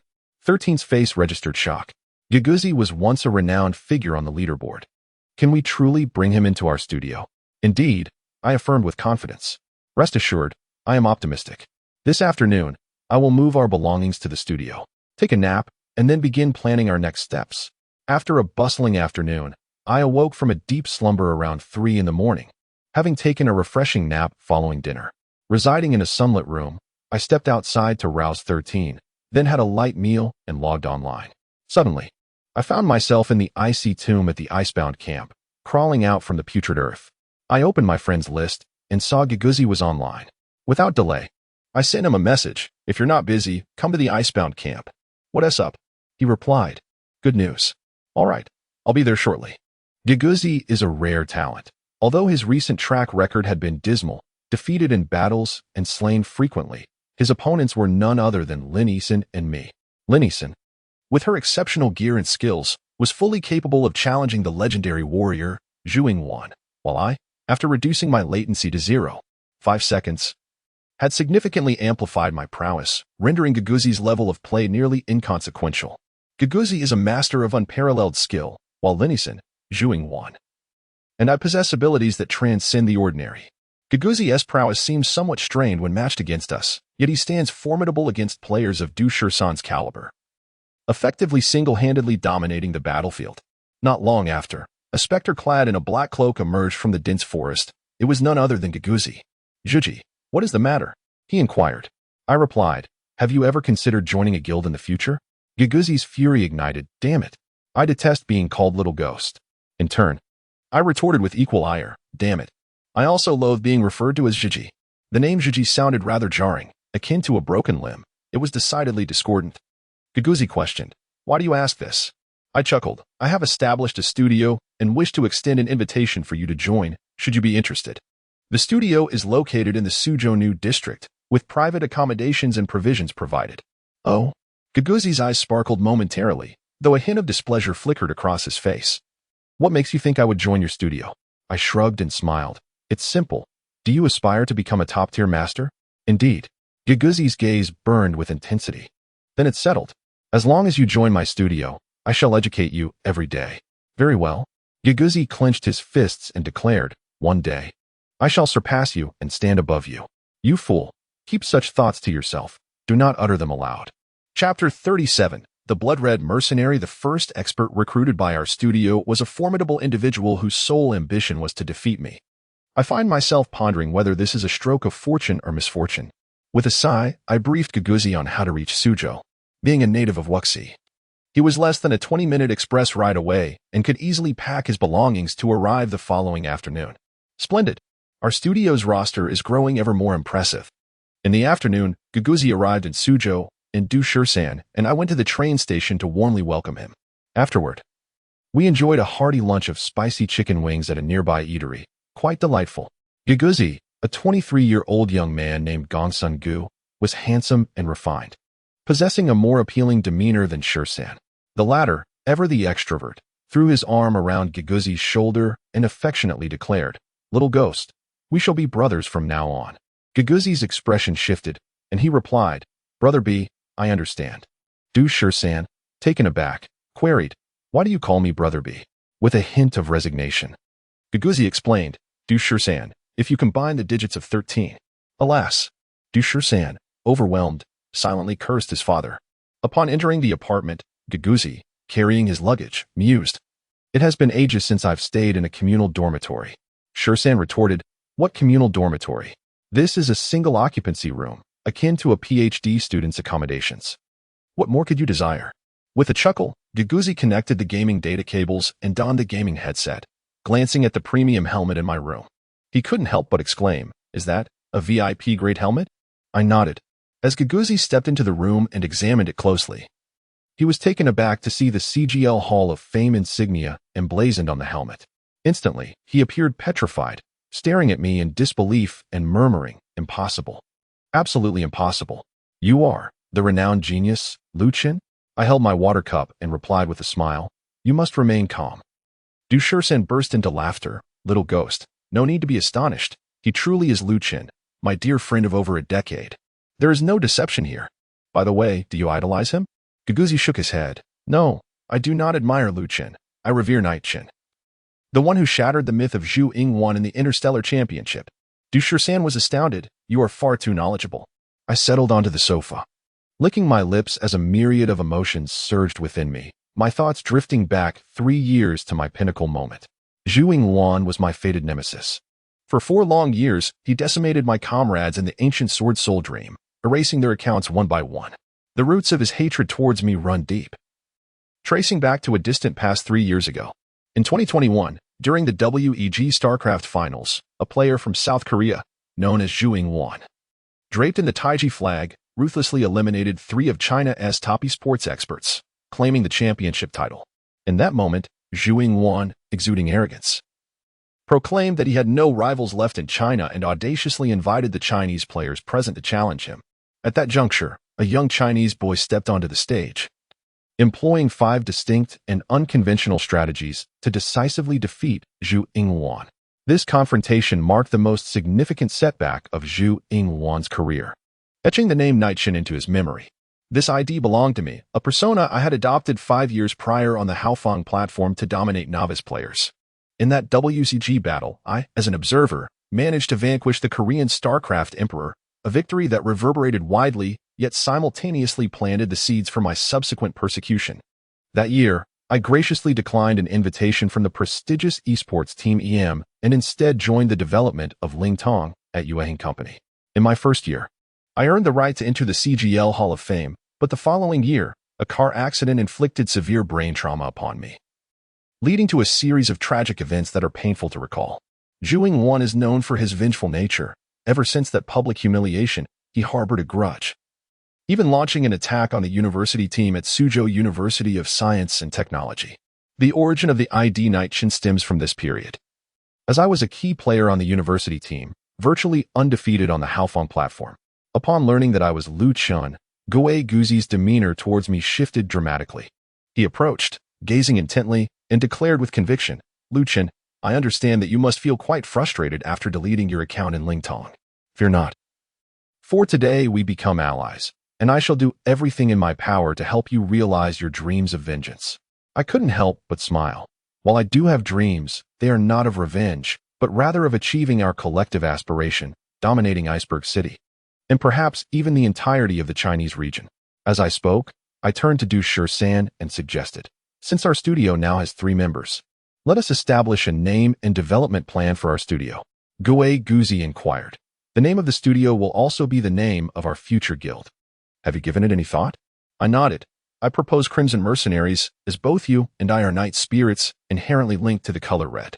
Moreover, our studio's initial funds are somewhat limited, necessitating that we undertake mercenary tasks within the game to generate income. What do you all think?" "Crimson Mercenaries. Crimson." Guguzi's eyes brightened, a smile spreading across his face. "What a splendid name. It conjures images of bloodshed and warfare on the battlefield. Truly remarkable." Du Shursan promptly concurred. "I agree. With 3 votes in favor, our studio shall be named Crimson Mercenary Studio." Indeed, the name of the studio has been finalized, and plans for promotion have been laid out. Du Shursan has taken to the gaming forum to post, titled, "The Crimson Mercenary Studio commences operations," offering services that include boss slaying, vendetta PK, quest completion, and assisting in wooing lovely ladies, with direct contact through Du Shursan himself. As a busy individual, I am constantly preoccupied with the intricacies of high-level culinary crafting, while Guguzi is not particularly adept at communication, being the type who struggles to articulate even the simplest thoughts. Thus, Du Shursan is the most fitting choice, as his eloquence is truly a gift that should not go to waste. With all plans set, An A4 sheet announcing the Crimson Mercenary Studio was printed and affixed to the door, and I felt quite proud, as if we had become a legitimate establishment. Dinner consisted of boxed meals, as funds were rather limited.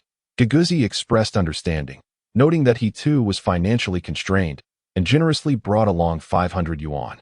A rare display of selflessness in these times. As night fell, I logged on. The screen was enveloped in a gray haze, the scene unfolding within a tomb. I clawed my way out, only to be greeted by a pair of snow-white legs before me.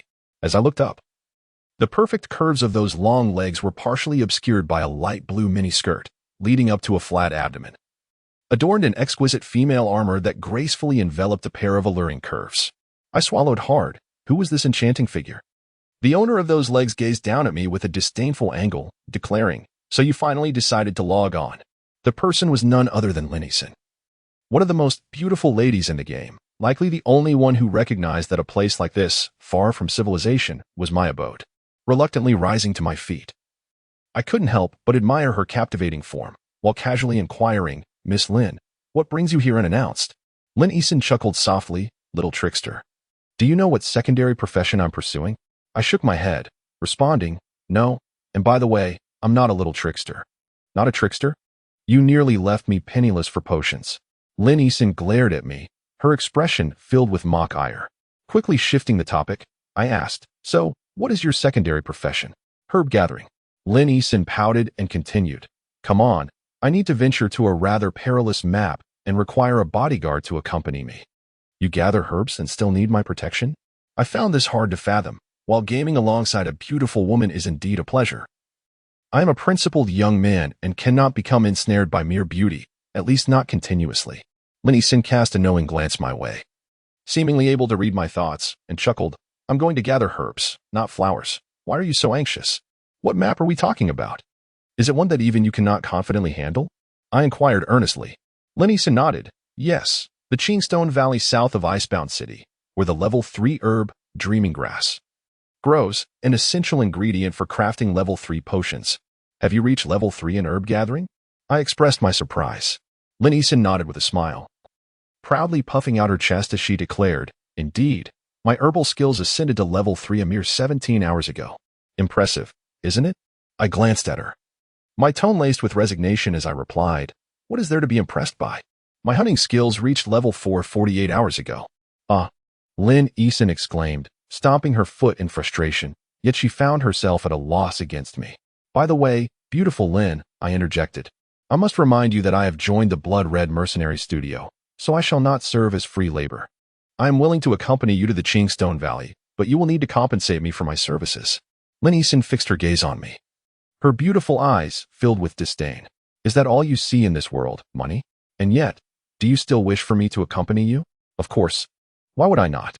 Linison looked towards the south and said, "It will take approximately 5 hours of your time, at a rate of 2 gold coins per hour, totaling 10 gold coins. Does that sound acceptable? Deal, let us set off." "Yes, let's go." Linison pulled me into the team, and with a notification sound, the system announced, "Player Feng Se Huan Xiang, known as Jijichen Sha, has joined the team." Wonderful, these two IDs have become quite renowned in the current Icebound City. And now we find ourselves in the same team. Sometimes, fate unfolds in the most extraordinary ways. Chapter 38, The Iron Contract of the Dan Book. "This is our first collaboration, is it not?" Linison remarked. "Indeed," I nodded in agreement. "Could you grant me a 50% discount?" As I tread upon the verdant grass, the blood-red guardian ring on my finger emitted a faint crimson glow, while the Xianhua blade flickered with flames. My attire was already quite formidable. Turning to glance at Linison's breastplate, I inquired, "This must be of considerable quality, correct?" "Yes," Linison replied candidly, a smile gracing her lips. "It's a level 27 Shin iron piece, offering a defense boost of 42 points and an additional 9 to stamina. Quite impressive, wouldn't you agree?" I was momentarily taken aback, unable to restrain a chuckle. Impressive is an understatement. This armor is undoubtedly among the finest available at this stage. Shin iron. My word, its level is exceedingly high, as of now. If you have even encountered refined iron gear. Hiki, indeed.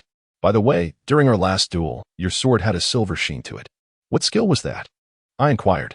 Suddenly, Linison halted, standing beneath a small tree, her enchanting eyes holding a captivating allure that drew one in deeper, making it hard to escape. Your sword also radiates a red glow. What is the meaning of that? Lin Yisun countered. Taking a deep breath, I confessed, necromantic power, a talent skill. The level 3 enhancement inflicts an additional 15 damage to life-based targets. Oh, I see. No wonder it hurts so much. Lin Yisun frowned slightly. Then her expression brightened as she continued. Since you humbly inquired, I shall generously share. My skill is Holy Power, which is directly antagonistic to necromantic power. Level 3 Holy Power inflicts an additional 15 damage to undead creatures. A jolt ran through me. No wonder I had suffered such a crushing defeat last time. Holy Power truly is the nemesis of necromantic power. With this thought, I couldn't help but glance at Lin Yisun, pondering if this captivating beauty could become my second formidable adversary in life. Is Holy Power also a talent skill? I asked. Not quite. How then did you acquire it? Lin Yisun smiled, turning to face me as she softly replied, because my race is Shadow Demon, and I am one of the fortunate among them.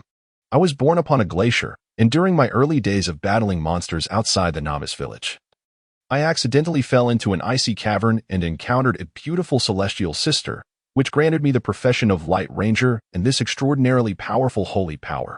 Are you satisfied with that answer? I gaped, taking a moment to close my mouth. What a bizarre experience. It almost feels like a scene from demigods and semi-devils.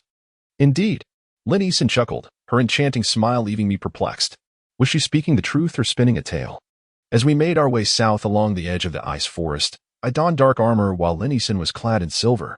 We easily dispatched any unwary creatures that dared cross our path, each of us striking them down with ease, unburdened by any pressure.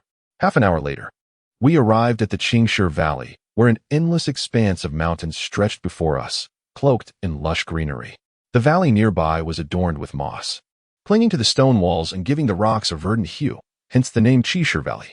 I walked with my sword at the foot of the mountains, attentively observing the flora on either side. What does the dreaming grass look like? I inquired. I'm not sure. I haven't seen it either. Lin Yisun replied with a gentle laugh, her beautiful eyes sweeping across my face, a knowing smile gracing her lips. Luchen, you are quite Navi. Are you insulting me? I retorted. Not at all. Truly Navi. Let us find the dreaming grass. With my Xinyan blade in hand, I ventured into the valley, reasoning that the dreaming grass should be located within. Lin Yisun followed closely, resembling a graceful butterfly flitting amidst a garden of blossoms, a sight to behold.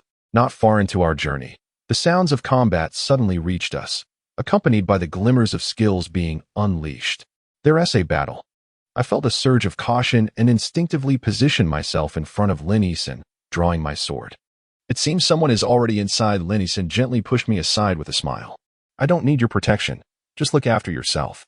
After a few minutes, concealed by the foliage, Lin Yisun and I beheld an open clearing where a fierce battle unfolded.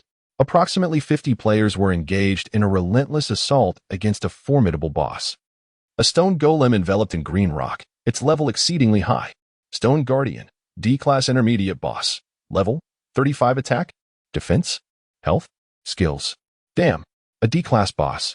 I muttered from our hiding spot. Lin Yisun stood quietly beside me, her voice barely above a whisper. Yes, a D-class boss. Likely the strongest at this stage. Those who bribe for information think others are unaware. Upon closer inspection, I recognized many of those besieging the Stone Guardian. Most bore the prefix Crazy Dragon in their names. The Crazy Dragon Guild. My eyes widened in astonishment. How could this be? Long Xing Tianzong directed the battle with a spear, while the melee fighter closest to the boss executed his moves with fluid precision, advancing and retreating expertly. To my surprise, this adept warrior was someone I knew, a level 30 fighter, Dan Shu Taichi. Indeed, he was the one who had purchased a substantial amount of my level 3 cooking supplies. Regret washed over me. I never imagined he was affiliated with the Crazy Dragon Guild. Otherwise, I would not have sold such precious culinary resources to aid them in toppling this boss. Suddenly, Lin Yisun jabbed me with the hilt of her sword, a playful smile dancing on her lips. Hey, how about we take down this boss? I looked at her in disbelief. They are currently fighting. You want to steal the boss? Yes, she nodded earnestly. With a sense of righteous indignation, I firmly declared, do not attempt to mislead me. You wish for me to accompany you in gathering herbs, but your true intent is to engage in acts of murder and plunder. As a morally upright youth, do you truly believe I would partake in such despicable deeds? Lin Eason's eyes widened in disbelief. I pressed my lips together and pivoted the conversation. I shall confront the foe alone. You may observe from the sidelines. Lin Eason could not help but chuckle, playfully striking me with her delicate fist. You deserve it.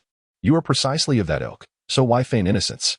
Let us collaborate momentarily to seize the experience from the boss. As a duo, we are bound to reap significant rewards. I nodded in agreement, casting my gaze into the distance, and remarked, regardless of the circumstances, this D-grade boss must not fall into the hands of the Mad Dragon faction. That is a certainty. Lin Eason gripped the hilt of her sword, her eyes fixed on the boss, and said with a light laugh, prepare your strongest attack. When the boss is on the brink of defeat, we shall strike. You possess the ability to burrow underground, do you not? Execute your plan, and we shall coordinate our efforts. Indeed, I replied with a sharp exclamation, transforming into a wisp of crimson light that sank into the earth, gradually advancing towards the boss at a modest pace of 10%. My resolve was firm. I would exert every ounce of effort to claim the experience and equipment, ensuring that neither the Mad Dragon faction nor Lin Eason would gain an advantage. It was apparent that this young lady harbored considerable wariness towards me. As I reached the feet of the boss, the Stone Guardian was left with but a sliver of health. While Danshu Taichi was forcefully repelled by the boss's powerful arm, Longxing Tianxia bellowed, hold your ground. We must endure. Defeating this boss is the first step towards our Mad Dragon Guild dominating Iceberg City. Alas, Longxing Tianxia's aspirations were destined to shatter. The crowd surrounded the boss, inching closer to a decisive victory, when suddenly, a shocking transformation occurred. Roar. The stone giant let out a furious roar, its body becoming enveloped in a crimson hue. Ding. System notification. The Stone Guardian has successfully mutated, with all attributes increased by 35%, and has summoned a stone armor shell that enters a state of magical immunity, lasting 30 minutes. Boom. The stone giant struck the ground with ferocity, instantly reducing 4 players from the Mad Dragon Guild to mere pulp. Following that, a thunderous shockwave erupted, sending numerous melee players sprawling to the ground, with only 2 managing to escape with their health barely intact.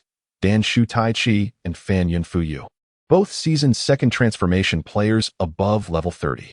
In the team channel, Lin Eason advised, do not rush to engage. The boss's mutation may work to our advantage. Let it wreak havoc for a while. We need not directly confront Longxing Tianxia. From my concealed position underground, I countered, that is unlikely. Danshu Taichi and Fan Yunfuyu are renowned figures. With them present, the boss will surely perish. Then, Lin Eason pondered briefly before stating, let us first eliminate Danshu Taichi and Fan Yunfuyu, and then deal with the boss.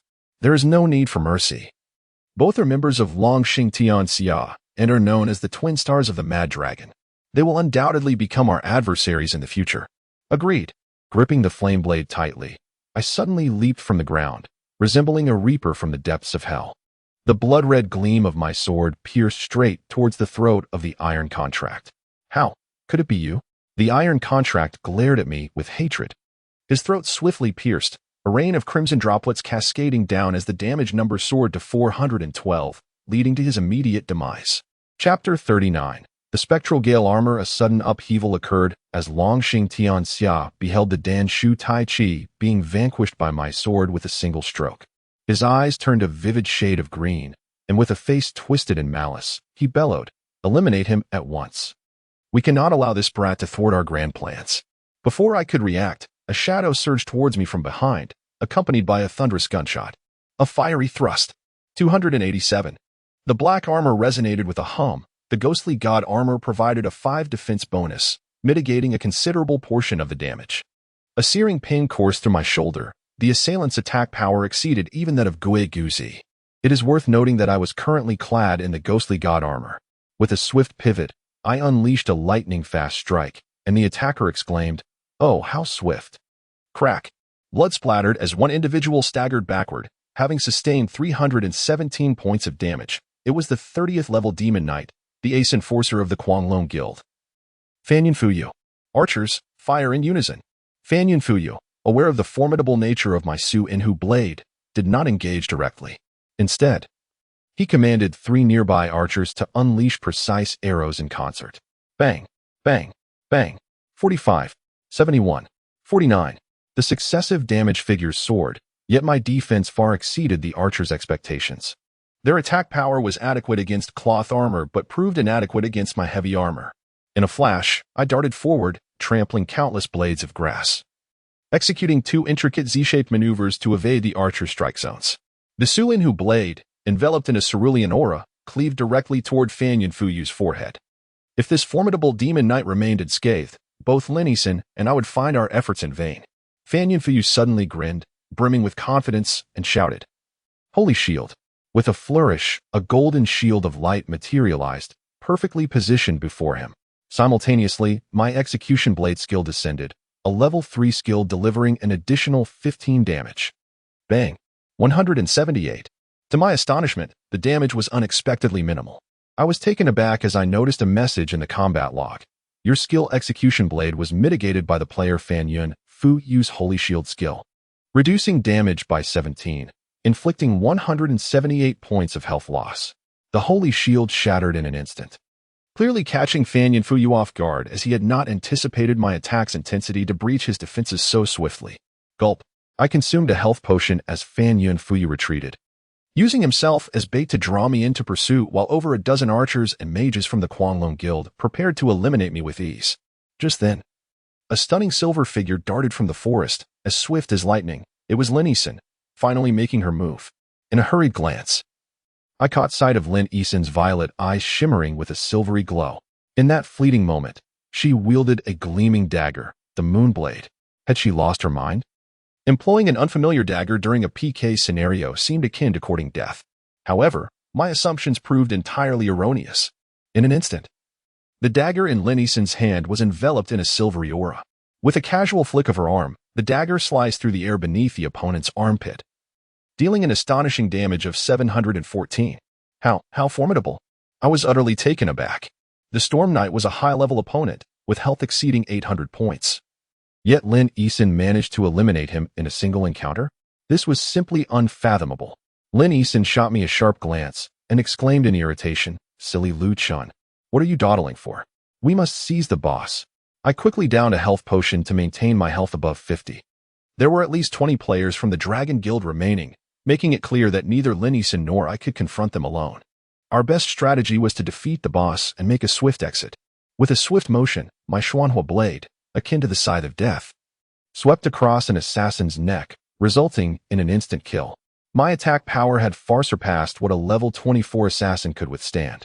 Meanwhile, Lin Yisan gracefully maneuvered through several angles, switching to her longsword, and with 3 sweeping arcs, she efficiently eliminated 3 archers, neutralizing numerous threats. Brandishing the Xuanhua blade, I charged directly toward the boss, my intentions crystal clear, to slay the boss and claim the loot. Longxing Tian realized our objective and shouted, "They intend to steal the boss. Quickly, stop them. The boss still has over 1,000 health points left. If we can eliminate Zhiji Qinsha in 2 rounds, we shall prevail." I couldn't help but smile as I brushed past the stone giant boss, delivering a swift strike. Pardon, miss. A large mist floated above the giant's forehead. Lin Yisan gasped in disbelief, unable to contain her frustration. "Wow, you're so useless. How could you miss? Watch me." With that, she deftly dispatched 2 dragon warriors and surged toward me. In the next moment, I wore a self-assured smile. Lin, just watch." A swirl of azure light enveloped the Xuanhua blade, signaling my ultimate skill, execution, to bring this formidable boss to its knees. I leaped high, the blade carving a perfect arc through the air, and with tremendous force, I struck the stone giant's shoulder, sending shards of stone flying. 1992. A massive damage number soared into the air, leaving everyone present in awe. At this stage, dealing over 300 points of damage was considered exceptional. Yet I had managed to inflict nearly 2,000 points of damage with a single strike, a truly extraordinary feat. The secret was simple. My pardon skill had reached level 2, reducing the target's defense by 55 while enhancing my attack power by 40 for the strike. Moreover, this blow had triggered a critical hit, making the 2,000 points of damage entirely plausible. With a resounding crash, the stone giant collapsed, dropping several pieces of equipment and stones that scattered through the air. This is indeed a D-grade boss. The spoils it yields are undoubtedly extraordinary. The rules within the realm of Tianzong are merciless, as they do not designate which player the boss belongs to. Rather, the experience is awarded to the one who delivers the final blow. And the dropped equipment is not bound to any player, allowing anyone to claim it. This necessitates a cautious and strategic approach when battling a boss. For a single misstep could lead to utter defeat. Lin Yisun and I found ourselves almost simultaneously beneath the boss's corpse, both of us instinctively soaring toward it. I managed to grasp 2 items, while Lin Yisun also secured 2 spoils of her own, and golden radiance enveloped us both, each of us leveling up. In an instant, I vanished, transforming into a cascade of red light that delved into the earth. This is my unique escape technique. Lin Yisun, filled with frustration, gritted her teeth, exclaiming, "Take me with you." This creature escapes so swiftly as she spoke. Lin Yisun stowed her loot in her pack and swept her sword, dispersing 3 players from the Guanglong Guild, with her snow-white cloak billowing behind her. She sprinted away with graceful long legs. This stunning maiden was no less adept at fleeing than I. Watching Lin Yisun, with a sliver of health remaining, dart into the dense forest, I breathed a sigh of relief and, in my underground state, stealthily maneuvered into the underbrush. Suddenly, I emerged from the ground, only to find a Guanglong archer nearby, bow in hand, scanning the area. With a chilling flash, my weapon cleaved through the air, and the archer fell to the ground, a victim of my formidable attack power. I too made my escape, and as I burst from the valley, I spotted Lin Yisun perched on a large green stone, glaring at me with indignation. "Hey, how could you abandon a delicate girl like me to flee alone?" "Delicate?" I shot her a glance. Lin Yisun leaned against the stone, panting, her proud chest rising and falling, her snow-white legs dangling over the rock's edge, swaying gently. In that moment, she was breathtakingly beautiful. A pang of emotion stirred within me as I replied, "You've committed acts of violence and theft, so spare me the claim of delicateness, will you?" "Humph." Lin Yisun scoffed, but then inquired, "So, what did you manage to snatch earlier?" I haven't looked yet, let us see. I opened my pack to reveal 2 pieces of equipment, a sinister black chestplate and a helmet that glimmered with an eerie light, both excellent armor pieces. I tapped on the chestplate, and its attributes danced before me like a slideshow, visible not only to me but also to Lin Yisun. Phantom Gale Armor, Mystic Iron, Defense, 48 Stamina, 11 Bonus. Increases the user's physical attack power by 2 required level, 32. Wow, what a formidable piece of armor. My eyes widened in astonishment, and a smile graced my lips as I beheld the exquisite armor forged from dark iron.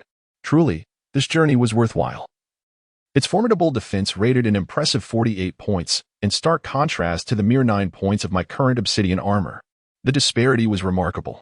Additionally, it bestowed an enhancement of 11 points to my vitality, effectively increasing my health limit by 110 points, alongside a 2 boost to physical attack. This armor could undoubtedly be considered the ultimate treasure for warrior players. Lin Yisun also gasped in awe, her lips slightly parted in admiration, exclaiming, "How splendid." I swiftly donned the ghostly windcloud armor, and upon vanquishing the boss, I reached level 32, which permitted me to equip it. In an instant, my attributes experienced a dramatic transformation. My health limit soared to a staggering 750 points, while my defense surged to an impressive 100 points. Archers below level 30 would likely struggle to breach my defenses. With delight, I retrieved another piece of equipment, a helmet glimmering with an ethereal hue, shaped like a fearsome beast, exuding an aura of intimidation. Beast Face Wind Cloud Helmet, Refined Iron, Defense, 28 Strength, 7 required level, 30. Ah, Refined Iron, quite commendable indeed. With a defense of 28 points and a strength of 7.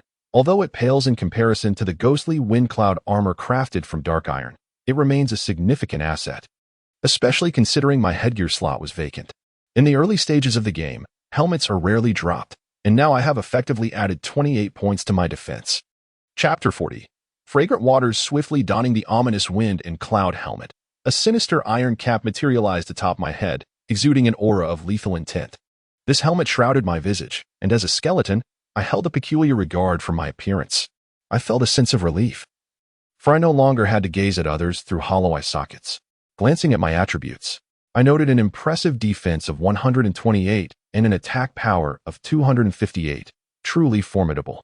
Raising an eyebrow, I turned to the maiden seated upon a stone and inquired with a smile, "Fair Lin, what of your equipment?" Lin Yisun pouted slightly, saying, "Why bring up such matters? What did you actually obtain?"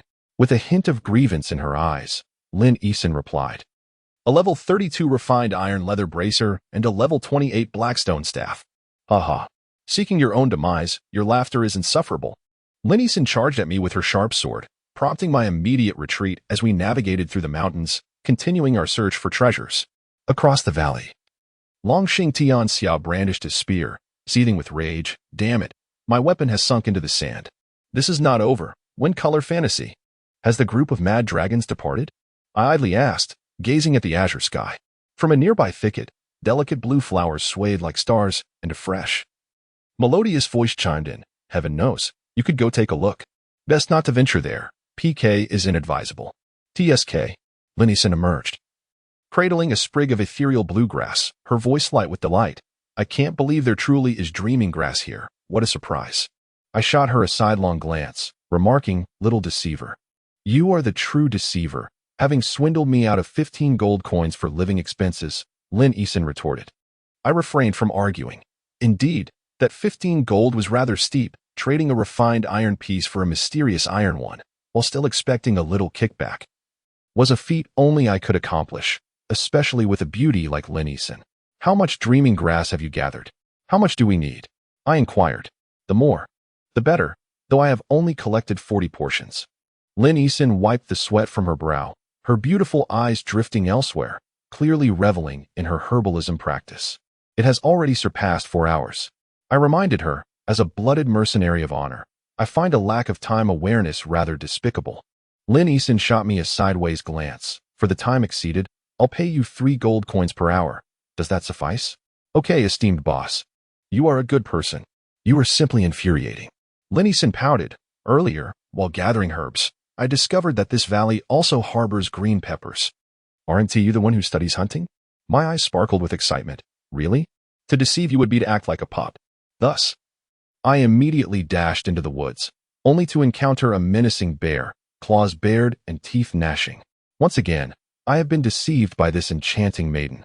With determination, I resolved to vanquish the wild bear, and as I sat upon its lifeless form, my gaze wandered until I unexpectedly discovered a lush cluster of vegetation.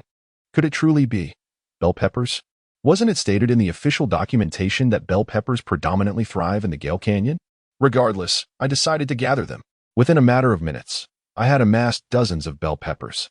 Upon exiting the forest, I noticed Lin Yixin had already ventured far ahead, tirelessly searching for herbs with her gleaming sword. What a diligent young lady she is. The bell peppers in the Qinshi Valley were nowhere near as abundant as those in the Gale Canyon. Yet it was rare for someone to pay me to practice hunting here, so I relished the leisurely pace. After all, I had already reached level 32 and did not wish to ascend too swiftly. Strength was paramount, and level did not equate to prowess. At this juncture, I prioritized my earning potential, and elevating my cooking skill to level 4 to create advanced magical dishes was my ultimate ambition. As I navigated the valley, a message from Guguzi suddenly appeared.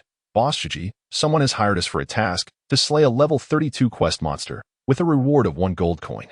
Shall we accept? I replied, can you defeat that level 32 quest monster? If so, go ahead. I cannot return at the moment. Moments later, Guguzi responded, no problem. With B and myself, we can surely take it down. While the quest monster is stronger than ordinary ones, I am already level 27. Very well. Go forth and best of luck, for the banner of the blood-colored mercenaries. I encouraged them, secretly impressed by Guguzi's rapid ascent to level 27. What a remarkable talent for leveling up. With such a skilled player among the blood-colored mercenaries, how could we not aspire to greatness in the future? Time swiftly passed, and after more than 3 hours, Lin Yixin finally arrived, her skirt billowing as she flashed me a charming smile, exuding an alluring grace. At merely 21 years of age, in just a few years, she would undoubtedly blossom into a mesmerizing beauty. Finished for the day? I inquired. Yes, my pack is full of gathered materials. What about you? I have gathered dozens of bell peppers. Shall I prepare stir-fried potatoes for you to taste? Absolutely, let's return to Iceberg City. Lin Yixin produced a return scroll, a luxury item only the affluent could afford, indicating her financial situation was not as dire as she had suggested. I also retrieved my scroll and shattered it. And in a flash of light, I found myself in the teleportation array of Iceberg City. The expansive array contained only Lin Yixin and me. Indeed, we were all rather impoverished, as return scrolls cost 1 gold coin each. a steep price in the early stages of the game. What about my commission? I reached out and said, after 7 hours. That totals 20 gold coins. Linison smiled. Just a moment. I am temporarily out of funds, but I will have money after selling some potions. Oh? I stood there in surprise as Linison headed to the warehouse to retrieve some materials.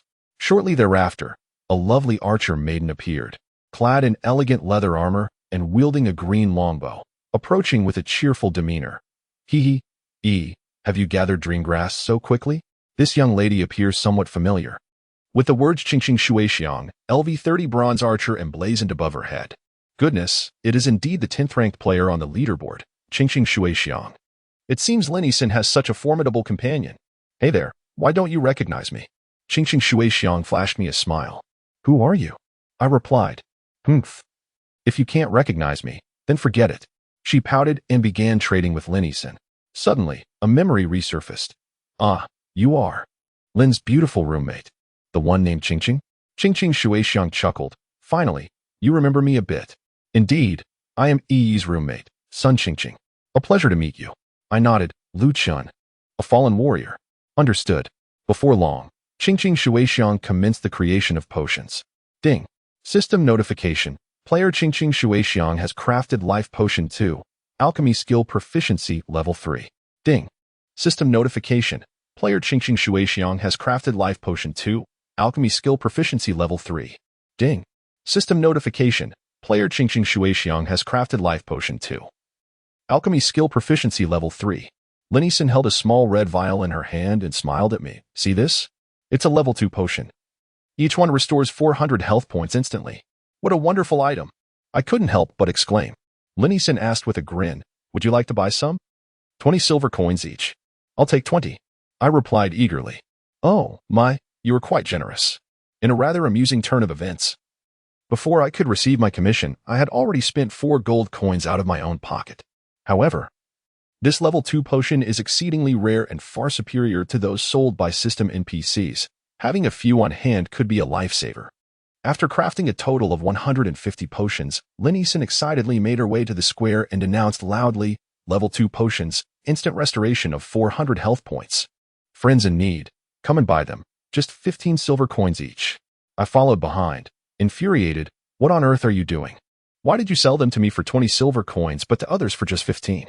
Linison turned back with a charming smile. Who told you to be so easily deceived? The market for potions is vast, and within 5 minutes, they were all sold out.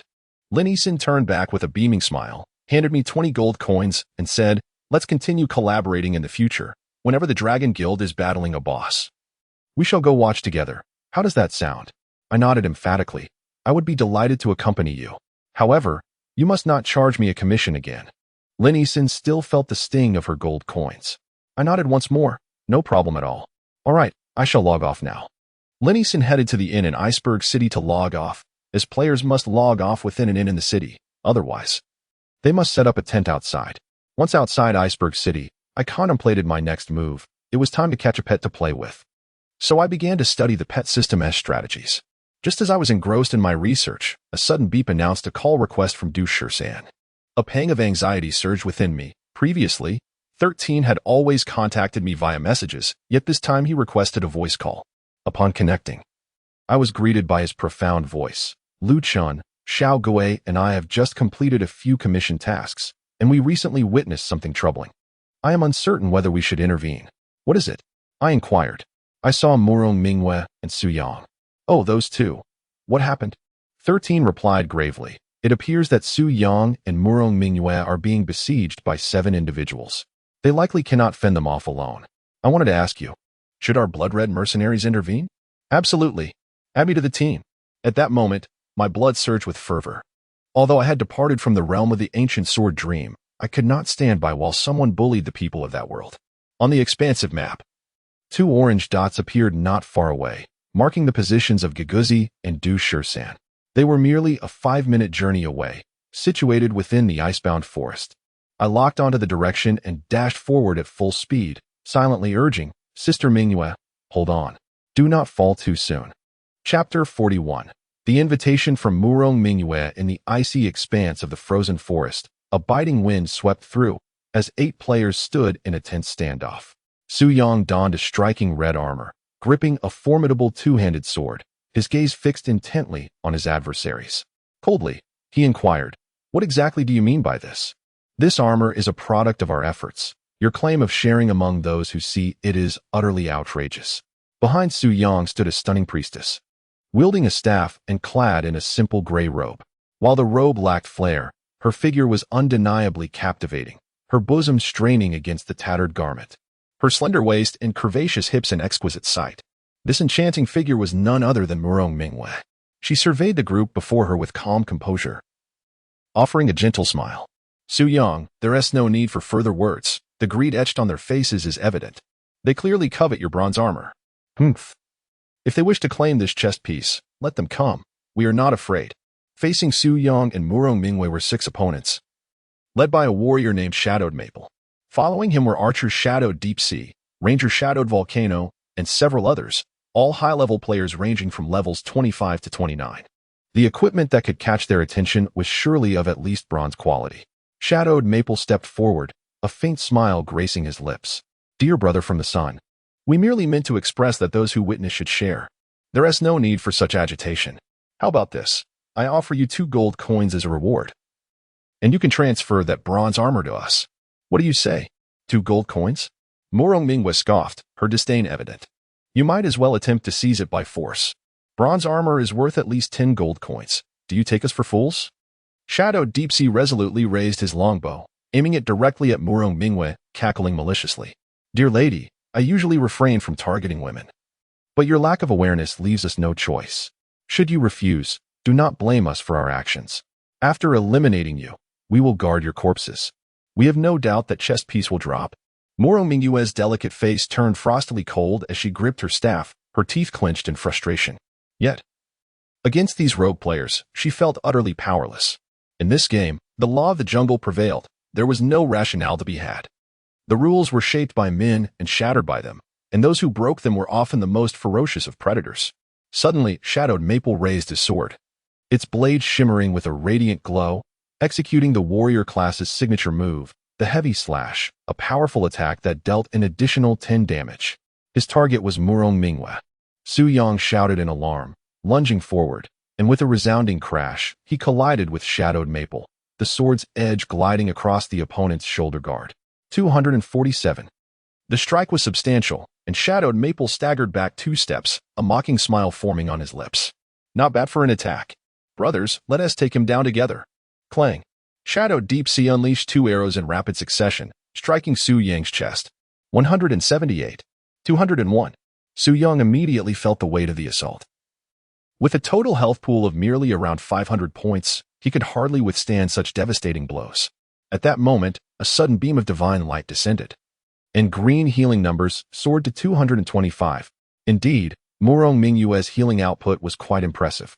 However, Su Yang's health continued to plummet rapidly, as the healing from a single priest was clearly insufficient to counter the assaults of several high-level players. "Die, you bastard!"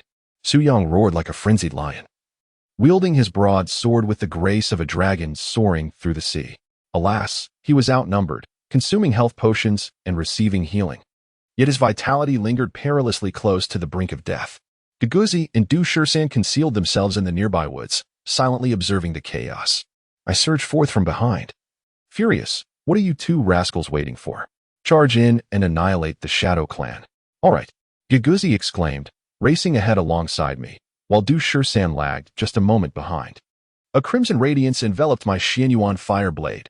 Player versus player combat was the stage for my necromantic prowess, with a terrifying additional damage of 15 that was exceedingly sharp. With a swift motion, Xianyuan Fireblade cleaved through the air, striking the neck of the unfortunate archer known as Shadow Deep Sea, who fell to the ground, lifeless, without even a chance to react. 484. Remarkable. Equipped with the Soulwind armor and the Bloodguard ring, my attack power had reached terrifying heights. After slaying the archer, I transformed into a zigzagging line, charging towards the opposing priest, a handsome young man who collapsed beneath the Xianyuan Fireblade without any resistance. Meanwhile, Guguzi shouted as he unleashed a fire lunge, impaling a mage as if he were a mere kebab. The Shadow Clan, consisting of only 6 members, saw 3 of them instantly obliterated, while the remaining 3 were still in shock. Who is it? Shadow Maple Forest roared in anger, only to find me, his face contorting with malice. You scoundrel! The debt from Guoline's Grove has yet to be settled. Prepare to die. With a flourish, flames surged as Shadow Maple Forest launched a powerful strike. I chuckled, boldly stepping forward, allowing his blade to strike against my soul wind armor. Boom. 117. The spectral armor conjured by the ghostly armor reverberated, absorbing much of the damage, with my own defense reaching 128 points. Bolstered by 2 pieces of dark iron equipment and 1 of fine iron, my health maximum had soared to 750 points, coupled with the automatic healing skill of undead regeneration. I was a veritable fortress of vitality. How could an ordinary Shadow Maple Forest possibly contend with me? As his heavy strike descended, my sword cleaved through his breastplate, producing a glaring miss. Shadow Maple Forest couldn't help but laugh heartily. What a joke! With such strength, you dare to claim to be among the top 3 experts on the leaderboard? My evasion rate is exceedingly high. TMD, for my brother's death, you shall perish. With a subtle smile gracing my lips, I noticed Shadow Seer Feng Lin momentarily stunned. Before he could react, I had already closed the distance again. My Xuanhua blade enveloped in a radiant azure aura, manifesting my most formidable skill, the Cleansing Execution Blade. With a swift stroke, I cleaved through the air, piercing Shadow Seer Feng Lin's chest armor, the damage numbers soaring to an astonishing 1448. In that fleeting moment before death, Feng Lin's eyes widened in disbelief, as if he could scarcely fathom sustaining such a tremendous blow. His gaze bore into me, filled with humiliation. I raised my foot and delivered a resounding kick to his chest, toppling his lifeless body to the ground, uttering not a word. Simultaneously, I communicated in the team channel. 13, little ghost, remember, do not speak a word, nor accept gratitude from the Blazing Sun or Murong Mingyue. We shall leave once our task is complete. I dared not engage in conversation with Murong Mingyue. Any utterance might betray my intentions. Guguzi deftly dispatched the remaining 2 players from the Shadow Clan, causing a cascade of potions to litter the ground. 13 and I diligently gathered the spoils, while Shadow Seer Feng Lin had dropped a pair of black stone leg guards, their attributes quite mediocre, merely a worthless item worth at most 10 silver coins. After a brief survey of the battlefield, I sheathed my sword and turned to depart. Su Yang and Murong Mingyue stood frozen, seemingly still reeling from the impact of my 1448 damage. By the time they regained their composure, Guguzi, 13, and I had already reached the fringes of the dense forest, poised to vanish into the wilderness. Hero, please wait.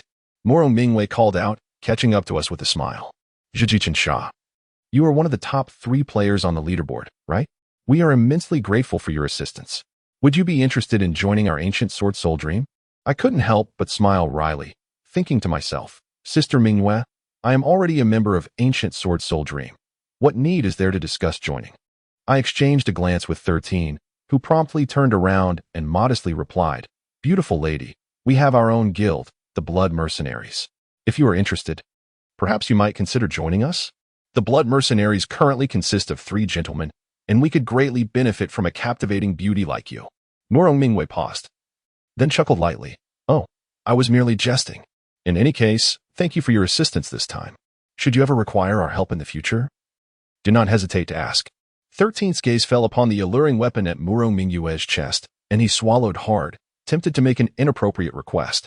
At that moment, I shot him a piercing glance, causing him to tremble and hastily shake his head, saying, Forget it, our motives were not to aid you, but rather, the Blood Mercenaries have a long-standing enmity with the Shadow Clan.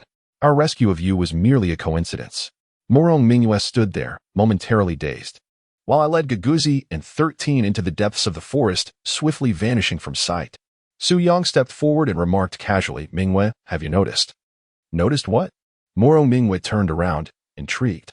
Su Yang gazed deeply into the heart of the jungle and remarked, The technique of defeat in battle bears a striking resemblance to that of an old friend of ours. Murong Mingyue shivered slightly. Luo Chen. Su Yang nodded in affirmation. Murong Mingyue bit her lush lips, murmuring, But Lu Chun, he has already. Alas, if only he were still here. Eve would not be so sorrowful, nor would she wander aimlessly day after day. She had a promising chance to rise to the position of CEO. Yet this unfortunate incident robbed her of that opportunity. Su Yang remained silent. In the icy forest, the 3 of them walked side by side. Ahem. How were the gains today? I inquired. Giguzi chuckled. We took on 3 commission tasks, yielding a total income of 5 gold coins. What about you, Boss Shiji? I pondered for a moment. I earned 16 gold coins. Wow, we've struck it rich. Shall we go out for drinks tonight? Haha, that was precisely my intention. Chapter 42. The Wasp's night descended. The enchanting evening of Suzhou unfolded before me, illuminated by the soft pink glow emanating from numerous foot massage parlors, where alluring legs beckoned from within. On the street, a makeshift stall was in operation, known as a depadang, reminiscent of the scene in the film The God of Cookery, where a character's unfortunate encounter with a dish led to comedic disaster. At one table of the depadang sat 3 spirited youths. Indeed, it was Du Shisan, Giguzi, and myself. The table was adorned with an array of delectable appetizers and an abundance of beer bottles. On this summer night, indulging in food and drink with friends was a supreme delight. Today's triumph over the formidable shadow slayer Fenglin was exhilarating. Giguzi exclaimed, downing a glass of beer and wiping his mouth with a grin. That strike dealt 1,400 damage. I imagine that lad is thoroughly pleased. Du Shisan inquired, Lu Chun, what is the name of that strike? Its power is astonishing. I set down my chopsticks and replied with a smile, it's called pardon. The first hit automatically misses, hence the name, but the subsequent blow receives a significant boost in power, effectively ignoring much of the opponent's defense. Haha, no wonder it's so powerful. Come, let us toast to pardon. Giguzi raised his glass, laughing heartily. We clinked our cups and drank deeply. Wiping the remnants of beer from my lips, I remarked, today marks a splendid beginning. The blood-red mercenaries have opened for business, earning a total of 16 gold coins, equivalent to at least 1,000 renminbi. Our income levels are nearly on par with those of corporate elites. How delightful. Giguzi chuckled, boss, it took B and me an immense effort just to earn 5 gold coins. How did you manage to amass 16 coins on your own? I smiled. I encountered a charmingly naive beauty. One must seize the opportunity when it presents itself. Du Shisan's eyes lit up. You must be referring to the enchanting Lin Yisin from Fantasy of Colors, aren't you? Indeed. Haha, splendid. However, Du Shisan continued, shifting the topic. Do you know Lin Yisin has acquired a new title in Icebound City? What title? I asked, a sense of curiosity washing over me. The Fruit Knife Goddess. Du Shisan chuckled. What sort of title is that? I'm not entirely sure. Du Shisan paused before elaborating. But there are countless game screenshots of Lin Yisin on the forums, showcasing her PK moments where she dispatches her opponents with a dagger. She often plays with a dagger herself, and with her breathtaking beauty, she earned the moniker Fruit Knife Goddess. His eyes gleamed with admiration as he mused. Whoever manages to win her heart would truly be fortunate. I wouldn't trade that for an empire. I couldn't help but chuckle. Let us be realistic, my friend. Lin Yisin is undoubtedly more complex than you imagine. Why is that? Du Shisan inquired, somewhat perplexed. I once again set down my chopsticks and elaborated. Firstly, a few days prior, I had engaged in a fierce competition with Lin Yisin, resulting in a significant drop in my levels. She does not wish to establish me as an adversary, hence her request for an offline meeting. What gives her the confidence that such a meeting could resolve our animosity? It is her unwavering belief in her own beauty. Pausing for emphasis, I continued. Secondly, today, Lin Yisin employed me to protect her while she gathered dreaming grass in the Qingshi Valley. However, upon my arrival, I discovered members of the Guanglong Guild battling a boss. In this regard, Lin Yisin had taken advantage of me. She is an astute young woman, far from the mere decorative figure you might imagine. Damn. Du Shisan also set down his chopsticks, chuckling. It seems our junior, the campus beauty, is indeed quite remarkable. I nodded in agreement. Du Shisan's eyes sparkled mischievously as he gazed at me. Lu Chun, you must win Lin Yisin over. What? I stiffened. Come on, don't joke around. I couldn't possibly pursue such a campus belle, and besides, cough, she wouldn't even look my way. Hey, you must go for it. Du Shisan clenched his fists, adopting a determined expression. Lin Yisin is among the top beauties of Iceberg City. Gaining her favor would mean commanding the entire beauty collective of Iceberg City. Controlling the beauties of Iceberg City equates to controlling all the women there. And dominating all the women means subjugating all the men. Ultimately, controlling all men translates to ruling the entire virtual world, and conquering the online realm would imply. Gulp. 13 swallowed hard, finally pausing, as if he realized that further commentary might lead to blasphemy. He looked back at me with a grin. So tell me, do you fancy Lin Yisin, our campus flower? I could hardly contain my laughter. Such an exquisite and innocent girl, Who wouldn't he be enamored? The image of Linison, infuriated when I tricked her out of 15 gold coins, flashed through my mind, causing me to smirk. Ah, Dushursan immediately pointed at me, as if he had uncovered a crime scene, smiling so lewdly. And you dare say you're not interested in Linison? Concerned for my reputation, I retorted. Don't be ridiculous. A smile as warm as spring being called lewd? You're talking nonsense. You're covering tonight, Espil. 13 promptly fell silent. He and Guguzi, both financially challenged, were entirely reliant on me for sustenance. We continued to feast until past 10 o'clock, and after a hearty meal, the three of us, invigorated, logged online to level up and earn some gold. With a flourish, I logged in, appearing in the inn of Iceberg City. Today's task was of utmost importance, to capture a pet. Within the Zontian system, the rule states that players must reach level 30 to own a pet. And the matter of pets is a profound subject. Any ordinary monster may be classified as a pet, yet their growth varies significantly. The exclusive profession dedicated to capturing pets is known as the beast tamer. Utilizing sealing cards, one can confine and nurture their pets. Naturally, players of other professions may also use sealing cards to capture pets. However, their success rate pales in comparison, standing at only around 20 of that of a beast tamer. Thus, it is evident that the beast tamer is a vocation born solely for the purpose of handling pets, hardly qualifying as a primary profession. Among my acquaintances, I do not know a single beast tamer. Even if one were to exist, it is unlikely they would assist me in capturing pets, as human nature is inherently self-serving. Once they secure an exceptional pet, they would surely keep it for themselves. Hence, I must rely on my own resources and be self-sufficient. Upon exiting the inn, I made my way to the magical shop to procure sealing cards. Indeed, to tame a pet, one must possess these cards. Upon entering the store, a charming young lady clad in a maid outfit greeted me with a radiant smile. Greetings, young adventurer. How may I assist you today? I nodded. Sealing cards. Certainly. How many would you like? Each sealing card costs 20 silver coins. I was taken aback by the steep price. With wide eyes and a silent exclamation, I reluctantly retrieved my coins, spending a total of 5 gold pieces to acquire 25 sealing cards. As I am not a beast tamer, it is prudent to prepare adequately, better safe than sorry. After departing the magical shop and stepping onto the bustling street, I was met with the exuberant cries of a level 30 beast tamer. I have just captured a level 1 green mantis, with an attack rating of 3 stars and agility of 2 stars, boasting a BN value of 17, an exceptionally rare find. Fellow adventurers of level 30, come adopt this gem for only 50 gold coins. I stood there, astonished. 50 gold coins? Were they selling a pet or a prized possession? The price was exorbitant. The rules for taming pets are threefold. 1. The pet must be at level 1. 2. A sealing card is required. 3. The tamer must be at least level 30. In the wild, monsters have an exceedingly low chance of spawning as level 1 creatures, which can then be tamed. Naturally, the probability of successfully taming them is quite slim. Otherwise, the beast tamer's lackluster mantis would not command such a princely sum. While traversing the wildfire plains, I encountered a level 1 greedy wolf while battling monsters. Alas, I was not yet at level 30 and lacked any sealing cards. What a missed opportunity. There is no need to rush into capturing pets. I shall first observe the attributes of various creatures. A beast tamer is inherently endowed with 5 pet slots, while players of other professions at level 30 are limited to just 1. I must cherish this available slot.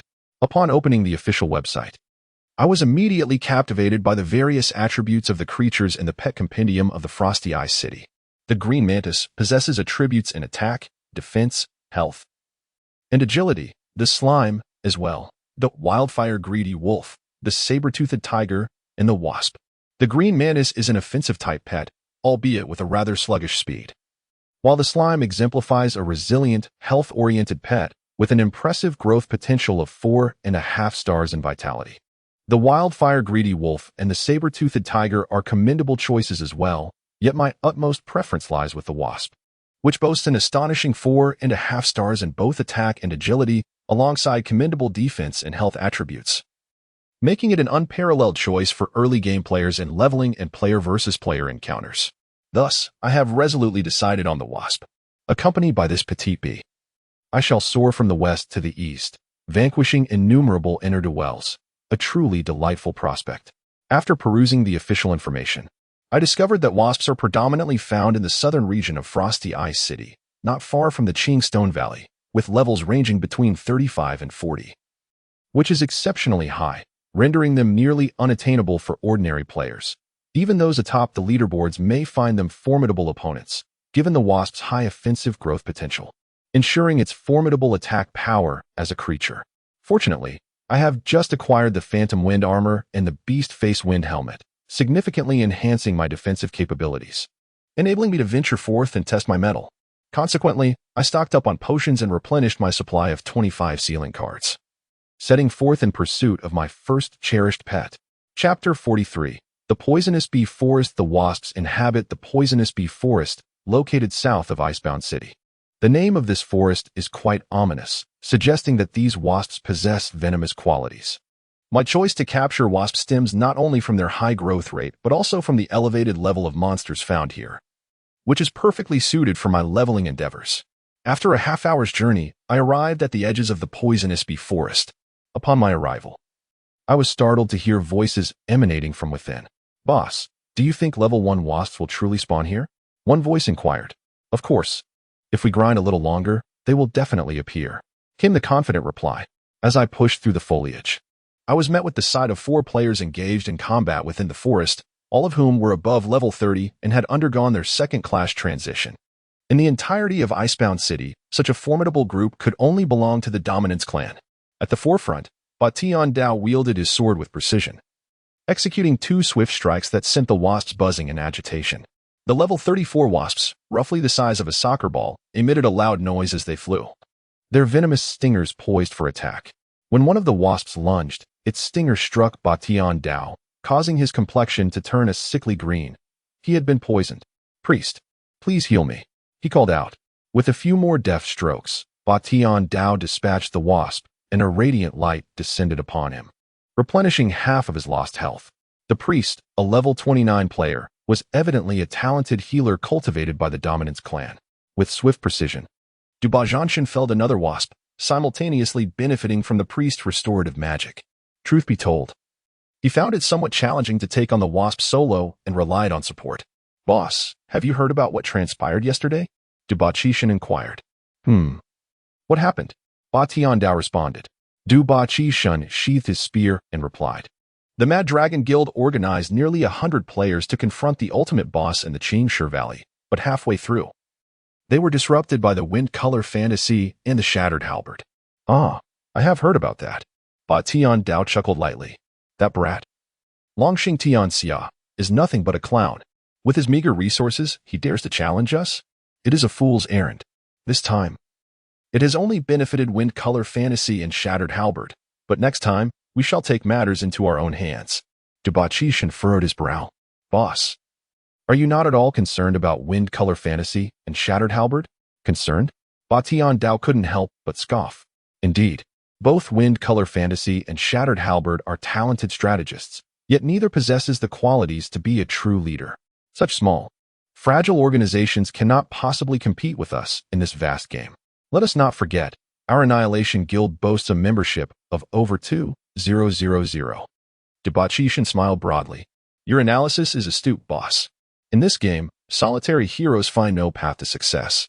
However, if we could recruit Wind Color Fantasy and Shattered Halberd into the Dominance clan, that would be splendid." TSK. I only just noticed that Wind Color Fantasy is quite the exquisite beauty." Tianzong could not help but chuckle. "You, my friend, excel in everything, even in gaming.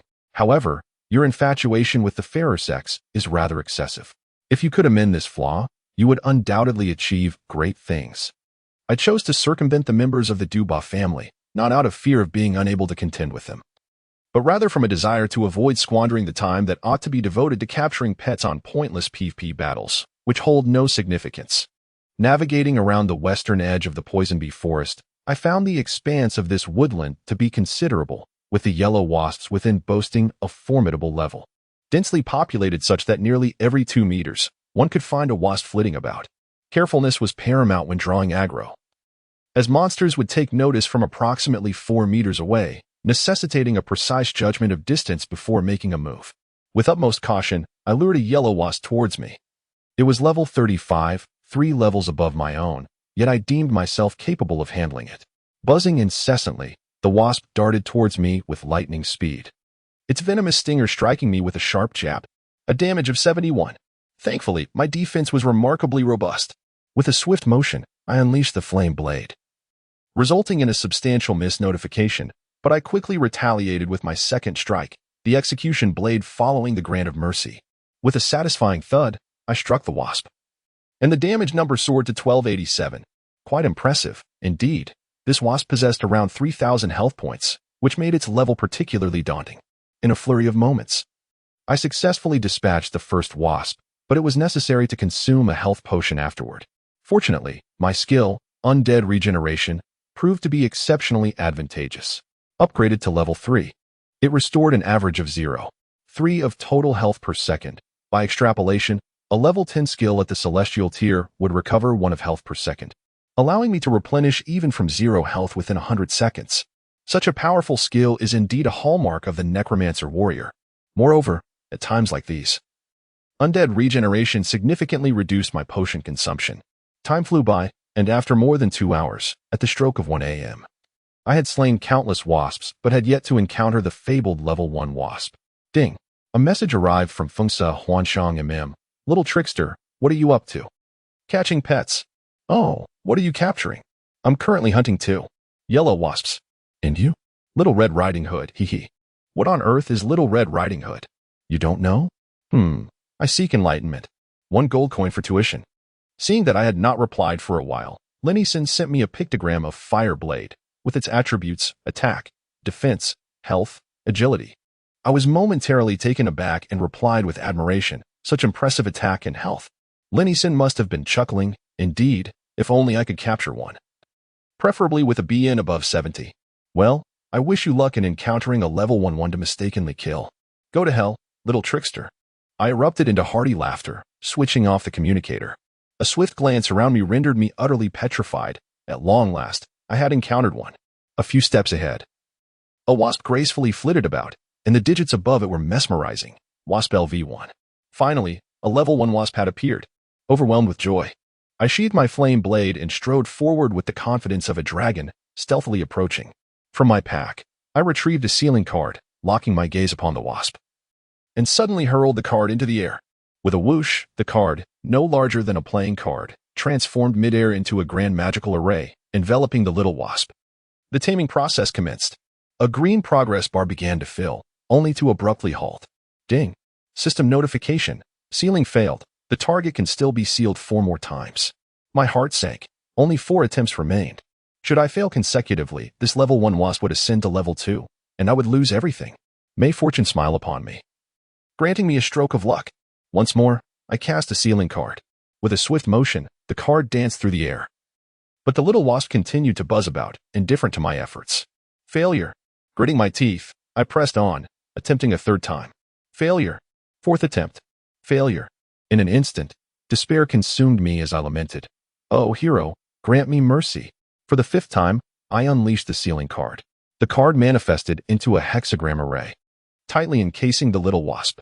I watched as its form fluctuated, shrinking and expanding, until finally, in a brilliant flash, the wasp vanished, transforming into a beam of yellow light that soared towards me, entering my pet space.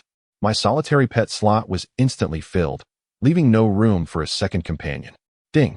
System notification. Congratulations, you have successfully tamed the wasp.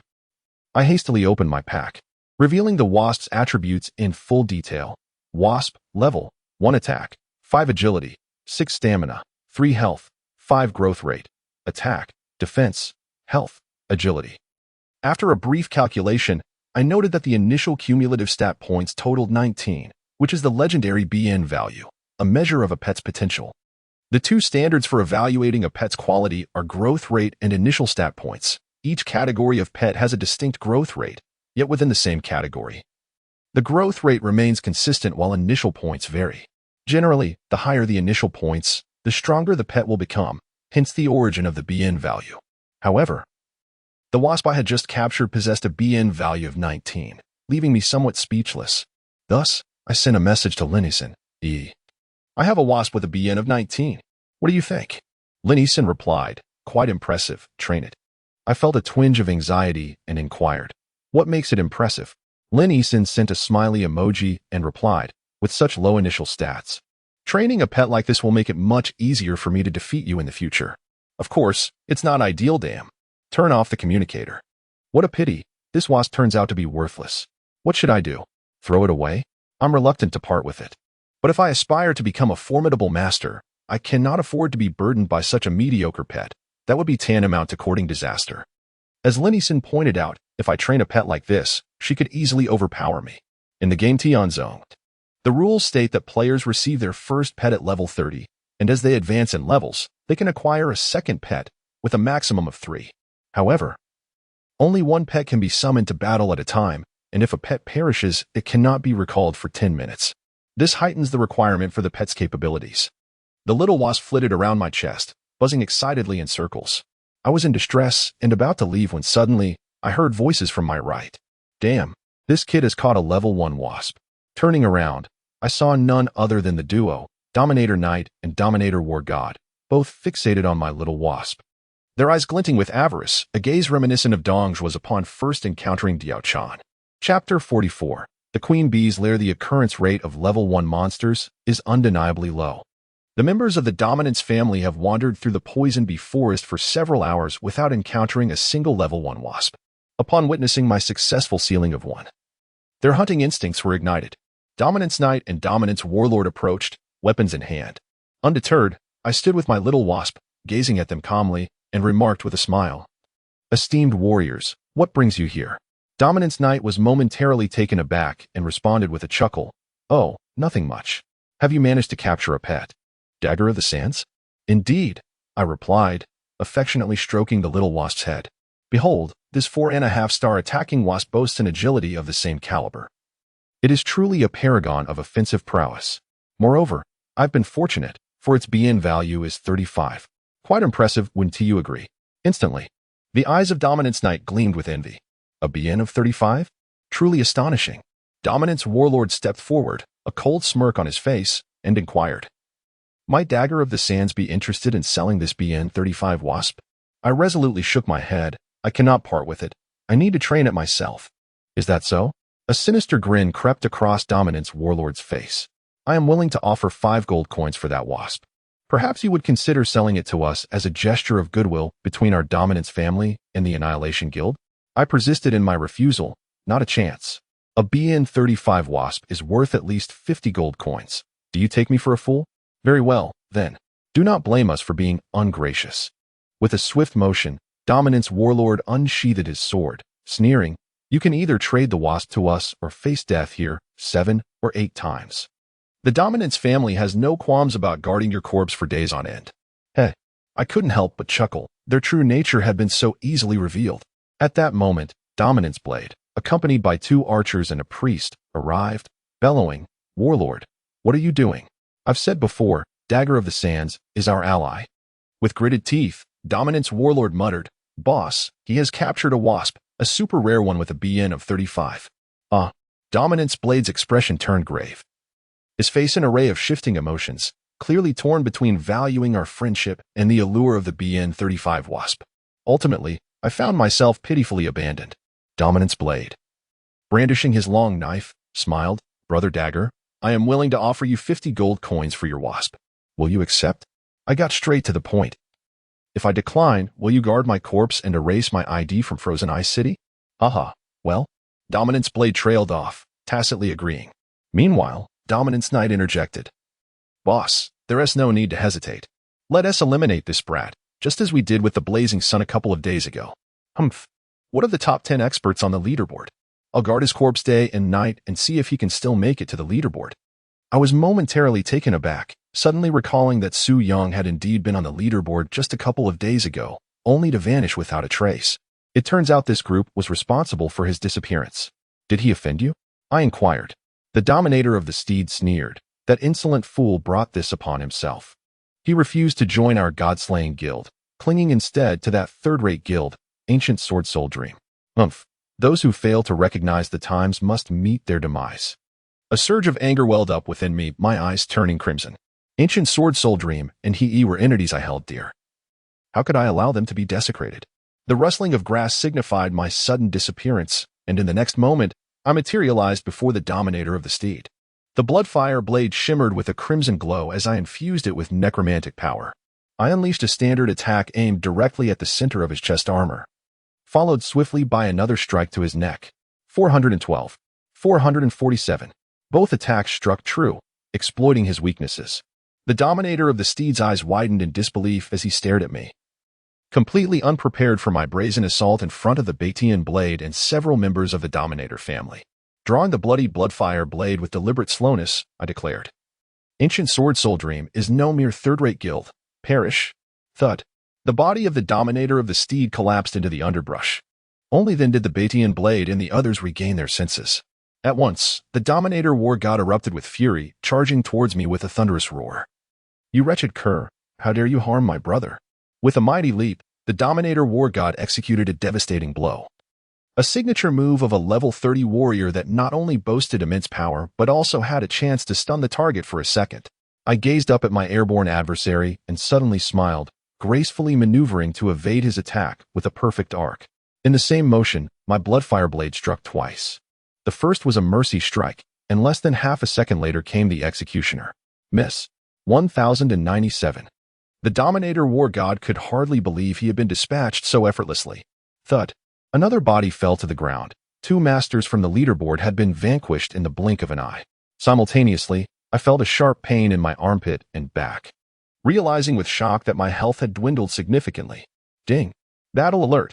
Player Batian blade used the skill Dragging Blade / inflicting 279 points of damage. Ding. Battle alert. Player Batian blade executed a double /, dealing 189 and 201 points of damage. This was Peerless. Batian blade, the elite ranger, indeed possessed razor-sharp attack power. Even clad in my Xian iron armor, I found myself unable to defend against his strikes. To make matters worse, an arrow whistled through the air, a demon-breaking arrow from the Dominator Arrow God, a level 30 archer's signature skill that ignored 50 of the target's defenses. It was the ultimate technique in the battle of archers against warriors. As my foot slid beneath me, I swiftly retreated, drawing forth a level 2 health potion and consuming it, instantly replenishing 400 hit points. I am immensely grateful to Linison. Without that potion, I would undoubtedly have perished. Suddenly, a demon-slaying arrow erupted against my chest, draining 227 hit points, and the archer had completely breached my defenses. Players from 4 dominant clans pursued me relentlessly, with the most formidable among them being Batian Dao, the first-ranked player on the leaderboard. His attacks were as fearsome as his reputation suggested, and I, vastly outnumbered, could not afford a direct confrontation. I fought while retreating, consuming a regular red health potion and rolling into the thicket behind me, seeking an opportunity to use my escape skill. This ability has a 1-second casting time, and coupled with my own 0.5-second mental delay, I needed to secure that precious 1.5 seconds, otherwise, my fate would be dire. Batian Dao, wielding his great sword, charged after me, roaring, "You have wasted my kindness. How dare you kill my brother before my eyes? I will make you pay for this." I smirked derisively while glancing at the cooldown for my absolution skill. With 15 seconds remaining on its 60-second cooldown, I thought to myself, just wait, Batian Dao, for after these 15 seconds, I shall pull you down from your coveted throne atop the leaderboard. I maneuvered in a zigzag pattern to evade the archer's onslaught. In this fully virtual realm, ranged attacks are not merely a matter of locked-on shooting. One must accurately gauge the target's direction to ensure that the trajectory of the shot aligns with the target's position. It is impossible to shoot behind and expect the arrow to strike a target in front. As a result of my evasive movements, at least 50 of the arrows from the dominant archer struck the massive trees instead. Moreover, as long as he refrained from using the demon-slaying arrow, I was not overly concerned about his attacks. Although Batian Dao was an exceptional player, I managed to confound him, causing him to nearly crash into trees on several occasions. His maneuvers, while dazzling to ordinary players, lacked the coherence that I had come to expect, falling short of Lin Eason's level of skill. The cooldown for my absolution skill was nearing its end. I counted down the final seconds. 3, 2, 1. The cooldown expired. In an instant, I executed a swift S-shaped maneuver, changing direction abruptly. My gaze turned steely as I unleashed a 2-hit combo with my Shinhua Fire Blade upon Batian Dao. The combination skill, Absolution's judgment, was unleashed with a ferocity that left no chance for my opponent to evade. With a whoosh, Tianzong summoned a gust of wind that enveloped him, akin to my own demon armor. This skill, known as the Wind Barrier, was a signature move of the Ranger class at level 30. Alas, the Wind Barrier could not withstand the post-absolution strike. Miss. 987. Tianzong let out a pained grunt. The Ranger class inherently has low health growth, and with only a little over 600 hit points, how could he withstand such an onslaught? Thud. The formidable leader of the Duba family, the master of the Mieshan Guild, knelt before me, having met his demise at the edge of my sharp sword. My fury was ignited by a mere utterance from the Duba war god, branding the ancient sword spirit dream as a third-rate guild. That name, which haunts my thoughts and dreams, is one I would defend with my very life. I shall not permit anyone to desecrate it, even at the cost of my own existence. In truth, my current predicament was perilous, having slain the formidable leader, yet exposing myself to the archer's range. The Duba arrow god unleashed a fierce shot with a magic-breaking arrow, its force tremendous. Bang. 291. At the moment the arrow struck, I consumed a level 2 life potion. But my body was violently propelled away, falling like a severed kite. Suddenly, darkness enveloped me, and I gazed in horror. Behind a thicket lay a vast cavern, into which I had been shot by the magic-breaking arrow. Thud. I landed heavily at the bottom of the pit, and upon raising my head, I could only glimpse a faint glimmer of light from the ceiling. This chasm was at least 100 meters deep. What happened? Did he perish? One inquired. The Duba arrow god replied, he is likely dead, having fallen into the pit. Let us report back to the boss. Good. Damn it, that fellow is indeed formidable, taking us all on single-handedly, seemingly with ease. What a pity that such a master cannot be of use to us. Pfft. What master? He was merely sent flying by my arrow. Haha, arrow god truly is a marksman, like Huang Zhong reborn. Soon after, the two on the surface departed, needing to relay their findings to the Tianzong. I surveyed my surroundings and discovered that the cavern's depths were a realm unto themselves, formed entirely of natural rock structures, with numerous small holes dotting the stone, resembling a beehive. Suddenly, a chill ran down my spine. This was the poison bee forest. Could it truly be a hive? Checking the map, my heart sank further. Be King's lair. Chapter 45. The enigmatic hive. I was overwhelmed with exhilaration, my immediate realization being that I had entered the lair of the boss. The hive of the queen bee, shrouded in darkness, was undoubtedly the dwelling of this venomous monarch. Looking up, I noticed only a faint glimmer of white light. The cave was profoundly deep and concealed within the heart of the jungle. It was indeed fortuitous that the Dominance clan had pursued me, for otherwise, I might have never stumbled upon such a wondrous locale. My vitality was regenerating automatically when suddenly a chime echoed. Ding. System notification. Congratulations, your skill, Undead Rebirth, has attained level 3. Excellent. Even in a state of diminished health, this passive skill operates autonomously. I had not anticipated reaching level 3 so swiftly. Consequently, I would now recover 0.3 of my total health per second, and with my total vitality being 750 points. This equates to a restoration of approximately 2.25 health points each second. This truly embodies the essence of an immortal being. It was evident that my rapid health regeneration had become my inherent advantage. Gripping my sword firmly, I replenished my health and ventured deeper into the queen's hive. The stone walls on either side were riddled with countless grooves, revealing the sluggishly writhing bee pupae within. A chill crept over me. These pupae would eventually metamorphose into bees and swarm into the poisonous forest to prey upon the inexperienced. And here I was, intruding upon their sanctuary. Buzz, buzz, buzz. Suddenly, a familiar sound reached my ears. The venomous bees were approaching. At that moment, 2 patrolling hornets soared towards me. A surge of alarm coursed through me.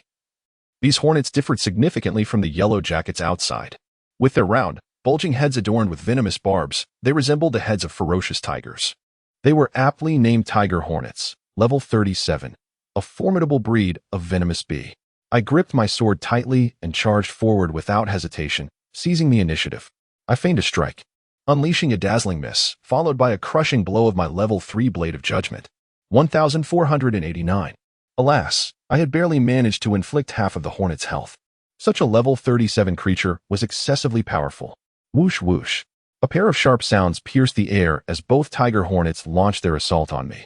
A burning sensation enveloped my chest. Not only had I been poisoned, but I also lost a significant portion of my health. 189.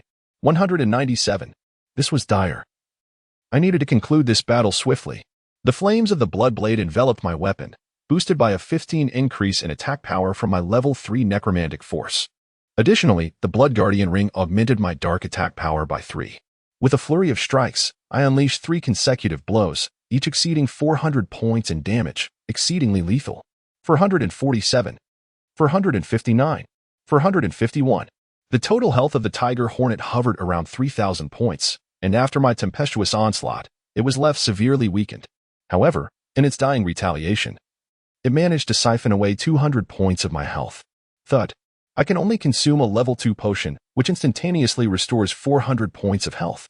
The ordinary red potion proves utterly inadequate. It seems that the alchemy skills of Lin Yisin and Qingqing Shuixiang are indeed remarkably beneficial, henceforth. I must maintain a long-term amicable trading relationship with them. With a swift strike, the first hornet perishes. Subsequently, I find it more than sufficient to concentrate on a single hornet. With the level 2 life potion and the ordinary red potion, alongside the effects of undead regeneration, I can nearly sustain 75 health while dispatching a level 37 hornet. With a resounding crack, my sword dances through the air, and the second hornet emits a hissing cry before succumbing, dropping a large magic stone. Upon inspection, its quality is rated at 91, which is quite impressive, potentially yielding 18 silver coins upon sale. Gazing at the experience bar, I find myself at 97 of level 32. Defeating 2 hornets has granted me a delightful 3 increase in experience. This is exceedingly gratifying, and it appears that I may level up 1 or 2 times in the Hornet King's lair today.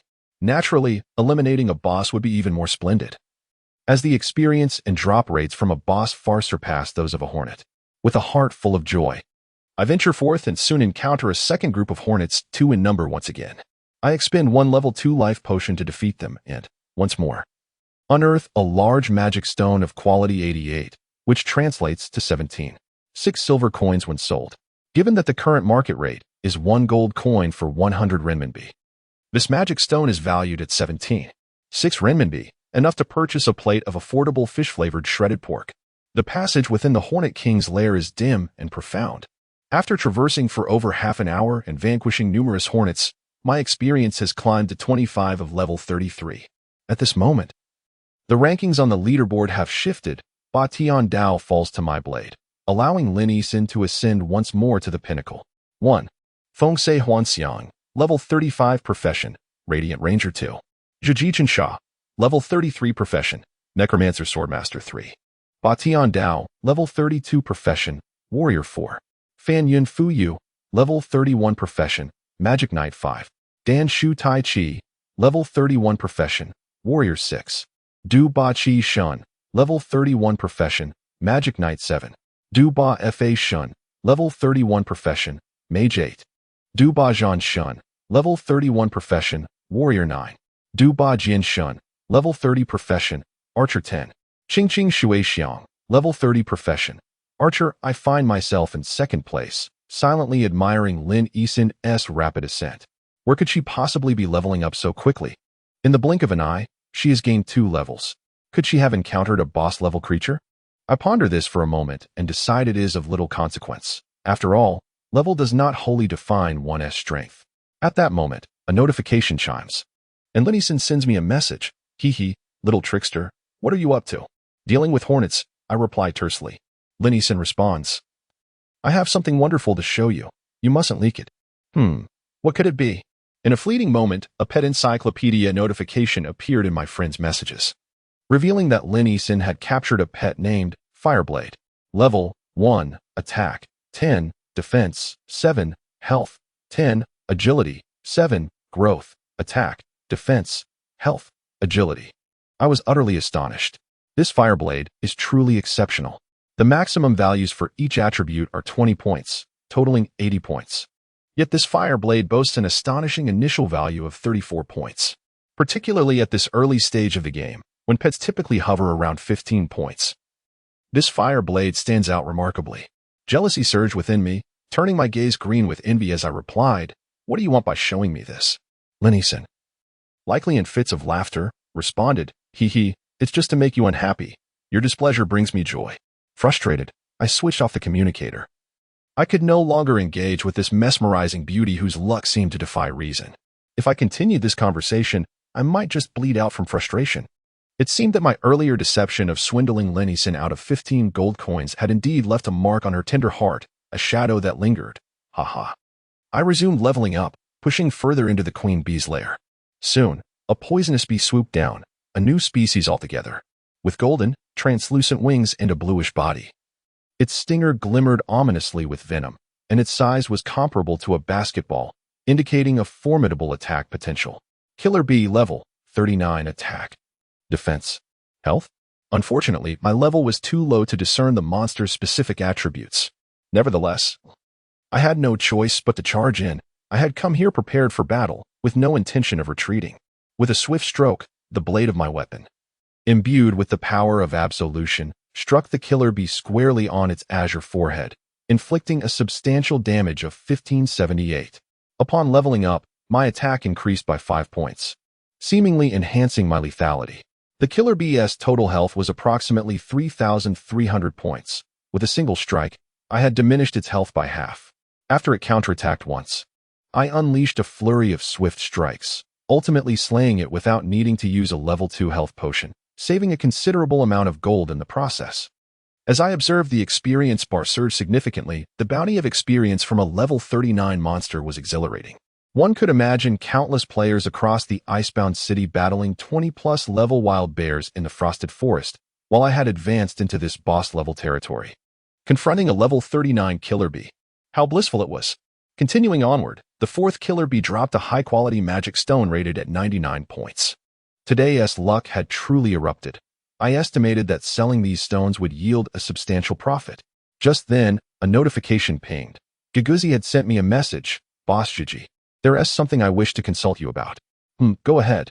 A minor branch of a dominant family found itself in a predicament where 3 players sought assistance in vanquishing a level 27 boss. They enlisted the help of myself and Brother B, and prior to the confrontation, we agreed to share the experience gained from the boss equally. However, as the boss neared defeat, these 3 individuals reneged on our agreement, insisting that we be removed from the party, intending to monopolize the experience for themselves. I couldn't help but chuckle at their audacity and responded, "They have broken the rules. Do you have a recorded conversation of our agreement?" "I do," came the reply. "Excellent.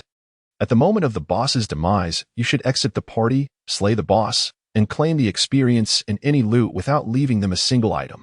We shall forfeit the commission."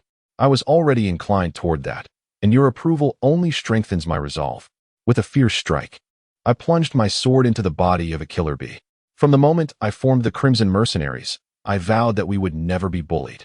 As the saying goes, wolves travel thousands of miles for meat, while dogs do so for refuse. Thus, the Crimson Mercenaries are a formidable wolf pack, and anyone attempting to snatch our spoils will find it but a dream.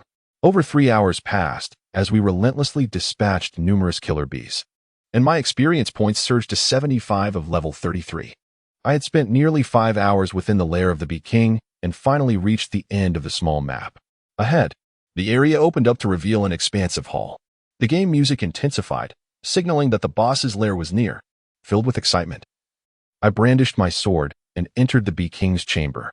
No matter how formidable this creature may be, I swore upon my 13th persona that I would bring it to its knees beneath my fiery blade. However, as I turned the corner, the sight of the solitary boss in the grand hall caused me to cast aside my earlier vow. All thoughts of my 13th persona evaporated. In the hall hovered a deep blue poison bee, approximately 40 centimeters in length, its transparent wings as resilient as steel, its body cloaked in a fine exoskeleton that shimmered with a ghostly light. The stinger protruding from its tail resembled a sharp blade, instilling a sense of dread. Dark Bee, medium B-class boss. Description: the Dark Bee, a rare poison bee found across the continent, was once prophesied to be a favored creature of the gods. It possesses formidable attack and defense capabilities. Adult dark bees are bloodthirsty and savage, regarded by adventurers in the celestial continent as harbingers of death. A B-class boss with overwhelming attack and defense? Such notions were but fleeting thoughts, for my gaze disregarded all else, fixating instead upon the line of text hovering above the Dark Bee's head. Dark Bee, level 1. Chapter 46. The Super Mystic Bee Buzz. Suddenly, my mind went blank. How could this Mystic Bee boss be at level 1? The celestial system had never established that a boss could be of such a low level. Could it be that a level 1 boss could also be sealed and transformed into a player's pet? If that were the case, the attributes of this Mystic Bee must be extraordinarily formidable. I suppressed the surging excitement within me and held my breath. The Mystic Bee, a level 1 Mystic Bee. It lingered in my mind. The first step was to unleash my existing bee in, a mere lowly yellow wasp. With a swish, I drew forth a sealing card, gritting my teeth as I prepared to proceed. A level 1 boss likely wouldn't possess high attack power, rendering my situation relatively secure. However, my concern lay in the fact that a level 1 pet could only be sealed 5 times before ascending to level 2. And the sealing success rate for a boss of level 1 must be abysmally low. I was not a beast tamer, lacking the formidable sealing probability. If I failed and allowed the Mystic Bee to ascend to level 2, I would surely regret it deeply. In that moment, I felt as though I were standing at the center of a precarious tightrope, anxious about both advancing and retreating. Yet, I had no choice but to boldly attempt the sealing. Whoosh! The sealing card soared into the sky, transforming into a cerulean magic array that enveloped the Mystic Bee's head, gradually shrinking while emitting a mystical force that attracted the creature. The progress bar for the sealing card inched forward, and my heart raced. The system was quite considerate, not keeping me in suspense for long. In less than 2 seconds, the system chimed, delivering the notification, "System notification, sealing failed. The target can still be sealed 14 times.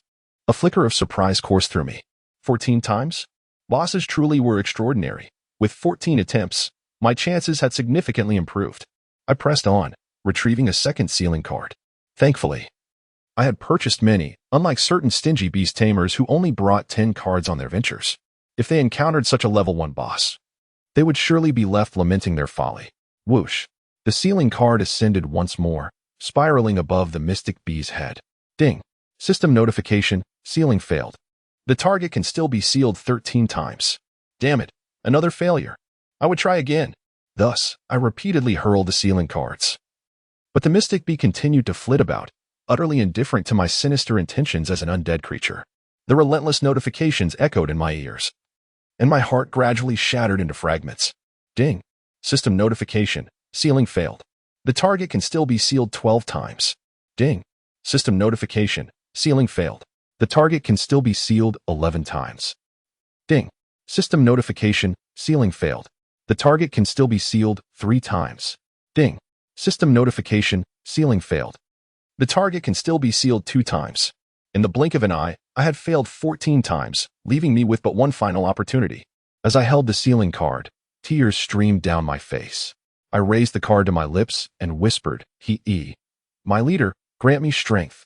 Suddenly, the sealing card transformed once more into a hexagram formation, enveloping the mysterious bee. I watched as the creature's body gradually diminished, on the verge of being absorbed into the formation. Yet, it emitted a piercing cry of resistance, striving to escape. Nevertheless, the formation's power continued to draw it in, and the bee was swallowed once again. This cycle repeated 5 times, until finally, the bee was consumed by the magical array and did not emerge again. Ding! System notification. Congratulations, you have successfully tamed the boss-level mysterious bee. A surge of surprise, ecstasy, and unbridled joy washed over me. No words could encapsulate my emotions at that moment. It felt akin to pursuing a beloved girl for years, only to have her suddenly stand before me and say, "Fool, I have loved you for a long time." I glanced at my pet's space, and the image of the mysterious bee appeared in the only empty slot. I summoned it immediately, and its formidable attributes dazzled my eyes, nearly causing my heart to cease. Mysterious bee, level 1 attack, 18 defense, 15 health, 17 agility, 19 growth, attack, defense, health, agility. My mind went blank once more. 6-star attack growth? 5.5-star agility growth? Goodness, this mysterious bee is truly extraordinary. What's more, the initial stat points were a staggering 69. In comparison, Lin Eason's fiery blade paled in insignificance. Overjoyed, I realized this mysterious bee was not only a high-growth boss-level pet, but also possessed exceptionally high initial stats. Today, my luck had culminated in a grand explosion, surpassing all my previous 24 years. I swiftly opened my friend list. Thinks of Fantasy's MM was still online. I immediately sent a message. Lin Beauty, I have something amazing to show you. Want to see? A few seconds later, Linison replied, what good thing? Send it over. I created a pictorial representation of the BS attributes and sent it to Linison. Minutes passed without a reply, until finally, about 5 minutes later, she messaged me, Luchan, I want to kill. I responded with uncontrollable laughter. Ha ha ha, come and kill me, bite me. Linison, clearly. The little beauty had reached her breaking point. I felt an exhilarating sense of satisfaction. The Bee King Hall offered no further rewards. And it was time for me to train my mysterious bee. Although it was a boss-level pet, its level was still only 1, and I needed to elevate it to match my own level. This would undoubtedly enhance my prowess in both PK and leveling up. I took out a return scroll and shattered it, whisking myself back to Iceberg City. The main city at night remained a bustling sea of people. I noted that my hunger level was below 40 points and decided it was time to replenish my sustenance. With sword in hand, I stepped out of the icebound city, heading straight for the Frosty Ridge. Many days have passed in the game, and I find myself pondering the well-being of the petite, spirited girl, Xiaololi Shinran. Along the way, I wielded my flame blade, cutting through the underbrush, while my pet, the mystic bee, was aptly named Fantasy of Wind Colors, a name that exudes a joyous aura. I wonder how Linison will react upon seeing this delightful mystic bee. The mystic bee followed my command in a non-combat mode, accumulating experience as we journeyed. By the time we arrived at the Frosty Ridge, the mystic bee had attained level 11, with significant boosts to its various attributes. Mystic bee, level 11 attack, 128 defense, 85 health, 317 agility, 169. Upon initial assessment, with the Mystic Bee's formidable growth rate, it gains approximately 10 points in attack, 7 points in defense, 30 points in health, and 15 points in agility per level. A truly impressive feat if it were to reach level 33. Its attributes would undoubtedly surpass my own. However, players can enhance their attributes through superior equipment, a natural advantage, while a pet's attribute growth is fixed. Should I don a full set of divine artifacts? I could effortlessly dispatch a Mystic Bee of the same level. Upon arriving at the Frosty Ridge, I sought out my mentor, the undead swordsman Surin. This towering figure, with his skeletal frame, gazed directly at me and said with a smile, Young undead, your rate of growth truly astonishes me. It is splendid indeed. We have gained another ally, bolstering our strength to combat the encroachment of humans and the malevolent night spirits. He then gestured, stating, in the northern forest of Frosty Ridge, a pack of vicious hellwind wolves has appeared. These ravenous beasts have resorted to devouring not only humans but also our kind. To punish them, I task you, young undead, with slaying 400 hellwind wolves and bringing me 100 of their fangs. Ding. System notification. Do you accept the quest, hellwind wolves? Confirmed. Ding. System notification. You have accepted the quest, hellwind wolves. Quest level, D medium. Quest details. Travel to the misty forest north of Frosty Ridge, slay 400 hellwind wolves, and bring 100 fangs to the undead swordsman Surin for a generous reward. Thus, I set forth to eradicate the hellwind wolves. After repairing my equipment and purchasing some potions, I ventured out. My first stop was the mushroom forest, where the adorable Xiaololi Shinran, clad in a sky-blue dress, was busily gathering mushrooms in her bamboo basket. She seems to spend her days here throughout the seasons. Upon noticing my arrival, Shinran joyfully dashed over, exclaiming, Brother, you've finally come. I've been waiting for so many days, thinking you might have vanished. I chuckled, how could that be? Shinran then produced a piece of oat bread from her pocket, smiling brightly as she offered, Here, have some. I accepted it, but upon consuming it, I noticed only a modest increase of 50 points in satiation. It seems that as my level has risen, my demands for sustenance have also significantly elevated. I retrieved a large magic stone from the package and handed it to Shinran, advising her to cherish her days. Delighted, she engaged me in conversation for a while, and upon realizing my pressing commitments, she ventured alone to gather mushrooms. Bidding farewell to Shinran, I embarked on my solitary journey towards the Enchanted Forest. The Enchanted Forest lies on the outskirts of the frozen forest of Icebound City. It is a realm of tranquility and serenity, rumored to have once been graced by angels, hence its name. However, with the passage of years and the ravages of the night spirits, the angels and deities have long since vanished. In the face of the night spirits' invasion, I must rely solely on the weapons at my disposal. I am neither a night spirit nor a human. I belong to the neutral faction of the undead. a burgeoning spectral swordsman. The enchanted forest is seldom traversed by mortals. The flame blade glows faintly as I tread cautiously through the woods, ever vigilant of the shadows lurking beside me, sensing the presence of an unseen follower. In the depths of night, the chilling winds howl, causing the lush leaves on either side of the path to sway wildly. Opening the grand map, I discern a swath of blood red ahead. It appears that the gathering place of the Hellwind Wolves is not far off. Taking a deep breath, I brandish my sword and step into the thicket, only to be suddenly assaulted by a gust of foul air as a massive, snow-white wolf lunges towards me, its maw agape with glistening fangs. Suddenly, I am bitten, losing 287 health points. This wind wolf possesses considerable attacking strength. Whirling around, I launch a swift counterattack. A feint with my sword results in a significant miss, but I then unleash the execution blade skill in a state of absolution. A staggering damage figure of 1754 soars into the air, and the wind wolf lets out a wretched howl as it is cleaved, staggering back and losing half of its health. Chapter 47. The Wind Wolf's Leggings. With a swift advance, I unleashed a fluid sequence of 3 ordinary sword strikes. The first was a thrust, the second a powerful blow, and the third a decisive slash. Each strike flowed seamlessly into the next, precisely targeting the wind wolf's vulnerabilities, leaving it no opportunity to counterattack. I felt a surge of delight. My movements had become remarkably effortless. Clearly, the latency had diminished once more, now reduced to less than half a second. This exemplified the intuition of a gaming expert. Mastery of one's weapon could yield astonishing results. In reality, I was a complete novice. However, within the realm of this game, my swordsmanship was truly unparalleled. It was as if I were merely a theorist, devoid of practical experience. With a deafening howl, the wind wolf collapsed, its form dissolving into a bounty of experience points, leaving behind a lifeless carcass. As I approached, I examined my foe closely. A level 38 Hellwind Wolf, a formidable adversary indeed. It was no wonder it had inflicted such considerable damage upon me.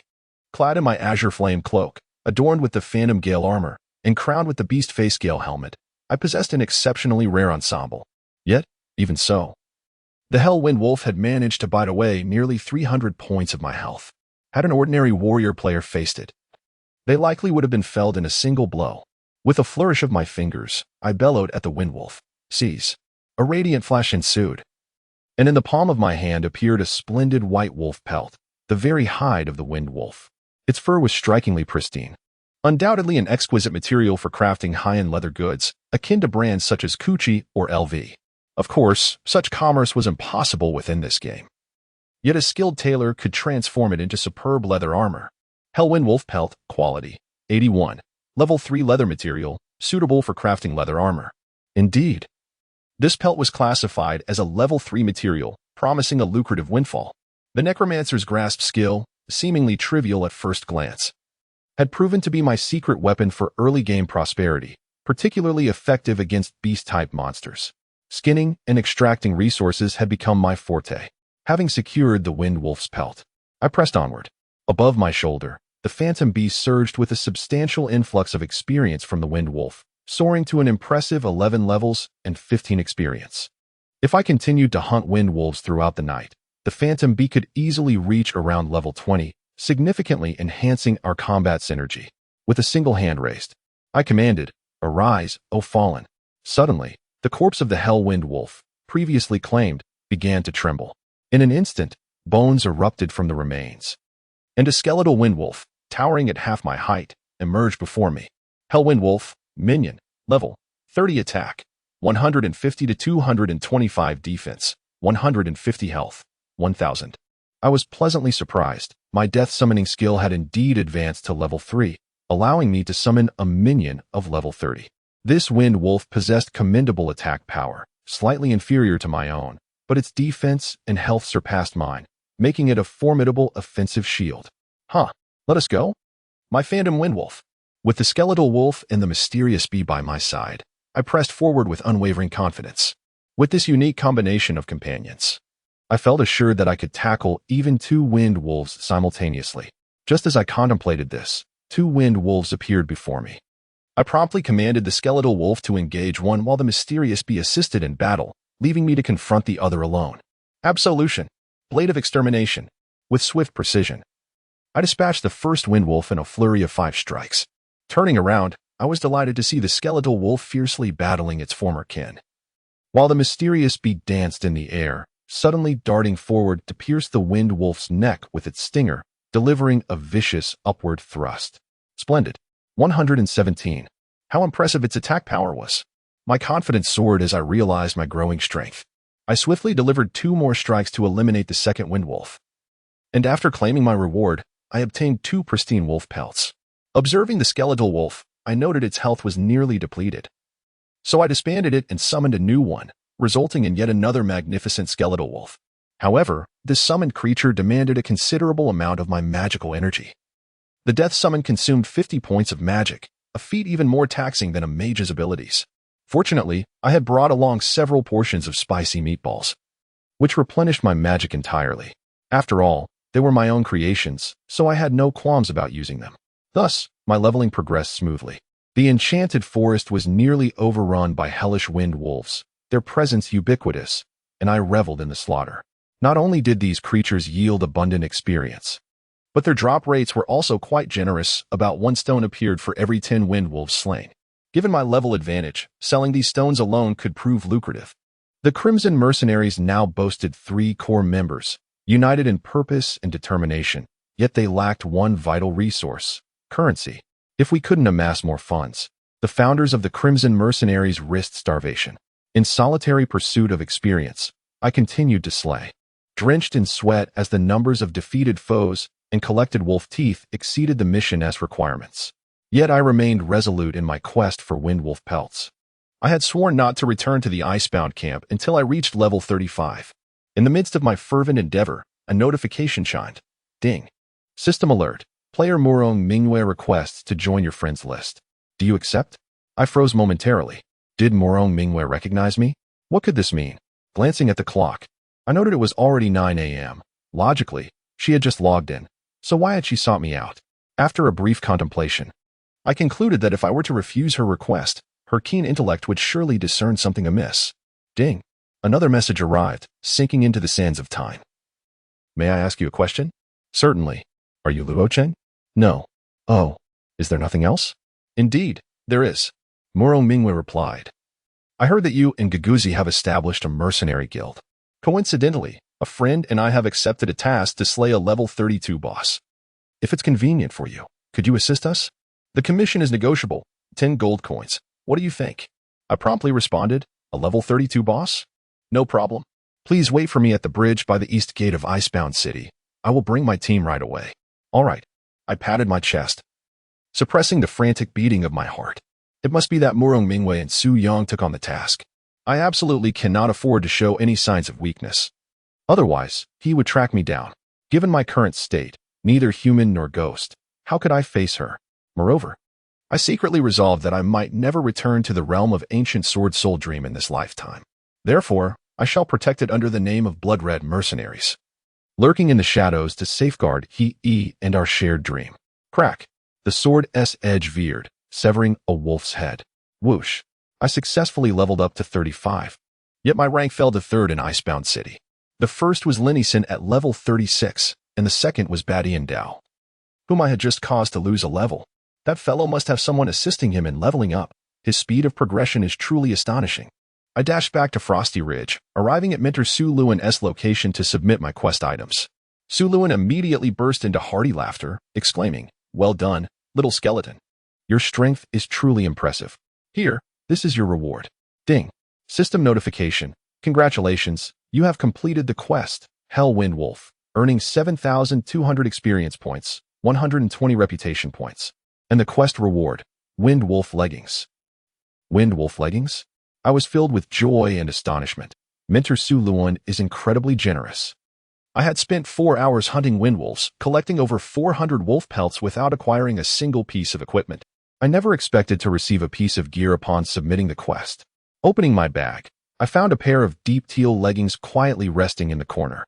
Wind Wolf Leggings, refined iron gear, defense, 32 agility, 7 required level, 35. To my surprise, they are refined iron gear, which is utterly unexpected. The defense has significantly increased by 32 points, and an additional 7 points in agility. Although they do not enhance my most needed attributes of strength and stamina, agility is still quite beneficial. Sufficient agility can allow a player to execute combat maneuvers with greater finesse. Equipping the Wind Wolf leggings in place of my previous bearskin leggings. My defense surged by 25 points, reaching a formidable 165. Such defense at this stage is indeed remarkable. Behold the splendid array of equipment, truly impressive and exceptionally sharp. Ready for an audience. ID, Shattered Spear class, Necromancer Swordsman, Bronze Swordsman, level, 35 health, 780 attack, 149273 defense, 165 magic defense, 0 reputation, 514 luck, 0 flame blade, bronze artifact, attack, 2540 strength, 8 required level, 25 beastly visage helm, fine iron artifact, defense, 28 strength, 7 required level, 30 phantom armor, dark iron artifact, defense, 48 stamina, 11 bonus, increases physical attack power by 2 required level, 32 azure flame cloak, bronze artifact, defense, 22 stamina, 7 bonus, increases evasion rate by 0, 5 required level, 25 black gauntlets, obsidian armor, defense, 8 strength, 2 required level, 10 spiked boots, obsidian, defense, 12 stamina, 3 required level, 10 wind wolf leggings, fine iron artifact, defense, 32 agility, 7 required level, 35 bloodguard ring, dark iron artifact, strength, 18 bonus, increases dark type attack power by 3 required level, 30 after a moment of contemplation. I sent a message to both Kaguzi and Du Shursan. Meet me at the eastern bridge of Icebound City. We have a new task ahead. Having repaired my gear and saved 2 gold coins, I drew my sword and exited the Frostgrave Cemetery, making my way to Icebound City. Knowing that Kaguzi and Du Shursan would take another half hour to arrive, the Frostwood Forest has transformed into a bustling training ground. I hastened along the forest's edge, acutely aware of the conspicuous red name above my head. As a formidable necromancer swordsman, I had yet to gain formal recognition from the night spirits and was not accepted by the Silver Moon Alliance. Thus, anyone who encountered me in the wild would see my red name. Chapter 48. Unparalleled. As I raced towards the Iceberg City, I noticed numerous players congregating outside, forming teams. Upon my arrival, many turned their heads, some clearly contemplating a confrontation. Thus, I revealed my name, and indeed, the phrase Zhiji Qinsha held considerable sway, dissuading many who had intended to slay a red-named player, for I was among the top 3 experts on the Iceberg City's leaderboard. Upon reaching the stone bridge at the eastern gate of Iceberg City, I spotted Su Yang and Murong Mingwei waiting in the distance. Su Yang, clad in his formidable armor and wielding a sharp sword, stood ready, while Murong Mingwei had donned a white robe, her appearance as pure as snow. However, the playful smile on her face and her striking figure seemed to squander the innocence of her attire. It was evident to any discerning observer that this woman was formidable and best avoided. "Ah, Brother Zhiji." Su Yang greeted me with a smile as I approached. I nodded slightly and replied in a raspy, spectral voice, "I have 2 companions. Please wait a few minutes. They will be here shortly." Of course, Su Yang's gaze swept over my equipment, and he remarked, "Brother Zhiji, your breastplate. It appears to glimmer with an unfamiliar sheen. What grade is it? It can't possibly be bronze or fine iron, can it?" I chuckled softly and unabashedly replied, "Indeed, it is a Xian iron artifact, the Soul End armor, boasting 48 points of defense and 11 points of stamina. Quite impressive, wouldn't you agree?" Su Yang nodded. "Haha, remarkably sharp." I disclosed my equipment's attributes openly, seeking to earn his trust, and since it was Su Yang, I had no fears of inciting his greed. In my recollections, I held 2 clear impressions of this honest giant. First, his straightforward nature, and second, his unwavering loyalty to He, mirroring my own commitment to He and the ancient sword's dream. At that moment, Murong Mingwei approached me, her gaze fixed upon me, and suddenly her lips curled into an enigmatic smile as she said, "Zhiji Qinsha, I heard you clashed fiercely with the Dominance family of the Annihilation Guild in the Poison Bee Forest. Is that true?" I nodded without speaking. She continued, "What courage compelled you to challenge 5 of the leaderboard's experts alone?" I couldn't help but smile as I replied in a deep tone. "In truth, confronting the Dominance family's experts requires more than mere bravery." "Oh, what else is necessary?" Murong Mingwei inquired with a teasing smile. I pondered for a moment before answering. "A reverse scale, Everyone possesses a reverse scale, and the dominance family has touched mine. Even if it costs me my life, I shall ensure they do not fare well. Oh? Murong Mingwei chuckled but did not press further. Instead, she turned to Su Yang and remarked, Su Yang, I recall that just a few days ago, you were camped out by the dominance members' corpses all night. It seems Brother Zhiji has avenged you? Su Yang laughed heartily. Thank you, Brother Zhiji. I candidly stated, that is rather insincere. I am one of the founders of the Blood Mercenaries, and everything revolves around profit. Rather than mere verbal gratitude, a gold coin would be far more substantial. Murong Mingwei chuckled softly, retrieving a resplendent gold coin from her bosom, and inquired, I offer this. Do you wish to accept it? I extended my bony finger, swiftly slicing through the air, and the coin was clasped in my palm. With a faint smile, I replied, if the enchanting Murong is so generous, I would certainly be inclined to accept. Murong Mingwei was momentarily taken aback, gazing at me in bewilderment. I truly cannot comprehend you, she said. I smiled, finding it preferable that she remained in the dark. The thought of her unraveling my true self left me feeling exposed. Countless times, I yearned to inquire, Mingwei, has he entered the game yet? However, I refrained, fully aware that such a question could summon troubles beyond my capacity to bear. At that moment, Su Yang interjected boldly, Mingwei, didn't the boss say she would log in today? When exactly will she be online? Murong Mingwei chuckled lightly. Why the hurry? She has several meetings during the day and will likely be free to log in around 8 p.m. It's no trouble, even when she does log in. She'll be at level 0 in the novice village. We can guide her together, helping her reach level 10 before heading to Icebound City. Indeed. Su Yang shouldered his longsword with enthusiasm, exclaiming, I am eagerly anticipating the moment the boss joins Tianzong. It feels as if I have found my guiding star. And my spirit is invigorated. Murong Mingwei's expression darkened, her eyes glistening with unshed tears as she lamented, alas, Lianxing has gone abroad for her studies, and Lu Chen sighed. I never imagined that ancient sword soul dream would come to this. As she spoke, she cast a furtive glance in my direction. Instinctively, I turned away, focusing on the gentle flow of water beneath the stone bridge, gritting my teeth as memories of He's radiant smile flooded my mind. She had once told the four of us, do you know why our guild is named Ancient Sword Soul Dream?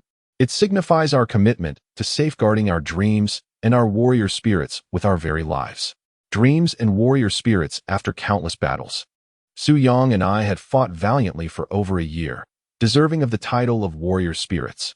Yet our aspirations were ultimately shattered by Wu Shenjuing. Clenching my fists, I silently vowed that Zhu Ying would also establish the Zhu Long Guild within Tianzong, and in the near future, I would repay all the pain he had inflicted upon me in full.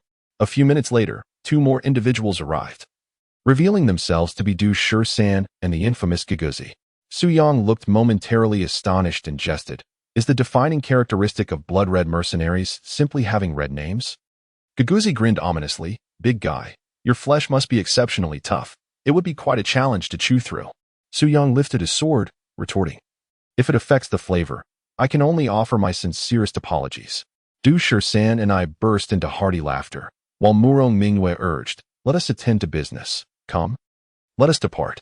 That boss resides in a small hollow of the icebound forest, and while it is relatively unoccupied at the moment, we must hurry. Agreed. A group of 5 individuals exited the frozen ice city.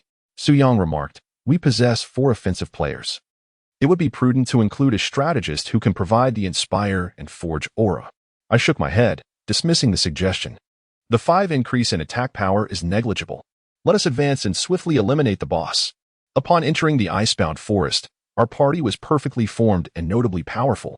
Giguzi had reached level 30, acquiring the upgrade skill of the Death Knight, significantly enhancing his strength. Su Yang, a fierce warrior, added to our might. While Murong Mingwei's equipment was satisfactory and her healing abilities were commendable. As we approached the valley's edge, we spotted several players engaged and leveling up in the distance. Su Yang, suddenly anxious, urged, hurry. The boss is just ahead. We must not allow others to snatch it from us. I nodded in agreement, unsheathing my Xianyuan blade with a sharp clang, and dashed forward, with Giguzi and Du Shisan following closely behind, our formation resembling a spearhead. We arrived. In the thicket, a Treant boss stood brandishing a spear, its blood-red eyes fixed upon us, the intruders. Su Yang breathed a sigh of relief, saying, fortunately, those players have not detected the boss. Otherwise, we would be at a severe disadvantage. I cast a glance at Giguzi and commanded, "Commence the attack." Giguzi surged forward with remarkable speed, unleashing a series of 3 rapid stabs with his lance, each striking the treant with a resounding impact. 157, 176, 159. He dealt over 500 points of damage to the boss, and Su Yang's eyes widened in astonishment, muttering, "What an impressive Giguzi."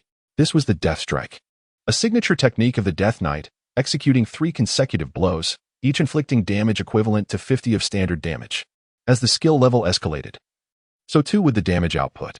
The treant, a plant-type creature, possessed a body akin to vines, with powerful arms capable of hurling its vine spears from a distance, categorizing it as a monster with exceptionally high-ranged attack capabilities. This particular boss was a paragon among treants, standing at level 32, a significant threat to our party, none of whom exceeded level 40. Du Shursan joined the fray, delivering a heavy strike that whittled down the boss's health by approximately 200 points, clearly overshadowed by Giguzi's prowess. I soared into the fray, brandishing my sword in a feint before unleashing a rapid succession of strikes. A cerulean aura enveloped my blade as I executed the Windblade skill with fervor. Miss. The first blow missed, leaving Murong Mingwei astounded, her mouth agape in disbelief that a top-tier player could miss.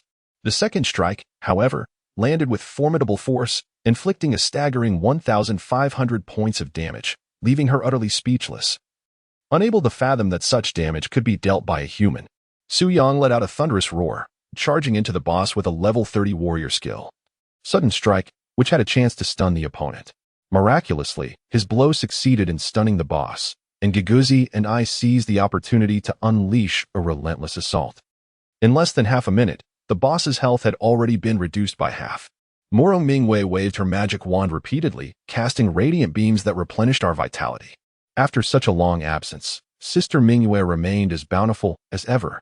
The battle with the boss was progressing smoothly, but just as it was on the verge of defeat, a throng of figures emerged from the forest behind us. It was them again. Giguzi gritted his teeth. The uninvited guests were none other than the Shadow Clan, our old adversaries. Under normal circumstances, these insignificant foes would hardly warrant our attention, but with the boss in our sights, any disruption caused by them could spell our doom. Murong Mingwei, visibly anxious, inquired, "What shall we do?"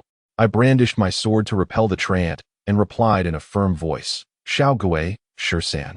You two continue to slay this boss. I shall handle these intruders." However, there were over a dozen of them.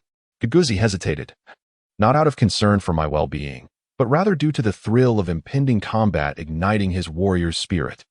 I unsheathed my Xianyuan fire blade and turned towards the members of the Shadow Clan, my cleansing fire cloak billowing behind me, exuding an aura of chilling resolve. As if the Grim Reaper himself had descended. Let me show you my unparalleled prowess. I smirked disdainfully, my gaze fixed upon the gathering of the Shadow Clan ahead. Chapter 49. Chanel the shadowy figure, Feng Lin, surged forth, wielding a long sword enveloped in a fiery crimson glow, executing the warrior class's level 30 signature skill, Sudden Strike. I boldly advanced, my chest outstretched to intercept Feng Lin's blade. The Xianhua blade swiftly reversed, carving a graceful arc behind me. With a resounding thud, the blade struck the back of Feng Lin's head, inflicting a critical hit that dealt 421 points of damage. In his moment of shock, I had already pivoted and thrust my sword into his chest with lightning speed, a spray of blood erupting as this foremost member of the Shadow Clan was instantaneously vanquished, his body crumpling to the ground, lifeless and awaiting resurrection. Enraged by this, the Shadow Clan's Wuxian charged at me with his sword. Radiant streaks of light emanating from the blade, a clear display of the Ranger's level 20 signature move, Dragging Slash. The dust swirled beneath my feet as I deftly retreated a few paces. Wuxian's prediction of my position faltered, leaving him uncertain whether to execute the slash, which, if attempted, would surely miss, rendering him momentarily paralyzed. I couldn't suppress a chuckle. His level of skill was woefully inadequate. One must always leave room for maneuver when attacking. Such a fundamental principle seemed lost on him. With the chilling wind at my back, I suddenly materialized before Wuxian. My eyes, those of a specter, fixated upon him, sending a shiver down his spine. "What do you want?" he stammered. "Miss. 1,280. Without uttering a word, I unleashed a swift granting of absolution, coupled with a basic attack, eliminating him in an instant. Gazing at Wuxian's fallen form, I marveled silently. The level 3 absolution skill was indeed formidable, a true trump card in my arsenal for player combat. Just then, a searing pain pierced my chest as a flurry of arrows rained down upon me. For archers from the Shadow Clan had simultaneously drawn their longbows, unleashing a barrage of precise shots. A cascade of damage numbers erupted above my head. 75, 59, 90. Each individual blow was not particularly severe, but collectively, they became perilously lethal. In an instant, I was nearly transformed into a pincushion, and to make matters worse, a searing fire dragon erupted from the earth, engulfing my body in flames, causing excruciating pain and a significant drop in my health. 289. Damn. They had a high-level mage, an exceptionally powerful one at that. I hastily consumed a level 2 health potion, casting a fleeting glance to observe a cadre of cloaked female mages chanting incantations, flames swirling at the tips of their wands. These were undoubtedly high-level sorceresses. Shadow Chanel, level 32, title, Bronze Sorceress. To my astonishment, she was a level 32 mage, and her staff appeared to be crafted from at least iron, perhaps even refined steel, for no ordinary level 3 fire dragon spell could inflict such substantial damage upon me. Murmuring Mingwei, I retreated swiftly while calling out. Mingwei, a professional cleric, raised her hand and bestowed upon me an instantaneous healing spell. 312. Ah, how splendid! Sister Mingwei indeed possesses an abundance of nurturing essence, showcasing formidable healing prowess that surely ranks her among the elite in Icebound City. However, despite the presence of healing, it is evidently unrealistic for one to confront a multitude single-handedly, especially when facing the formidable magical onslaught of the Shadowcaster Chanel, whose prowess is dreadfully overwhelming. A single misstep could lead to our utter annihilation. The offensive might of Shadowcaster Chanel undeniably invigorated the spirits of her kin within the Shadowcaster clan. Shadowcaster Deep Sea, armed with a longbow, bellowed, Chanel, unleash a few fire dragon spells upon this wretch. Archers, focus your might for a swift execution. I refuse to believe that we cannot vanquish this Death Knight with our firepower. After all, he is merely accompanied by a single priest, Humph. That Murong Mingwei from the ancient sword sect. We shall first eliminate Jiji Qinsha, and then deal with Murong Mingwei. I pressed forward, not retreating but advancing, executing a magnificent strike that landed upon the chest of a young, inexperienced mage who had foolishly ventured too close to the fray. He stood there, oblivious to the peril of a mage's position, as the blade pierced his heart, spilling his lifeblood onto the ground.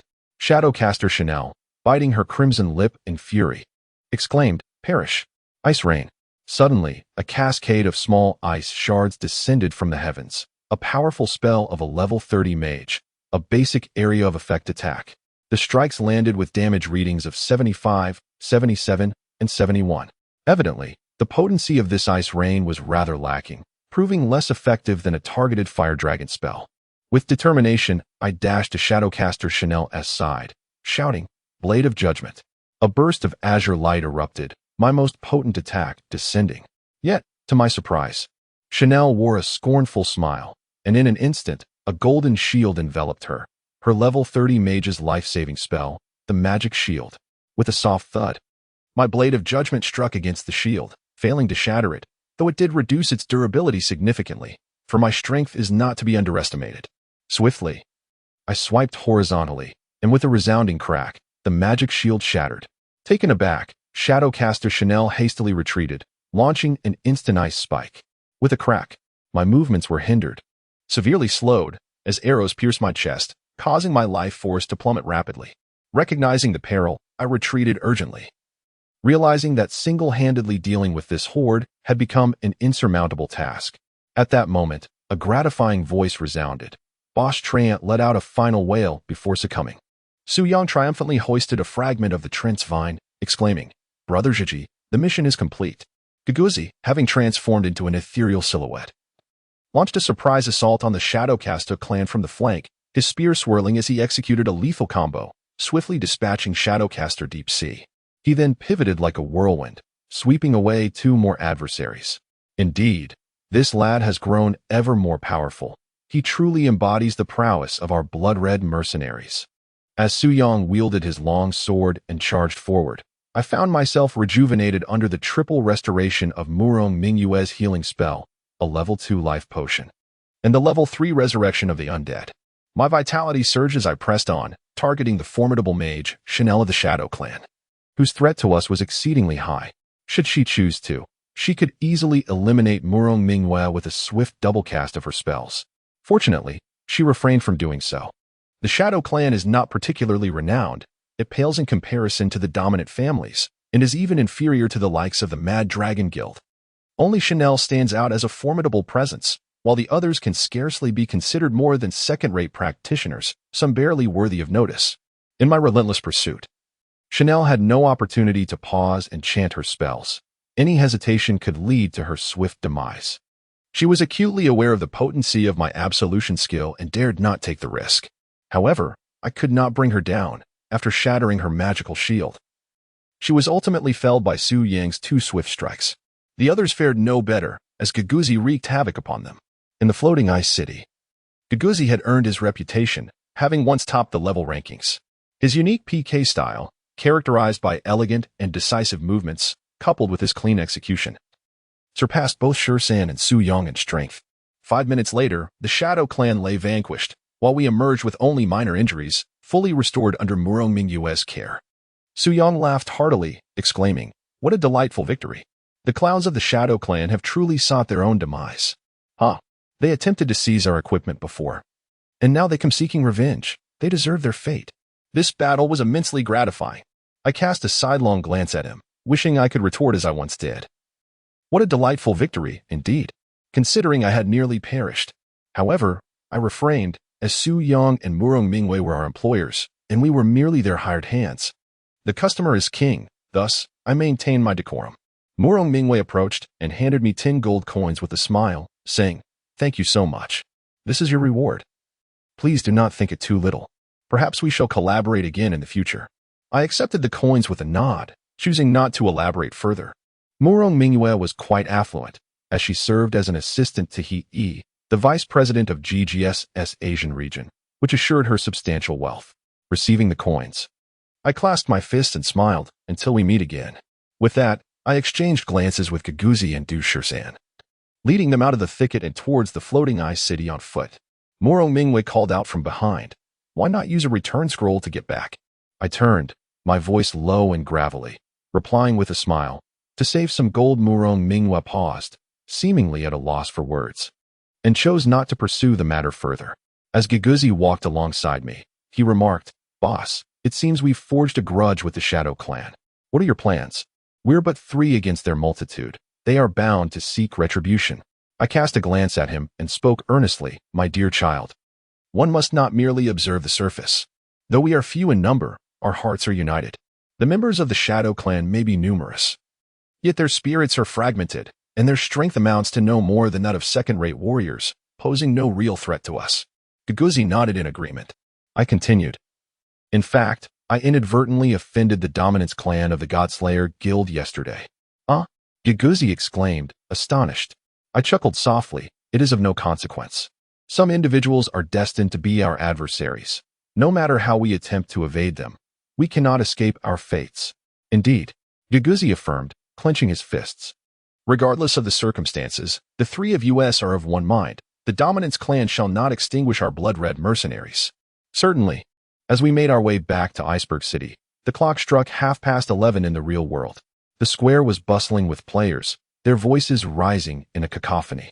"Forming a party to farm the poison bee forest, level 30 and above. We need 1 more. Buying glutinous rice materials, 5 silver coins per set. Come on. Purchasing level 2 wolf pelts, 1 silver coin each, unlimited buy."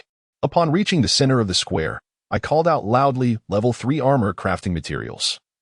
The fur of the Hellwind Wolf. If you're interested, contact me swiftly. Bulk orders will receive preferential treatment."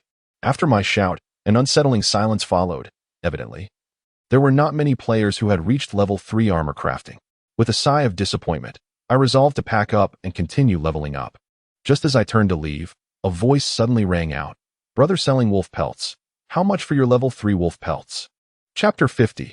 A windfall. As I glanced around, I noticed a level 27 warrior player calling out to me.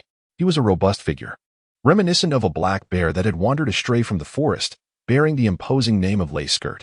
Layskirt approached with a grin and said, "Hey there." I just heard you possess some level 3 wolf pelts? Quite remarkable. The game has only been open for a week, and someone has already acquired level 3 wolf pelts. Could you show me what you've got? It was evident that he was somewhat skeptical about my claim. I produced a level 3 Hellwind wolf pelt of 85 quality, allowing its attributes to dance in the air before us. Lace Skirt appeared momentarily taken aback. No way. You actually have it. Indeed, I nodded and inquired. How many do you need? Lace Skirt surveyed the surrounding players and lowered his voice. I'll take as many as you have. To be frank, I might be the highest level armorer in the entire Frozen City, currently at level 3. I can craft level 25 Blackstone leather armor and chainmail, but I've yet to produce any due to a lack of level 3 wolf pelts. I've even enlisted friends to hunt high-level greedy wolves, and after a whole day, I've only managed to obtain 5. It's not even enough for a single piece of armor. I couldn't help but chuckle inwardly. A level 25 Blackstone leather armor? That's an exceptional item in the early stages of the game, potentially fetching around 5 gold coins. If you were to mass-produce them, it would be quite a profitable venture. Consequently, I rummaged through my inventory and produced a stack of 100 level 3 wolf pelts. I have plenty more. What's your offer per piece? Lace Skirt pondered for a moment before stating, First, let me clarify that I have established a gaming studio with 11 members. Our sole ambition is to become the premier armory in Frozen City. Since our studio is relatively new and my associates aren't particularly affluent, we naturally hope for the lowest possible price. I nodded, encouraging him to make an offer. You determine the price for the level 3 wolf pelts. As long as it isn't exorbitant, I am willing to sell. All right. The best I can offer is 5 silver coins each. Taken aback, I realized this was far below my anticipated price. 5 silver coins? That was far too low. I frowned. If I were to sell to a monopolist, it would be at least 30 silver coins each, no less. My apologies. Wait. Lace Skirt called out, his expression wavering. After several seconds of contemplation, he gritted his teeth and said, All right, as a gesture of friendship, I'll give you a reasonable price. For level 3 pelts, I can offer you 20 silver coins each. Add me as a friend, and this price will remain unchanged for a long-term collaboration. After a brief moment of reflection, I considered that undead hunting typically yielded pelts, thus requiring a stable outlet for sale. Partnering with this individual seemed viable. I quickly added Lace Skirt as a friend, and then retrieved 457 wolf pelts from my inventory. In total, that's 457 pieces, equivalent to 91. For gold coins. For our first collaboration, let us settle on 90 gold coins. Perfect. The lace hem swiftly transacted for 90 gold coins, suggesting that the armor-making studio possesses considerable prowess. They must have sold a substantial number of low-level leather armors to amass such wealth. This industry indeed holds its share of profits. Suddenly, my satchel swelled with an additional 90 gold coins, bringing my total well above 100 once more. With a sense of pride, I strolled through the square of Ice Flow City and noticed 2 level 30 beast tamers engaged in a fervent competition to sell their pets. The bidding was intense, with both parties vociferously calling out their offers. As I surveyed Ice Flow City, it became evident that the number of level 30 players was on the rise. Even the 10th player on the leaderboard had reached level 32. The statistics revealed that over 1,000 players surpassed level 30, and one of their primary objectives was to acquire a pet. The assistance of a pet in combat far surpasses the utility of even high-tier equipment. Thus, the pet market began to flourish.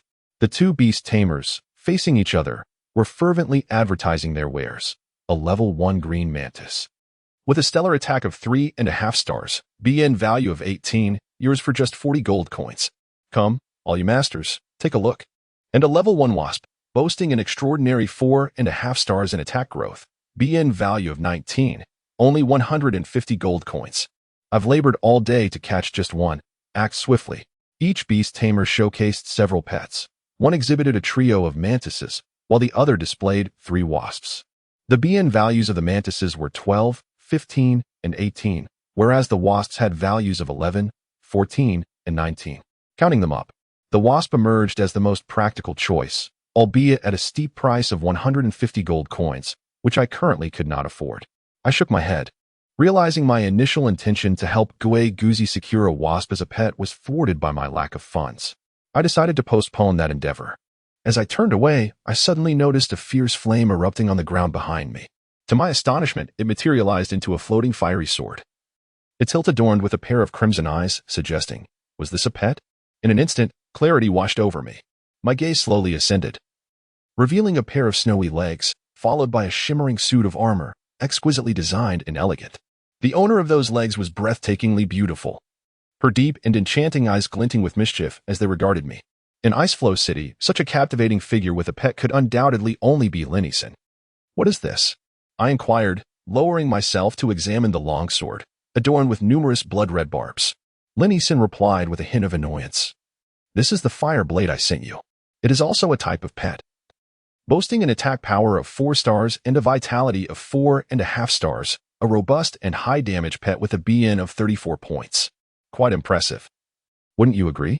As I nodded in agreement, I observed that Lin Eason's Fireblade had already reached level 17. I summoned my treasured Xianfeng, and instantly, the dark azure poison bee buzzed in the air, its wings flapping cautiously as it eyed the Fireblade with palpable wariness, ready to strike at any moment. Having just ascended to level 24, the Xianfeng was still relatively inexperienced, which had prevented me from deploying it during previous PK battles. Its low level made it vulnerable to being swiftly eliminated.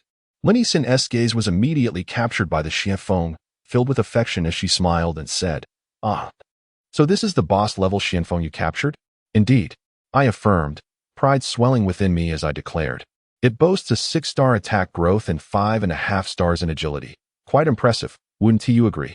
With a playful glimmer in her eyes, Lin Eason asked tentatively, "Are you willing to sell this Xianfeng?" "Not for sale," I replied. "Why not? Aren't the blood-red mercenaries known for selling even their own bodies?" Linison's wide, innocent eyes gazed at me, uttering words that nearly drove me to exasperation. "That's not quite the case," I explained.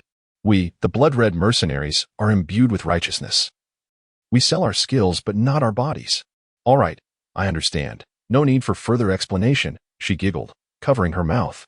I felt helpless, as this matter was evidently becoming more convoluted. However, one thing was certain: I would never part with the Xianfeng. Such an exceptional pet would undoubtedly serve as a cornerstone of my future endeavors. How could I possibly relinquish it so early in the game? Beneath the icy gates of Floating Ice City, Lin Eason and I engaged in idle chatter. She inquired whether the blood-red mercenaries would consider joining her guild, while I asked if she was interested in purchasing gold. Ultimately, we both declined each other's offers. The reputation of Lin Eason, the fruit knife goddess, had begun to spread throughout Floating Ice City. Standing beside her attracted countless piercing gazes. Being in the company of such beauty was both a pleasure and a torment. At that moment, a group approached, exuding an air of bravado, clearly members of the Dragon Clan. At the forefront was Longxing Tianzong, undoubtedly a wealthy individual, adorned in bronze gear that rivaled, if not surpassed, the quality of my and Lin Eason's equipment.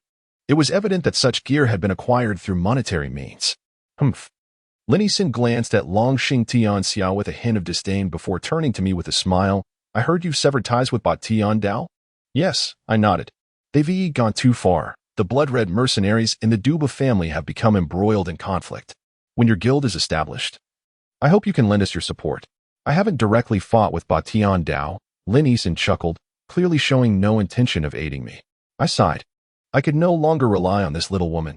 Under our watchful eyes, Longxing Tianzong approached the beast tamer and inquired, "How much for this BN-18 Yellow Hornet?" 150 gold. 120 gold. I'll take it. Deal. Swiftly, Longxing Tianxia captured a level 1 wasp and promptly handed it over to the imposing figure of Guanglong Yaogu. A clear indication of wealth, as 120 gold coins equate to nearly 10,000 RMB, a sum easily dispensed. Following this, Longxing Tianxia turned his attention to the Beastmaster, a sudden smile gracing his face. "What exquisite pets do you possess? Do not fear, for I am more than capable of affording them. Present them all." The Beastmaster hesitated for a few moments before responding. "There is a level 1 Greed Wolf, boasting a 4-star attack and a BN of 29 points. This is quite expensive indeed. I have long sought a buyer willing to meet the price, and I wonder if you are such a person?" As he spoke, the Beastmaster raised his voice, summoning a hexagram formation before him. In no time, a fiery red wolf cub materialized. Indeed, a level 1 Greed Wolf. The Greed Wolf is renowned as an exceptional offensive pet, rivaling the wasp, and with a BN of 29 points, its prowess approaches that of Lin Eason's Fireblade, making its worth evident. Longxing Tianxia gazed upon the level 1 Greed Wolf, his eyes suddenly gleaming with excitement, and he burst into hearty laughter. in this transcendent game. There is no pet I cannot afford. This level 1 greed wolf, with a BN of 29 points, correct? Very well, I shall offer 100,000 RMB. And I can transfer the funds immediately. Will you sell? The Beastmaster's mouth fell agape, swiftly overwhelmed by the prospect of wealth, and he eagerly nodded. Yes, yes. My industrial and commercial bank account number is. Chapter 51. The crowd was left utterly astonished, their mouths agape. As Longxing Tianxia casually spent a staggering 100,000 RMB to acquire a level 1 pet. What a display of extravagance. After all, while the greedy wolf was indeed of exceptional quality, it boasted merely a 4-star attack. As the game advanced, one could expect to encounter pets with 5, 6, or even 7-star attacks. This greedy wolf would only prove formidable in the early stages, inevitably becoming obsolete later on. Yet, Longxing Tianxia chose to lavish such a fortune on a mere transitional pet. There were only 2 plausible explanations. Either he was exceedingly wealthy, or he had lost his senses. In truth, Longxing Tianxia was indeed quite affluent. He instructed someone on-site to log off and transfer funds, completing the transaction in less than 10 minutes. Thus, the level 1 greedy wolf became his pet. One could only commend the beast tamer for his integrity. Had I been in his position, I would have taken the money and vanished without a trace. Once Longxing Tianxia acquired the exquisite greedy wolf, he beamed with pride, his gaze drifting toward Lin Yisan and me. He raised an eyebrow and remarked nonchalantly, "Wind color beauty. How is it that you associate with such a person?" Lin Yisan remained silent, merely prodding my shoulder with the hilt of her sword and playfully inquiring, "Hey, why do you always follow me?" I nearly choked, retorting, "I am not following you. It is all destined by fate, a matter of serendipity, you see." Lin Yisan cast me a disdainful glance, while Longxing Tianxia turned his attention back to her, his eyes filled with infatuation. It was evident that Lin Yisan, with her captivating beauty, had made a profound impression on him. "Wind color beauty, do you have a pet yet?" he inquired, his demeanor one of eager courtesy. Lin Yisan pouted, then turned to me, asking, "What should we have for dinner tonight?" As if it were any of my concern, we were not even dining together.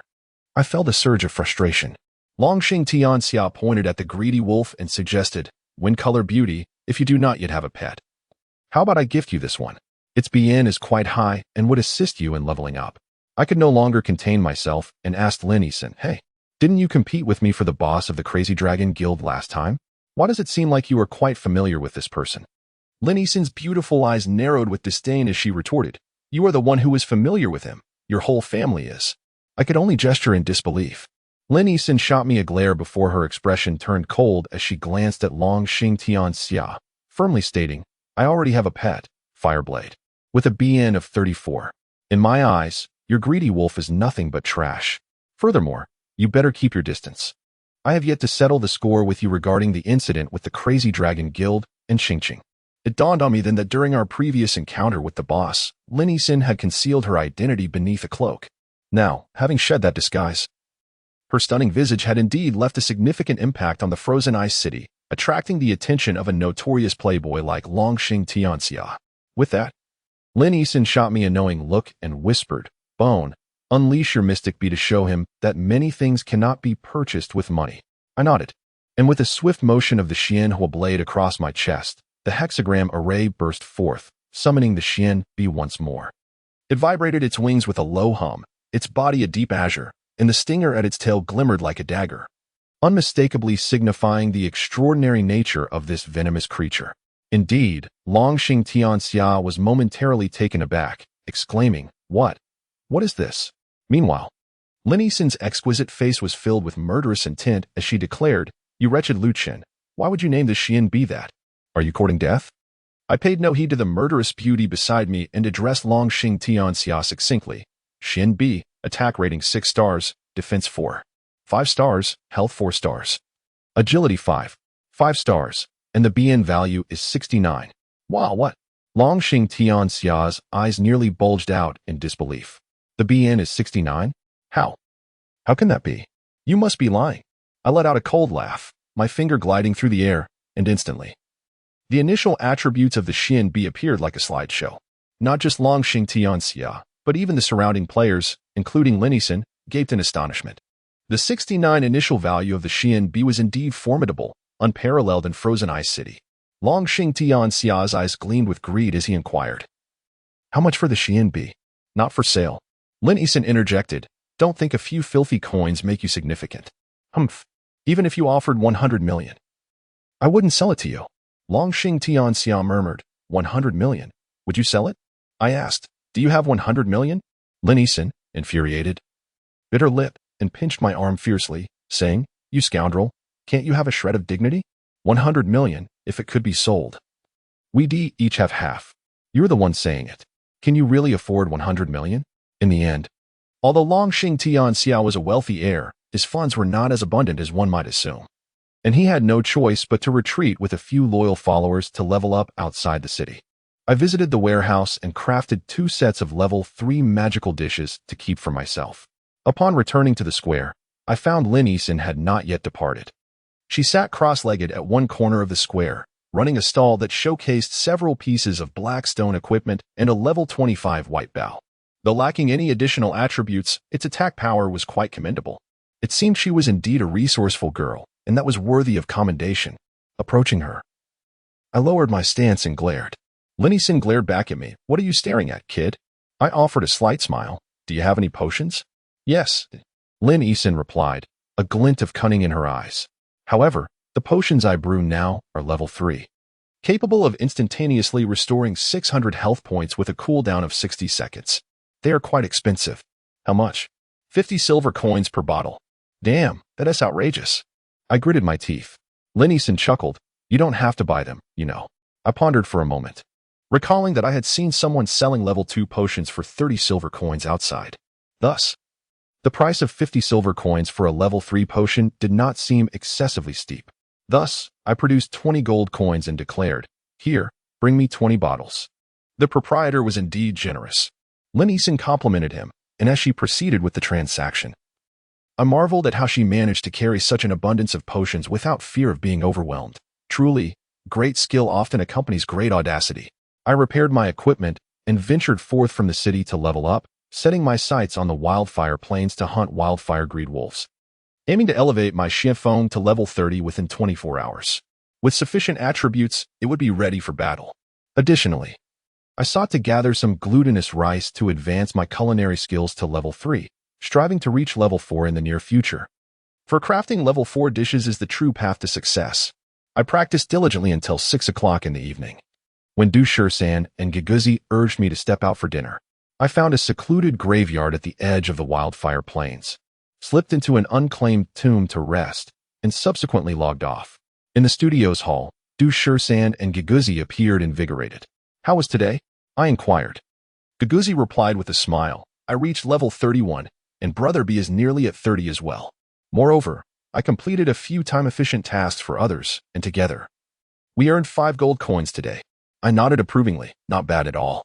At the current exchange rate, 1 gold coin is worth approximately 80 RMB. You've both made quite a profit today. How much did you earn, old Master Zhiji?" "Over 100 gold coins." Giguzi was taken aback, asking, "What did you do to earn so much gold? You weren't out in the wild, killing players for their gear, were you?" "How could that be?" I shot him a glance and inquired, "Little ghost, as a death knight, do you possess the skill undead plunder?" "No." "What about necromantic power?" "No." "What on earth do you have then?" "Death strike, undying shield, not too shabby." I sighed inwardly, realizing that despite sharing the same undead class, Giguzi's circumstances were markedly different from mine. Without undead plunder, he would certainly not be able to harvest wolf pelts for profit as I did. We continued to dine at the outdoor stalls, and I raised my cup, addressing the two. "Let us work hard. Tomorrow, let us pool our gold and earn our first bucket of gold for the blood-red mercenaries." "Absolutely," Du Shursan and Giguzi replied enthusiastically, downing their drinks. After some time, at 7:30, I slapped my thigh and declared, "Let us head back." Du Shursan held a skewer of grilled meat, protesting, "Wait, we haven't finished eating yet. Why are you rushing back? Is there a little sweetheart waiting for you online?" I shot him a glare. "Do you think I'm like you?" "Haha. You hit the nail on the head. Little ghost, look, Lu Chen is blushing. Get lost." Irritated, I dragged the two back to the studio, quickly connected to the internet, and entered the game. With a swish, I found myself in the wildfire plains. Glancing at the time, it was 7:45 in the evening. Without hesitation, I traversed the frosty forest, weaving through the dense foliage towards the village near Rockpile, a novice settlement known as Newbie Village No. 1, the birthplace of 10 of the players in Icebound City. At 8:10 p.m., I lay concealed within the forest, observing the bustling newcomers in the village, yet failing to spot the one I sought. With a heavy heart, I turned my blade and made my way to Newbie Village No. 2. Disappointment lingered, as she remained elusive. It wasn't until 9:30 p.m., upon reaching the 10th novice village, that I finally beheld her. In the tranquil village, beside a row of wooden fences, emerged a newly minted human female knight, brandishing a rusted sword in her right hand and a wooden shield in her left. Her rudimentary novice tunic could not conceal her radiant beauty. Her delicate visage, as smooth as snow, appeared almost ethereal, while her fair neck glimmered under the moonlight. Beneath her tunic, an impressive form yawned to be acknowledged. She cast a fleeting glance at the nearby large-eared rabbit, murmuring, "Heavenly gifted, I have arrived." With that, as a dark knight, she charged towards her first prey, her rusted sword sweeping down upon the rabbit's brow. Above her head, a line of text materialized, in Water's Embrace. LV0, Class, Dark Knight. It was he. She had finally made her entrance. Chapter 52. I heal, you deal Eve, you have finally arrived. Along a narrow path in the jungle, Murong Mingyue approached gracefully, her staff in hand, and smiled at he. Both I and that brute Su Yong have already reached level 30, while you are still at level 0. He glanced at the wretched sword in his possession and replied, "Mingwei, do you have any weapons for beginners? This sword has an attack power of merely 0.1 points. It's utterly pathetic." Murong Mingwei rummaged through her bag and produced a sleek, jet black spear. "Here. This is a blackstone weapon that requires level 5 to wield, boasting an attack power of 512 points. Do you want it?" He swept his gaze across the spear and shook his head. "No, thank you." "Why not?" Murong Mingwei asked, surprised. He smiled softly, saying, "Luching once remarked that sword-type weapons are the kings of all arms in the game, being agile and versatile, with strong penetration and formidable defense-breaking capabilities. Although my class is a magic knight, I have resolved to wield a sword from now on." Luching. Murong Mingwei paused, then said, "Eve, please don't be this way. You can't keep holding on to him. After all, we must continue living, right?" He nodded, a sweet smile gracing her lips. "Indeed, we must carry on, but there's no need to forget Luching, is there?" Well, Murong Mingwei found herself momentarily at a loss for words. He lifted her delicate face towards the moonlit sky, smiling gently as she said, "That boy once told me he would walk with me until the end. Therefore, even if he is no longer here, I can still feel him by my side, watching over me. Is that so?" Murong Mingwei surveyed the surrounding woods, laughing. "Luching, are you there? If you are, come out. We all miss you." No response came. He playfully scolded, "All right, you silly girl, stop talking nonsense. Let us go level up together. I'll heal, and you'll deal damage." Murong Mingwei sighed in resignation. "Goodness, what are you healing with? I'm the priest, after all." He chuckled, then, "I misspoke. I'll attack, and you'll deal damage." Murong Mingwei interjected, "Let us wait a moment. Su Yang will be here in 5 minutes. He can deal damage, making it twice as effective." He nodded in agreement. Rustle. The branches swayed, and a dark figure slipped into the night. I hastened my steps, sword drawn, and soon arrived at Wild Pheasant Ridge, unleashing the mystic beast before launching my assault. One by one, the mountain pheasants fell beneath the edge of my flame blade, while the level of the mystic beast steadily increased. For a full 3 hours, my package had become stuffed with the meat of pheasants. After a brilliant flash of light, my mystical bee finally ascended to level 30. Upon inspecting its attributes, I found them to be remarkably formidable. Mystical bee, level 30 attack, 342 defense, 225 health, 1024 agility, 505. Alas, my own attack power barely reached 273 points. Truly, the mystical bee is a boss-level pet. Its 6-star attack growth is no mere illusion. With an impressive attack power of 342 points and a frightening defense of 225 points, surpassing mine by a full 60 points, and health exceeding 1,000, it epitomizes a high damage, high defense, high health predator. Moreover, it is merely at level 30, leaving a wealth of potential yet to be unearthed. I smiled broadly, with the mystical bee by my side. I felt as if I had sprouted wings. My leveling efficiency had at least doubled with its assistance. Since the mystical bee had reached maturity, there was no need for concealment, and I returned to Icebound City with it. After organizing my materials, I resumed crafting level 3 magical cuisine, specifically the pepper meatballs. One by one, the meatballs materialized in my package. Suddenly, a soft sound chimed, ding. System notification. Congratulations, your cooking skill has reached level 4. How splendid. Finally, I had achieved level 4, granting me the ability to create level 4 dishes. I opened the cooking skill panel, and the synthesis materials for level 4 cuisine came into view. White cut chicken, which required 20 units of chicken, 10 units of salt, and 15 units of ginger, restoring 400 points of magic. I had ample chicken in stock, and salt was readily available for purchase. However, ginger was a necessary item to gather. I recalled that during my earlier quest as a hunter, I had gathered ginger, yet the quantity in that area had proven insufficient for mass-producing white-cut chicken. Thus, I would need to seek out another source of culinary materials. Upon further research, I soon discovered that ginger flourishes abundantly in the butterfly forest. This leveling map is home to a magical pet known as the purple butterfly, a creature boasting a magical attack rating of 3.5 stars. Within the Icebound City region, only the butterfly forest spawns level 1 purple butterflies. Numerous beast tamers on the forums lamented their grievances about the butterfly forest being monopolized. The culprits? The core members of the Demon Slayer Guild, the Dominance family.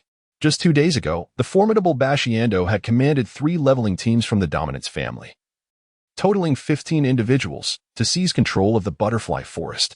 These players, all above level 30, were far beyond the reach of ordinary adventurers, resulting in the forest's total occupation.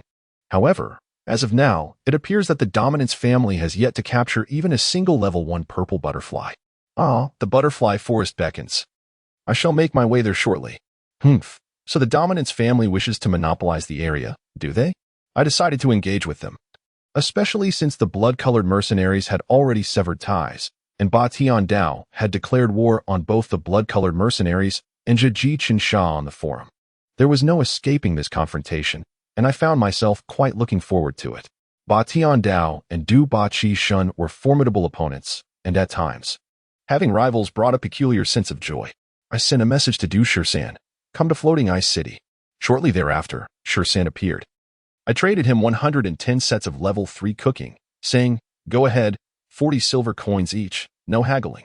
Transfer the gold coins to my account this afternoon, and then prepare for the exchange. Got it. Du Shursan nodded enthusiastically. He was quite adept at such dealings, having earned the title of shrewd businessman during our university days. He once convinced me to help him sell tickets to the school cinema, where we made over 800 renminbi in a single day, though I later heard many of those tickets were counterfeit. After bidding farewell to Shursan, I continued to stroll around the square when I suddenly heard someone shouting, selling a pet skill book. Come by if you need it. My eyes lit up, and I rushed over. I found a level 25 warrior setting up a stall with only a light green skill book on display, combo, Phantom Beast, execute multiple fierce attacks in an instant, consuming 10 magic points, with each strike inflicting 75 of normal damage. The higher the skill level, the greater the damage. Requires a pet of level 30. Indeed. A skill book for pets.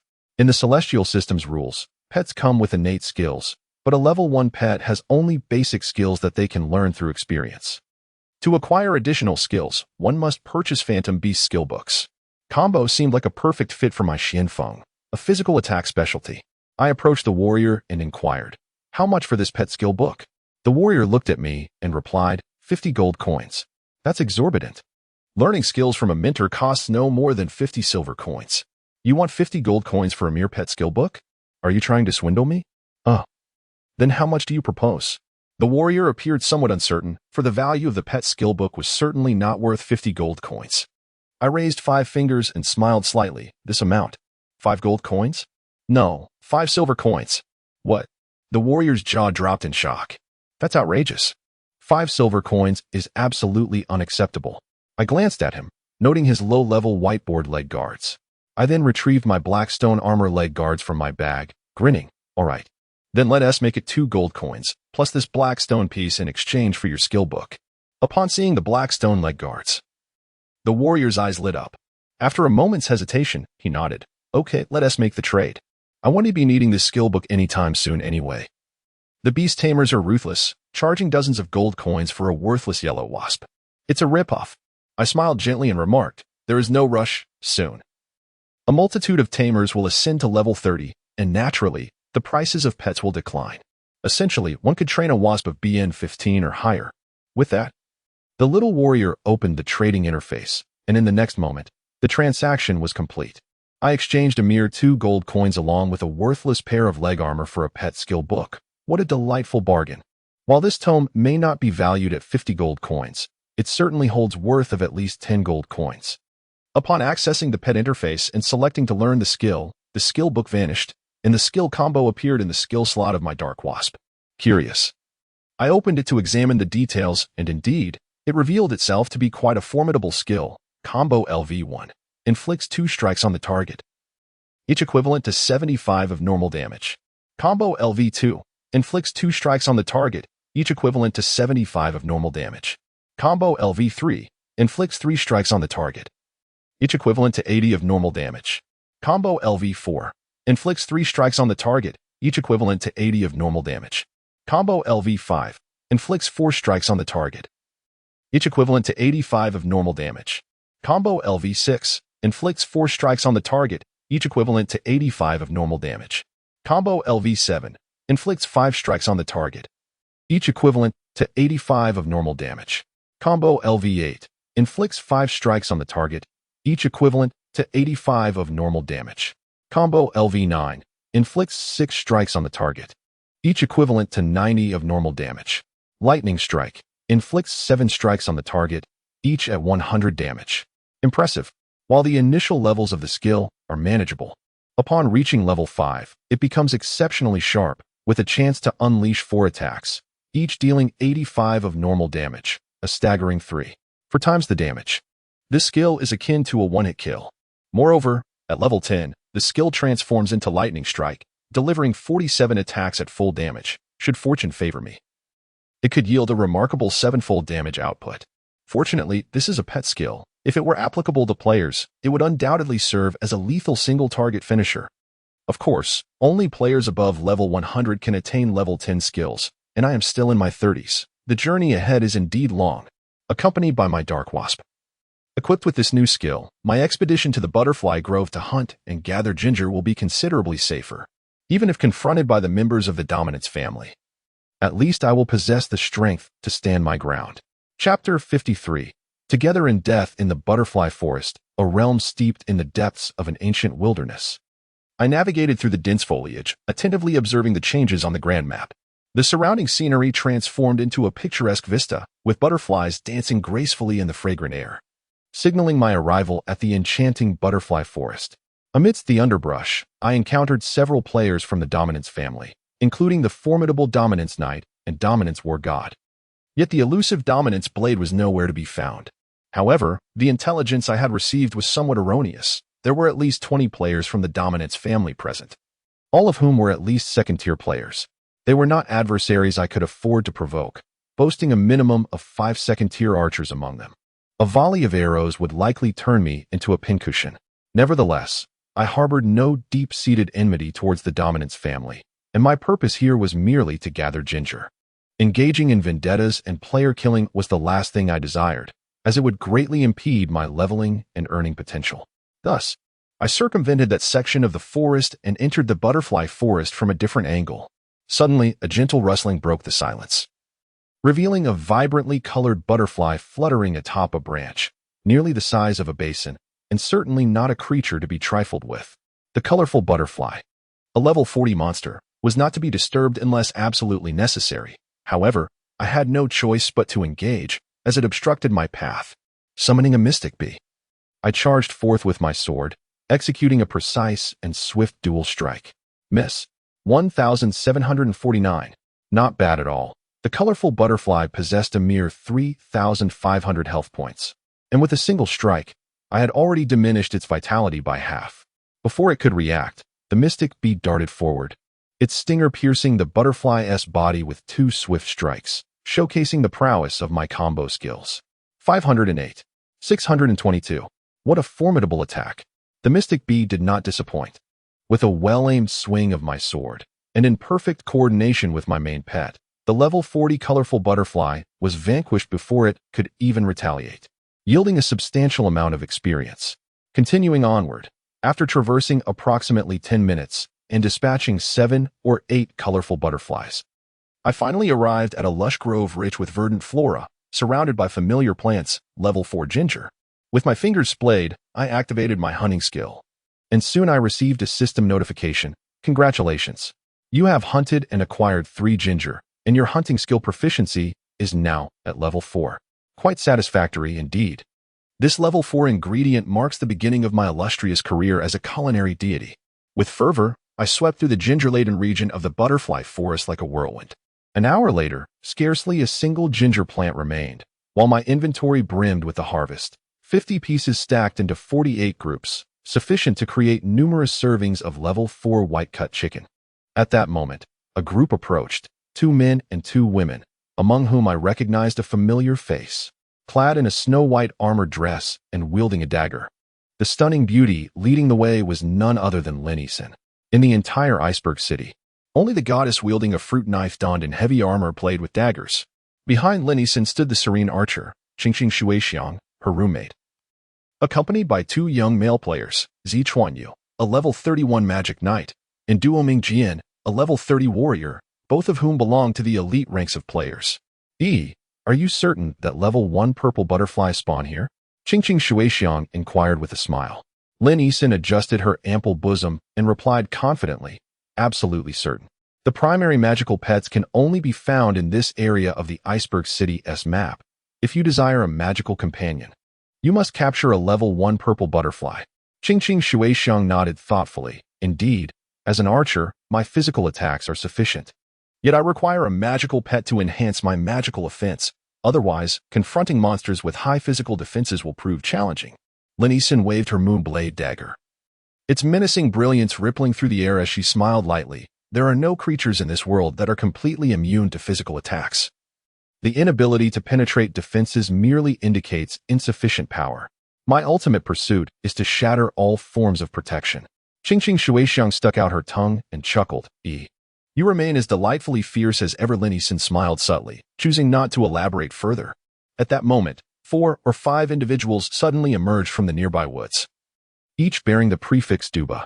Among them were 2 warriors and 3 archers, a pure physical attack ensemble, led by none other than Duba War God, one of the prominent generals under the command of the Blade of Supremacy. Duba War God raised his sword, blocking the path of Linison and her companions, and with a slight smile, said, My apologies, but the butterfly forest has already been reserved by the Duba family. I kindly request that you refrain from entering this area to avoid any unintended harm. Evidently, upon recognizing the first-ranked team of Fengsa Huanqing, Duba War God did not dare to exhibit his usual arrogance, adopting a more courteous tone. Had he encountered lower-level solo players, his words would likely have been far more brusque. This area is reserved by Duba. Outsiders should vacate immediately, or I'll deal with you swiftly. Qingqing Shuixiang was taken aback, clearly unprepared for the Duba family's audacity. Linison cast a cold glance at Duba War God, continuing to toy with her dagger, and blandly remarked, It seems we have no grievances with the Duba family, do we? Duba War God nodded. Please forgive us, beautiful lady of Fengsa. This area has indeed been booked by our family. Linison was unimpressed and replied, My friend wishes to capture a level 1 purple butterfly. We'll leave once we have done so, and we will not disturb your reservation. Duba War God was momentarily at a loss for words. At that moment, one of the archers behind him leered at Linison's chest plate, lewdly grinning. You can go in to catch a level 1 purple butterfly, but heh. How about letting us brothers have a turn first? The war god of the Dominators was filled with rage, yet he was unable to restrain himself. Meanwhile, several other players from the Dominator families revealed lewd smiles, for both Linison and Qingqing Shuixiang were of exceptional beauty, particularly Linison, a captivating beauty whose enchanting presence stirred the hearts of the male players, rendering them unable to contain their tongues. A layer of frost enveloped Linison's delicate face, and her purple eyes radiated an intense, killing intent as she coldly declared, If I were to slay you, the war god of the Dominators could hardly blame me. What did you say? The archer had yet to react when, in an instant, Linison had already leapt forward, her violet eyes shimmering with a silver light reminiscent of moonlight. Much like my pardon, her moonlit gaze significantly diminished her opponent's defenses. Yet it was stipulated that the next strike must be a dagger attack, In a flash, Linnison's dagger pierced the archer's chest, and a massive damage number of 1289 soared into the air. Such formidable attack power, truly befitting the top-ranked master. The archer let out a wretched scream, slowly collapsing, having been eliminated, while Linnison's name turned blood red, marking her as a criminal. The war god of the Dominators was filled with a mix of fury and disbelief, never having anticipated that in his presence a member of the Wind Color Fantasy would dare to slay one of the Dominators. It was well known that the Dominator family reigned supreme in Icebound City, a force that brooked no opposition. Today, however, the Fruit Knife Goddess had made her move, effortlessly dispatching a second-turn archer with her exquisite blade. The war god's eyes glowed crimson as he glared at Linnison, bellowing, "Wind Color Fantasy, are you deliberately seeking conflict with our Dominator family?" Linnison unsheathed her longsword with a clang, her face cold as ice, and what of it? I, hidden amidst the foliage, couldn't help but admire Linnison's audacity. Her fearless nature truly commendable. In an instant, combat erupted. Linnison soared past, her sword slicing through the necks of two other mages with the swiftness of lightning, executing them with brutal efficiency. The angle and force of her strikes were impeccably controlled. This stunning beauty was undeniably formidable. However, as Linnison single-handedly initiated a rampage, her companions lacked comparable strength. The rustling in the underbrush signaled the emergence of more than a dozen players from the Dominator family. The war god raised his hand and shouted, "Rain down arrows, and eliminate these foolish beings." Whoosh, whoosh, whoosh. 5-second turn archers unleashed a level 30 skill, Rain of Arrows. Arrows flew wildly, each launching 35 projectiles aimed at different targets. Qingqing Shuixiang took several steps back, knocking an arrow and releasing a precise shot. Swoosh. A fatal strike felled an opposing archer, while Qingqing Shuixiang was struck by 5 arrows. Although the chaotic barrage inflicted a mere 100 points of damage, her frail constitution as an archer was utterly insufficient to withstand the crossfire, leading her to emit a soft groan before collapsing lifelessly to the ground. In front of Qingqing Shuixiang, both Zichuan Yu and Duoming Jian had also been reduced to critical health by the arrows. In the early stages of the game, the magic knights and warriors, lacking advanced armor, were simply incapable of withstanding the fierce physical assaults of the archers. With a flurry of strikes, Linnison swiftly dispatched 7 players from the Dominance faction, only to turn and discover, with mild astonishment, that her companions had all perished. Confronted by the formidable top-ranked player of the heavenly rankings, the Dominance war god showed no mercy, pointing his sword and commanding, "Brothers, let's eliminate her together." Humph. What does being the first in the heavenly rankings matter if she can still be slain? Arrows whistled through the air, leaving long trails against the night sky. Linnison's violet eyes widened in surprise, fully aware that she could not withstand the onslaught. She immediately leapt into the nearby thicket, deftly eliminating a level 30 dominance bard before making her escape. As she fled, an unexpected thud echoed through the air. Accompanied by gasps, Linnison had stumbled and fallen into the grass, having tripped over my leg. Sitting amidst the foliage, her beautiful violet eyes glimmered as she gazed at me. Suddenly erupting in fury, she brandished her delicate fists and exclaimed, "You despicable Lu Qin, you see us being bullied and do nothing to help." I raised my hands in surrender. Qingqing and the others fell too quickly, leaving me no chance to intervene. Linnison gritted her teeth. The Dominance players are utterly despicable. At that moment, the Dominance war god, accompanied by a throng of archers, pursued us relentlessly. Who could say how many high-level Dominance players were hidden in this butterfly grove? The mere presence of these archers was enough to instill fear. "They're coming," Linnison murmured as she gazed at the stars twinkling above. Resolutely, I stood, raising my sword, a blood-red light bursting forth in brilliant radiance. "Ah, are you going to shield me from them?" Linnison asked with a playful smile. With a face filled with righteous determination, I declared, "Behold my earth shift." "Ugh, Lu Chun." Linnison rushed forward, interrupting my earth shift state, grasping my arm and pulling me from the ground, muttering, "You cowardly wretch, if we're to die, let us die together." Indeed, her loyalty was quite commendable. Chapter 54. The emergence of the mysterious. Be quickly, keep up. We must not let them escape. The voice of the dominant war god echoed through the forest as shadows darted between the trees. It was evident that these individuals had been lured here by Linnison. The dominant war god, brandishing a heavy sword, led the charge, bellowing, "The Wind Color Fantasy clearly intends to confront our god-slaying guild. We must eliminate her today and guard her corpse for half a year." in the dim light of night. I glanced down to see the fruit knife goddess had sheathed her small blade, tightly clutching my arm in an attempt to pull me into the fray. Her violet eyes sparkled with an unusual brilliance in the darkness, deep and gem-like. "You lack principles." Linnison glared at me, her dissatisfaction apparent. "Haven't the blood mercenaries already severed ties with the dominant family? Why not deal with them here?" I scanned the surroundings and exhaled sharply. "Have you not noticed their numbers? There are at least 20 of them, with 7 or 8 archers and mages among them. A single ranged attack from each would be enough to eliminate you." "Humph. Then what do you propose we do?" At that moment, the figure of the dominant war god loomed ever closer, the tension palpable. I swiftly embraced Linnison and rolled us into the nearby underbrush. She let out a muffled cry, but refrained from further protest. It was indeed a case of their strength overpowering ours, and recklessness would lead only to death. I cautiously peeked out, observing players streaming past outside the thicket. Indeed, nearly 10 ranged players were present, accompanied by a strategist casting encouragement and iron wall skills, enhancing the dominant player's attack and defense by 5%. This was no trivial matter. Especially for those archers, under the effects of encouragement, their lethality was astonishing. Linnison struggled desperately, and I suddenly realized my weight was pressed upon her. The poor fruit knife goddess could only squirm, her delicate breastplate ravaged, her snowy peaks contorted yet all the more enticing. I looked down, momentarily entranced, my heart fluttering. Linnison gritted her teeth, forcing herself into a sitting position, and without hesitation, she swung her fist at me. Bang! 117.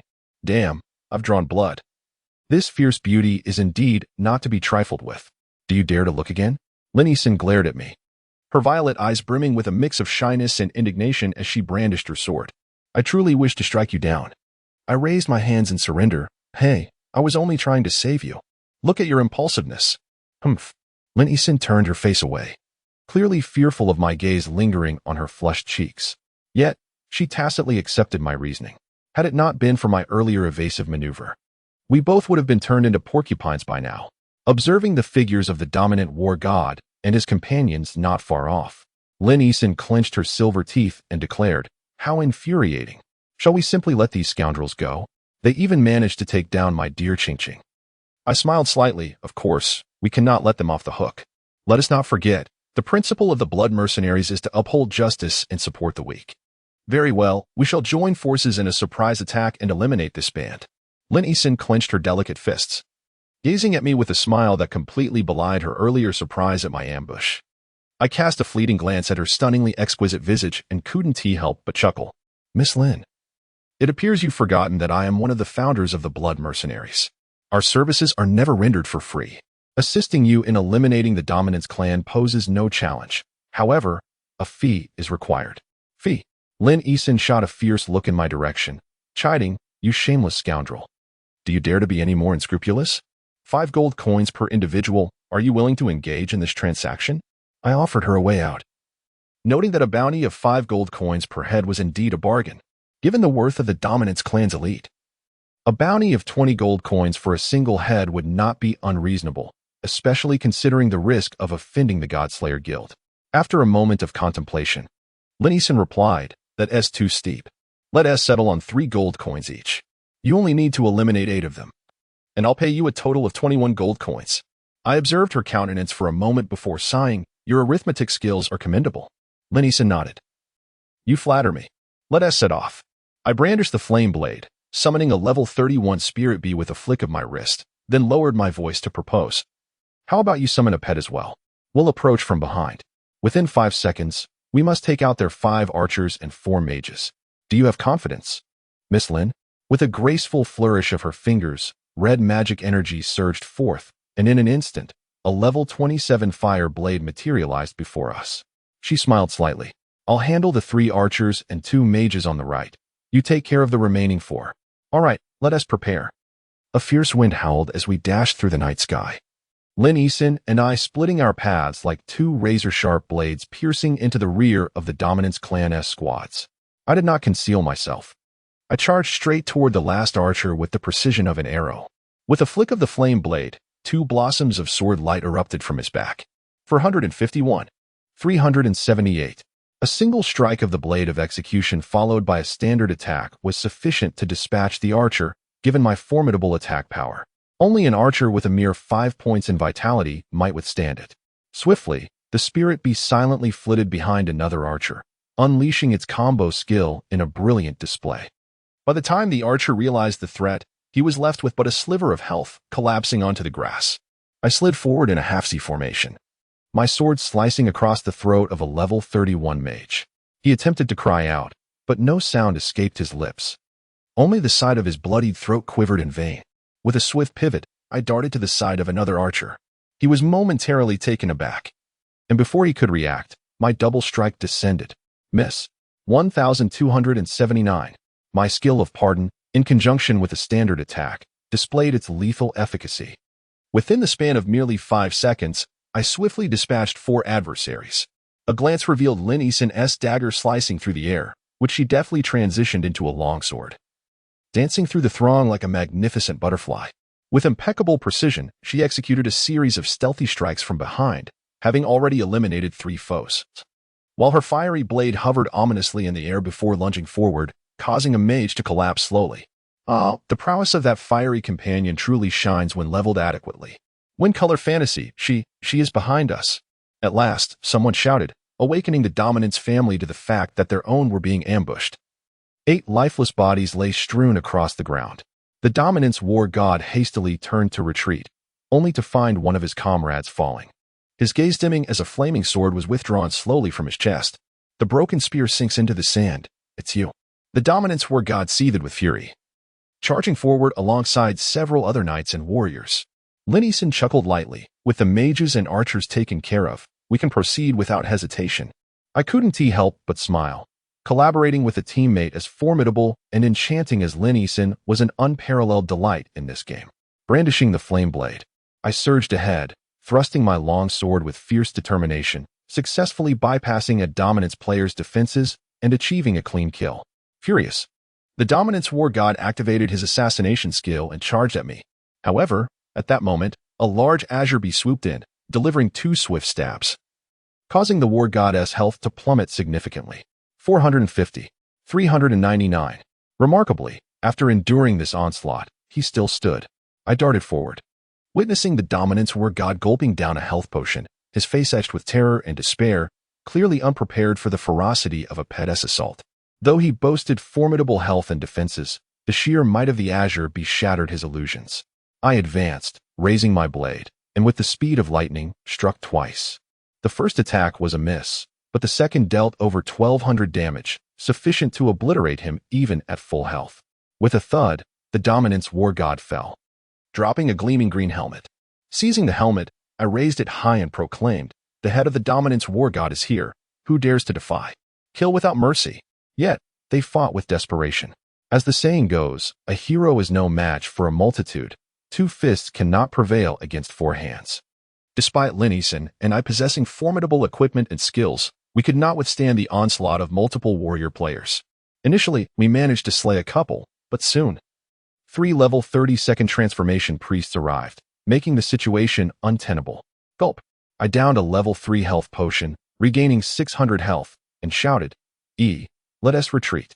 Lin Yisun feigned a strike, swiftly retreating as we dashed side by side into the thicket. In a harmonious display of teamwork, we left our pets to impede the pursuers. However, both the Xianfeng and Horan displayed considerable resilience, their health still robust, making it challenging for the Duoba clan to vanquish them quickly. Upon entering the jungle, I immediately summoned the Xianfeng back into the pet space, for it had dwindled to 1/3 of its health, while Lin Yisun's Horan was on the brink of collapse, barely clinging to life. The rule that a pet's demise results in a loss of 3 levels is rather disheartening, hence the effort to keep them alive. How exhausting. Lin Yisun leaned against a low tree, panting, her hair slightly tousled. In the moonlight, her bright eyes and radiant smile revealed her beauty, and the rise and fall of her chest as she breathed was a sight to behold. This enchanting girl was indeed a rare gem of the mortal realm. I extended my hand and said, "I have slain a total of 14, netting 42 gold coins. Let us settle on 40 coins for you, my dear proprietor. Thank you for your patronage." Lin Yisun shot me a glance and replied, "This time, consider it a credit. This is a modest venture, no credits allowed." I retorted. With a fierce glint in her eyes, Lin Yisun insisted, "I shall have credit." I nodded, "As you wish." Truth be told, I lack the abundance of gold coins. Linison smiled warmly. How about this? Since you helped me deal with those scoundrels from Duoba, let me treat you to a meal? I couldn't help but chuckle. Very well then. In truth, I had no intention of reclaiming that 40 gold coins. The impending confrontation between the Duoba clan and the blood mercenaries was inevitable. I saw no reason to appear weak. Rather, aligning with a formidable ally like Linison would prove advantageous for us in Iceberg City. Linison nodded. Tomorrow at 11:30 a.m. Wait for me at the Xiang Cuisine restaurant, relaxing residence, near the University of Science and Technology. I'll bring Qingqing along to treat you. Can I bring someone? Absolutely not. Why not? You are the one who avenged us, not anyone else. If you bring others, do you think it's a matchmaking event? That makes sense. See you tomorrow at noon. With that, Linison turned and disappeared into the jungle, accompanied by the recently revived Qingqing, as they continued their pursuit of the level 1 purple butterfly. Chapter 55. A profitable venture upon returning to Iceberg City. I immediately set to work on crafting level 4 culinary delights. To be candid, I believe I am the first player in Iceberg City capable of producing level 4 magical cuisine. Regardless of its utility, the mere fact of its existence is astonishing. Approaching the warehouse, I engaged the NPC administrator to withdraw a substantial quantity of salt and chicken, while my inventory boasted an ample supply of ginger. Surely, this was a lucrative endeavor. I accessed the culinary interface and added the ingredients: 20 pieces of chicken, 10 units of salt, and 15 pieces of ginger. Upon confirming the synthesis, a wondrous magical aura surged through my hands. Ding! System notification. You have created 4 portions of white-cut chicken. Culinary skill level increased to 5. What? I produced 4 servings of level 4 magical cuisine in one go? Overwhelmed with joy, I swiftly initiated the synthesis of a second batch and, indeed, I acquired 3 more servings of white-cut chicken, a delectable dish enveloped in lotus leaves, exuding an irresistible aroma. Consuming it replenishes 400 points of magic, making it an essential provision for high-tier mage players embarking on their quests. In just under half an hour, I crafted a total of 120 servings of level 4 magical cuisine, neatly organized into 12 sets of 10. This represented a significant fortune. Standing at the center of the square, I concealed my game ID and proclaimed loudly, "Massive sale of level 4 magical cuisine. An excellent item that instantly restores 400 points of magic. Don't miss out. It's a bargain. Each serving is merely 80 silver coins. Friends, come quickly." Logically, this is a frenzied era where 80 silver coins equate to 80 renminbi.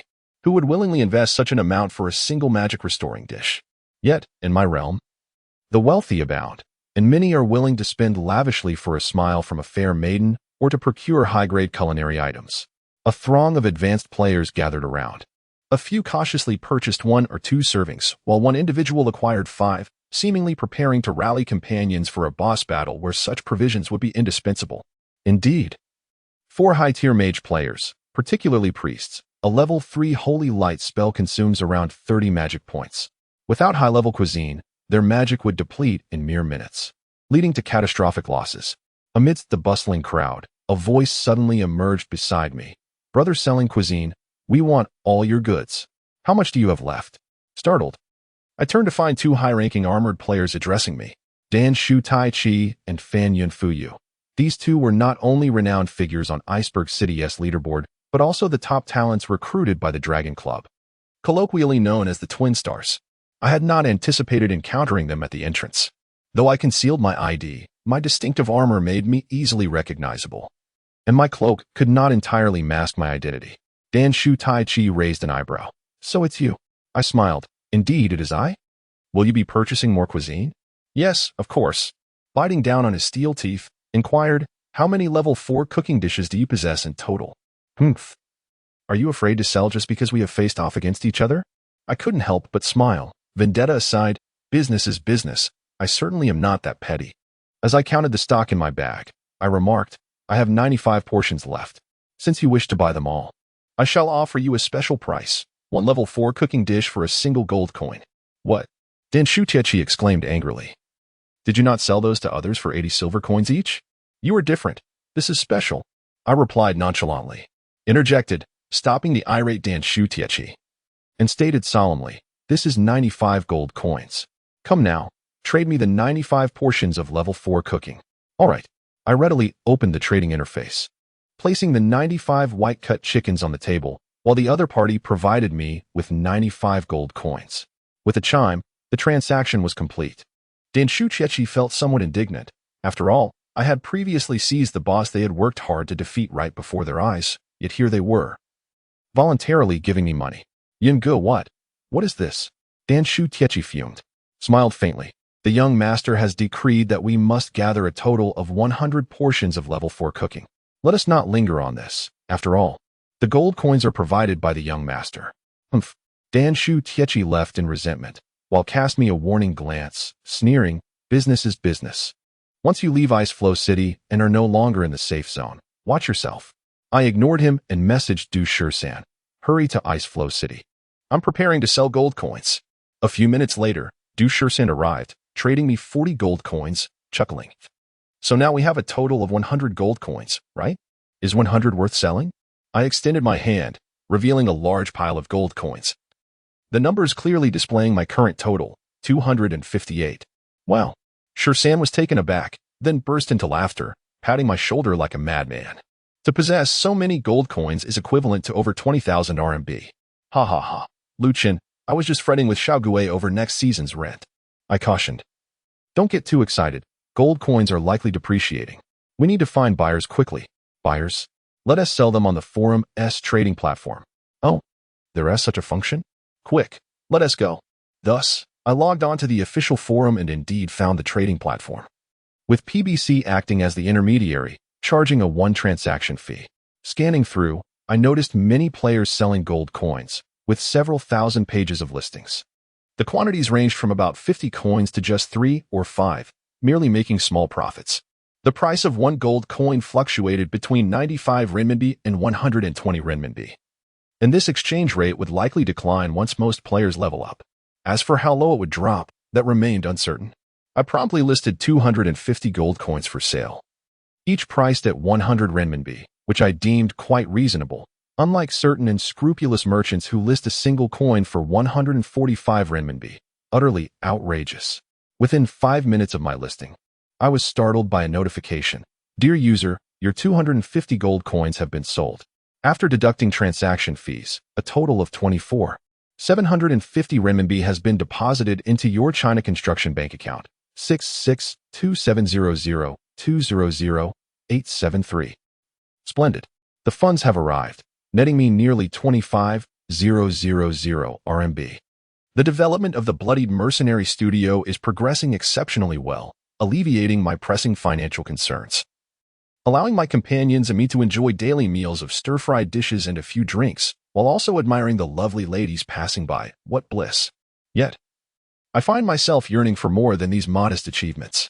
I entrusted the formidable helmet of the War God, a level 25 black stone equipment, to Du Shursan.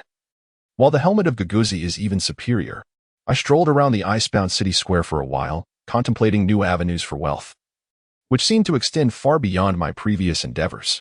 Standing at the center of the square, I proclaimed with vigor, I am purchasing large quantities of level 2 ingredients, glutinous rice at 50 copper coins per portion, and chicken at 40 copper coins per portion.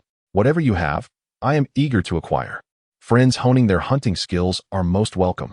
Before long, numerous aspiring hunters flocked to me, eagerly shouting out the quantities of glutinous rice and chicken they possessed. Both ingredients are classified as level 2, and many players have attained level 2 hunting skills at this stage.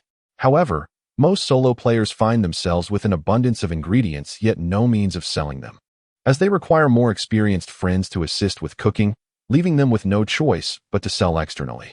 At 50 copper coins for a portion of glutinous rice and 40 copper coins for chicken, it is indeed a mutually beneficial arrangement. I do not intend to delve into crafting level 4 ingredients, as ginger proves too challenging to acquire. With an ample supply of green peppers collected from the frozen canyon, I have decided to pursue level 3 cooking to elevate my skills, aiming to reach level 5 swiftly and seize the culinary market, establishing myself as the industry leader. Level 3 cooking necessitates 20 portions of glutinous rice and 10 portions of chicken, based on my purchasing prices. The cost of producing a green pepper meatball is approximately 14 silver coins, while I can sell it for around 50 silver coins. This yields a remarkably lucrative profit, more than tripling my investment. certainly a windfall. Furthermore, it contributes to enhancing my culinary proficiency. Today, I shall forego leveling up to focus on business. I continuously acquired glutinous rice, chicken, and even green peppers, which I managed to negotiate down to 50 copper coins per portion. With all materials gathered, I busily crafted while Du Shursan patiently awaited the finished products by my side. We toiled until past midnight. Our trio initially possessed only 54 gold coins. Yet through our unwavering diligence, by the early hours, our total gold coin count had surged to an impressive 805. This exemplifies the astuteness of a businessman, earning profit margins with remarkable ease. I allocated 200 gold coins each to Du Shursan and Giguzi, while I retained 400 gold coins for myself. Naturally, they harbored no objections. In fact, they were exceedingly pleased with the substantial earnings from a venture that I single-handedly orchestrated. I exchanged 30,000 RMB, and combined with the over 20,000 from Noon, the Blood Red Mercenary Studio now possesses an operational fund of 50,000 RMB, a truly fortuitous commencement. Giguzi, clutching the gold coins, confidently declared, "Zhiji Lauda, such lucrative opportunities are fleeting. I estimate that within 2 days, or perhaps even within a day, we shall no longer reap such exorbitant profits." I nodded in agreement. The remaining culinary players were likely to reach level 3 soon. Once they attain that level, not only will our profits dwindle, but the price of the green pepper meatballs will also steadily decline. Indeed, our assessment proved accurate. At 1 o'clock in the morning, 2 individuals selling level 3 culinary creations emerged. One, a culinary master who dominated a guild, was known as the Gourmet Overlord, while the other was a level 32 archer from the Guanglong Guild, named Wu Feng's Hai. Both are exceptional talents leading the pack.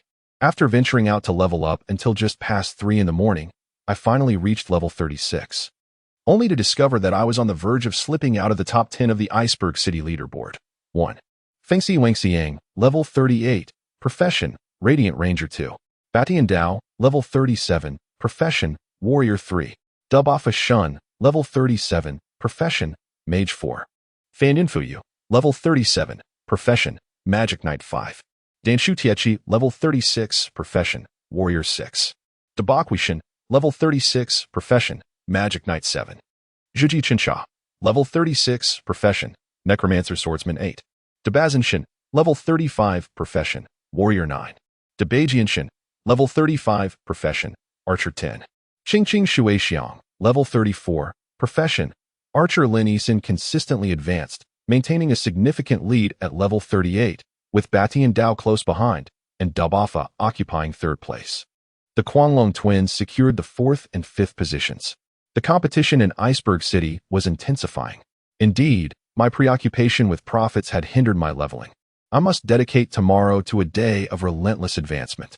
Since entering Tianzong, I have inadvertently restrained my leveling pace. However, I cannot afford to fall too far behind. It is preferable to linger between ranks 11 and 20 on the leaderboard, unlisted, yet possessing the strength to vanquish the top-ranked players. Such a scenario would be far more intriguing. Chapter 56. The Little Rabbit. At 11:30 in the morning, Yu awoke. After a brief freshening up in the hall, I found Giguzi and Du Shursan seated on the sofa, sipping water. The summer heat necessitated ample hydration, leading these two to consume a barrel of purified water every 2 days, akin to camels enduring the arid desert. After a while, I decided not to have lunch in the studio. I donned a cool shirt and remarked while gazing at the scorching sunlight outside. Giguzi nodded in agreement, saying, "B and I will have boxed meals downstairs for lunch." Du Shursan then inquired, "Luchun, where are you headed for lunch?" "Oh, I have a lunch appointment." "Who are you dining with?" "Lin Yisin invited me." "Ah." Du Shursan immediately sprang to his feet, excitement illuminating his face. "As lifelong brothers, we share both fortune and adversity. You must take me and Xiaogui along." I replied helplessly, "Are you hoping to woo Lin Yisin?" Du Shursan blushed. "I merely wish for a decent meal." I shrugged and smiled. "You may go, but Lin Yisin is highly unlikely to extend an invitation to you. It's up to you to figure it out. Then I'll go by myself." "Whatever." 10 minutes later, the 3 of us strolled along the street under the blazing sun, which scorched my skin as if being roasted by flames. I clenched my fists and unleashed a couple of punches into the air, feeling a surge of strength in my arms. It seemed my physical condition had indeed been significantly enhanced. However, the The pain from the sunlight was unbearable, reminiscent of the agony inflicted by the drug ice. Guguzi observed my sweaty punches and sincerely praised, "What remarkable martial skills." Du Shursen chuckled, "It appears you recognize talent, brother." Lu Qin's move resembles the long-lost dog paddle from the martial world. Guguzi laughed heartily, then shifted the conversation, saying, "Yesterday, the gazes of Dan Shu Taichi and Fan Yun Fuyu were as if they wished to devour us whole. The Kuanglong Guild harbors a deep-seated animosity towards the blood mercenaries. Yet, in the end, they still purchased the level 4 magic cooking, which is quite puzzling. Why is that?" I smiled slightly. "Quite simply, the Kuanglong Guild is preparing for a significant operation." "What kind of operation?" Guguzi and Du Shursan asked in unison. I pondered for a moment and pronounced each word with conviction. "Hero Command." Guguzi's pupils contracted sharply. "The certificate for establishing a guild, the Hero Command?" "Indeed," I affirmed with a nod. "Thus far, there has not been a single guild in the Chinese region, primarily due to players' insufficient levels. Another reason is that no one has managed to obtain the Hero Command." Shursen queried, "How is the Hero Command obtained?" Guguzi explained, "The Hero Command is a high-level item, with only a minuscule chance of dropping from bosses no lower than level 60. Currently, there are not even any players at level 40. Challenging a level 60 boss is exceedingly difficult. Even if we were to gang up, the player's damage output would be outpaced by the boss's health regeneration." Du Shursan, feeling relieved, couldn't help but chuckle. "So, the Crazy Dragon Guild thinks they can challenge the level 60 boss just by relying on those incompetent fools from Longxing Tianxia? Isn't that a delusion?" "Not entirely." I shook my head and replied. "The process of exploration is invariably arduous. Yet the Crazy Dragon Guild possesses the manpower and resources to undertake it. In this regard, we cannot compare to them. Should Longxing Tianxia be the first to obtain the Hero's Order, it is likely that the Crazy Dragon Guild may truly dominate Frozen Ice City." Guguzi chuckled. "I just received some insider information. The individual from Longxing Tianxia is named Lu Chao, a young master from a financial consortium in Shanghai. Ahem. His father's name is Lu Gang." Du Shursan and I exchanged glances, exclaiming in unison, "Damn." Before long, the three of us arrived at the renowned Xiong cuisine restaurant, Zayayaju, situated opposite the university. Given its popularity, I presumed Linison had made a reservation. Otherwise, we would have to wait until after 2 in the afternoon to dine. Upon entering Zayayaju, I took out my phone and dialed Linison's number. At that moment, a ringtone echoed from behind me. "If you're going to marry the Grey Wolf." Turning around, I spotted Linison and Sun Qingqing approaching hand in hand. Both were dressed quite lightly. Sun Qingqing wore a beige t-shirt paired with a deep blue skirt, exuding youthful vitality with her pure and adorable looks. I immediately classified her as a protected species, for such a girl must not be sullied by a rogue like Shursan. Regrettably, Sun Qingqing should not have appeared alongside Linison. Once beautiful women are juxtaposed, the effect can be quite striking. Sun Qingqing, already a first-rate beauty, seemed to pale in comparison when standing next to Linison. My eyes brightened as I beheld Linison in a white short-sleeve blouse, elegantly adorned with a bow at the neckline. The shirt appeared rather puffy, and one could only wonder how this girl had developed so well. The buttons seemed on the verge of bursting. She paired it with a black skirt that revealed a pair of snow-white legs. While this black and white ensemble might appear mundane on another girl, on Linison, it evoked awe at her extraordinary beauty. Du Shursan stared at Linison, his mouth agape like a parched fish, rendered speechless. Guguzi, more composed, averted his gaze after a few glances. "You've arrived," Linison greeted with a gentle smile. Addressing a nearby waitress, "Hello, we have a reservation for table 48. "Oh, how many of you?" 3. "Please follow me." "Thank you." Linison waved at me, and I followed her upstairs. She and Sun Qingqing ascended the steps with a rhythmic patter, while I admired the fluttering hem of her skirt and the delicate legs beneath, causing my heart to soar alongside them. I had momentarily forgotten about Du Shursan and Guguzi, who promptly requested to sit closer to us, and to my surprise, there was indeed an adjacent vacant table. Linison completely disregarded Du Shursan and Guguzi, as if they had never existed. Ascending the stairs, I chose a table by the window and took the menu, cheerfully informing the waiter, "I would like this, the Dongting wild duck for 75 yuan, and this, the flavored snake for 112 yuan, and this, the more affordable, specialty chopped pepper fish head for 80 yuan. Well, Linison's beautiful eyes widened in astonishment, fixated on me with an expression of deep concern. Her gaze was both enchanting and piercing, as if she wished to pierce my heart with 1,000 arrows. Sun Qingqing chuckled. Lu Chun, it seems you haven't had a hearty meal in quite some time. I nodded. Indeed, it's been quite irregular. Being a professional player is truly exhausting. Lin Yisin bit her rosy lip and glared at me. Humph. Just wait until it's your turn to treat me. You'll see, you sly Lu Qin. I burst into hearty laughter, relishing her displeasure. Sun Qingqing glanced between us, seemingly discerning something, and playfully remarked, Lu Qin, don't upset Yi. Let me tell you, in the 2 years I've known her, I've never seen her treat any boy to a meal. You're the first. You should feel quite honored. Is that so? I shot a sidelong glance at Lin Yisin, who was glaring daggers at me. I then added, Miss, please bring another large bottle of juice, the one priced at 68 yuan. Ah.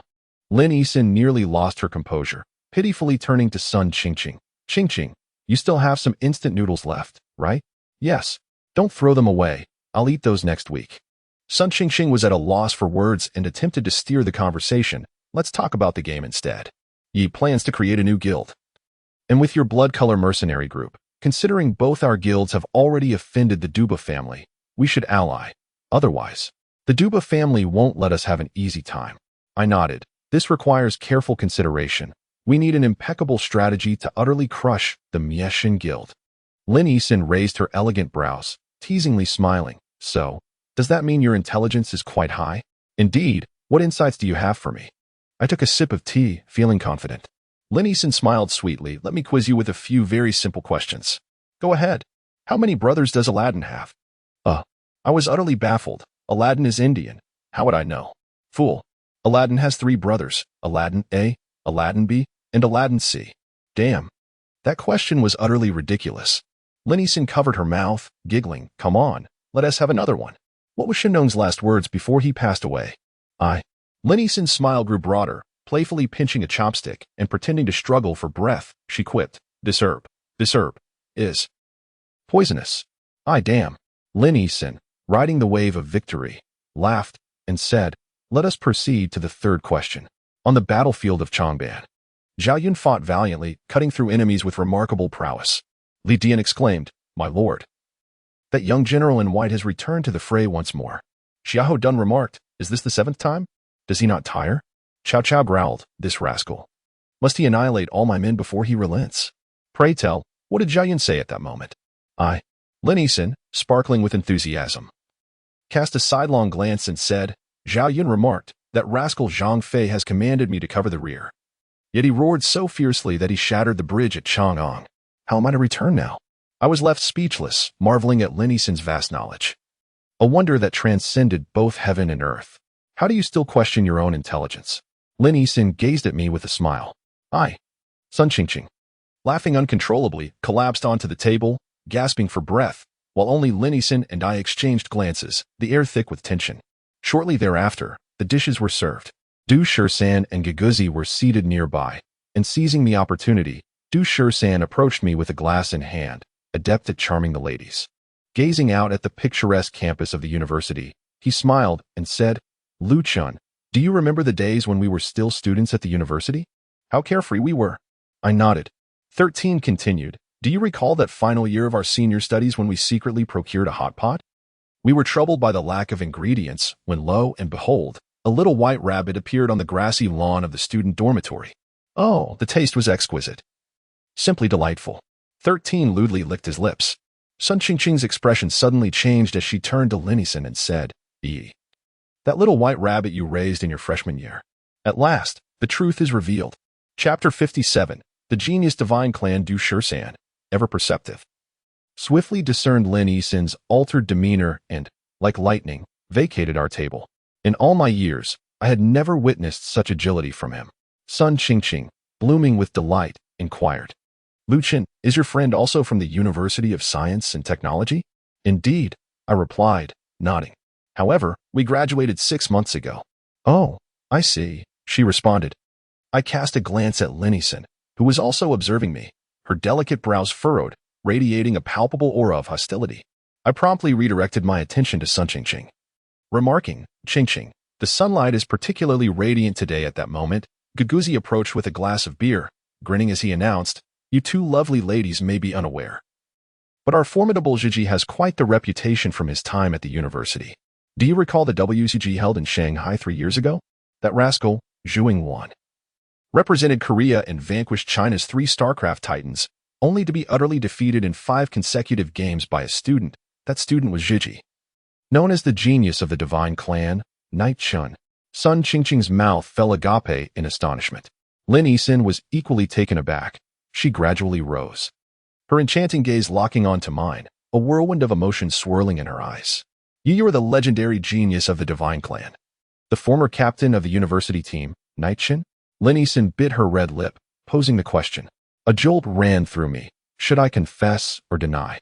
After all, when I was renowned in the realm, Lin Yixin was merely around 18. Surely a young warrior like me, who had slain interstellar emperors, would become an idol in the hearts of young girls, perhaps even inviting a warm embrace tonight. For a moment, my heart fluttered. Ah, those are merely tales of the past. I waved dismissively. Lin Yixin's gaze, initially clouded, suddenly ignited with intensity, shrouded in a menacing aura as if she had unleashed her lethal move, the moon's gaze. A sense of foreboding gripped me. In the next instant, Lin Yixin sprang up, launching herself at me, her delicate hands tightening around my throat, her voice seething with fury. So, it was you, Knight Chun. Lu Chen, you scoundrel. I shall have my revenge. With a loud crash, a hapless chair toppled over as I leaned awkwardly against the intricately carved windowsill, while Lin Yixin curled up in my embrace, resembling a petite Persian cat, albeit a rather feisty one. Feigning innocence, I exclaimed, what on earth are you doing? Lin Yixin clenched her teeth. Do you dare to speak? I found myself at a loss for words, instead relishing the delicate warmth of Lin Yixin's soft figure nestled against me. It was summer, and her curvaceous body leaned into my embrace, with a pair of softness resting against my chest, evoking an intoxicating sensation that nearly drove me to madness, especially when she subtly twisted her form. However, as a principled and aspiring young man, I wrapped my arms around Lin Yixin's waist from behind, preventing her short skirt from fluttering inappropriately. Alas, my kindness was overwhelming. In less than 3 seconds, Lin Yixin came to her senses, realizing that such a lesson would only benefit another. Instantly, her exquisite face flushed a deep crimson, and in a fit of anger, she delivered a playful punch before gracefully leaping away. I straightened my posture, desperately suppressing certain impulses, and furrowed my brow, pondering the situation. Why was he acting so impulsively? Sun Qingqing took a sip of her tea and smiled. Lu Chen, do you remember what happened after you defeated Zhu Yingwan? I shook my head. Sun Qingqing continued. Who is Zhu Yingwan? He is the imperial star of Korea. A month after your victory over him, Zhu Yingwan tracked down your address and brought his elite international team, Firefox, to Suzhou. However, by then, you had already graduated and left the school team. Consequently, Zhu Yingwan spent a day annihilating the night team of the university. And at that time, Yi was a key player on the team. So, I glanced at Lin Yixin, suddenly feeling a pang of sympathy for her. With Zhu Yingwan's arrival in Suzhou, her modest skills would undoubtedly have led to her being ruthlessly defeated. Sun Qingqing remarked, Yi was determined not to back down. But she ended up losing 10 consecutive matches, and I had to cover her breakfast for half a month. It was truly a painful memory. So that was how it was. I pondered for a moment and chuckled. Indeed, I do not slay Bo Run, yet Bo Rin dies for me. Lin Yixin shot me a reproachful glance and retorted, You still dare to speak. You defeated Zhu Yingwan and then just walked away, leaving us to clean up the mess. I truly wish to light a lantern for you. I laughed heartily. How about this? Let me treat you to this meal as an apology to Yi. After weighing her options, Lin Yixin nodded. All right then. I patted my wallet, regretting the numerous dishes I had just ordered. On the way back, Lin Yixin expressed her desire to light a lantern for her defeat. Guguzi pondered thoughtfully. Du Shursen interjected, Little ghost, you're too naive. How can you trust a woman's words? I believe that Lin, the beauty, holds great regard for our Lu Chen. At least she values his prowess in the game. As he spoke, Du Shursan appeared somewhat enamored, patting my shoulder and grinning. Lu Chen, if our Lin beauty were to offer herself, our entire Scarlet Mercenary group would gladly join her future guild. I resolutely shook my head and replied earnestly, 13, that is impossible. Why not? Du Shursan inquired, puzzled. I gazed at him, articulating each word.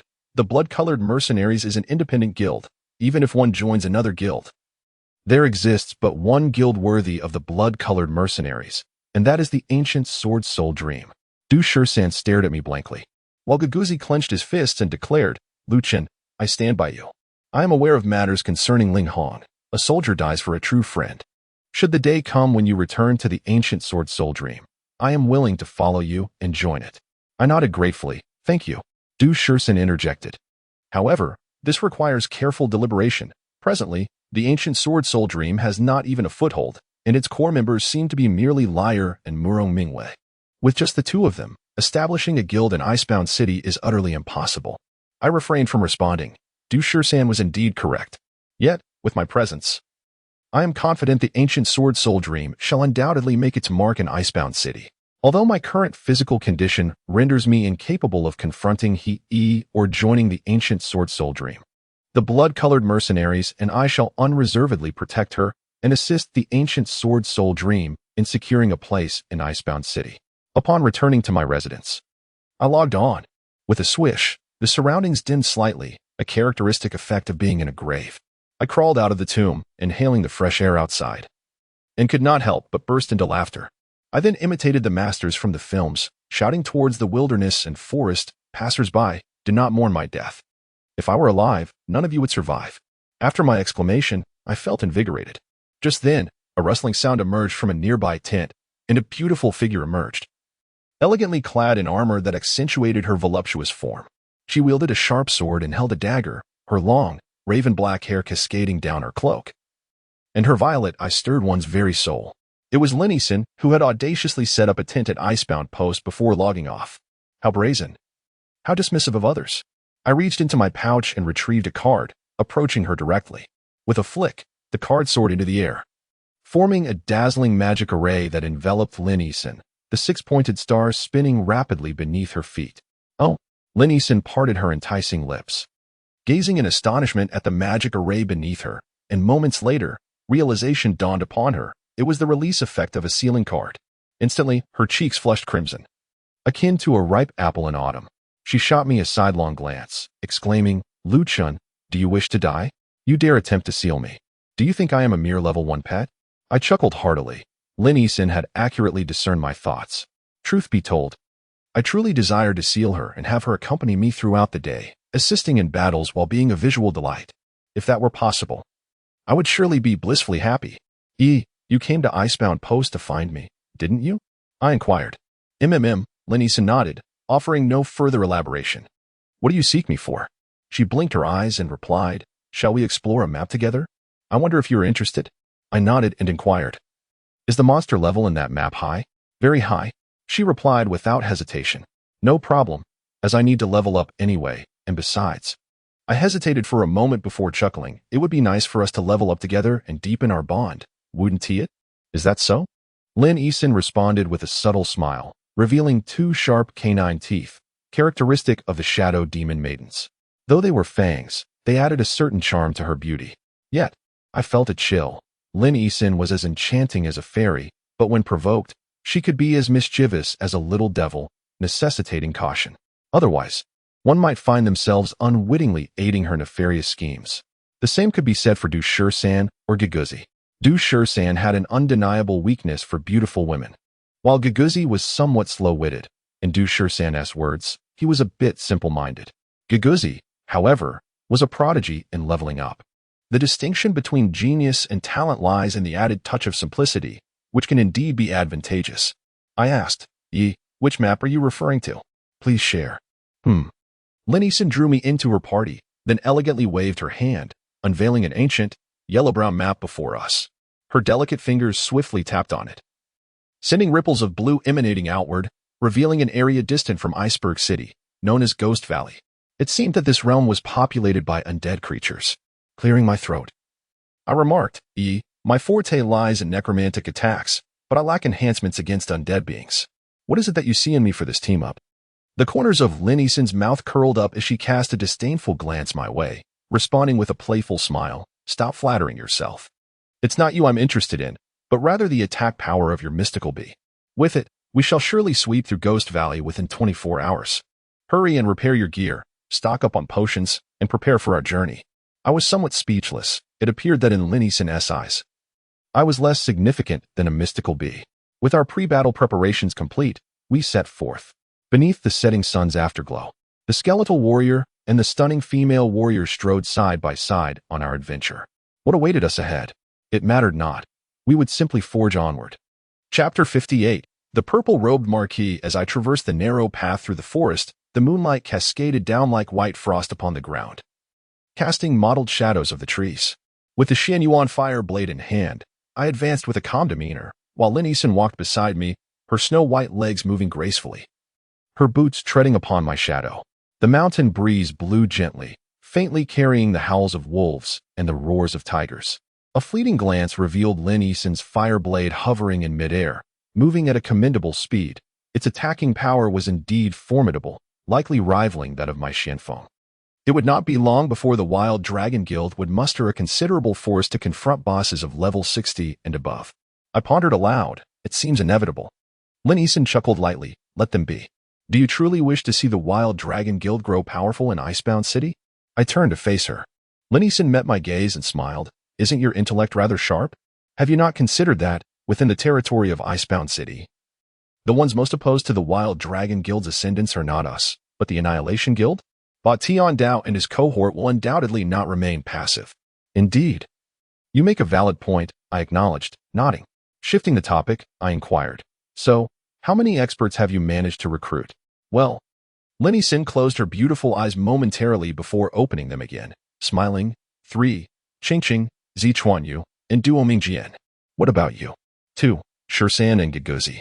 Linnyson tilted her head, as if she had stumbled upon something quite amusing. What does that look? I felt a shiver run down my spine from her gaze. With a chuckle, Linnyson replied, the blood mercenary, you score a 9, Giguzi a 4, and as for that so-called outstanding expert, I reckon a score of 1 would already be generous. I nodded. Your assessments are indeed candid. Just as we continued our journey, figures suddenly flickered ahead, revealing a 5-man leveling party. Among them was a level 33 warrior named Purple-Robed Marquis, donned in radiant blue armor, likely crafted from fine iron. His strength was not to be underestimated. Accompanying him were a level 32 magic knight named Reflection and a level 30 mage known as Traveler of the Horizon, alongside a priest and a strategist, both at level 29. This team exhibited formidable prowess. At least the purple-robed Marquis and Reflection were rare experts. With a chill in my gaze, I whispered, be cautious. Their intentions are not benign. Why? Linnyson inquired. With a slight smile, I remarked, though your strength is commendable, your experience is lacking. Observe them. A warrior and a magic knight are approaching us first, with the priest and mage trailing behind, and the strategist last. This clearly indicates a battle formation. Is it necessary for them to adopt such a rigid arrangement as they pass us by?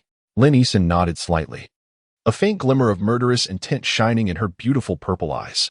The corners of her mouth lifted in a captivating smile. Then, as the saying goes, when soldiers come, we shall meet them with arms. When water comes, we shall use earth to block it. You lead the charge. I will seize the opportunity to stealthily eliminate the mage and the priest. The mage is level 32 and will pose a challenge. Agreed. I strode forward with great determination, suddenly raising my hand, the Su-En-Hu blade igniting with fierce flames, enveloped in a crimson glow, as I summoned the power of necromancy. The shadow, wielding a spear, approached without uttering a word and unleashed a fiery thrust.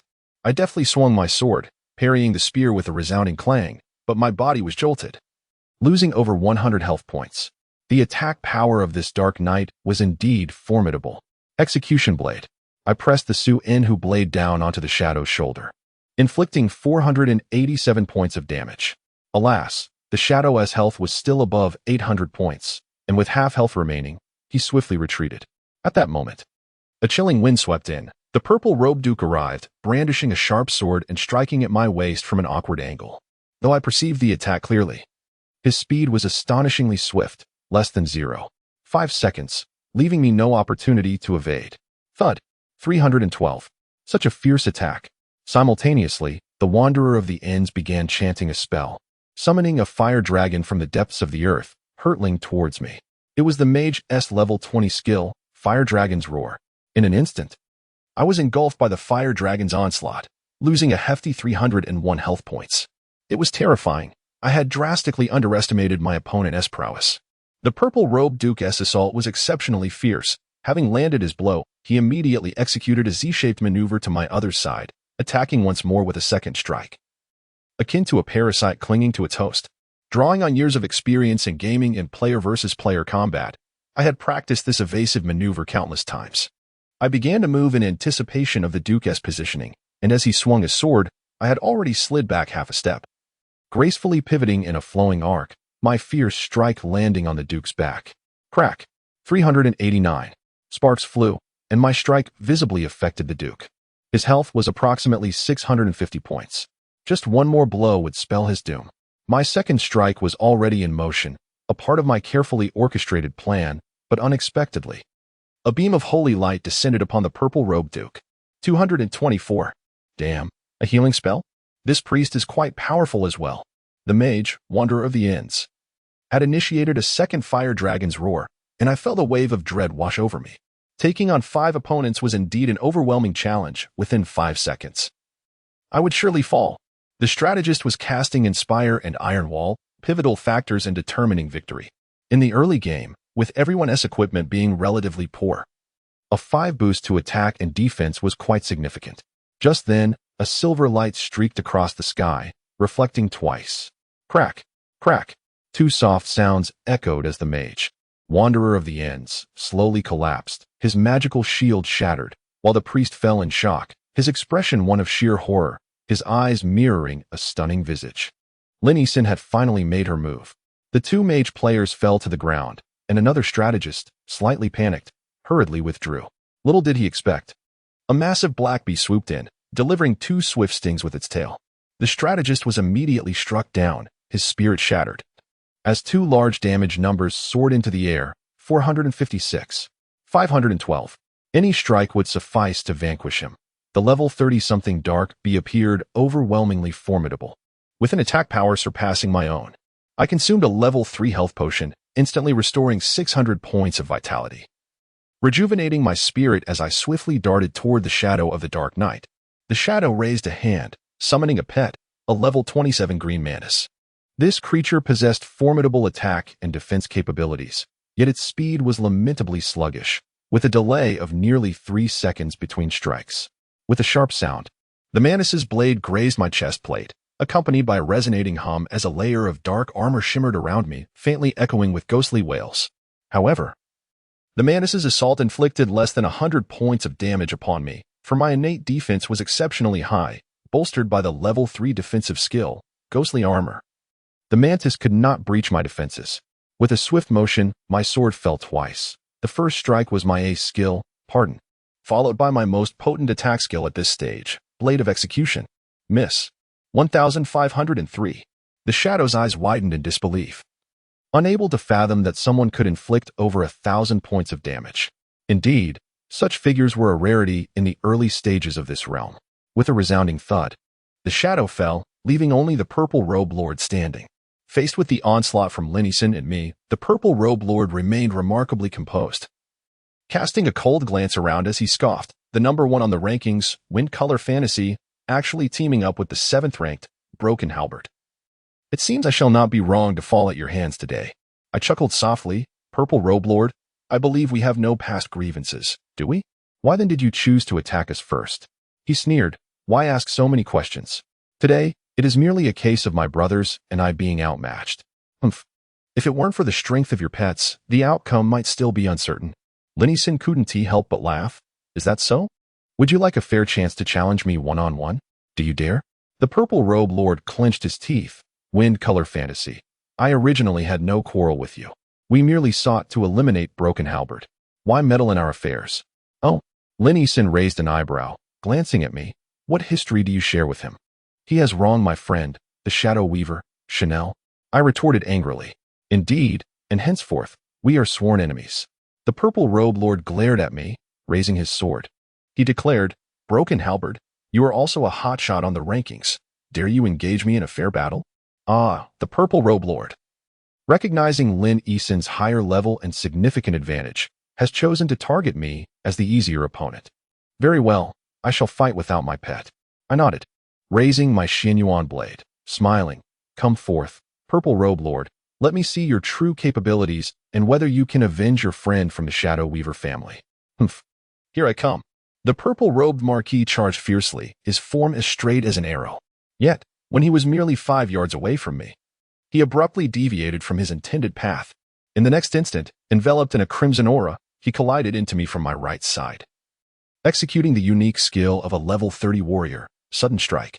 A smile crept onto my face. Indeed, this individual possessed considerable skill. With a swift motion, I propelled myself off the ground twice, my body soaring several meters away, akin to a leaf drifting in the wind. I executed a flawless S-curve, slicing through the Marquis's trajectory. At the moment of contact, my sword flickered, and a resounding miss erupted above the purple-robed Marquis's head. Instantly, he was taken aback, for he had already glimpsed the notification. My next strike would inflict damage that ignored 60 of his defense while enhancing my attack power by 45. The earlier reflection of the Dark Knight had also fallen victim to this very move. The reflection belonged to a heavily armored knight, while the Marquis was merely a warrior. He could not withstand this blow, just as the reflection could not. Observing the shock etched on the Marquis's face as he stood there, I flicked my wrist, retracting my sword, and turned to Lin Yisun, saying, "Let us level up. We shouldn't waste time here." Lin Yisun's mouth fell agape, clearly startled by my astonishing maneuver. She gazed at me with a peculiar expression. "Are you truly that Luo Chun from Lingtong?" I nodded. "Yes. Let us go." "Oh." Lin Yisun obediently followed behind me into the thicket, leaving the purple-robed Marquis standing there in a daze, ultimately sighing. "Chanel, what kind of adversary have you offended?" Chapter 59. The Wind of Slaughter. "Your charm is quite remarkable," Lin Yisun remarked with a playful smile as she walked backward along the tranquil riverside. Her hands clasped behind her. The moonlight shimmered, casting a silvery glow upon her delicate face, while her white cloak fluttered, enhancing her ethereal beauty, akin to a celestial being. I found myself somewhat enchanted and inquired, "What makes you say that?" Lin Yisun smirked. "The Batian blade seeks your demise. Lo Xing Tian Eng desires your downfall. Even the shadow, Chanel, wishes you dead. Even the purple-clad Marquis we encountered earlier harbors intentions against you. Wouldn't you agree? Your allure is undeniably potent?" With a calm chuckle, I replied, "It's all good. In this realm, adversaries abound. Ha ha ha." Lin Yisun glanced at me and stifled a giggle. "Let us hurry to Phantom Valley. Reach level 60 and become a third-tier silver-ranked warrior. It will grant you additional skills for survival, allowing you to linger a bit longer in this world." As we arrived at Phantom Valley, dawn broke in the game, a ray of morning light piercing through the forest, casting a golden hue upon the foliage. "There it is, just ahead." Lin Yisun pointed, and indeed, a gloomy gorge lay before us, the jungle exuding an air of desolation. It was no surprise, given the valley's ominous name. It surely harbored nothing of value. I pondered deeply, furrowing my brow. "What troubles you?" Lin Yisun asked. I replied, "This place is a confluence of yin and yang, fraught with peril. The spirits roam, and the malevolent entities are restless. It is indeed a sight of great misfortune." Lin Yisun glanced around nervously, then looked down at herself, seemingly reassured, and calmly stated, "So what? You and your superstitions. Let us enter the valley quickly. There's a quest waiting for us at the entrance." Continuing forward, we soon encountered a dilapidated temporary camp at the mouth of the gorge. The camp was pitifully constructed, with a few bamboo poles supporting a thatched roof. 2 sentinels huddled around a smoldering fire, the smoke swirling around them, while a half-eaten juvenile porcupine lay on a wooden frame. Lin Yisun approached with a lively demeanor, standing before the NPC soldier, and sweetly inquired, "Sir, how may we assist you?" One soldier rose, scrutinizing Lin Yisun, before his gaze fell upon me. Remarkably, he failed to recognize my identity as a night spirit. The azure cloak concealed my form, rendering me unidentifiable. With a sigh, the soldier remarked, "Young adventurers, before your arrival, we endured over 10 attacks in the past 3 months. Those vile undead have slain many of our comrades. It is a blessing you have come. I knew the Silver Moon Alliance would not abandon distant warriors." He then proclaimed, "Brave young warriors, please proceed to Phantom Valley and eliminate 200 ghouls and 200 zombies. Upon your return, I shall reward you handsomely." Ding. System prompt. Do you accept the quest, Cleanse Phantom Valley? Quest level, D-Class Superior, in perfect synchronization. Lin Yisun and I chose to accept the quest. With the task in hand, we set forth. With my sword raised, I summoned the Dark Bee. Lin Yisun gazed at the name of the Dark Bee and couldn't help but mutter, Luchin, change the name of the Dark Bee. It must not be called Wind Color Fantasy. Why? I turned and asked with a smile. Lin Yisun stood tall and declared, because I am one of a kind. This reasoning hardly constituted a reason at all, yet I still altered the Dark Bee's name to F22, which, in truth, was quite impressive, eliciting a cascade of melodious laughter from Lin Yisun. As we entered the canyon, a foul stench assailed our senses. Ugh! Lin Yisun furrowed her delicate brows. What is that smell? It's unbearable. I replied, it is the scent of the undead. I was all too familiar with this odor. I had first encountered it when I became a Death Knight. However, after absorbing a significant amount of the soul's flames, I had ascended to the realm of bone spirits. Thus the smell had dissipated. Otherwise, Lin Yisun would hardly have been willing to walk alongside me. Ahead, a harsh, guttural growl echoed, and a ragged figure approached us through the valley. It's a human, Lin Yisun exclaimed with excitement, but in the next moment, her beautiful face transformed into one of horror. Coming towards us was not a living human, but a half-decayed corpse, a low-tier type among the night spirits, its face pockmarked and infested with maggots. A sight too gruesome to behold. Corpse, level 42. I could see its level, which was 6 levels higher than mine and 4 levels higher than Lin Yisun's. Manageable enough. Well, you go ahead. I gave Lin Yisun a look, signaling that it was her turn to shine. Possessing holy power, she should excel against undead creatures. Lin Yisun pouted, then leapt forward with her sword, a faint silver luminescence radiating from the blade. As she neared the creature, a swirl of milky white wind energy suddenly erupted around the sword's edge. Crack, crack. 412, 427. 2 ordinary attacks dealt such formidable damage. I rubbed my eyes and quickly checked the battle information, discovering the following prompt. Battle hint. Player Wind Color Fantasy has activated the Wind Slaughter Sword technique. Wind Slaughter Sword technique? I asked in astonishment. Yisun, is Wind Slaughter your skill? Yes. Lin Yisun gracefully retreated 2 meters, creating distance from the monster. Then swooped in again to wield her sword, perfectly maintaining the rhythm of battle. She seemed to anticipate my question and smiled. When I was still a novice, I defeated a rather powerful boss and had dropped this Wind Slaughter Sword technique. This skill, when applied to ordinary attacks, significantly enhances monster slaying efficiency at level 3. It boosts attack damage by 15. I nodded. No wonder your leveling speed is so impressive. Enough chatter, come help. A level 42 monster, let's take it down together. Aiming for 0 damage. Alright.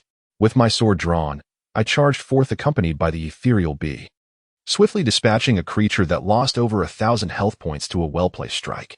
The ethereal bee punctured it twice, and with the fiery onslaught from Lin Yisun's flame blade, we effortlessly vanquished this level 42 corpse with minimal damage.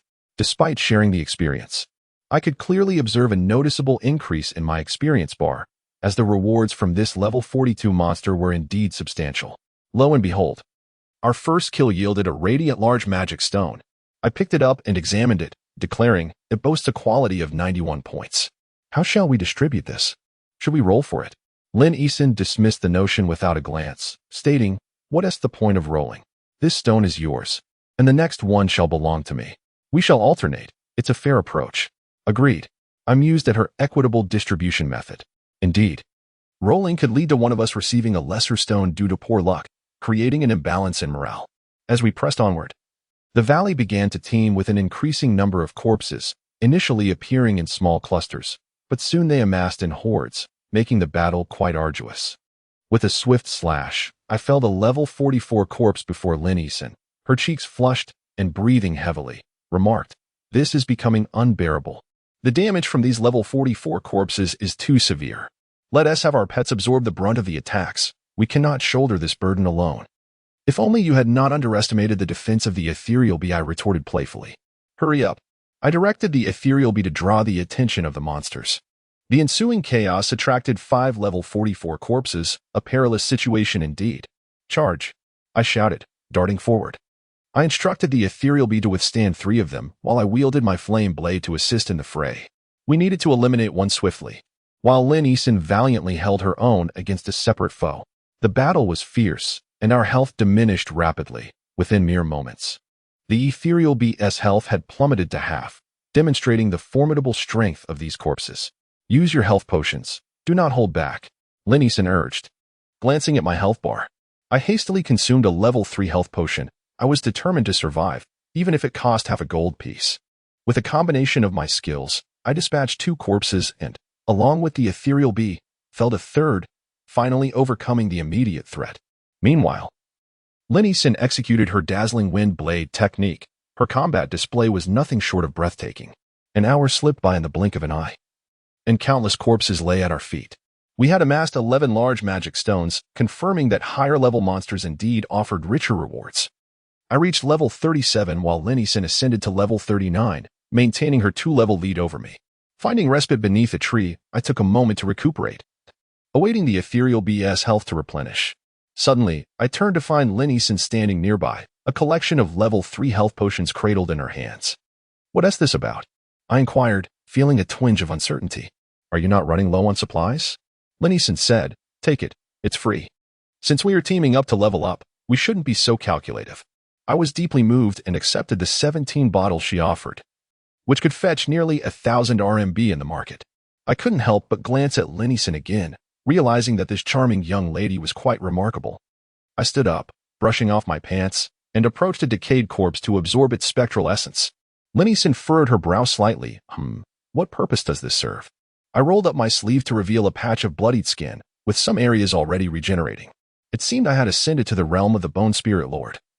Heaven knows how many spectral essences I had absorbed to reach this stage. "Hey, skin is growing?" Lin Yisan exclaimed, her eyes widening in surprise. I smiled and nodded. "Yes. Once I absorb enough spectral essence, I will evolve into an Azura and regain my human form. Don't you wish to see my handsome self?" Lin Yisan shot me a sidelong glance, her beautiful eyes sparkling with amusement, and chuckled, "Even if you return to your real appearance. What does that have to do with being handsome?" Goodness, her words were quite sharp. Just then, Lin Yisan received a message, and a veil of frost seemed to cover her lovely face. "What's wrong?" I asked. "I need to log off for a moment," Lin Yisan said, setting down her tent. She turned to me and added, "Please wait for me for 10 minutes, all right?" "Sure. What's the rush?" I inquired. "Don't ask." "Okay. Hurry back." With that, Lin Yisan logged off, leaving behind a simple, bare tent. I decided to sit next to the tent and wait for her to return. Taking on a horde of level 44 monsters alone would be quite a challenge. One wrong move could lead to my demise. Having a powerful warrior like Lin Yisan by my side was indeed essential at this moment. Chapter 60. The Binding Stone. After a considerable wait, a notification from the system chimed. "Your friend Fengsa Huanxiang has logged in." Nearby, the tent rustled, and Lin Yisan emerged, her face etched with anger. "What's wrong?" I inquired. Lin Yisan glanced at me, her mood seemingly shifting as she smiled and said, "Luchin, let us skip dinner tonight. How about I treat you to a late-night snack at 9? "Pardon?" I stared at her. "It wouldn't be a lavish feast, would it?" "Of course not." Lin Yisan replied with a charming smile. "It's simply a friendly invitation to dine. Don't tell me you never treat others." "Well, I do." I chuckled. "I used to often treat Du San, and now it feels like I'm sponsoring him daily." "Goodness, don't you find that repulsive?" "Your tastes are rather peculiar." Lin Yisan shot me a disapproving glance. I shrugged and smiled. "Let us go. We need to continue leveling up." "Right." As we delved deeper into the Phantom Valley, the decaying corpses gradually diminished, replaced by the rigid undead creatures known as zombies. However, these zombies in the Phantom Valley were not the sort clad in Qing Dynasty official garb, but rather tattered and stiff-limbed specters, their flesh intact, yet desiccated, resembling ragged cotton. They emitted wretched moans. Zombie. Level 45. As I had anticipated, their levels were remarkably high. With a flash, Lin Yisan transformed into a streak of silver and charged ahead. Her beautiful eyes veiled in moonlight, she had activated the moon eye. With a swift motion, a dagger accurately pierced the zombie's throat, and Lin Yisan forcefully jerked the hilt, inflicting another lethal blow. She then switched to her longsword, executing the Galewind sword technique with finesse, delivering several swift strikes. The level 45 zombie barely managed to retaliate twice before collapsing. With a clatter, a large magic stone emerged, and Lin Yisan bent down to collect it. "Why aren't you attacking?" she asked. I replied, "Does this zombie have a deep-seated grudge against you? Why go to such lengths to inflict suffering?" "Humph. I'm in a bad mood." "Oh." We continued forward, with the highest level of the zombies capping at 46, which we could handle. Given that both Lin Yisun and I were skilled fighters accompanied by two exceptional pets, our efficiency in leveling up was evident. Teaming up increased the skills of individual monsters by 140, making it far more effective than leveling solo. After 5 hours, I had reached level 38. While Lin Yisun had ascended to level 40, and we had already fulfilled the required monster kills for our quest. As I was absorbing a zombie's soul flame with outstretched fingers, Lin Yisun playfully tapped my shoulder from behind. Let us go. It's time to turn in the quest. All right. As the two of us walked side by side through the valley, the mystical Xianfeng fluttered above my shoulder, while the fiery blade trailed behind Lin Yisun's battle attire.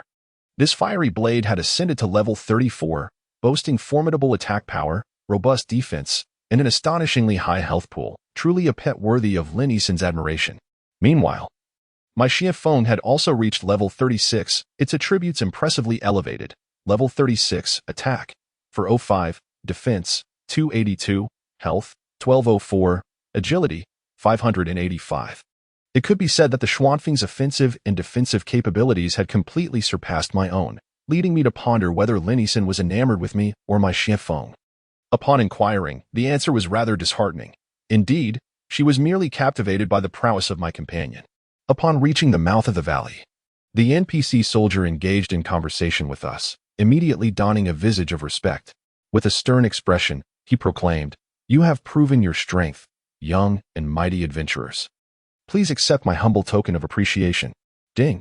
System notification. Congratulations, you have completed the quest, clearing the Ghost Valley, earning 8,500 experience points, 150 reputation points, and a quest reward. Phantom Stone, X1. Experience surged momentarily, though I did not level up. I was now at level 38, and my progression had notably slowed, nearing a glacial pace. I opened my inventory to reveal a shimmering, dark-hued magical stone, the fabled Phantom Stone, with a quality rating of 100. I couldn't help but exclaim, "Just one gold coin." Lin Yisun let out a discontented whine. "I haven't received anything. Your luck is lacking. Come now." "Your luck isn't all that impressive either," I retorted. In the midst of our banter, the NPC soldier's demeanor grew serious once more as he said, "Noble and powerful young adventurers from afar, I must convey a dire warning. Deep within the Ghost Valley, a horde of fearsome undead has taken hold. They relentlessly assault us, undoubtedly seeking to breach the valley to attack the human villages below. For the sake of those innocent civilians, I implore you to heed my request." Lin Yisun nodded, prompting the soldier to continue. "Please, enter the Ghost Valley immediately and eliminate 500 blood skeletons and 500 blue skeletons. However, exercise utmost caution. These formidable beings of death will not spare the living. They are cruel and merciless." Ding. System notification. Do you accept the quest, Crimson Spread? Quest level, C grade. Lower tier, Lin Yisun and I exchanged knowing smiles. Such a C-grade quest was splendid news. With a task of such high caliber, it was conceivable that we might be rewarded with a fine iron weapon, or perhaps even a dark iron one. The equipment market in Floating Ice City was thriving. Even a bronze item could fetch an exorbitant 100 gold coins. If we were to sell a dark iron weapon of level 40, the price would likely exceed 500 gold coins, equivalent to a staggering 50,000 RMB. With determination, we confirmed our acceptance of the C-grade quest. Lin Yisun prodded my arm with the hilt of her sword, chuckling softly. "I have a premonition that we might strike it rich, truly. At least with dark iron equipment. Perhaps even silver." "Dark iron equipment?" I shot her a glance. "Silver? Miss E, are you still half asleep? We're only at level 40. If you flaunt silver gear in Frosty City, I assure you, a reinforcement team will be right behind you, ready to pounce." "Humph. I'd consider it lucky if we managed to find a piece of bronze gear." We turned back and re-entered the Ghost Valley. Having dispatched numerous corpses and zombies along the way, which were now steadily respawning, I deliberately avoided these monsters with a quest at hand. It was pointless to squander time on non-quest creatures. Lin Yisun silently concurred, walking beside me without uttering a word.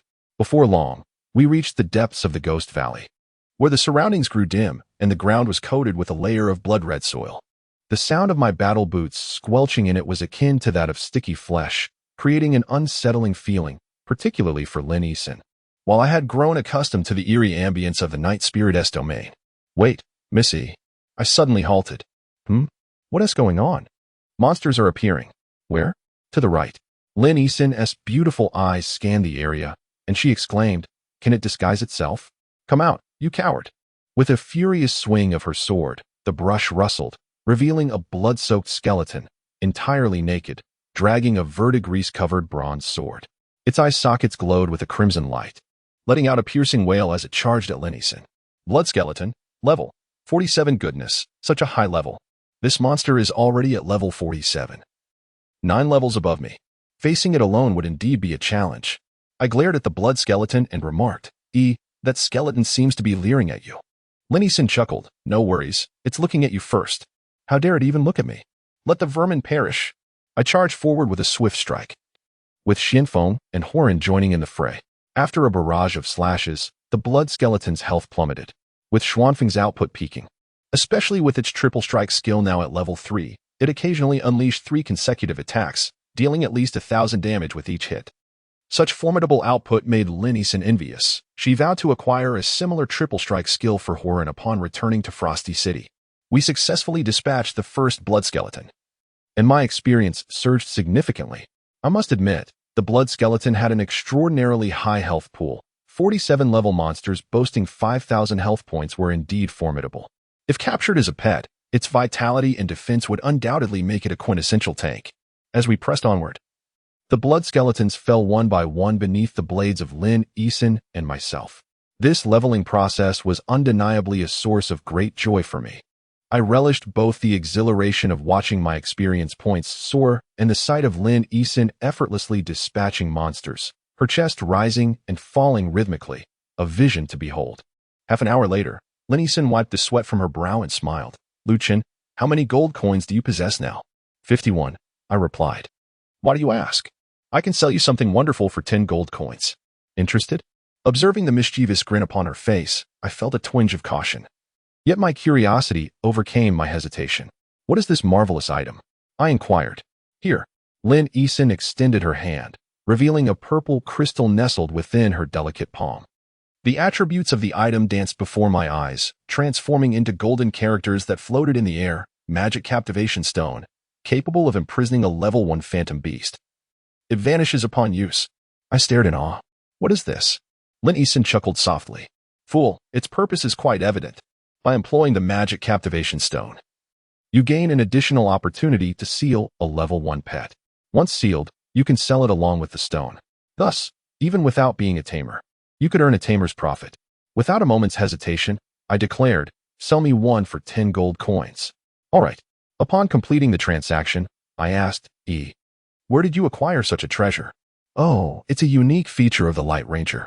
Each week, I can sacrifice 100 reputation points to exchange for 2 Magic Captivation Stones from my mentor. I've been a bit strapped for cash lately, otherwise, I wouldn't part with them." "Very good." We continued our monster hunting, and after the blood skeletons, we encountered a new type of undead creature, the skeletal blue skeleton, adorned with a striking azure rocky exterior. The blue skeletons, alongside the blood skeletons, emerged in the depths of the Phantom Valley, serving as its guardians. They were level 48, boasting formidable defenses, while their attack and agility were rather unremarkable. In the midst of our battle, Lin Yisun suddenly froze, her beautiful eyes shimmering with an unusual brilliance. Slowly, she raised her hand, pointing at something in the distance, whispering, "Lu Chen, look, what is that?" Following her gaze, I was struck with astonishment. There it was, a freshly spawned blue skeleton, but what caught my attention was the inscription hovering above its forehead. Blue Skeleton Level 1. Chapter 61. The Fruit of Pregnancy Level 1. Level 1. Lin Yisun exclaimed, unable to contain her excitement, her delicate shoulders trembling slightly, and her beautiful eyes sparkling with a mix of surprise and joy. I quickly reached into my pocket and retrieved a sealing card, smiling as I said, "Fair Lady, it's time for a competition of luck. Let us see who can seal this blue skeleton first." "All right," Lin Yisun responded, gripping the magic confinement stone in one hand while the other produced a sealing card, indicating she was well prepared. She had just sold me a magic confinement stone, granting me the opportunity to seal another pet. Designating the confinement stone as the vessel for the phantom beast, I swiftly tossed the sealing card into the air. It spun gracefully, transforming into a hexagram array that enveloped the blue skeleton. Lin Yisun's sealing card also soared into the air, overlapping with mine. Indeed, we were in a contest of luck. The hexagram array spun rapidly, causing the level 1 blue skeleton's body to expand and contract, desperately attempting to escape the ceiling formation. This struggle continued in a relentless cycle. Suddenly, my heart raced. Had I succeeded? The level 1 blue skeleton vanished, achieving success on the first attempt. Looking at my confinement stone, it was empty. Turning around, I noticed Lin Eason's mouth agape, staring blankly at the confinement stone in her hand. Inside the transparent crystal, the blue skeleton was visibly smaller, peering around inquisitively. Goodness! I gritted my teeth. This girl, favored by the heavens, was not only stunning but also possessed such remarkable luck. How could one endure this? Quick, let us check the attributes of the blue skeleton, I urged. Lin Eason snapped back to reality, nodding as she waved her hand. And the pet interface from the confinement stone emerged. Blue skeleton level, 1 attack, 7 defense, 10 health, 10 agility, 9 growth, attack, defense, health, agility. Wow, it has a 5-star defense. No wonder it's so challenging to defeat. Its health growth is 4.5 stars. This blue skeleton is remarkably resilient, Lin Eason said with a smile. I nodded in agreement. So, do you intend to train this blue skeleton? The prerequisite is that you must disband the Fireblade first. A glimmer of wisdom sparkled in Lin Eason's eyes as she replied with a gentle smile, There's no need. Look, while the blue skeleton's defense and health are indeed impressive, its attack is only 3 stars, which is inferior to the Green Mantis and Wildfire Greedy Wolf. Furthermore, its agility is merely 1.5 stars, far too low.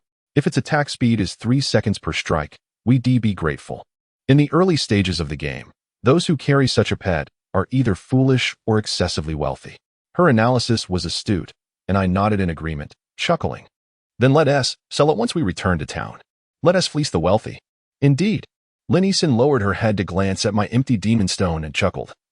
Luchin, if our RP value is sufficiently high, should we encounter a level 1 monster, I'll concede and let you seal it alone. Thanks. Hiki, too polite.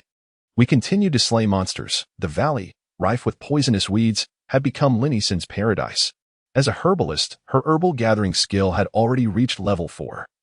And she diligently collected the numerous rare herbs found in this ghostly valley. Luchin, protect me. I want to gather this 7-star flower. Oh, Luchin, come help me collect some 4-leaf lotus. Damn, I can't. Ugh, you're utterly useless. A few minutes later, Lin Eason brought me before a low, verdant plant and said, Here it is, the legendary level 4 herb, the unburnt wood. Unburnt wood? What is that? I asked, slightly astonished. Lin Eason smiled and, while collecting, explained, the unburnt wood is documented in the Divine Oddities. It states that in the south, there exists a volcanic region where this wood grows, burning day and night without succumbing to flames, and when consumed, it leaves no ashes. Remarkable, isn't it? I nodded.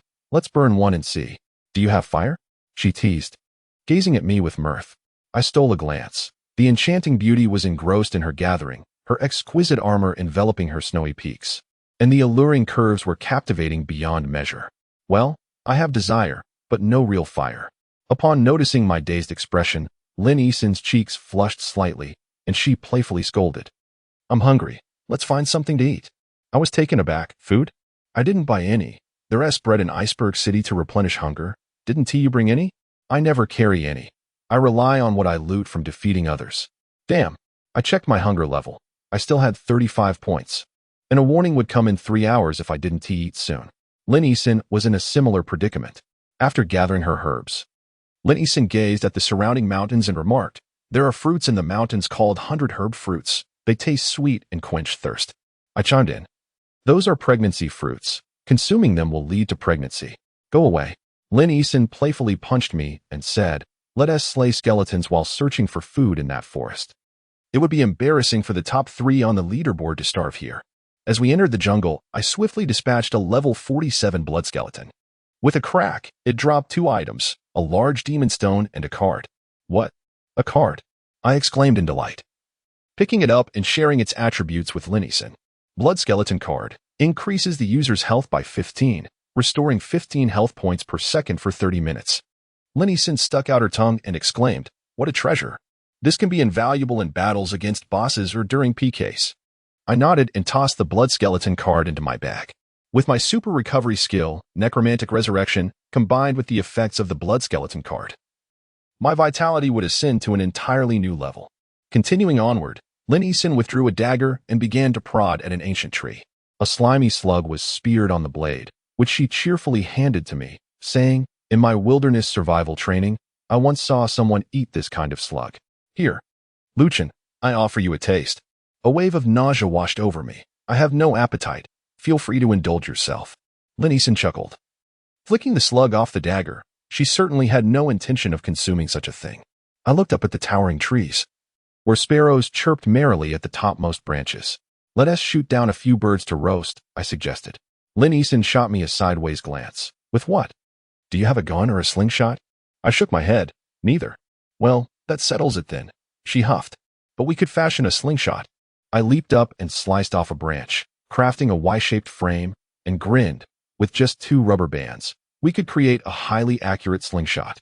"Rubber bands? Where would we find those?" Lin Yisun asked, puzzled.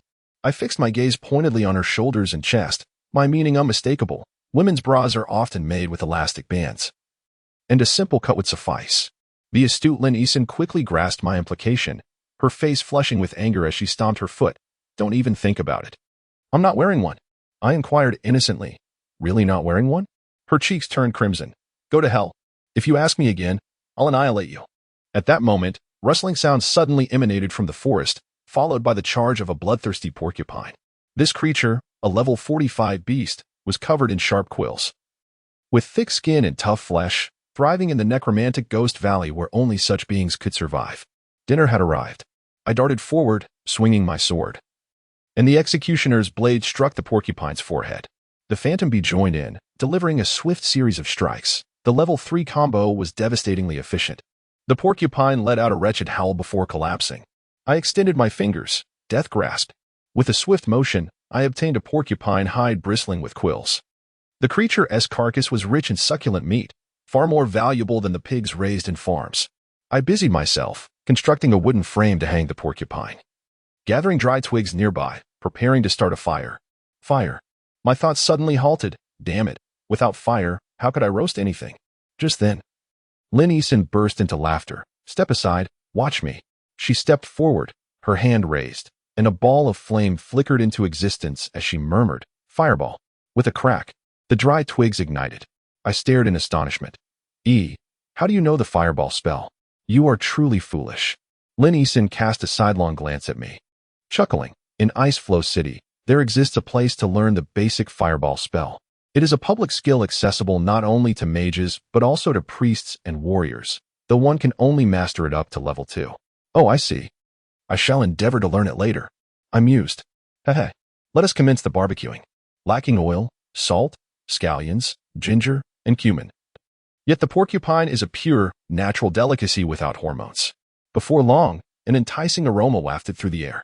I stirred the fire with my flame blade, while Lin Yisun sat beside me, gazing at the flickering flames with a smile, her beautiful eyes sparkling with hope.